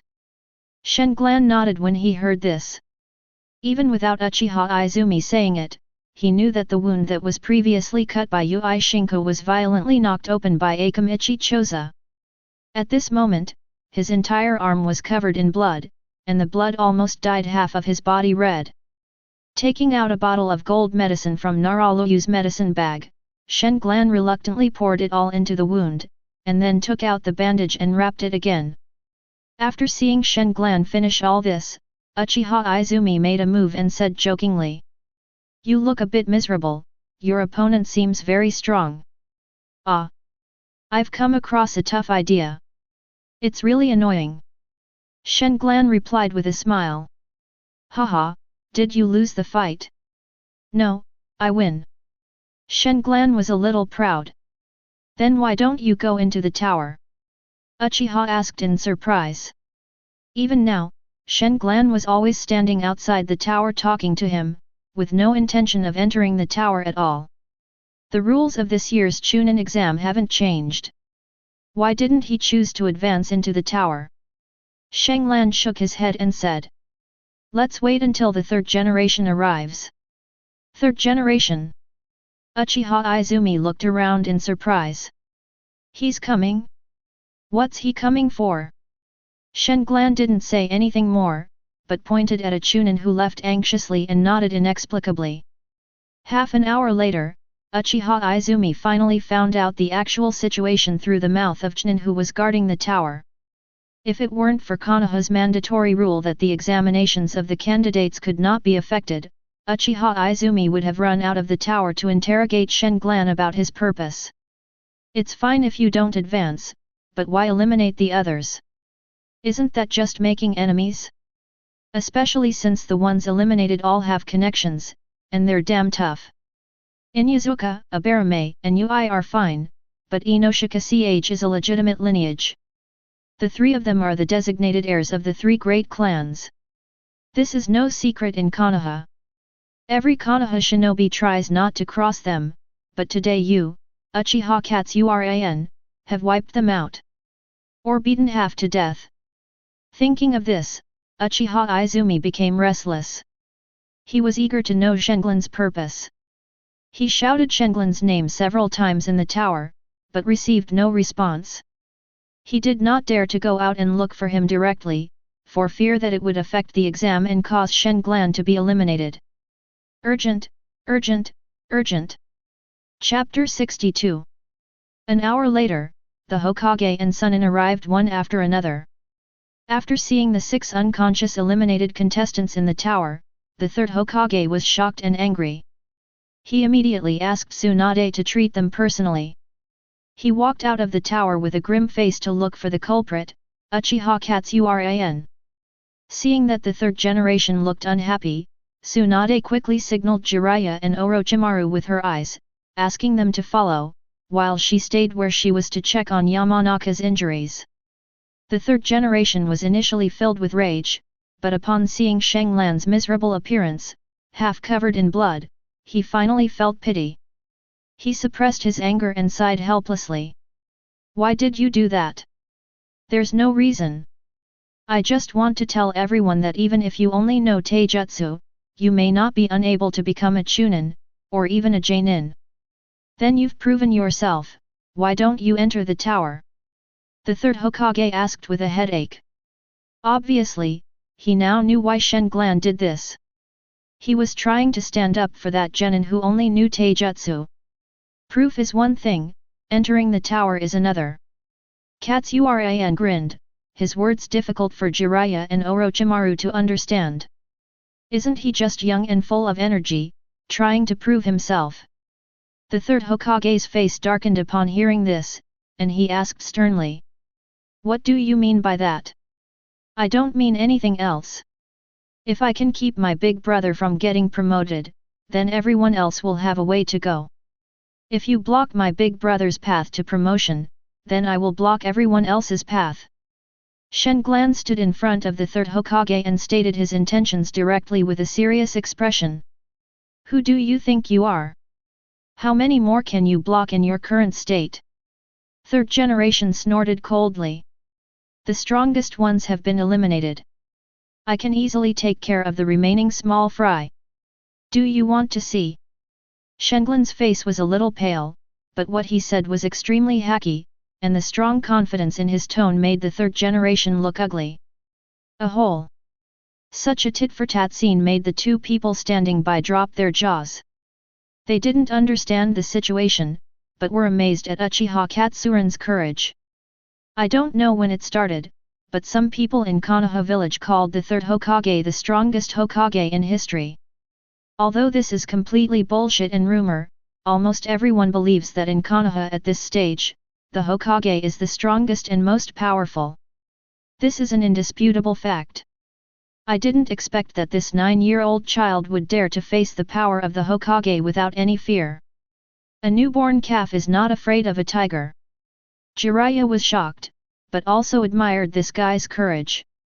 Are you threatening me? The third Hokage laughed in anger. Shenglan lowered his eyes and said nothing when he heard this. He leaned against the stone and sat back on the ground. Hokage-sama came to me angrily, is he going to forcibly disqualify me from the exam? The third generation's expression changed when they heard this. They stared at Shenglan without replying. He has to consider the Uchiha and public opinion. Even as Hokage he cannot act recklessly. Apparently not. I didn't expect the Hokage also has to abide by the rules. What on earth do you want to do? The third generation shouted. He had no time to listen to Shenglan's laughter. It gives my eldest brother a chance to be promoted to Zhong and Jainin, that's all. Shenglan said with his eyes closed. Between brotherhood and future, he chose the former. This incident will inevitably leave a very bad impression on the third generation, but he does not regret it.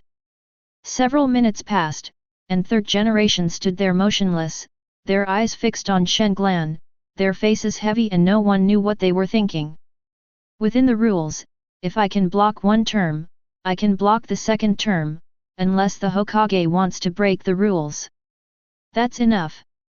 The third generation roared once again, interrupting Shenglan's threat. I can promise you this, but it will have to wait until the next term, and you'll need to obtain the forgiveness of the 6 clans, the Inyazuka, Abarame, Ui, and Inoshika Ch. Also, you're not allowed to participate in the Chunin exams again for 10 years. I hate being threatened. The third Hokage finally compromised, but he included a lot of conditions in his compromise. As I should. I'm not unreasonable. As for what you consider a threat. Ha ha ha, never mind. I'll just accept it. Shenglan suddenly stood up and laughed, then walked straight into the tower. At this point, Uchiha Shenglan was also included in the elimination list. The third Hokage said nothing, looking at Shenglan's back with a gloomy expression. Shenglan's words just now were clearly mocking his narrow-mindedness. This guy is getting more and more outrageous. Although his reason told him that Uchiha Katsurin was not a bad person, he still could not accept his attitude. A weak and reverent young man, with excellent qualifications and extraordinary talent, but who refuses to be disciplined. Such a person is difficult to entrust with important tasks, and he is not a person of great use. The third Hokage thought with a headache. He didn't know what to do with Shenglan, considering that he was still young. The third generation decided to wait and see. Let's wait a few more years and see. After all, he's still young. The third generation sighed and turned away. An hour later, the Hokage issued an order, declaring the second round of the Chunin exam invalid and the candidates who took part in the exam were forcibly taken out of the Death Forest. The reason given by the Jainin proctor was: a powerful beast has been discovered in the Forest of Death. The Hokage fears it may harm someone. Therefore, the special mission exam is cancelled and will be retaken in 10 days. Some were happy, some were angry, and all the candidates were in chaos. Seeing this, Jainin was helpless and just left. At night, Uchiha Feng summoned Shenglan and started scolding him. Shenglan remained silent with a thick face. Mikoto, who was standing by, saw that his grandfather had been scolding for a long time and was tired, so he kindly made him a cup of good tea. Uchiha Feng praised her for being well-behaved and sensible, then he moistened his lips and then started to scold her. Katsurin glared at Mikoto, triggering Uchiha Feng's anger again. Hee. Mikoto had seen this kind of scene many times. She had even tried to persuade her grandfather before, but after so many times, she found it quite amusing to see Shenglan being scolded, so she simply stopped caring. She knew that her grandfather had no ill intentions, as her father had also been scolded in the same way. Tell me, why on earth would you do this? It won't benefit you, and it'll offend so many people, including the Hokage. Just tell me. Uchiha Feng roared. I just want to prove my strength. Stupid. So stupid. Uchiha Feng roared again. Shenglan saw that his face was red, and was afraid that he would be angry to death, so he quickly nodded and bowed and said, Yes, I regret it. I shouldn't have acted so arrogantly. I promise I won't do it again. Please calm down. Seeing that he was humble and bowing, Uchiha Feng felt it was not right to be unreasonable, so his expression eased a little and he stopped cursing temporarily. Chapter 63. Who beat you like this? Uchiha Feng asked after taking a sip of tea. I was injured by the Xiang family's secret technique. It's also my fault that I don't have a suitable weapon, otherwise he might not be able to do anything to me. Shen Glan said truthfully. Sunset? Secret? Hey? How come you know, old man? Shen Glan asked a nonsense question. Well, the Sunset Red Eyes clan is similar to the Hokage White Hair clan. They're both small clans with sparse populations. Although they're so few in number, they can only be considered second-rate, but their heritage is not bad. Especially their Phantom Blade secret technique. It's said that anyone who sees it will die. I didn't expect you to be able to pull it off. Uchiha Feng said with a hint of surprise. Ah, it's certainly powerful, but if I had a weapon that suits me, if I had a good sword. Shen Glan paused at this point, and there was no further comment. The scene briefly fell into an awkward state. Even a fool could tell that this guy was clearly asking for weapons. Uchiha Feng glanced at him sideways without answering, and sipped his tea calmly. Young, Grandpa, I want to discuss something with you. Old, no need to borrow money. Young. I'm not going to lend you money this time, I want to lend you people this time. Old. What bad things do you want to do by borrowing people? Young, don't do anything bad. Before that, I want to ask you, do you know what news is? Old, news. News is a genre of writing. It is a medium for disseminating information. It is also a carrier that combines recording, feedback, dissemination, and guidance. Old, And then? Young, I want to start a media organization. Old, why did you suddenly think of doing this? Don't you only believe in the supremacy of power? Uchiha Feng's meaning is, why do you suddenly want to do these fancy things? Sheng Lan sighed. He knew that the old man in front of him didn't understand the power of public opinion. This is a power that kills people invisibly. Without absolute and arrogant strength, few people can resist such power. Even someone as strong as Konoha's White Fang, Hatake Sakumo, is no match for public opinion. The most important thing is that there is currently no established media organization in Konoha, and the means of disseminating information is still at the stage of posting notices. Most of the news is spread by word of mouth. This period of time is a good time to develop media organizations. Shen Glan knows that the earlier this kind of thing is developed, the greater the advantages will be, and the earlier it is developed, the higher the credibility will be. Of course, he must first ensure the authenticity of the news and the justice of the news. Shen Glan painstakingly explained the importance of media to the old man, and he did so for more than an hour, until his mouth was dry and sweating profusely. Finally, Uchiha Feng realized the importance of media news. Whoever controls the media controls public opinion, whoever controls public opinion controls the hearts of the people, whoever controls the hearts of the people controls power. Shen Glan finally stated, and his words made Uchiha Feng tremble with fear. Old, how did you come up with these ideas? No, with your experience and knowledge, you are not enough to come up with these ideas. How did you? You, don't think too much, old man. I just had a sudden idea. Sometimes, if you think about an idea more, it may be a smooth road, right? Old. So what do you want to do? You, first, get some intelligence personnel to find topics, preferably some novel and interesting 8 trigrams news. We'll start with 8 trigrams, then ask a few intellectuals to write articles, and then print, publish, and sell them. That's basically it. We'll discuss the specific details later. Oh, right, we must find some trustworthy people to handle this, and don't let the family get involved.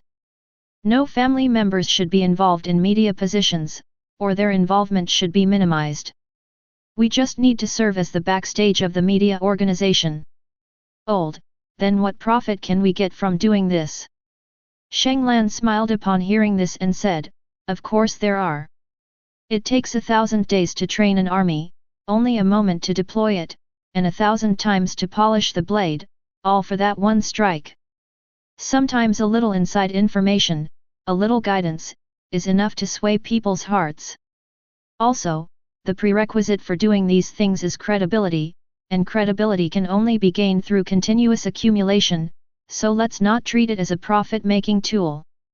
The old man and the young man conspired all night long, and they drank countless cups of tea. How many scandals were involved? Perhaps only the tea-maid Uchiha Mikoto knew. Same night. Inside Konoha Hospital. Yamanaka Hai suddenly woke up in the middle of the night, his eyes were bloodshot, his face was hideous and haggard, and he was screaming in pain. Ah! There were 2 beds on each side of him, and on them sat his 2 friends, Nara Shikaku and Akamichi Choza, who were looking at Yamanaka with concern. Hai has woken up several times tonight. Nara Shikaku said worriedly to the other 3 elders in the ward. These 3 elders are the fathers of each of them and are also the current patriarchs of the Inoshika CH clans. Their 3 clans are 3 powerful forces that cannot be ignored in Konoha village. They are also the diehards who are deeply trusted by the Hokage and are loyal only to the Hokage. Tsunadeheim said that Hai was mentally traumatized, probably by the illusion. He should be fine after a few days of recuperation. Chief Nara comforted them again. According to Ding Zhou's description, Hai Yi used the mind transformation technique.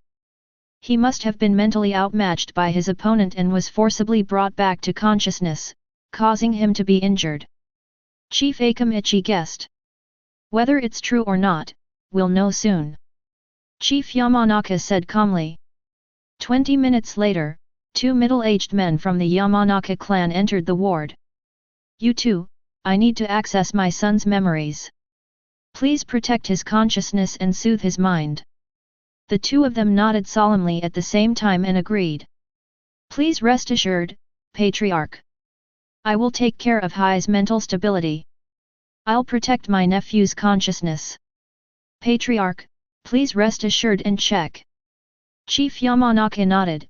Without saying anything more, he held Yamanaka Hai's forehead with one hand, and the other 2 held one hand on Yamanaka Hai's temple, and the 3 big hands almost covered his entire head at the same time. Nara and his son, and Akamichi and his son held their breath, not daring to breathe, for fear of disturbing the 4 people from the Yamanaka family. With his eyes closed, Chief Yamanaka's consciousness slowly sank, and in a moment, he entered Hai's consciousness space. He floated in the space, and then flew towards the space where the human body stores memories. Soon, he arrived at his destination, and what he saw was a huge scroll, which contained all of Yamanaka Hai's memories. He simply stretched out his hand, and the scroll seemed to be controlled, opening directly with a whoosh. Flip through and start. Chapter 64. Chief Yamanaka intercepted the recent memory, and after more than 10 minutes of review, he quickly locked on a time point. At dawn, he was attacked, fought, used the heart-turning technique, and then there were images in the consciousness space. Chief Yamanaka seemed to have transformed into Yamanaka Hai at this time. What Yamanaka Hai could see, he could also see. That exploding space of consciousness, that huge blood-red eyeball. The evil power gushing out of the pupils, the irresistible mental crushing. The white lightsabers that pierced his limbs, the cold words, and those calm, dark eyes. What a scary guy! When did such a monster appear in the Uchiha family? It's a pity that I couldn't see how many Megatama it was. Withdraw. In the real space, Chief Yamanaka spoke softly, and the 3 of them withdrew their hands at the same time and opened their eyes. What did you see? Chief Akamichi was a rather impatient man. When he saw Chief Yamanaka retreating with sweat all over his forehead, he immediately asked. It's nothing. Hai was indeed injured by the illusion. Thank you for your hard work. It's hard for you to come here so late. What are you talking about, Chief? The 2 exchanged a few polite words and then took their leave and left the ward. What's going on?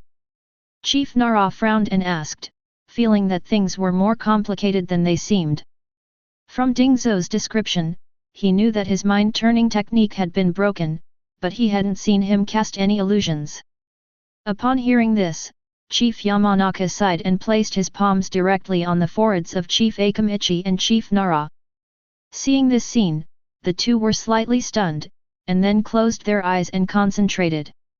This is the Yamanaka's secret technique of communicating memories.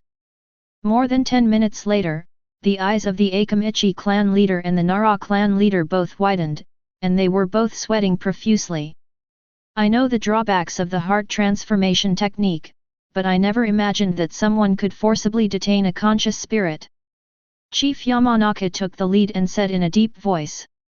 It's those two Sharingan. Hai is controlled by those eyes. The Akamichi clan leader said in horror.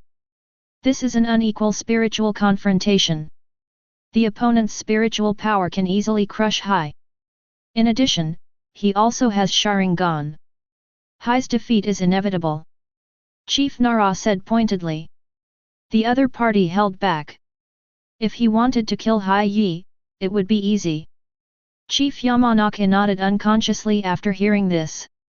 He was silent for a moment and then asked quietly. Should I list heart turning as a forbidden technique? There's no need for that.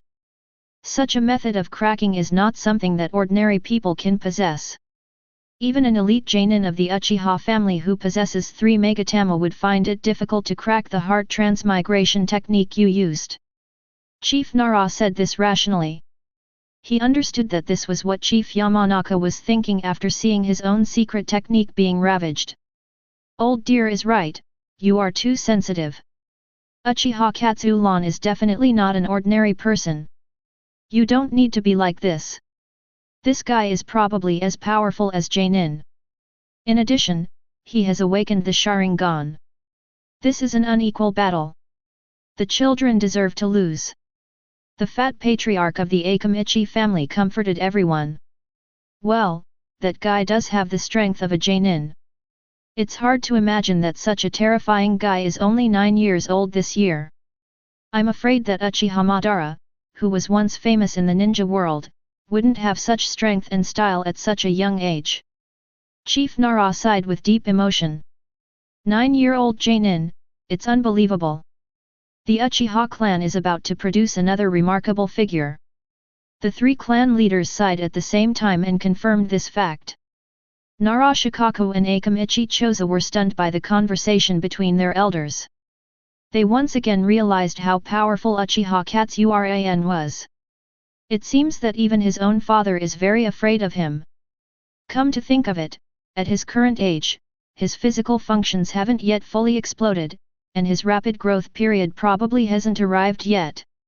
If he's given another 20 years, when he reaches his peak, how strong will he be? How terrifying will he be? Unfortunately, what they didn't know was that Shen Glan wasn't as scary as they thought. He had overdrawn his body functions in advance.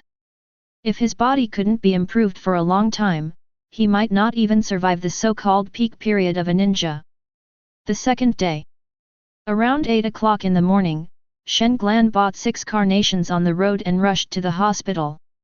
He had a lot of patients to see, so he visited Inyazuka-ran in a bear maze hiking one after another, and Shen Glan expressed his apologies to them. The other party didn't make things difficult for him, but the relationship between them was not very close. Shen Glan left the flowers and planned to leave. I have friends waiting for me to visit them in the hospital, so I won't disturb your rest. How many people were eliminated this damn thing? After saying goodbye to the two, he came to Xi Yang Zhenhong's ward. To his surprise, Xi Yang Zhenhong, who was less seriously injured, had been in a coma for the entire day without waking up. Seeing his mother waiting, Shen Glan simply said that he was his friend and came to visit. When he arrived at the ward of the Inoshika CH family, Shen Glan saw many people. He was stunned the moment he opened the door. When those people saw Shen Glan, they subconsciously quieted down. Everyone felt unfamiliar with this sudden young man. Well. Everything is fine. Let me be naughty for a moment. Everyone! Uchiha Katsuran! Akamichi Choza screamed in shock, and his words startled everyone. The family and friends of the Inoshika CH clans all stared at him unkindly, and some even wanted to touch the ninja tools in his waist bag. Shanglan glanced around, not afraid of what they might do. He walked directly to Yamanaka Hi's bed and expressed his condolences to the only elder present, the Yamanaka clan leader. Uncle Yamanaka, hi, are you okay? Chief Yamanaka nodded, but before he could respond, a young man beside him snorted coldly. Humph, it's all thanks to you. Don't you know whether he's good or not? His words made the Yamanaka chief frown slightly. Shenglan nodded after hearing this, and did not want to argue. He placed the remaining 3 carnations on Yamanaka Hi's bedside table, and then looked at Akamichi Choza and Narashikaku and bowed to apologize. I'm very sorry. For my own purposes, I had no choice but to block the 3 of you from your advancement. You. A younger generation of the Nara family said angrily, but was interrupted by Shikaku, who was standing beside him. I didn't expect you to come see us. Your apology is unnecessary. We don't blame anyone. We only blame ourselves for not being as skilled as others and not practicing diligently enough. Upon hearing this, Shenglan looked at Narashikaku in surprise, secretly admiring the other party's magnanimity. Speaking of which, why don't you enter the tower to advance? With your strength, you should have already collected all the scrolls. Why would you? Akamichi Choza paused as he spoke, his meaning becoming clear. Shenglan was silent for a moment and then shook his head slightly. Feel sorry. Seeing him apologize, Luju and Ding Zhou knew that he didn't want to explain more. They were stunned for a moment and then fell silent. However, Shenglan's next words surprised the 2 of them. As an apology, I will not take the Chunin exam again for 10 years. Hey, hey, hey! You don't have to be like this. Shikaku said in surprise. This is the price I have to pay for achieving my goal by any means necessary. You really don't have to be like this. As the saying goes, there's no friendship without fighting. Why don't you just treat us to a barbecue? Don't gamble with your future. Akamichi Choza scratched his head and suggested a little embarrassedly. Shenglan tilted his head when he heard this, and then responded with amusement. Okay, when you're healed, I'll treat you to a barbecue. After a few brief chats, Shenglan left on the pretext of something. Inside the ward, everyone was silent. Shikaku's eyes flickered. He bowed his head and admitted his mistake to the Yamanaka clan leader, who had remained silent the entire time. Uncle, You did great, you and Dingza have grown up. Chief Yamanaka looked at Shikaku and gave him rare praise. There were many people talking in the ward at the moment, and his words made the 2 of them stunned for a moment, and then they smiled at each other. 3 people, 1 sentence, everything is said without words. Chapter 65. After leaving the hospital, Shenglan went to find Lao Dai. Brother, I was eliminated from this exam. The opponent was very strong, and I was careless and didn't dodge. Pointing at the wound on his shoulder, Shenglan spoke nonsense seriously. What? Might Dai was shocked when he heard this and asked quickly. Is it serious? Who is that person? How could he hurt you? Old Dai knew Shenglan's strength. The 2 had practiced against each other for 3 years. Shenglan's physical skills were extremely high. Even if he didn't open the 8 inner gates, he might not be able to defeat him. He didn't expect that he would be eliminated. It's nothing serious, just a minor injury. The other party is from the Sunset clan. I underestimated him. Might Dai patted his shoulder and encouraged him. It's okay, just take good care of it and come back in 10 days. I believe you can do it. Hiss. Shenglan grinned bitterly and said. Forget it, I'll wait for another exam. I have a slight injury to my shoulder. You know, it takes 100 days to heal a broken bone. I'd better wait until the next exam. And you still say it's a minor injury? Might Dai said speechlessly. Here's what I think. After all, I just graduated and I'm still young. I can take the Chunin exam any year I want. There's no need to force myself to take the exam with an injury. Not only will it affect my grades, but I'm also worried about developing a hidden injury. Shenglan's words were correct, and Might Dai was not a competitive person, so he nodded in agreement. Okay, then you should take good care of your injuries during this time and put training aside for now. Shenglan nodded hurriedly. He was waiting for Lao Dai to say this. He never dared to tell Lao Dai about his physical condition because Shenglan was afraid that he would have too many thoughts and would be worried and blame himself if he knew. By the way, I have 2 things to tell you today. After Shenglan finished speaking, he suddenly pulled him close to his ear and whispered. I recently heard something important from Sister Tsunade. Kana is planning to adjust the organizational structure and relax the restrictions on the registration of the Chunin exam.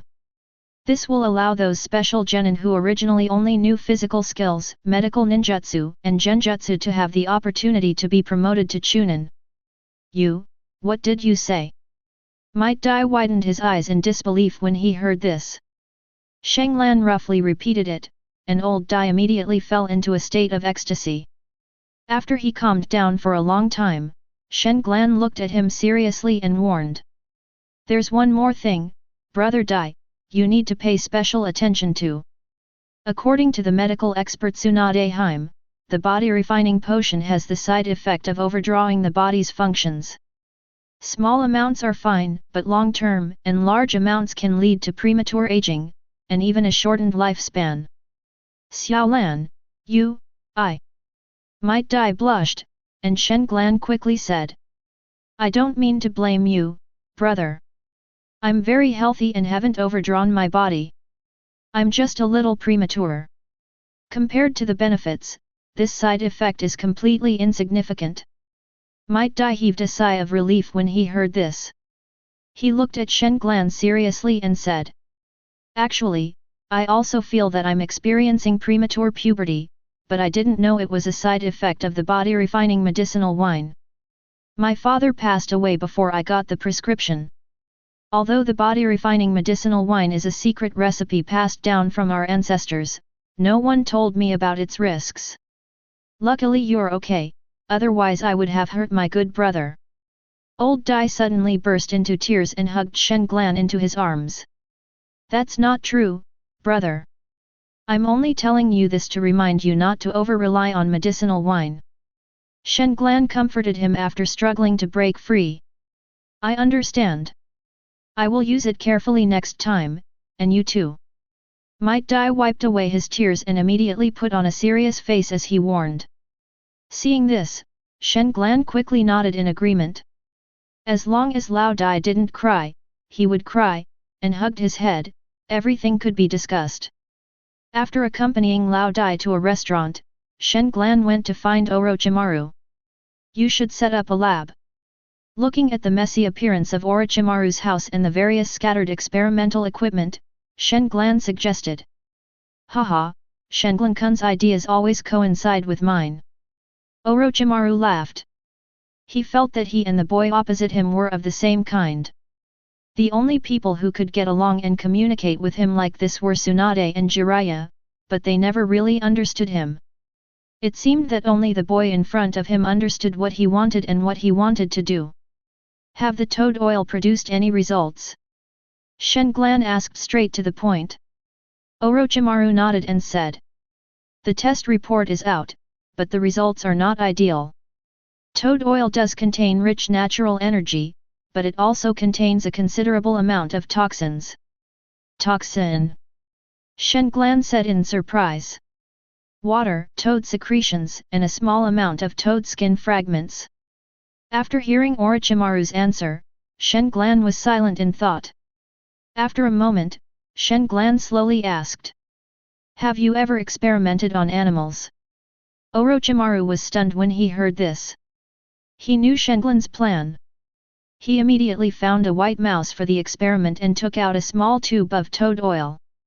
He handed it to Shenglan and asked, "What do you want to do?" Orochimaru asked with a curious smile. Shenglan did not reply. He took the toad oil and pulled out the plug directly. He ignored the rich energy emitted and poured the toad oil directly on the white mouse.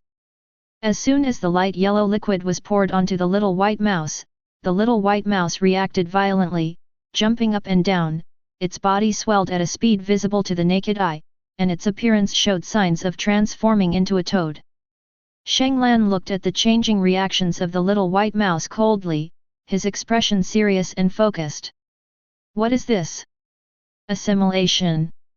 Orochimaru was surprised, but at the same time, he couldn't suppress his excitement and curiosity.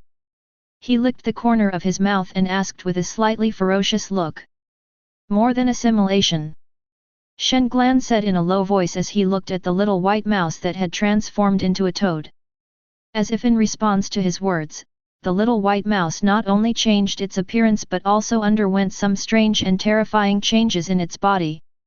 "This is petrification," Orochimaru said in shock. Shenglan fell into deep thought watching this scene. This is the most complicated loophole in the original work, and it is also a loophole that few people can find. Why do different families face so different risks and reactions to absorbing the natural energy of heaven and earth? Mount Myboku's is frogification and petrification, Rika Caves is snakification and extreme transformation, and as for the wet bone forest, although I'm not sure, I think its risks are very different from the other two. If you absorbed the natural energy from the three holy places, that's why the abnormality occurred, that's understandable, but why did Sage Mode exhibit abnormalities when you weren't in the three holy places? Are there different types of natural energy? Or different types of Sage Mode? Snake Sage Mode? Toad Sage Mode? Slug Sage Mode? Is there no Sage Mode suitable for humans? Senju Hashirama is suspected, but it's more likely that he used Wet Bone Forest's Katsuyu Sage Mode. If I don't enter the three holy places, but absorb the natural energy between heaven and earth, will I transform into a frog? A snake? An insect? Or will I remain perfectly unchanged? How could we, the human race, not have our own Sage Mode? Shenglan was lost in thought, but no one could answer the many questions in his mind. He could only curse helplessly in his heart. Damn Kishimoto! The only thing that is certain is that the three major sage art brands all have their own risks and are imperfect. Although Toad Sage said that it is humans who are imperfect, Shenglan, as a time traveler who knows the plot, can see the flaws of the three sage arts. The sage of six paths can rely on their superior sage body to master the sage art in the blink of an eye, ignoring the risks involved. Senju Hashirama and Naruto are the reincarnations of Ashura, the heirs of the sage body. Although they both mastered the sage art, they developed abnormalities such as horizontal pupils and lines. Jiraiya's transformation into a toad isn't as severe as the sage body, and the transformed sage Yakushi Kabuto is even more of a half-human, half-snake. With my current physical condition, learning the sage art is incredibly difficult. Extremely difficult. Extremely difficult. Shenglan rationally analyzed the possibility of learning sage art, but came to a disappointing result. Chapter 66. It seems I'm not destined for the sage art of the three holy lands. Shenglan sighed deeply. What is Shenglan-kun thinking about? He's so lost in thought. Orochimaru asked curiously.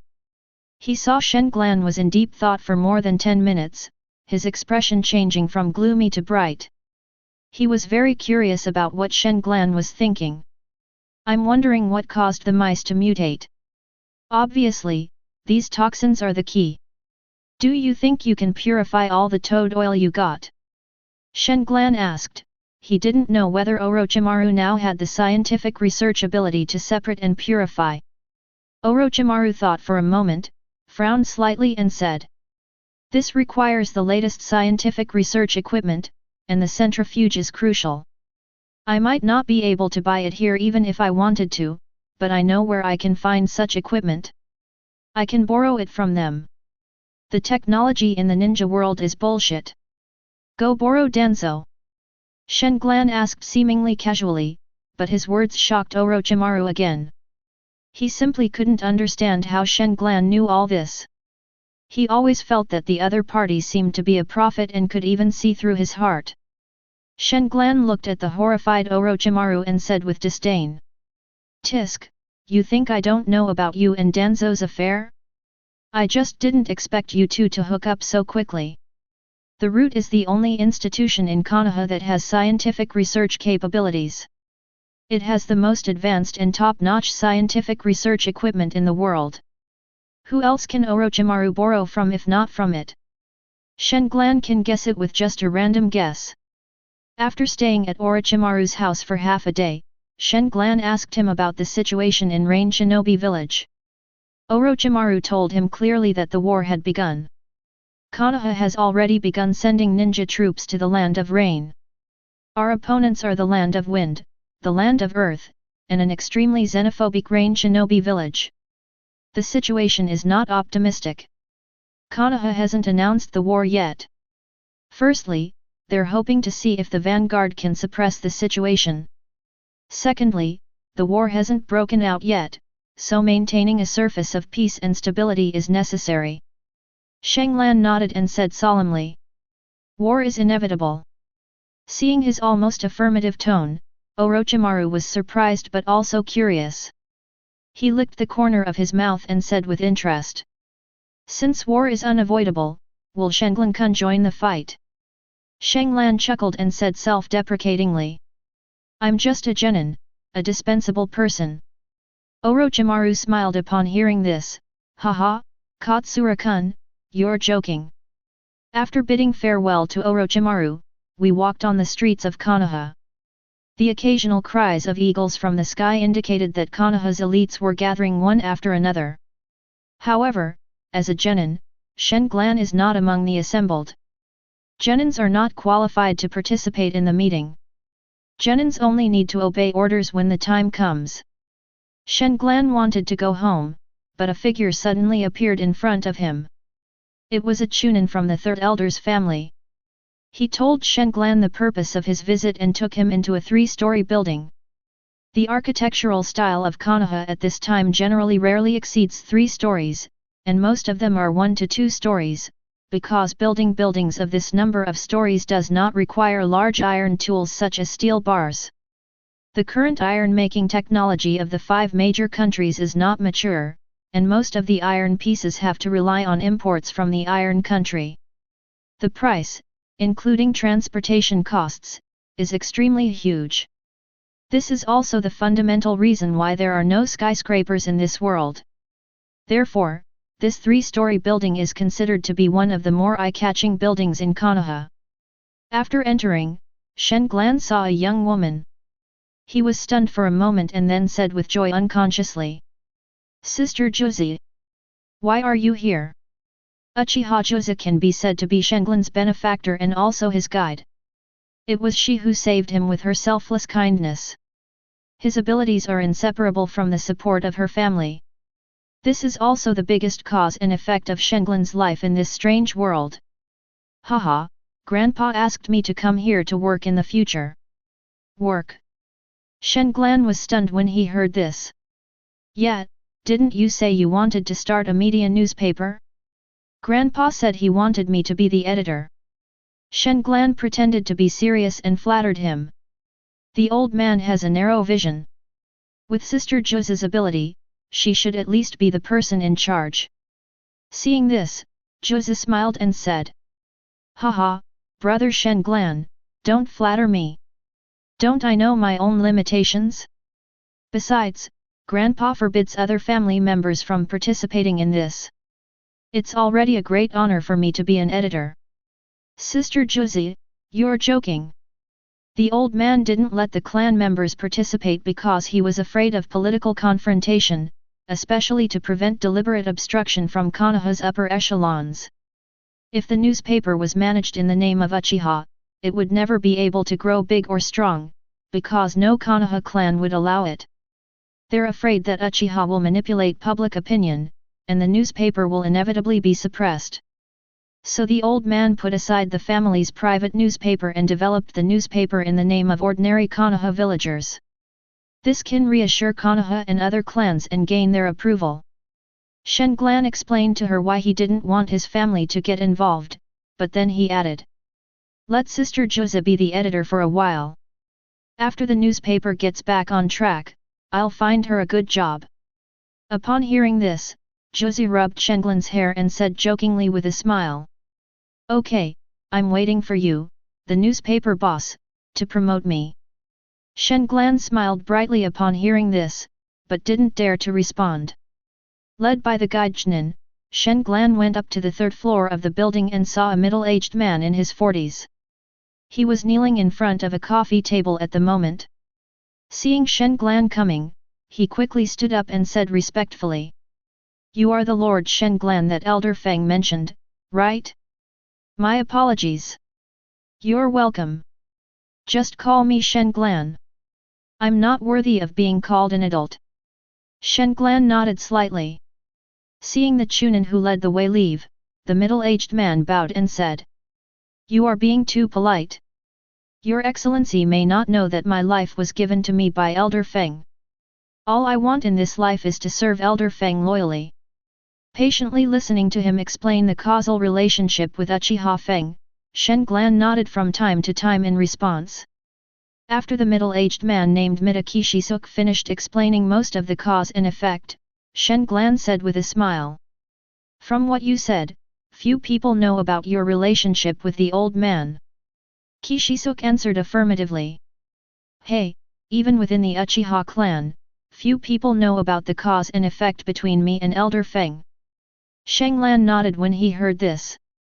He thought that the old man was reliable, but he was also surprised that he had such a hidden chess piece outside the family. "Is this 3-story building a property under your name?" "Hi, it has always been like this.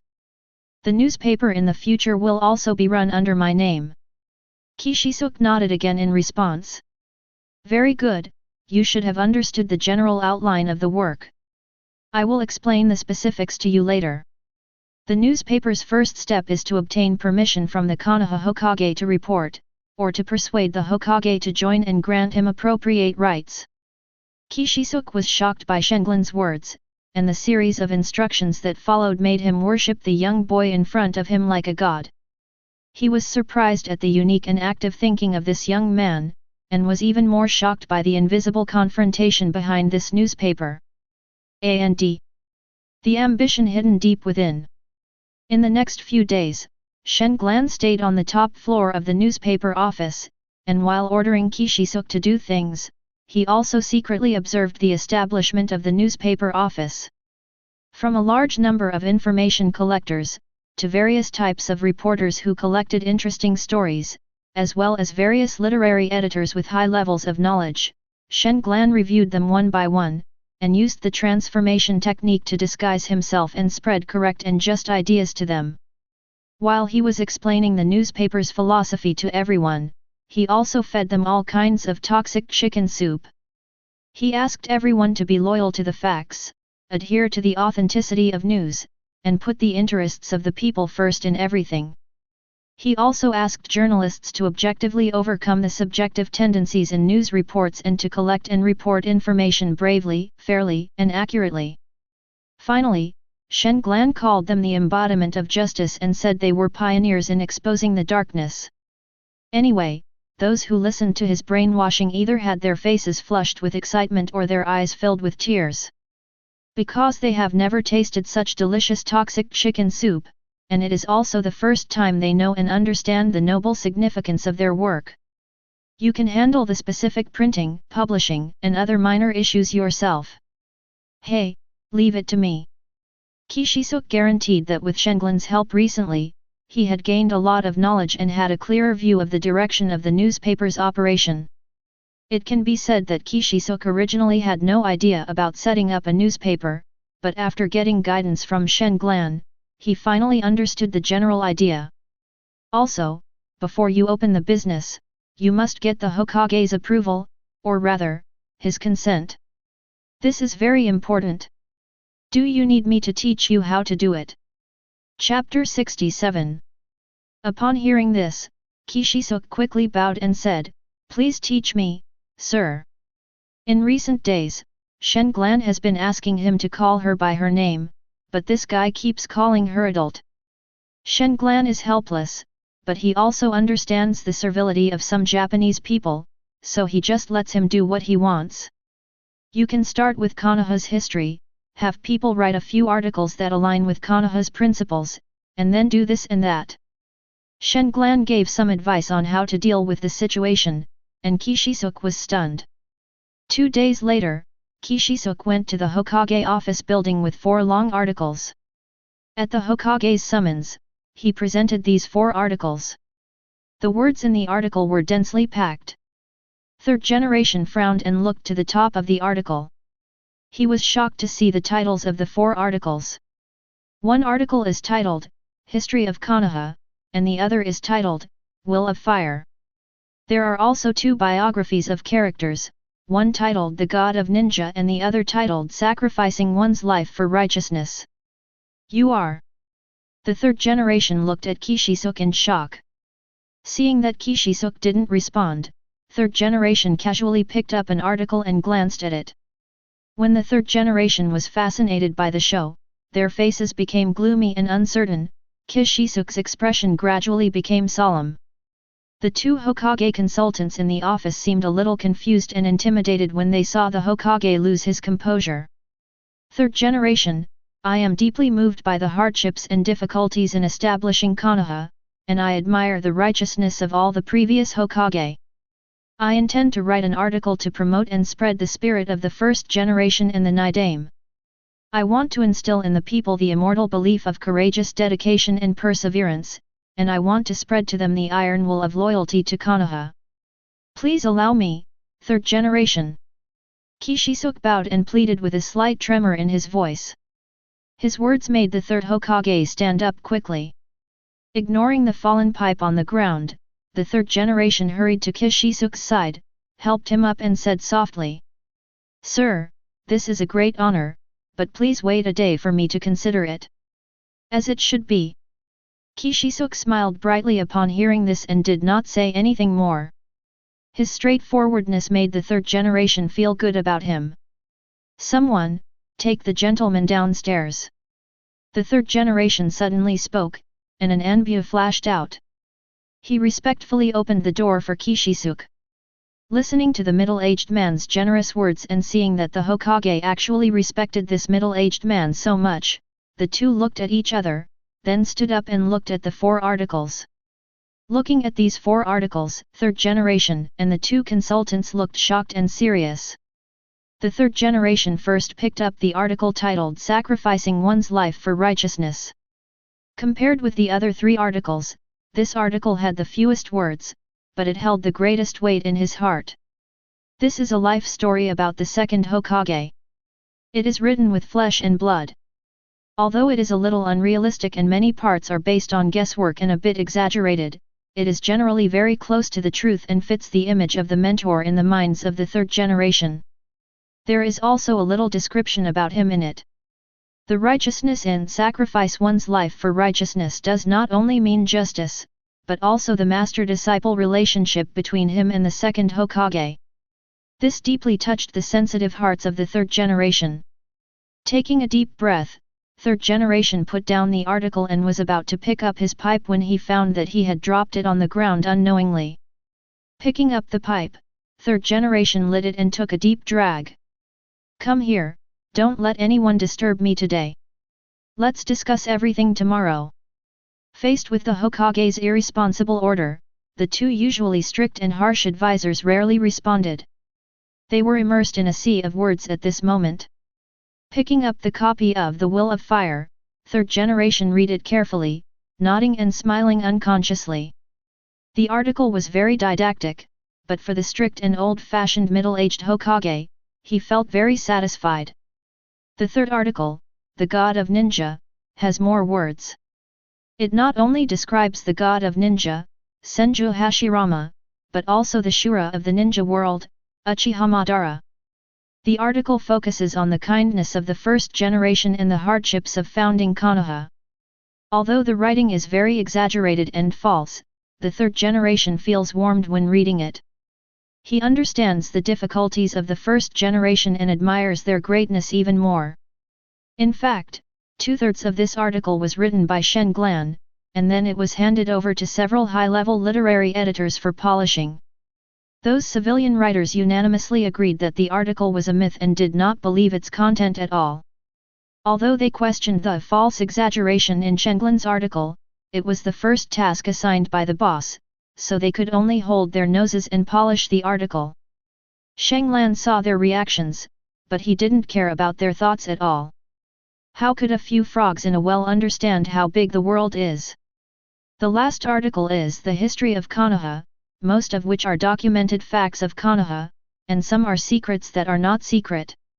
This article starts from the end of Sengoku and tells the story of the sacrifice of the second generation and the rise of the third generation. The article was written with great authenticity and objectivity, and the third Hokage secretly guessed that Kishisuk had done his homework. At least we found an old man from the Sengoku era to learn about the situation. After reading these 4 articles, night had already fallen. Third generation put down the articles and said in a deep voice, "Someone, go check Kishisuk's specific information, in detail." With just one word from the third generation, Anbu dug out information about all the third generation members in Kishisuk's family and knew everything that Kishisuk had been doing recently. After listening to Anbu's report, the third generation looked at the 2 advisors. "What do you think about this? What does Kishisuk plan to do?" Yudin Koharu said, "It's obvious that Mr. Kishisuk wants to run a newspaper. His articles are quite good, especially now that the war has just begun and Konoha's various families are still divided. The content in his articles can help promote collective unity. These are positive articles worth promoting. We should support him in establishing a newspaper. Konoha's current methods of disseminating information are somewhat backward, and Mr. Kishisuk's move will fill that gap." In response to Yudin Koharu's high praise for Kishisuk, third generation just nodded without responding. He was silent for a moment and then looked at Mitokado Homura. Mitokado Homura pondered for a long time before saying, "Although Kishisuk's articles are well written, and his third generation family are good citizens of Konoha, the newspaper is concerned with the dissemination of information, which also means it touches upon the direction of public opinion. I don't think it should be left in the hands of one person. It would be best." Mitokado Homura didn't say anything next. He turned to look at the third generation, and the meaning was very clear. Yudin Koharu nodded unconsciously upon hearing this, but she still had reservations about Mitokado Homura's words. "That's what we say, and it's what we should do, but we also have to consider Mr. Kishisuk's reputation, right? After all, he was the first to propose the idea of a newspaper as an institution for disseminating information, and he even wrote these rare, high-quality articles. We can't just steal his ideas and achievements, right? Ahem. Koharu, please be careful with your words." Mitokado Homura choked and immediately glared at Yudin Koharu. The same thing happened to the third generation. He laughed awkwardly, but he also felt that what Yudin Koharu said was right. The 2 consultants' words were of great reference value to third generation. Third generation pondered for a long time but did not give any specific answers or opinions. The next day, a request from Kishisuk made him happy and also determined the policy. It turns out that the reason why Kishisuk went to Konoha Hokage was because he lacked the corresponding operating funds. This means that the newspaper will be sponsored exclusively by Konoha, and its operational capabilities and direction will be controlled by Konoha. Isn't this equivalent to Konoha owning it? Isn't Kishisuk working for Konoha? And it's the kind of free work that doesn't require any pay. This is a great feeling. The third Hokage was delighted. He couldn't help but smile and promised Kishisuk. Mr. Kishisuk, rest assured. Kana will cover the operating expenses of your newspaper. You only need to write good articles and ensure that the content of the newspaper is true, reliable, and full of positive energy. If you have any other difficulties, you can discuss them with me. I will give you my full support. Mida Kishisuk was delighted when he heard this, and he was flattered and quickly thanked him. Thank you, Master Third Generation. With your unwavering support, the newspaper has a promising future. If it weren't for the inconvenience of writing a biography while still alive, I'd really like to include Master Third Generation's kindness and righteousness in it. The third generation was overjoyed upon hearing this. This opportunity to be recorded in history and leave their name in the ninja world made them tremble with excitement. In particular, he had read the two biographies of first generation and second generation. The two predecessors were portrayed as so great, so how would he be evaluated by future generations? Damn it, those 4 articles only mentioned me briefly. He was depressed and asked quickly. Why not? Is there such a thing as writing a biography? Are you kidding me, sir? Third generation, do you know what it means to make a final judgment? The coffin is closed, the final word. The third generation opened their eyes wide upon hearing this, and were deeply shocked. Chapter 68. The spring breeze is blowing gently, and the red sakura is everywhere. It is the season when sakura flowers are in full bloom. Katsura sat cross-legged on Hokage Rock, sighing as he looked at the brilliant and charming sea of sakura flowers in front of him. Due to physical reasons, he gave up the heavy physical training and had to change his training method. Relying on some memories of his past life, he followed the guidance of Taoism in that world and tried to meditate. He intended to feel the nature and absorb the natural energy between heaven and earth. During this period of meditation, apart from increasing my perception range, I still can't sense natural energy. If I can't sense natural energy, I can't absorb it. Without accelerators like toad oil, and without the rich and abundant natural energy within the 3 holy places, it's incredibly difficult to perceive nature and absorb its energy in the outside world. Shenglan sighed softly, looking somewhat helpless. Could it be that my mind is not calm enough? He couldn't help but reflect on himself and felt that he was probably too impetuous and anxious. He closed his eyes and meditated again, intending to try again. However, before he could concentrate and comprehend, a figure within his perception limit caught his attention. Shenglan opened his eyes and looked at the crying figure running. He felt amused but also felt an inexplicable sense of familiarity. Is this, being bullied again? He stood up and intended to call the figure, but before he could say anything, the figure stopped and looked up. Coincidentally, he looked in his direction and saw him standing up. It is difficult to describe Kushina's mood at this moment. When she was sad, wronged, lonely, and crying, the figure of that person appeared in the place where she looked up. Is this an illusion? How could that guy be there? She rubbed her wet eyes and looked up again. It's really him. Kushina was speechless with surprise. Hundreds of meters away, the man looked at her with a smile and waved at her. Kushina stopped crying in a daze, and her feet unconsciously walked towards the man. In Kushina's eyes, this man's smile was beautiful, clean, friendly, and had a gentleness that she could not resist. The closer she got to him, the faster Kushina's heart beat. Maybe it was because she ran too fast, but when she walked in front of this man, she felt like her heart was about to jump out. An inexplicable emotion flooded her heart, and her grievances and sadness were swept away. Shenglan walked up to Kushina, bent down slightly, looked at her dirty face and asked. Fighting again? A seemingly casual question immediately triggered the endless grievances in Kushina's heart, making her eyes misty. Did you lose the fight? Shenglan said with a little surprise, because he saw that Kushina's face was covered with dust, her long hair was disheveled, and there were traces of tears on her face. It was obvious that she had been beaten and cried again. In fact, Kushina was bullied as a child, just as much as Naruto was when he was young. Her red hair was too eye-catching, although she often boasted to people close to her that she was an invincible blood-red pepper. But people who have really paid attention to her will know that this girl appears to have a hot-tempered personality, acts carelessly, and does not know how to be soft. In fact, she is just too concerned about face and is stubborn on the surface. Shen Glan saw through it a long time ago, but he did not help her because Kushina never sought his help, nor even from teachers, relatives, or friends. Shen Glan understands the thinking of these people.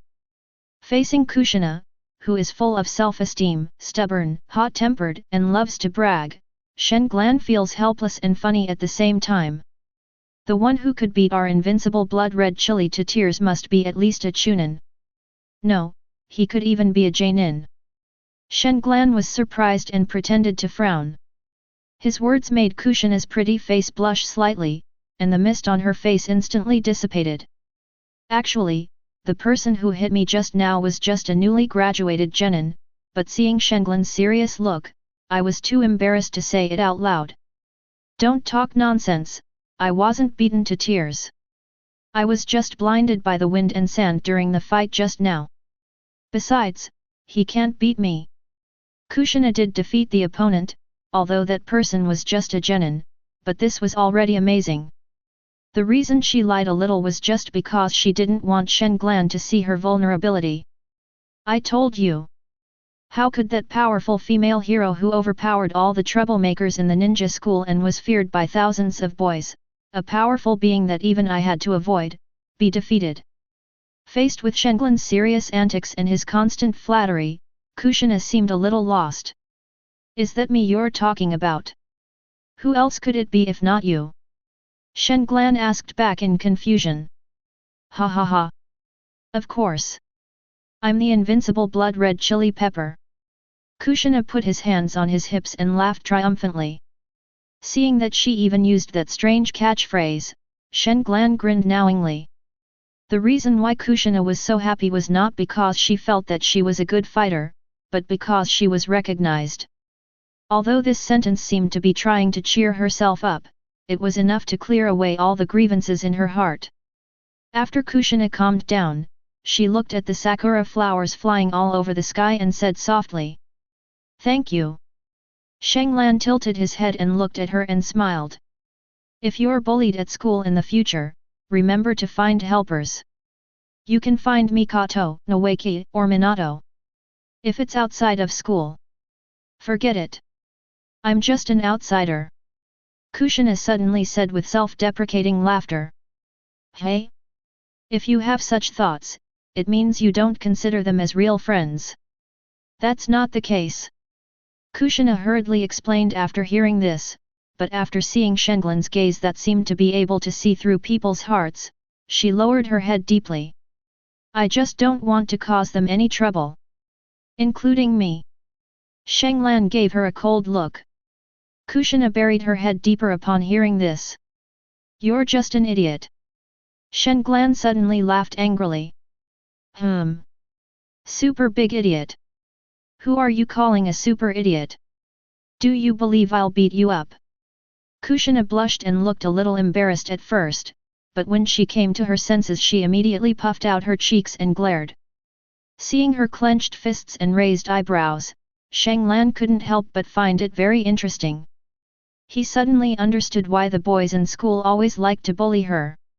I'm talking to you, and you still want to. Ouch! Before Shen Glan could finish his words, he was punched in the face with a real, powerful punch. Chapter 69. Shen Glan cried out in pain and immediately fought back. After dodging another oncoming attack, he grabbed Kushina's wrist with his backhand, pulled her body and threw her to the side. That BCH has no moral principles. She just started fighting. Seeing Kushina rushing towards him angrily again, Shen Glan was stunned for a moment before chuckling coldly. Humph, if you can make me move a step, you win. Shen Glan waved his hand, then raised his palm to receive Kushina's punch. He clenched her fist tightly, tilted his head, and said with a slightly teasing smile. Is that all the power you have? Kushina raised her eyebrows, bent her body and kicked towards him. Shenglan showed disdain, exerted force on his hands suddenly, pulled her arm to disrupt her attack, and then threw her out again. This time the force was too strong, and Kushina rolled 2 or 3 times on the ground. Struggling to get up, she ignored the dust on her body and watched Shenglan attack again. Shenglan looked at her and saw that she was rushing forward like a stubborn donkey. He simply stopped talking and stood there waiting for her to attack. Launch attacks again and again, and be taken head-on again and again. Kushina felt that the other party was like an extremely hard human-shaped wooden stake, and every time he hit him, it seemed as if he was the one who felt the pain. The harder you push, the more pain you will cause. The fingers of her clenched fists were visibly red, and there was a large area of redness and swelling on the instep of her feet. These were all injuries she suffered after the head-on collision. From the beginning to the end, Shenglan was always in a defensive posture. He did not dodge or evade, and used his palm, wrist, arm, knee and leg to withstand her full-scale attack. When Kushina was about to lose her strength, he could always catch her and then throw her out with his backhand. After being thrown back and forth for more than a dozen times, Kushina was dirty and messy, tired and in pain, and she was panting and almost exhausted. On the other hand, the other person was spotless, looked calm, and had not moved a single step. Seeing that he was still relaxed and calm, Kushina became furious and struggled to get up and rushed over. After more than 20 rounds, she could no longer get up. Shenglan waited for quite some time, and seeing that this stubborn girl was lying on the ground for quite some time without getting up, he hurriedly walked up to her to check on her situation. While squatting down to check her injuries, Kushina suddenly stretched out her hand and grabbed Shenglan's ankle. You said, if you move, I win. Kushina, lying face down, uttered these words with great difficulty. Shenglan was stunned when he heard this. Seeing this stubborn girl holding on to his ankle tightly and not letting go, he chuckled and nodded. Ah, you barely win. Hee hee. Kushina chuckled, and her hands fell down weakly. Seeing that she stopped struggling and her face was still pressed against the ground, Shenglan quickly turned her over and took a closer look. It turned out that the girl had fainted. Reached the limit. What a hassle. Shenglan frowned and scratched his head. Seeing the sunset, Shenglan couldn't help but sigh, pinched his nose, dragged up the dirty Kushina, and then carried her on his back. The body was very light, very dirty, and the hair was very long, very red, and very messy. This is just a little girl. This was what Shenglan thought after he carried her on his back. His personality is like a stone in a toilet, smelly and hard. His temper is like a powder keg that can be ignited at any time. It's okay to have a rounder face than Mikoto, but he also has tomato-colored hair. No wonder he's often bullied. Perhaps due to being alone for too long, Shenglan developed a small flaw that he himself hadn't noticed. Sometimes he would talk to himself unconsciously, muttering nonsense and complaining, just like now. Letting the long crimson hair fluttering in the wind and flying in front of him, Shenglan carried her back to the first Hokage's residence step by step. Well, let's go to Nawake's house and chat with him, and ask Tsunade for some medical ninjutsu. Thinking of this, Shenglan quickened his pace. Halfway through, he stopped for a moment and felt something unusual coming from his back. It was the fluctuation caused by the violent beating of his heart. Under close contact, Shenglan's perception was extremely clear.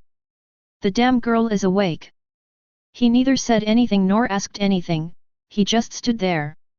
A minute later, seeing that the person behind him did not move, he sighed, closed his eyes and continued on his way. In Shenglan's perception, the girl first quietly opened one eye, and then the other, and then she smiled evilly and secretly glanced at him. Looking at the mischievous appearance of this little girl and understanding her thoughts, Shenglan couldn't help but find it funny. Walking along the long road, Kushina gradually became a little bored. At this moment, a breeze blew from behind, and Kushina's long red hair was blown onto Shenglan's shoulders, and a lot of it blew onto his face. Oh my goodness! Shenglan was stimulated and sneezed subconsciously. Kushina found this funny, and then his eyes rolled, and he came up with a bad idea to tease Shenglan. From time to time, she gently blew her long hair in front of her, intending to blow it into Shenglan's face, so that he would sneeze again.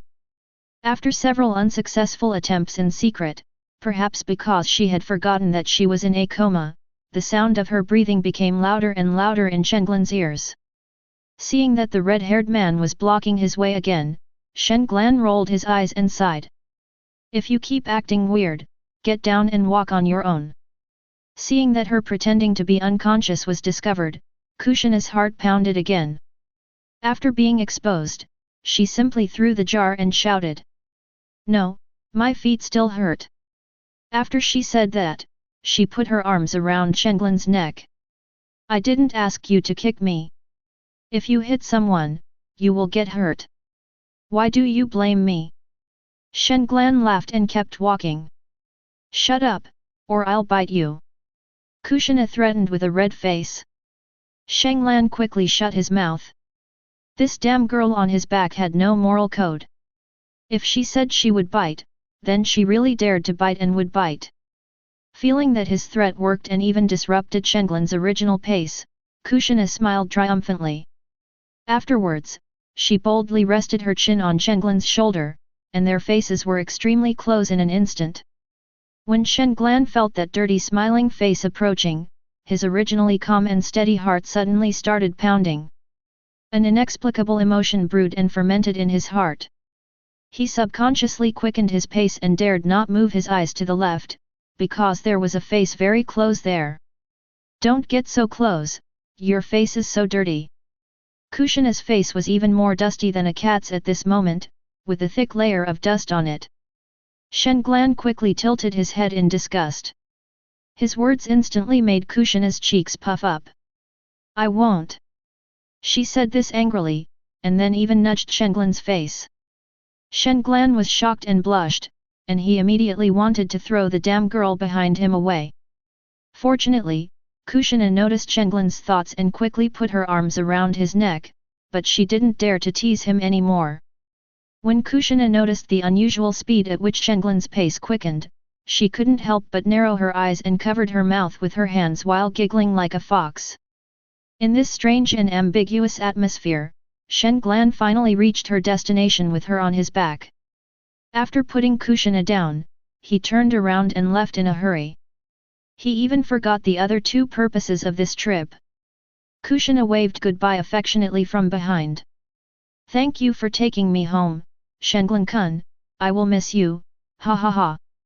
Seeing Shenglan running away without even looking back, Kushina burst into laughter without caring about her image. Today is an extremely special day for her. It has bitterness, tears, sadness, beauty, happiness, and even unspeakable sweetness. Girls who act coquettishly are the most deadly. This is the summary of Single Dogs, and it is also the fundamental reason why Shenglan suffered a setback today. Chapter 70. At night, Shenglan once again came to the residence of the third elder. Uchiha Feng was delighted with the successful establishment of the newspaper. Where do you get all these tricks from? You actually managed to get the stingy third Hokage to agree to fund the newspaper. Haha, it's just anticipating the enemy. Shenglan took a sip of tea and said calmly that he had originally not planned to allow outsiders to invest in the newspaper, but after a night of consideration, he felt that he should let third generation join in. Letting third generation pay not only allows him to let the newspaper grow with peace of mind, but also provides convenience in many aspects, which is more beneficial than disadvantageous to the newspaper. Besides, the initial investment in the newspaper was enormous, and Shenglan couldn't let the old man spend too much, otherwise he would always feel embarrassed in front of him.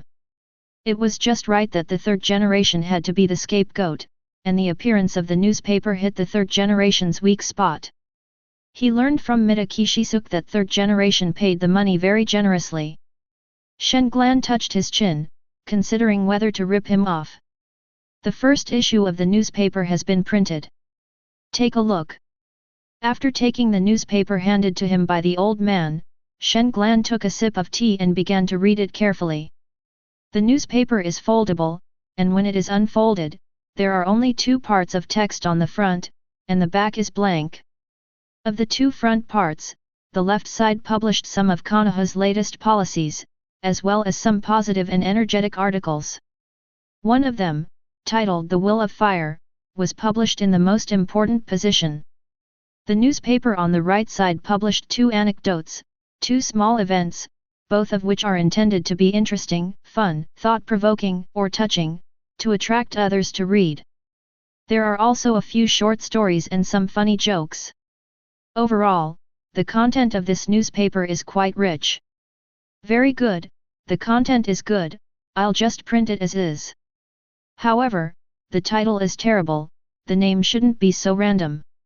Sheng Lan concluded that while he hated clickbait and had suffered greatly from it in his past life, he had at least managed to survive. Naturally, this bland, unremarkable newspaper headline couldn't satisfy him.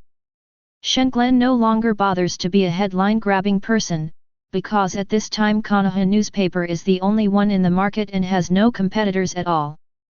Although he despised clickbait, he also understood the importance of headlines, which directly affected the quality of a newspaper. While it shouldn't be overstated, it also shouldn't be underestimated. How many copies does President Mida plan to print in the early stages? He asked after putting down the newspaper. We are planning to print 10,000 copies first to see the results. After all, the newspaper has just been established. Uchiha Feng thought for a moment and replied. It's a small print, so print 30,000 copies.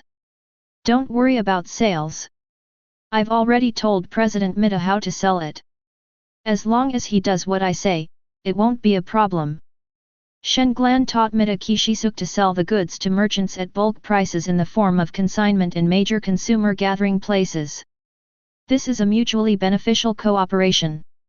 Mida Kishisuk simply explained the business opportunity to those merchants, and after he openly brought up Konoha as a backing, all major merchants expressed their welcome and support. Of course, there are also wealthy people who disdain to make these small amounts of money. Sheng Lan didn't care. He secretly asked Mida Kishisuk to write it down in a small notebook so that they could cry in the future. In addition, by hiring a few orphans to work as odd-job newspaper boys, it would be very easy to sell newspapers all over Konoha. 30,000 copies? Isn't that too much? The production and labor costs alone are a staggering 10,000 taels. And you're strictly limiting the price of the newspaper, selling it at such a low price. Even if all 30,000 copies are sold, it'll barely cover the cost. Uchiha Feng stared and said hesitantly. If I didn't want to repay the huge debt I owe you as soon as possible, I would have lowered the price even more. Shen Glan rolled his eyes. Besides, don't you think about it? We're not the ones paying for it, so why are you afraid? If it doesn't sell, it won't cost you anything. Uchiha Feng nodded with a smile upon hearing this. He rarely filled a cup of tea for Sheng Lan. 10,000 taels. I'll have Kishisuk claim 20,000 taels from third generation later. Shen Glan murmured, stroking his chin. Puff. Uchiha Feng was so shocked that the tea in his throat sprayed out. He shouted without caring about his image. That's not good. He glared at the fussy old man, wiped the tea off his face, and said unhappily. What's wrong with that? They don't even have enough money for an S-rank mission. Who do you think the third generation is? Konoha has the Fire Nation behind it. What does this little money mean to them? But, 20,000 taels is the money we need to spend every day. Uchiha Feng exclaimed in shock, his heart pounding at this moment. So what? Konoha doesn't have to pay the full amount. Just let him pay half. It's only 10,000 ryo a day. Do you think I asked Mida Kishisuk to find third generation for investment so that he could make up for the small amount of money he lost? Seeing that Uchiha Feng really nodded, Shanglan said in a speechless sweat. Are you kidding me?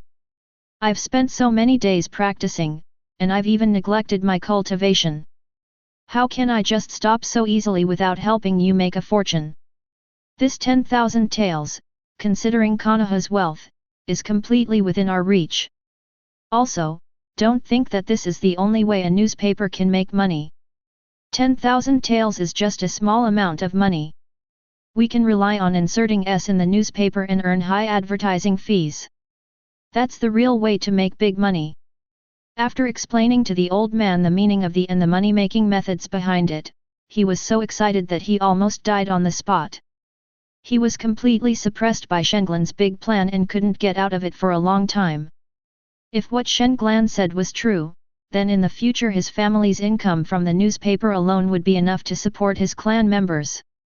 The next day, at Uchiha Feng's urging, Mitake Shisuk went to the third Hokage with the first issue of the newspaper. After the third Hokage read the newspaper, he asked the third generation for many opinions. Our newspaper will do the same thing as the third generation tells us to do. After satisfying the third Hokage, Kishisuk reported the daily expenses to him. The third generation frowned slightly upon hearing this and said, "Could the price of the newspaper be raised a little? It would be best. It's better to let the readers pay for it," but he still didn't say this in the end. Mitake Shisuk shook his head and said, "The essence of a newspaper is to disseminate information, or in other words, knowledge, which is priceless. I don't agree with anyone profiting from it. If that's the case, I'd rather close the newspaper." The third Hokage laughed awkwardly and quickly explained. "Sir, you're joking. I just spoke too quickly. I also agree that newspapers shouldn't be used for profit. This is one of Sarutobi Hiruzen's rare moments of humility since becoming Hokage. I'm sorry, Hokage-sama, I was too harsh. But I still hope that you can be flexible. The dissemination of newspapers should benefit the general public. We should also consider those poor people. The price of newspapers should not be a burden for them. My hope is that even beggars can have the ability to buy newspapers and have the qualifications to read them. I hope that they can find knowledge and information in newspapers, and then change their destiny." Mitake Shisuk said with red eyes that he had successfully fooled himself and he had perfectly displayed his character. The third Hokage nodded heavily upon hearing this, and Yuta and Koharu's eyes were filled with admiration for Mitake Shisuk. To be honest, there are very few cases where these Konoha high-ranking officials look upon an ordinary person with new eyes. Even Danzo later on rarely recognized and respected this cultural figure. Mitake Shisuk can be said to be unique in the ninja world. After a brief discussion, third generation generously agreed to provide a sponsorship fee of 10,000 taels per day. However, he asked Mitake Shisuk for the position of vice president. Third generation planned to let Jiraiya work as vice president of the newspaper. Firstly, he needs to supervise and understand the operation of the newspaper. Secondly, Jiraiya has a high level of education and likes to read and write novels. He can also be considered a teacher with a legitimate reason, so it would be best to let him go. Although the 10,000 ryo was provided in the name of Konoha, we can't just let Mitake Shisuk give whatever he wants, right? Jiraiya will help him find out everything. After hearing about third generation's arrangement, Mitake Shisuk agreed without hesitation. They had already solved many problems last night, and Jiraiya's entry would not affect the normal operation of the newspaper, and it would be impossible to find out the exact cost of running the newspaper. Many costs from the source have been secretly changed in price. The specific figures found by Jiraiya are all arranged by Mitake Shisuk. The cost of the newspaper's fake day camp is already more than 20,000. Therefore, Mitake Shisuk is not afraid of this nail planted by Konoha at all. He just does his job as the president. There are two black hands behind him to help him control everything. In Mitake Shisuk's eyes, this was the first time he had seen such a method of getting something for nothing. If the newspaper operated normally, Konoha would spend about 4 million taels of money every year to support the newspaper, and this money naturally did not have to be used within the organization, because the newspaper could barely operate on its own. Therefore, the newspaper generates huge net income every year. This is the first time he has seen such a way of making money. He is full of admiration for the young man who controls everything. In fact, in Chenglin's eyes, this was just a small trick to cook the accounts. He saw that no one in Konoha had yet gotten involved in this business, so he tried to make some money first. He knew that the third generation cared a lot about the development of the newspaper and would not allow it to escape Konoha's control, so the third generation wanted to control the newspaper financially and turn it into their own property. Since the knife has been handed to him, Shenglan has to take it and let Konoha bleed. Chapter 71. A few days later, he basically solved the newspaper's problems and put it back on track. Afterwards, Shenglan told Uchiha Feng about his plan to go to Rain Shinobi village to participate in the war. To his surprise, Uchiha Feng easily agreed to his request. Well, you should also experience the baptism of war. After all, the young eagle will spread its wings and fly. Uchiha Feng thought about it again and decided. Moreover, Konoha intends to have all the major clans send out vanguard troops to support the Rain country battlefield. The Uchiha clan is Konoha's largest clan, and the Great Elder must also make a statement. He will draw clansmen from all branches of the Uchiha clan to participate in the war. You will follow your Uncle Sheng to the battlefield. Shenglan was shocked when he heard this. Uncle Sheng, this. Uchiha Feng Sheng has two sons. The eldest son is the father of Juzi, and the younger son, Uchiha Sheng, is the father of Mikoto, and is also a member of the Uchiha tribe who is quite familiar with him. Shenglan was very surprised and unexpected by Uchiha Feng's decision. He didn't expect that Uchiha Feng would even send his own son to the battlefield. Uncle Sheng doesn't even need to join the battle given the current situation. Shenglan asked in confusion. Although Uchiha Sheng was quite powerful, possessed the strength of a Chunin, and had opened a pair of two Mangekyō Sharingan, he had the capital to participate in the war. But the situation on the battlefield changes rapidly. With such strength, one may still perish if he is not careful. It is better to be safe than sorry. Shenglan really cannot understand Uchiha Feng's thoughts. If a child like you has the courage to take off, how dare I shy away from a fight? Uchiha Sheng's voice came from outside the door. After opening the door, a young man in his 30s, with a handsome and cheerful appearance and heroic eyes and eyebrows, walked into the room. When Shenglan saw him come in, he quickly stood up to greet him. Uchiha Sheng waved his hand, indicating that he didn't need to be so restrained and polite. Seeing Shenglan sitting back in his original position obediently, Uchiha Sheng couldn't help but find his sitting posture funny. You are quite straightforward, boy. Only those who don't mind small matters can achieve great things. Haha, my nephew is just a rude person, not worthy of planning big things. Uncle Sheng, you are the kind of person who can accomplish great things. Ahem. The old man coughed, interrupting the two people's mutual flattery. He looked at Uchiha Sheng and got straight to the point. It seems you have no objection. Uchiha Sheng heard this and said in a deep voice. Of course I have no objection. I feel relieved that my elder brother is in charge of our line of family. My eyes have been silent for too long. 2 Megatama should not be my limit. I will activate my 3 Tomo Sharingan on the battlefield. Shenglan was shocked when he heard this. He admired Uchiha Sheng for having such ambition. While feeling that Uchiha Fenghe was a good son, he also discovered that the other party's goal was the same as his own. Uchiha Mori joins the war to surpass himself and activate his 3 Tomo Sharingan through fighting. Shenglan's ambition is even greater. He wants to try to open his own Mangekyō through the baptism of war, and use it as a trump card in case of emergency. Don't look at his current strength. He has the strength of a Chunin at the age of 9, but only he knows that a Chunin without a trump card is not even qualified to protect himself. Kakashi was already a Jonin at the age of 12 and possessed the strength of a Jonin, but before he created the Reikari and obtained the Mangekyō Dojutsu, Kamui, he was still exhausted on the battlefield and was in fatal danger many times. If it weren't for Namikaze Minato's repeated rescue, the so-called genius Jonin would probably have died young. Apart from his great illusion skills, Shen-Glan actually has no other outstanding qualities. The three Megatama are still too little help to him and can't be considered a trump card at all. Only the powerful Mangekyō can protect his safety, and only the powerful Mangekyō Sharingan can realize his ambitions. Although Mangekyō is at fatal risk of blindness and carries a heavy physical burden, refer to Uchiha Atake, he can no longer care about that.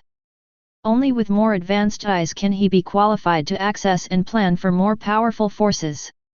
With the current 3 Tomo Sharingan, he is not qualified to carry out his plans and realize his ambitions. He wants to go to the Rain country to give it a try. If he can't create a pair of Mangekyō Sharingan of his own, then he will take a desperate risk, risking his own demise to pull out the tiger's teeth. He was going to snatch the 6 paths Rinnegan that belonged to Uchiha Madara. Either he can open his eyes, or snatch the Rinnegan that Uchiha Madara has left in Nagato, or he will die on the battlefield of the Rain country.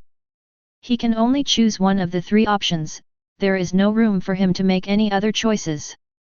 His body didn't allow him any room to maneuver, much less the chance to develop properly. The path to the 8 inner gates was already blocked. His current body was simply unfit to use that violent forbidden technique. His only remaining source of power was his eyes. A decisive battle, either win or die. Good, you have backbone, you are worthy of being my child. Uchiha Feng patted Uchiha Sheng's shoulder and praised him. I will negotiate with the Great Elder. You will lead the Uchiha's vanguard. You must be more motivated and fight for your own honor and status on the battlefield. Hi. Yes. The two nodded at the same time, deciding to enter the Rain country to participate in the war. As for the specific time of departure, Uchiha Feng estimated that it would be 10 days later at the latest. After setting the date for going to the battlefield, Uchiha Sheng took his leave. Sheng Lan also wanted to leave, but was stopped by a gesture from Uchiha Feng. Before he could ask, he saw Uchiha Feng stand up and take out a long knife from the closet in the house. Uchiha Feng placed the long sword in front of Sheng Lan and said, "Keep this sword for self-defense. It's the weapon I used in my early years." Sheng Lan picked up the heavy sword in front of him, which was about 1 meter long, and pulled out the blade hidden in the scabbard. The blade is dark brown, completely different from ordinary silver knives. The blade is dull but has an indescribable sharpness. It is a sword that is not sharp but hides murderous intent. This is a precious sword I had forged when I was carrying out assassination missions in my early years. It's been soaked in a special dense material that makes it almost non-reflective. Furthermore, it's made of alloy materials and a small amount of precious metals that can conduct chakra, making it far harder and sharper than ordinary steel knives. Sheng Lan's eyes sparkled. He drew out his long sword and examined it carefully, stroking the cold blade. Sheng Lan asked curiously, "Is this knife famous?" Of course, the swords forged by the master craftsmen of the Iron Country all have their own unique names. This sword is called Hidden Edge. Hidden Edge? Nice knife. Chapter 72. The next day, Shen Glan set off for Nawaka's house early and happened to see an old woman sitting at the door basking in the sun. Although the old woman was very old, she sat in a dignified and graceful manner. Her long, thick, and dry brown hair was combed neatly. Her pair of old and skinny hands were kept folded in front of her belly after she sat down. She was an old lady who knew etiquette and manners. Seeing her kind and gentle smile, Shen Glan stepped forward and greeted her. "Hello, Grandma Mito. Hey, whose handsome boy is this? Come here and let Grandma see him." Shen Glan grinned when he heard that and walked up to her obediently. "Hey? Such bright and lively eyes are rare in Konoha. If I'm not mistaken, you should be a child of the Uchiha family, right? Uzumaki Mito smiled with squinted eyes. Haha, Grandma Mito was right. Uchiha Katsuran is Nawaka's classmate. Shenglan sat beside her with a smile on his face. With his eyes closed, he sensed Nawaka's location. The guy was following his sister and Kushina and having breakfast. I have to say, the Senju tribe's territory is really huge, but there are only a few people. Oh, you're looking for Nawaka? You can go in and find him directly. Uzumaki Mito looked at him and smiled. No rush, I'll just accompany Grandma Mito to bask in the sun for a while. Shenglan said suddenly. Haha, great. Grandma is worried that there is no one to chat with. Uzumaki Mito ruffled Shenglan's hair and said kindly. Grandma Mito, where are the other members of the Senju clan? I heard that the Senju were a large clan on par with the Uchiha. Why did they disappear in just a few decades? Shenglan asked the question in his heart directly, and his question made Uzumaki Mito restrain his smile. She thought for a moment, as if considering how to answer Shenglan's question. After a long while, she looked at a small tree not far from the door and sighed. The Senju are the villagers of Kana. We don't want to be confined to the narrow-mindedness of a single clan. The Senju are tolerant and open-minded. They voluntarily gave up their Senju name and integrated into Kana, just as rivers flow into the sea. Shenglan found it difficult to understand what he said. In this world where bloodline and honor are valued, how could such a phenomenon of severing one's family lineage and abandoning one's honor occur? Why? Although he thought it was impossible, he did not refute it, but asked with a puzzled look on his face. Because of Senju's philosophy. The Senju clan's founding dates back to the time of the Sage of Six Paths, 1,000 years ago. They were born and raised together, sharing a common surname, the Senju. They trust each other, help each other, and understand each other. They bravely face the difficulties and disasters of the ninja world. You can think of them as an alliance that will never betray, except that the name of the alliance has now been changed from Senju to Kana. Shenglan still didn't quite believe it. He always felt that it was not that simple. The family's ideas and concepts could not be abandoned so easily. Seeing that Shenglan didn't seem to believe what he said, Uzumaki Mito squinted his eyes and smiled. Kana was built by the Senju, with the blood and sweat of all the major families. He is like a tree that absorbs nutrients from all the families and thrives. The family is like the branches of a tree, the villagers are the leaves, and the Senju are the trunk of the tree. Uzumaki Mito not only stopped talking here, but also took a nap facing the sun. Shenglan didn't know whether she didn't want to say it or was just getting old and confused. He could only ponder the meaning of Uzumaki Mito's words alone. In fact, according to her statement, it has indeed explained the reason why the Senju clan disappeared, and her words are still credible. Because the surnames of Tsunade and Nawaki are hardly mentioned in the original work, especially Tsunade. Her surname has never been revealed in the entire 700 episodes of the anime. This in itself is a very strange thing. Especially since many people know that she is the princess of Kana, who is qualified to be called the princess of Kana. Of course, it can only be the granddaughter of the Senju who founded Kana. A huge family just disbanded like that? And without leaving any roots behind. Isn't this too unbelievable? Shenglan was still a little skeptical, but he couldn't confirm the truth of her words. In fact, if he really understood Senju Hashirama, his doubts would be easily resolved. In the eyes of Senju Hashirama, Kana is his child, and he does not allow anyone to interfere, whether it is the Uchiha clan, the major families, or even the Senju clan. His ideal is not the glory of a clan, but a Kana shinobi village where everyone lives in harmony. The family model of each clan acting independently is of no benefit to Kana. When the brothers Hashirama and Tobirama were in power, they did more than just disband the Senju. They also vigorously supported civilian ninjas, using a large number of new ninjas to dilute the influence of the major families as much as possible. In the previous World War, more than 90% of Konoha's main forces were family ninjas, which caused great damage to the vitality of the major families. Those large clans with long-standing heritage were consumed in that brutal war.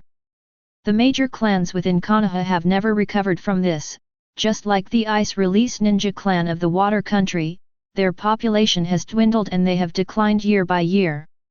The one in charge here is Senju Hashirama's military advisor brother, Senju Tobirama. As he once said when he was Hokage. Because you are the Hokage, you must be ruthless. His power was much stronger than that of the first Hokage. When he was Hokage, every family was under his control. Of course, there is one exception. During the World War, there was a family that preserved its strength, and that was the large and prosperous Uchiha clan. Before his death, Senju Hashirama had repeatedly warned and strictly prohibited Senju Tobirama from attacking the Uchiha clan. Perhaps it was because he owed a debt to an old friend, or perhaps it was a promise he made to someone when Konoha was founded. This cause and effect allowed the Uchiha clan to escape disaster temporarily. Currently, only the Uchiha clan dares to be called a big clan in Konoha. The so-called big clan is not just a casual remark.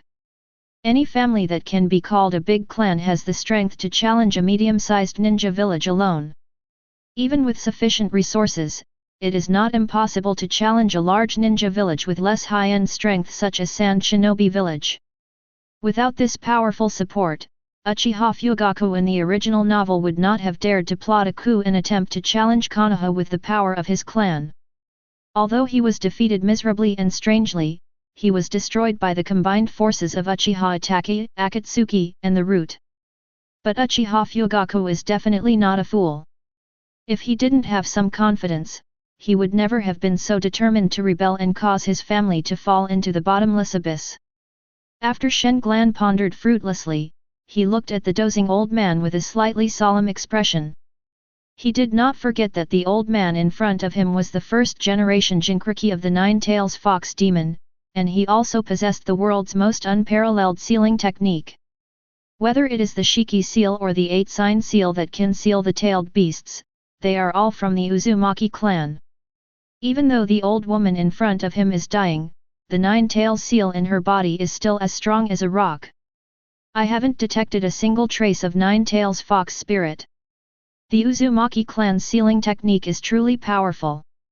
I can clearly sense the aura of aging from her, but I can't sense the 9-tails beast, which possesses the power to annihilate the world. An old woman gasping for breath, waiting to die, could still calmly suppress the raging tailed beast within her body. She truly deserves to be the princess of the Whirlpool country. Chapter 73. While Shen Glan was thinking, the Tsunade siblings had finished their breakfast and now appeared in front of him with Kushina. When Kushina saw Shen Glan coming to her house, she was delighted. She thought he was here to see her, and her face turned slightly red. She also looked a little restrained and shy. But the next moment she was embarrassed. After greeting the three of them, Shen Glan went straight to Tsunade. "Sister Tsunade, do you remember our agreement? I've graduated now." Tsunade was stunned when she heard this, then crossed her arms over her chest and said with a proud and slightly smiling expression, "Why do you want to learn medical ninjutsu, you little brat? You're not really interested in it." Tsunade spoke frankly. She felt that the little kid in front of her was not a kind-hearted person. It's not that he is a bad person, but Tsunade feels that Katsuran is not suitable to be a medical ninja who saves lives, so she asked this question. "It's just self-preservation, that's all." Shen Glan also spoke directly. Tsunade was slightly stunned when she heard this, then she regained her calm expression. She walked out step by step, and did not stop when she passed Shen Glan. Not far away, Tsunade's voice reached his ears from behind. "Meet me at Konoha Hospital later." Without waiting for Shen Glan to reply, Tsunade disappeared. The three people were left in a daze, staring at each other with wide eyes. It's a rare day off today, how are you going to spend it? Seeing that the two of them were still thinking and didn't answer, Shang Lan smiled slightly and said. Since we haven't made up our minds yet, why don't we go to Hokage Cliff and see the scenery together? The two of them smiled when they heard this and agreed to Shenglan's invitation. Standing on the stone carving of the first Hokage, Shenglan stared into the distance with his hands hanging down without saying a word, his expression solemn and a little melancholy. Seeing Shenglan didn't say anything, Kushina asked. Do you have something to tell us? You usually don't invite us out for no reason. Yes, boss, just tell me what you want, I will do whatever you say. Nawaka had the same idea. Shenglan didn't say anything, he just turned his head and looked at Nawaka seriously. When Nawaka was about to be unable to bear his gaze, Shenglan said in a deep voice. Promise me that you will never go to a war zone before you become a Chunin, and it's best not to leave Konoha alone. What? War? Nawaka suddenly exclaimed, and Kushina beside him also had a surprised expression. Yes, war is coming, and the location is the Rain country. The situation is very serious, and there is no chance of it ending in a few years. Who started the war? Kushina asked through gritted teeth. Shenglan glanced at her and said casually. Who knows? Whether it's a politician, a conspirator, or an ambitious individual, it doesn't matter to us. We don't have the power or capital to influence the war, so we don't need to worry about it for now. So what are we going to do? Compared to Nawaka's panic, Kushina was obviously in a better state of mind. There is no need to worry, as Konoha will ultimately win. All you need to do is study hard, train diligently, and strive to become a Chunin as soon as possible. What about you, boss? Nawaka heard something wrong in his words. It was obvious that Shenglan didn't take him into account. I'm going to the Rain country, and I'll be leaving in the next few days. I came here today just to say goodbye to you. Shenglan said seriously. What, you're going to the land of Rain? Nawaki exclaimed. No. Kushina said loudly with a pale face. Shenglan was a little surprised and puzzled when he heard this. Before he could say anything, Kushina said again. You're just a genin. How could you go to such a dangerous war zone? Are you really not afraid of death? Besides, the adults will never let you go. Hokage-sama won't approve of it. Yes, boss, that place is too dangerous. Let's not get involved for now. Wouldn't it be better to practice for a while and then go there together? Nawaki also advised after hearing this. But at this moment, Shenglan suddenly shouted in a deep voice. Shut up, I've already told you that you can't go to the Rain country under any circumstances, let alone look for me. It was rare for Shenglan to scold him seriously. He came here this time because he was worried that Nawaka would go to the Rain country and participate in the Second Ninja World War. In the original novel, Nawaka died young in the land of Rain.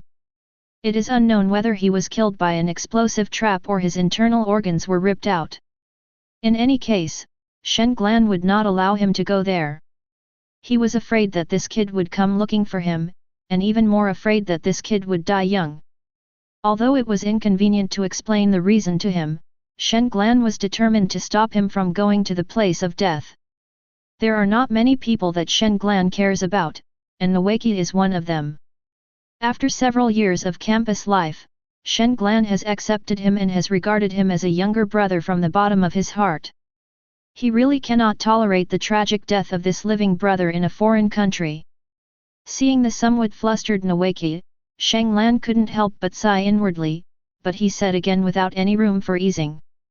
Remember my words. You must not go to the Rain country battlefield before you become a Chunin.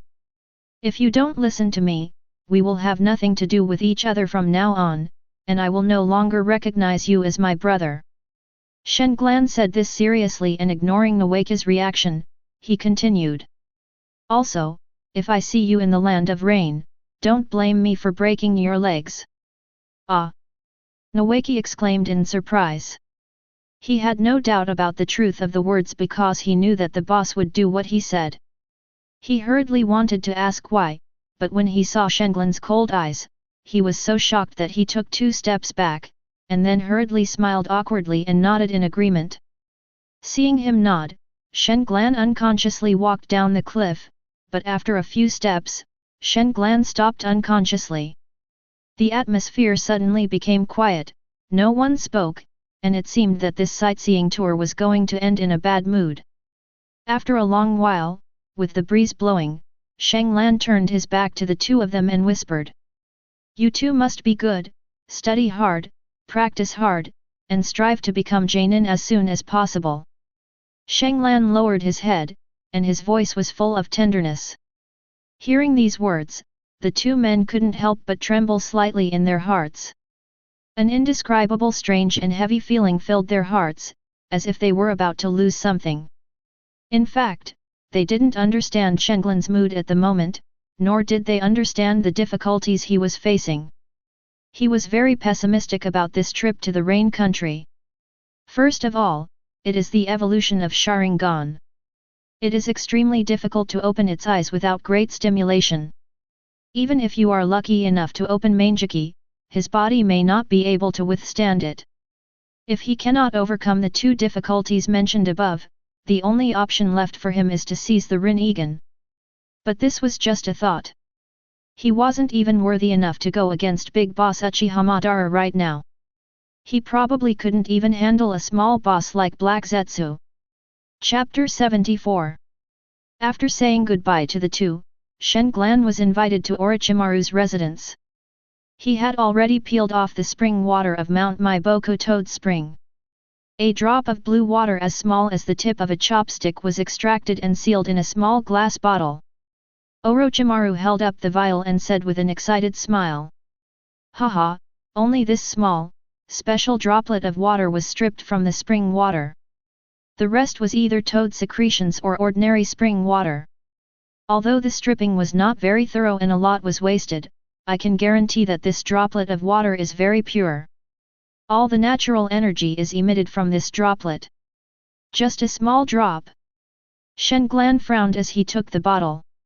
Seeing Orochimaru nodded, he asked again helplessly.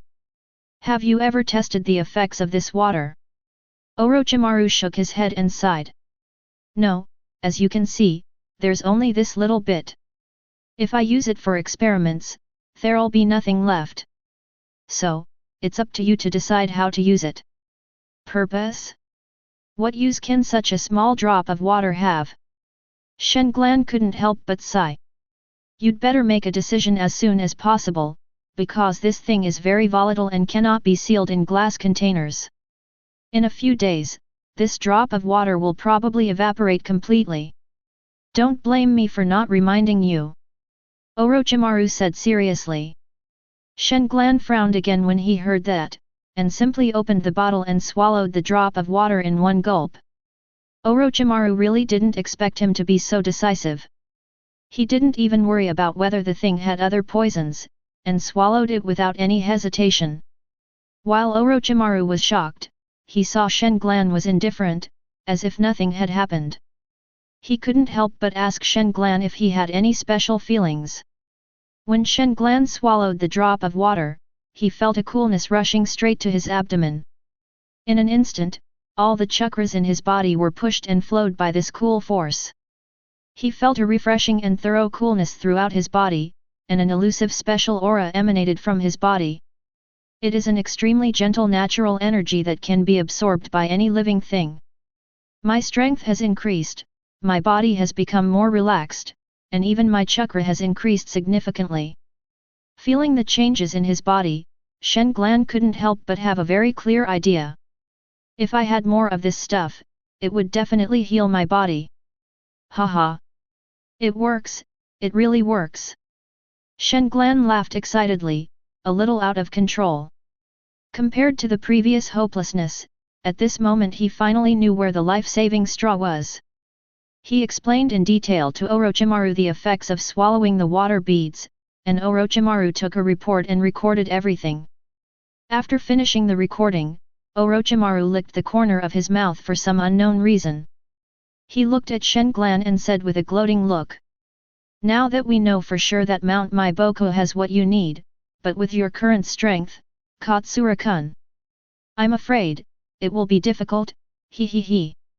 As Orochimaru spoke, he began to laugh in a hoarse voice, and the mockery and ridicule in his laughter were obvious. Shenglan didn't look angry at all. He just glanced at Orochimaru calmly, and when his laughter died down, he said firmly. Wait a little longer, I'll definitely go up Mount Miboku to get water. Under Orochimaru's surprised and silent gaze, Shenglan walked out of his residence directly. There is no need to be polite to Orochimaru. It is okay to treat him like Sasuke, because Orochimaru himself is not a good person, nor is he the narrow-minded person who cares about attitude. In fact, it is just the opposite. If you are polite to him, he will think you are artificial. The stronger you are to him, the more real and reliable he will think you are. I have to say that Orochimaru is indeed a weirdo. After a lot of twists and turns, Shenglan arrived at the Konoha hospital.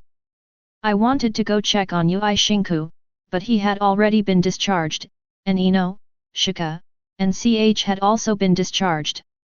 Shenglan remembered the promise he made to treat them to dinner after they were discharged, and he couldn't help but secretly shook his head and chuckled to himself. I'd better wait until I can return from the rain country. After learning Tsunade's location from the hospital nurse, Shenglan appeared in front of her. Stinky boy, I heard you've already learned the chakra manipulation technique of treading water, right? Tsunade didn't waste any time and asked directly. Yeah, I did learn it. Shenglan replied. Very good, you have acquired the most basic chakra manipulation ability. Now let's move directly to the second stage. Tsunade stood up directly by supporting herself on the desk and strode towards a quiet room. Shenglan looked around the room and saw a low table and a large fish tank with more than 20 fish of various sizes in it. Sit down and concentrate your chakra into your palms. Only after this can we move on to the next stage.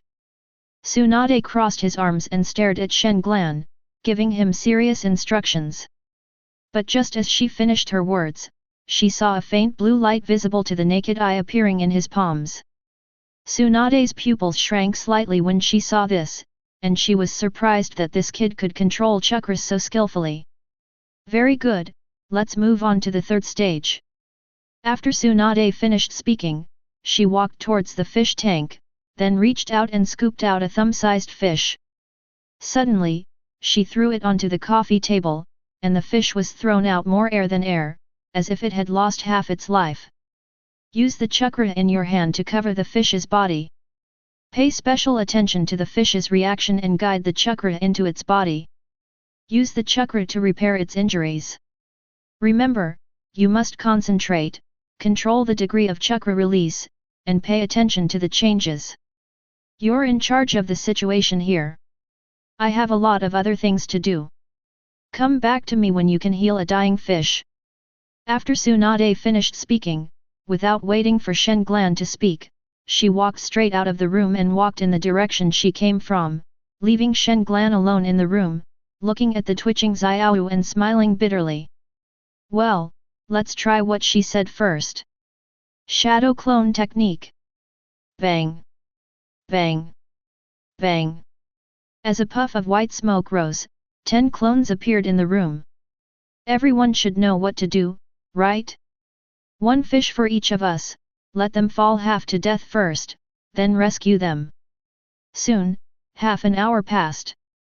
Shenglan stared at the empty fish tank in a daze, then looked at the more than 20 fish discarded on the ground and touched his forehead. Which big guy can run an errand? Go out to the hospital and buy a few hundred fish. Shenglan's real body asked after scanning the clones around him. Go ahead. The fish in my hand is still alive, so I need to try again. Sorry to bother you with the trip. One clone looked at the other and said. Why should I go? Even though the fish in my hand is dead, I still need to think about and analyze the cause of death. I can't waste time. Let him go.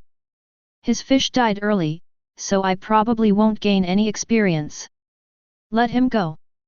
Another clone said, pointing at yet another clone. Who said I've lost my experience long ago? Why are you taking my words out of context? I'm not going. Listening to all the clones arguing endlessly, unwilling to run errands, Shenglan's original body was furious and shouted with a dark face. Stop arguing, I'm going.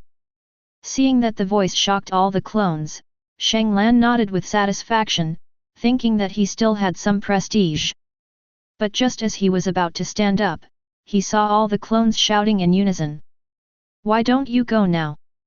The voices of the 10 clones were filled with impatience. Forward. Chapter 75. Being scolded by his own clone, he didn't dare to express any dissatisfaction and could only run out quickly to buy fish. At dusk, as the shadow clone dissipated, Shenglan looked particularly tired. Under his palm, a large, lively fish was struggling fiercely.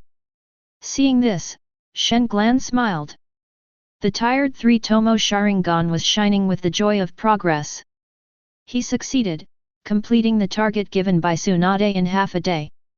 As he was repeatedly practicing his technique, the sound of high heels outside the door made him feel uneasy, and he knew that Tsunade was coming to check. Before Shenglan could say anything, Tsunade's face was filled with surprise. She looked at the room full of dead fish and Shenglan and shouted. Why haven't you left yet? And what's with all the stinking dead fish filling the room? Ah, didn't you ask me to practice medical ninjutsu with fish? Shenglan said in confusion. After a little practice, you went home to practice. You think you can learn medical ninjutsu in just one afternoon? Who do you think you are? Clean up your room and get out of here. Tsunade yelled at her. Please wait a moment. When Tsunade saw Shenglan still stroking a dead fish that seemed to be dead, she immediately got angry and wanted to beat him up. But before she could pull anyone away, the scene before her left her stunned. The lifeless dead fish moved slightly, and then became lively again within a few seconds. Tsunade widened her eyes in disbelief. This? How is this possible? It takes ordinary people at least 1 month and up to half a year to learn this stage of medical ninjutsu. Many people don't even have the talent in this area and cannot master the tricks of this stage no matter what. I didn't expect that the kid in front of me could learn it in just one afternoon. Thinking back to when she first started learning medical ninjutsu, this stage also took her a full 10 days, which also set the fastest speed for the introductory stage of medical ninjutsu. She was even directly given the title of medical genius. I recalled the elation I felt when I was young, when my mentor praised me. Then I compared this to the calmness and composure of this freak in front of me. She was speechless for a moment and stood there in a daze. Sister Tsunade, when do we start the 4th phase? You. Tsunade looked at the brat who couldn't hide his tiredness and suddenly grinned. Go back. The 4th stage is to start with the wounded and the sick. Come back to the hospital to study tomorrow. Shenglan nodded when he heard this, cleaned up the dead fish on the ground and left the hospital. In the next few days, he sometimes went to the Uchiha tribe to discuss matters and preparations for participating in the war with Uchiha Sheng, and sometimes went to the hospital to study. During this period, Shenglan focused on learning a medical ninjutsu called healing jutsu. This technique mainly treats external injuries. General knife wounds and external injuries can be completely healed in just a few minutes using this ninjutsu. It is a must-have at home and a special magic technique for saving people from suffering on the battlefield.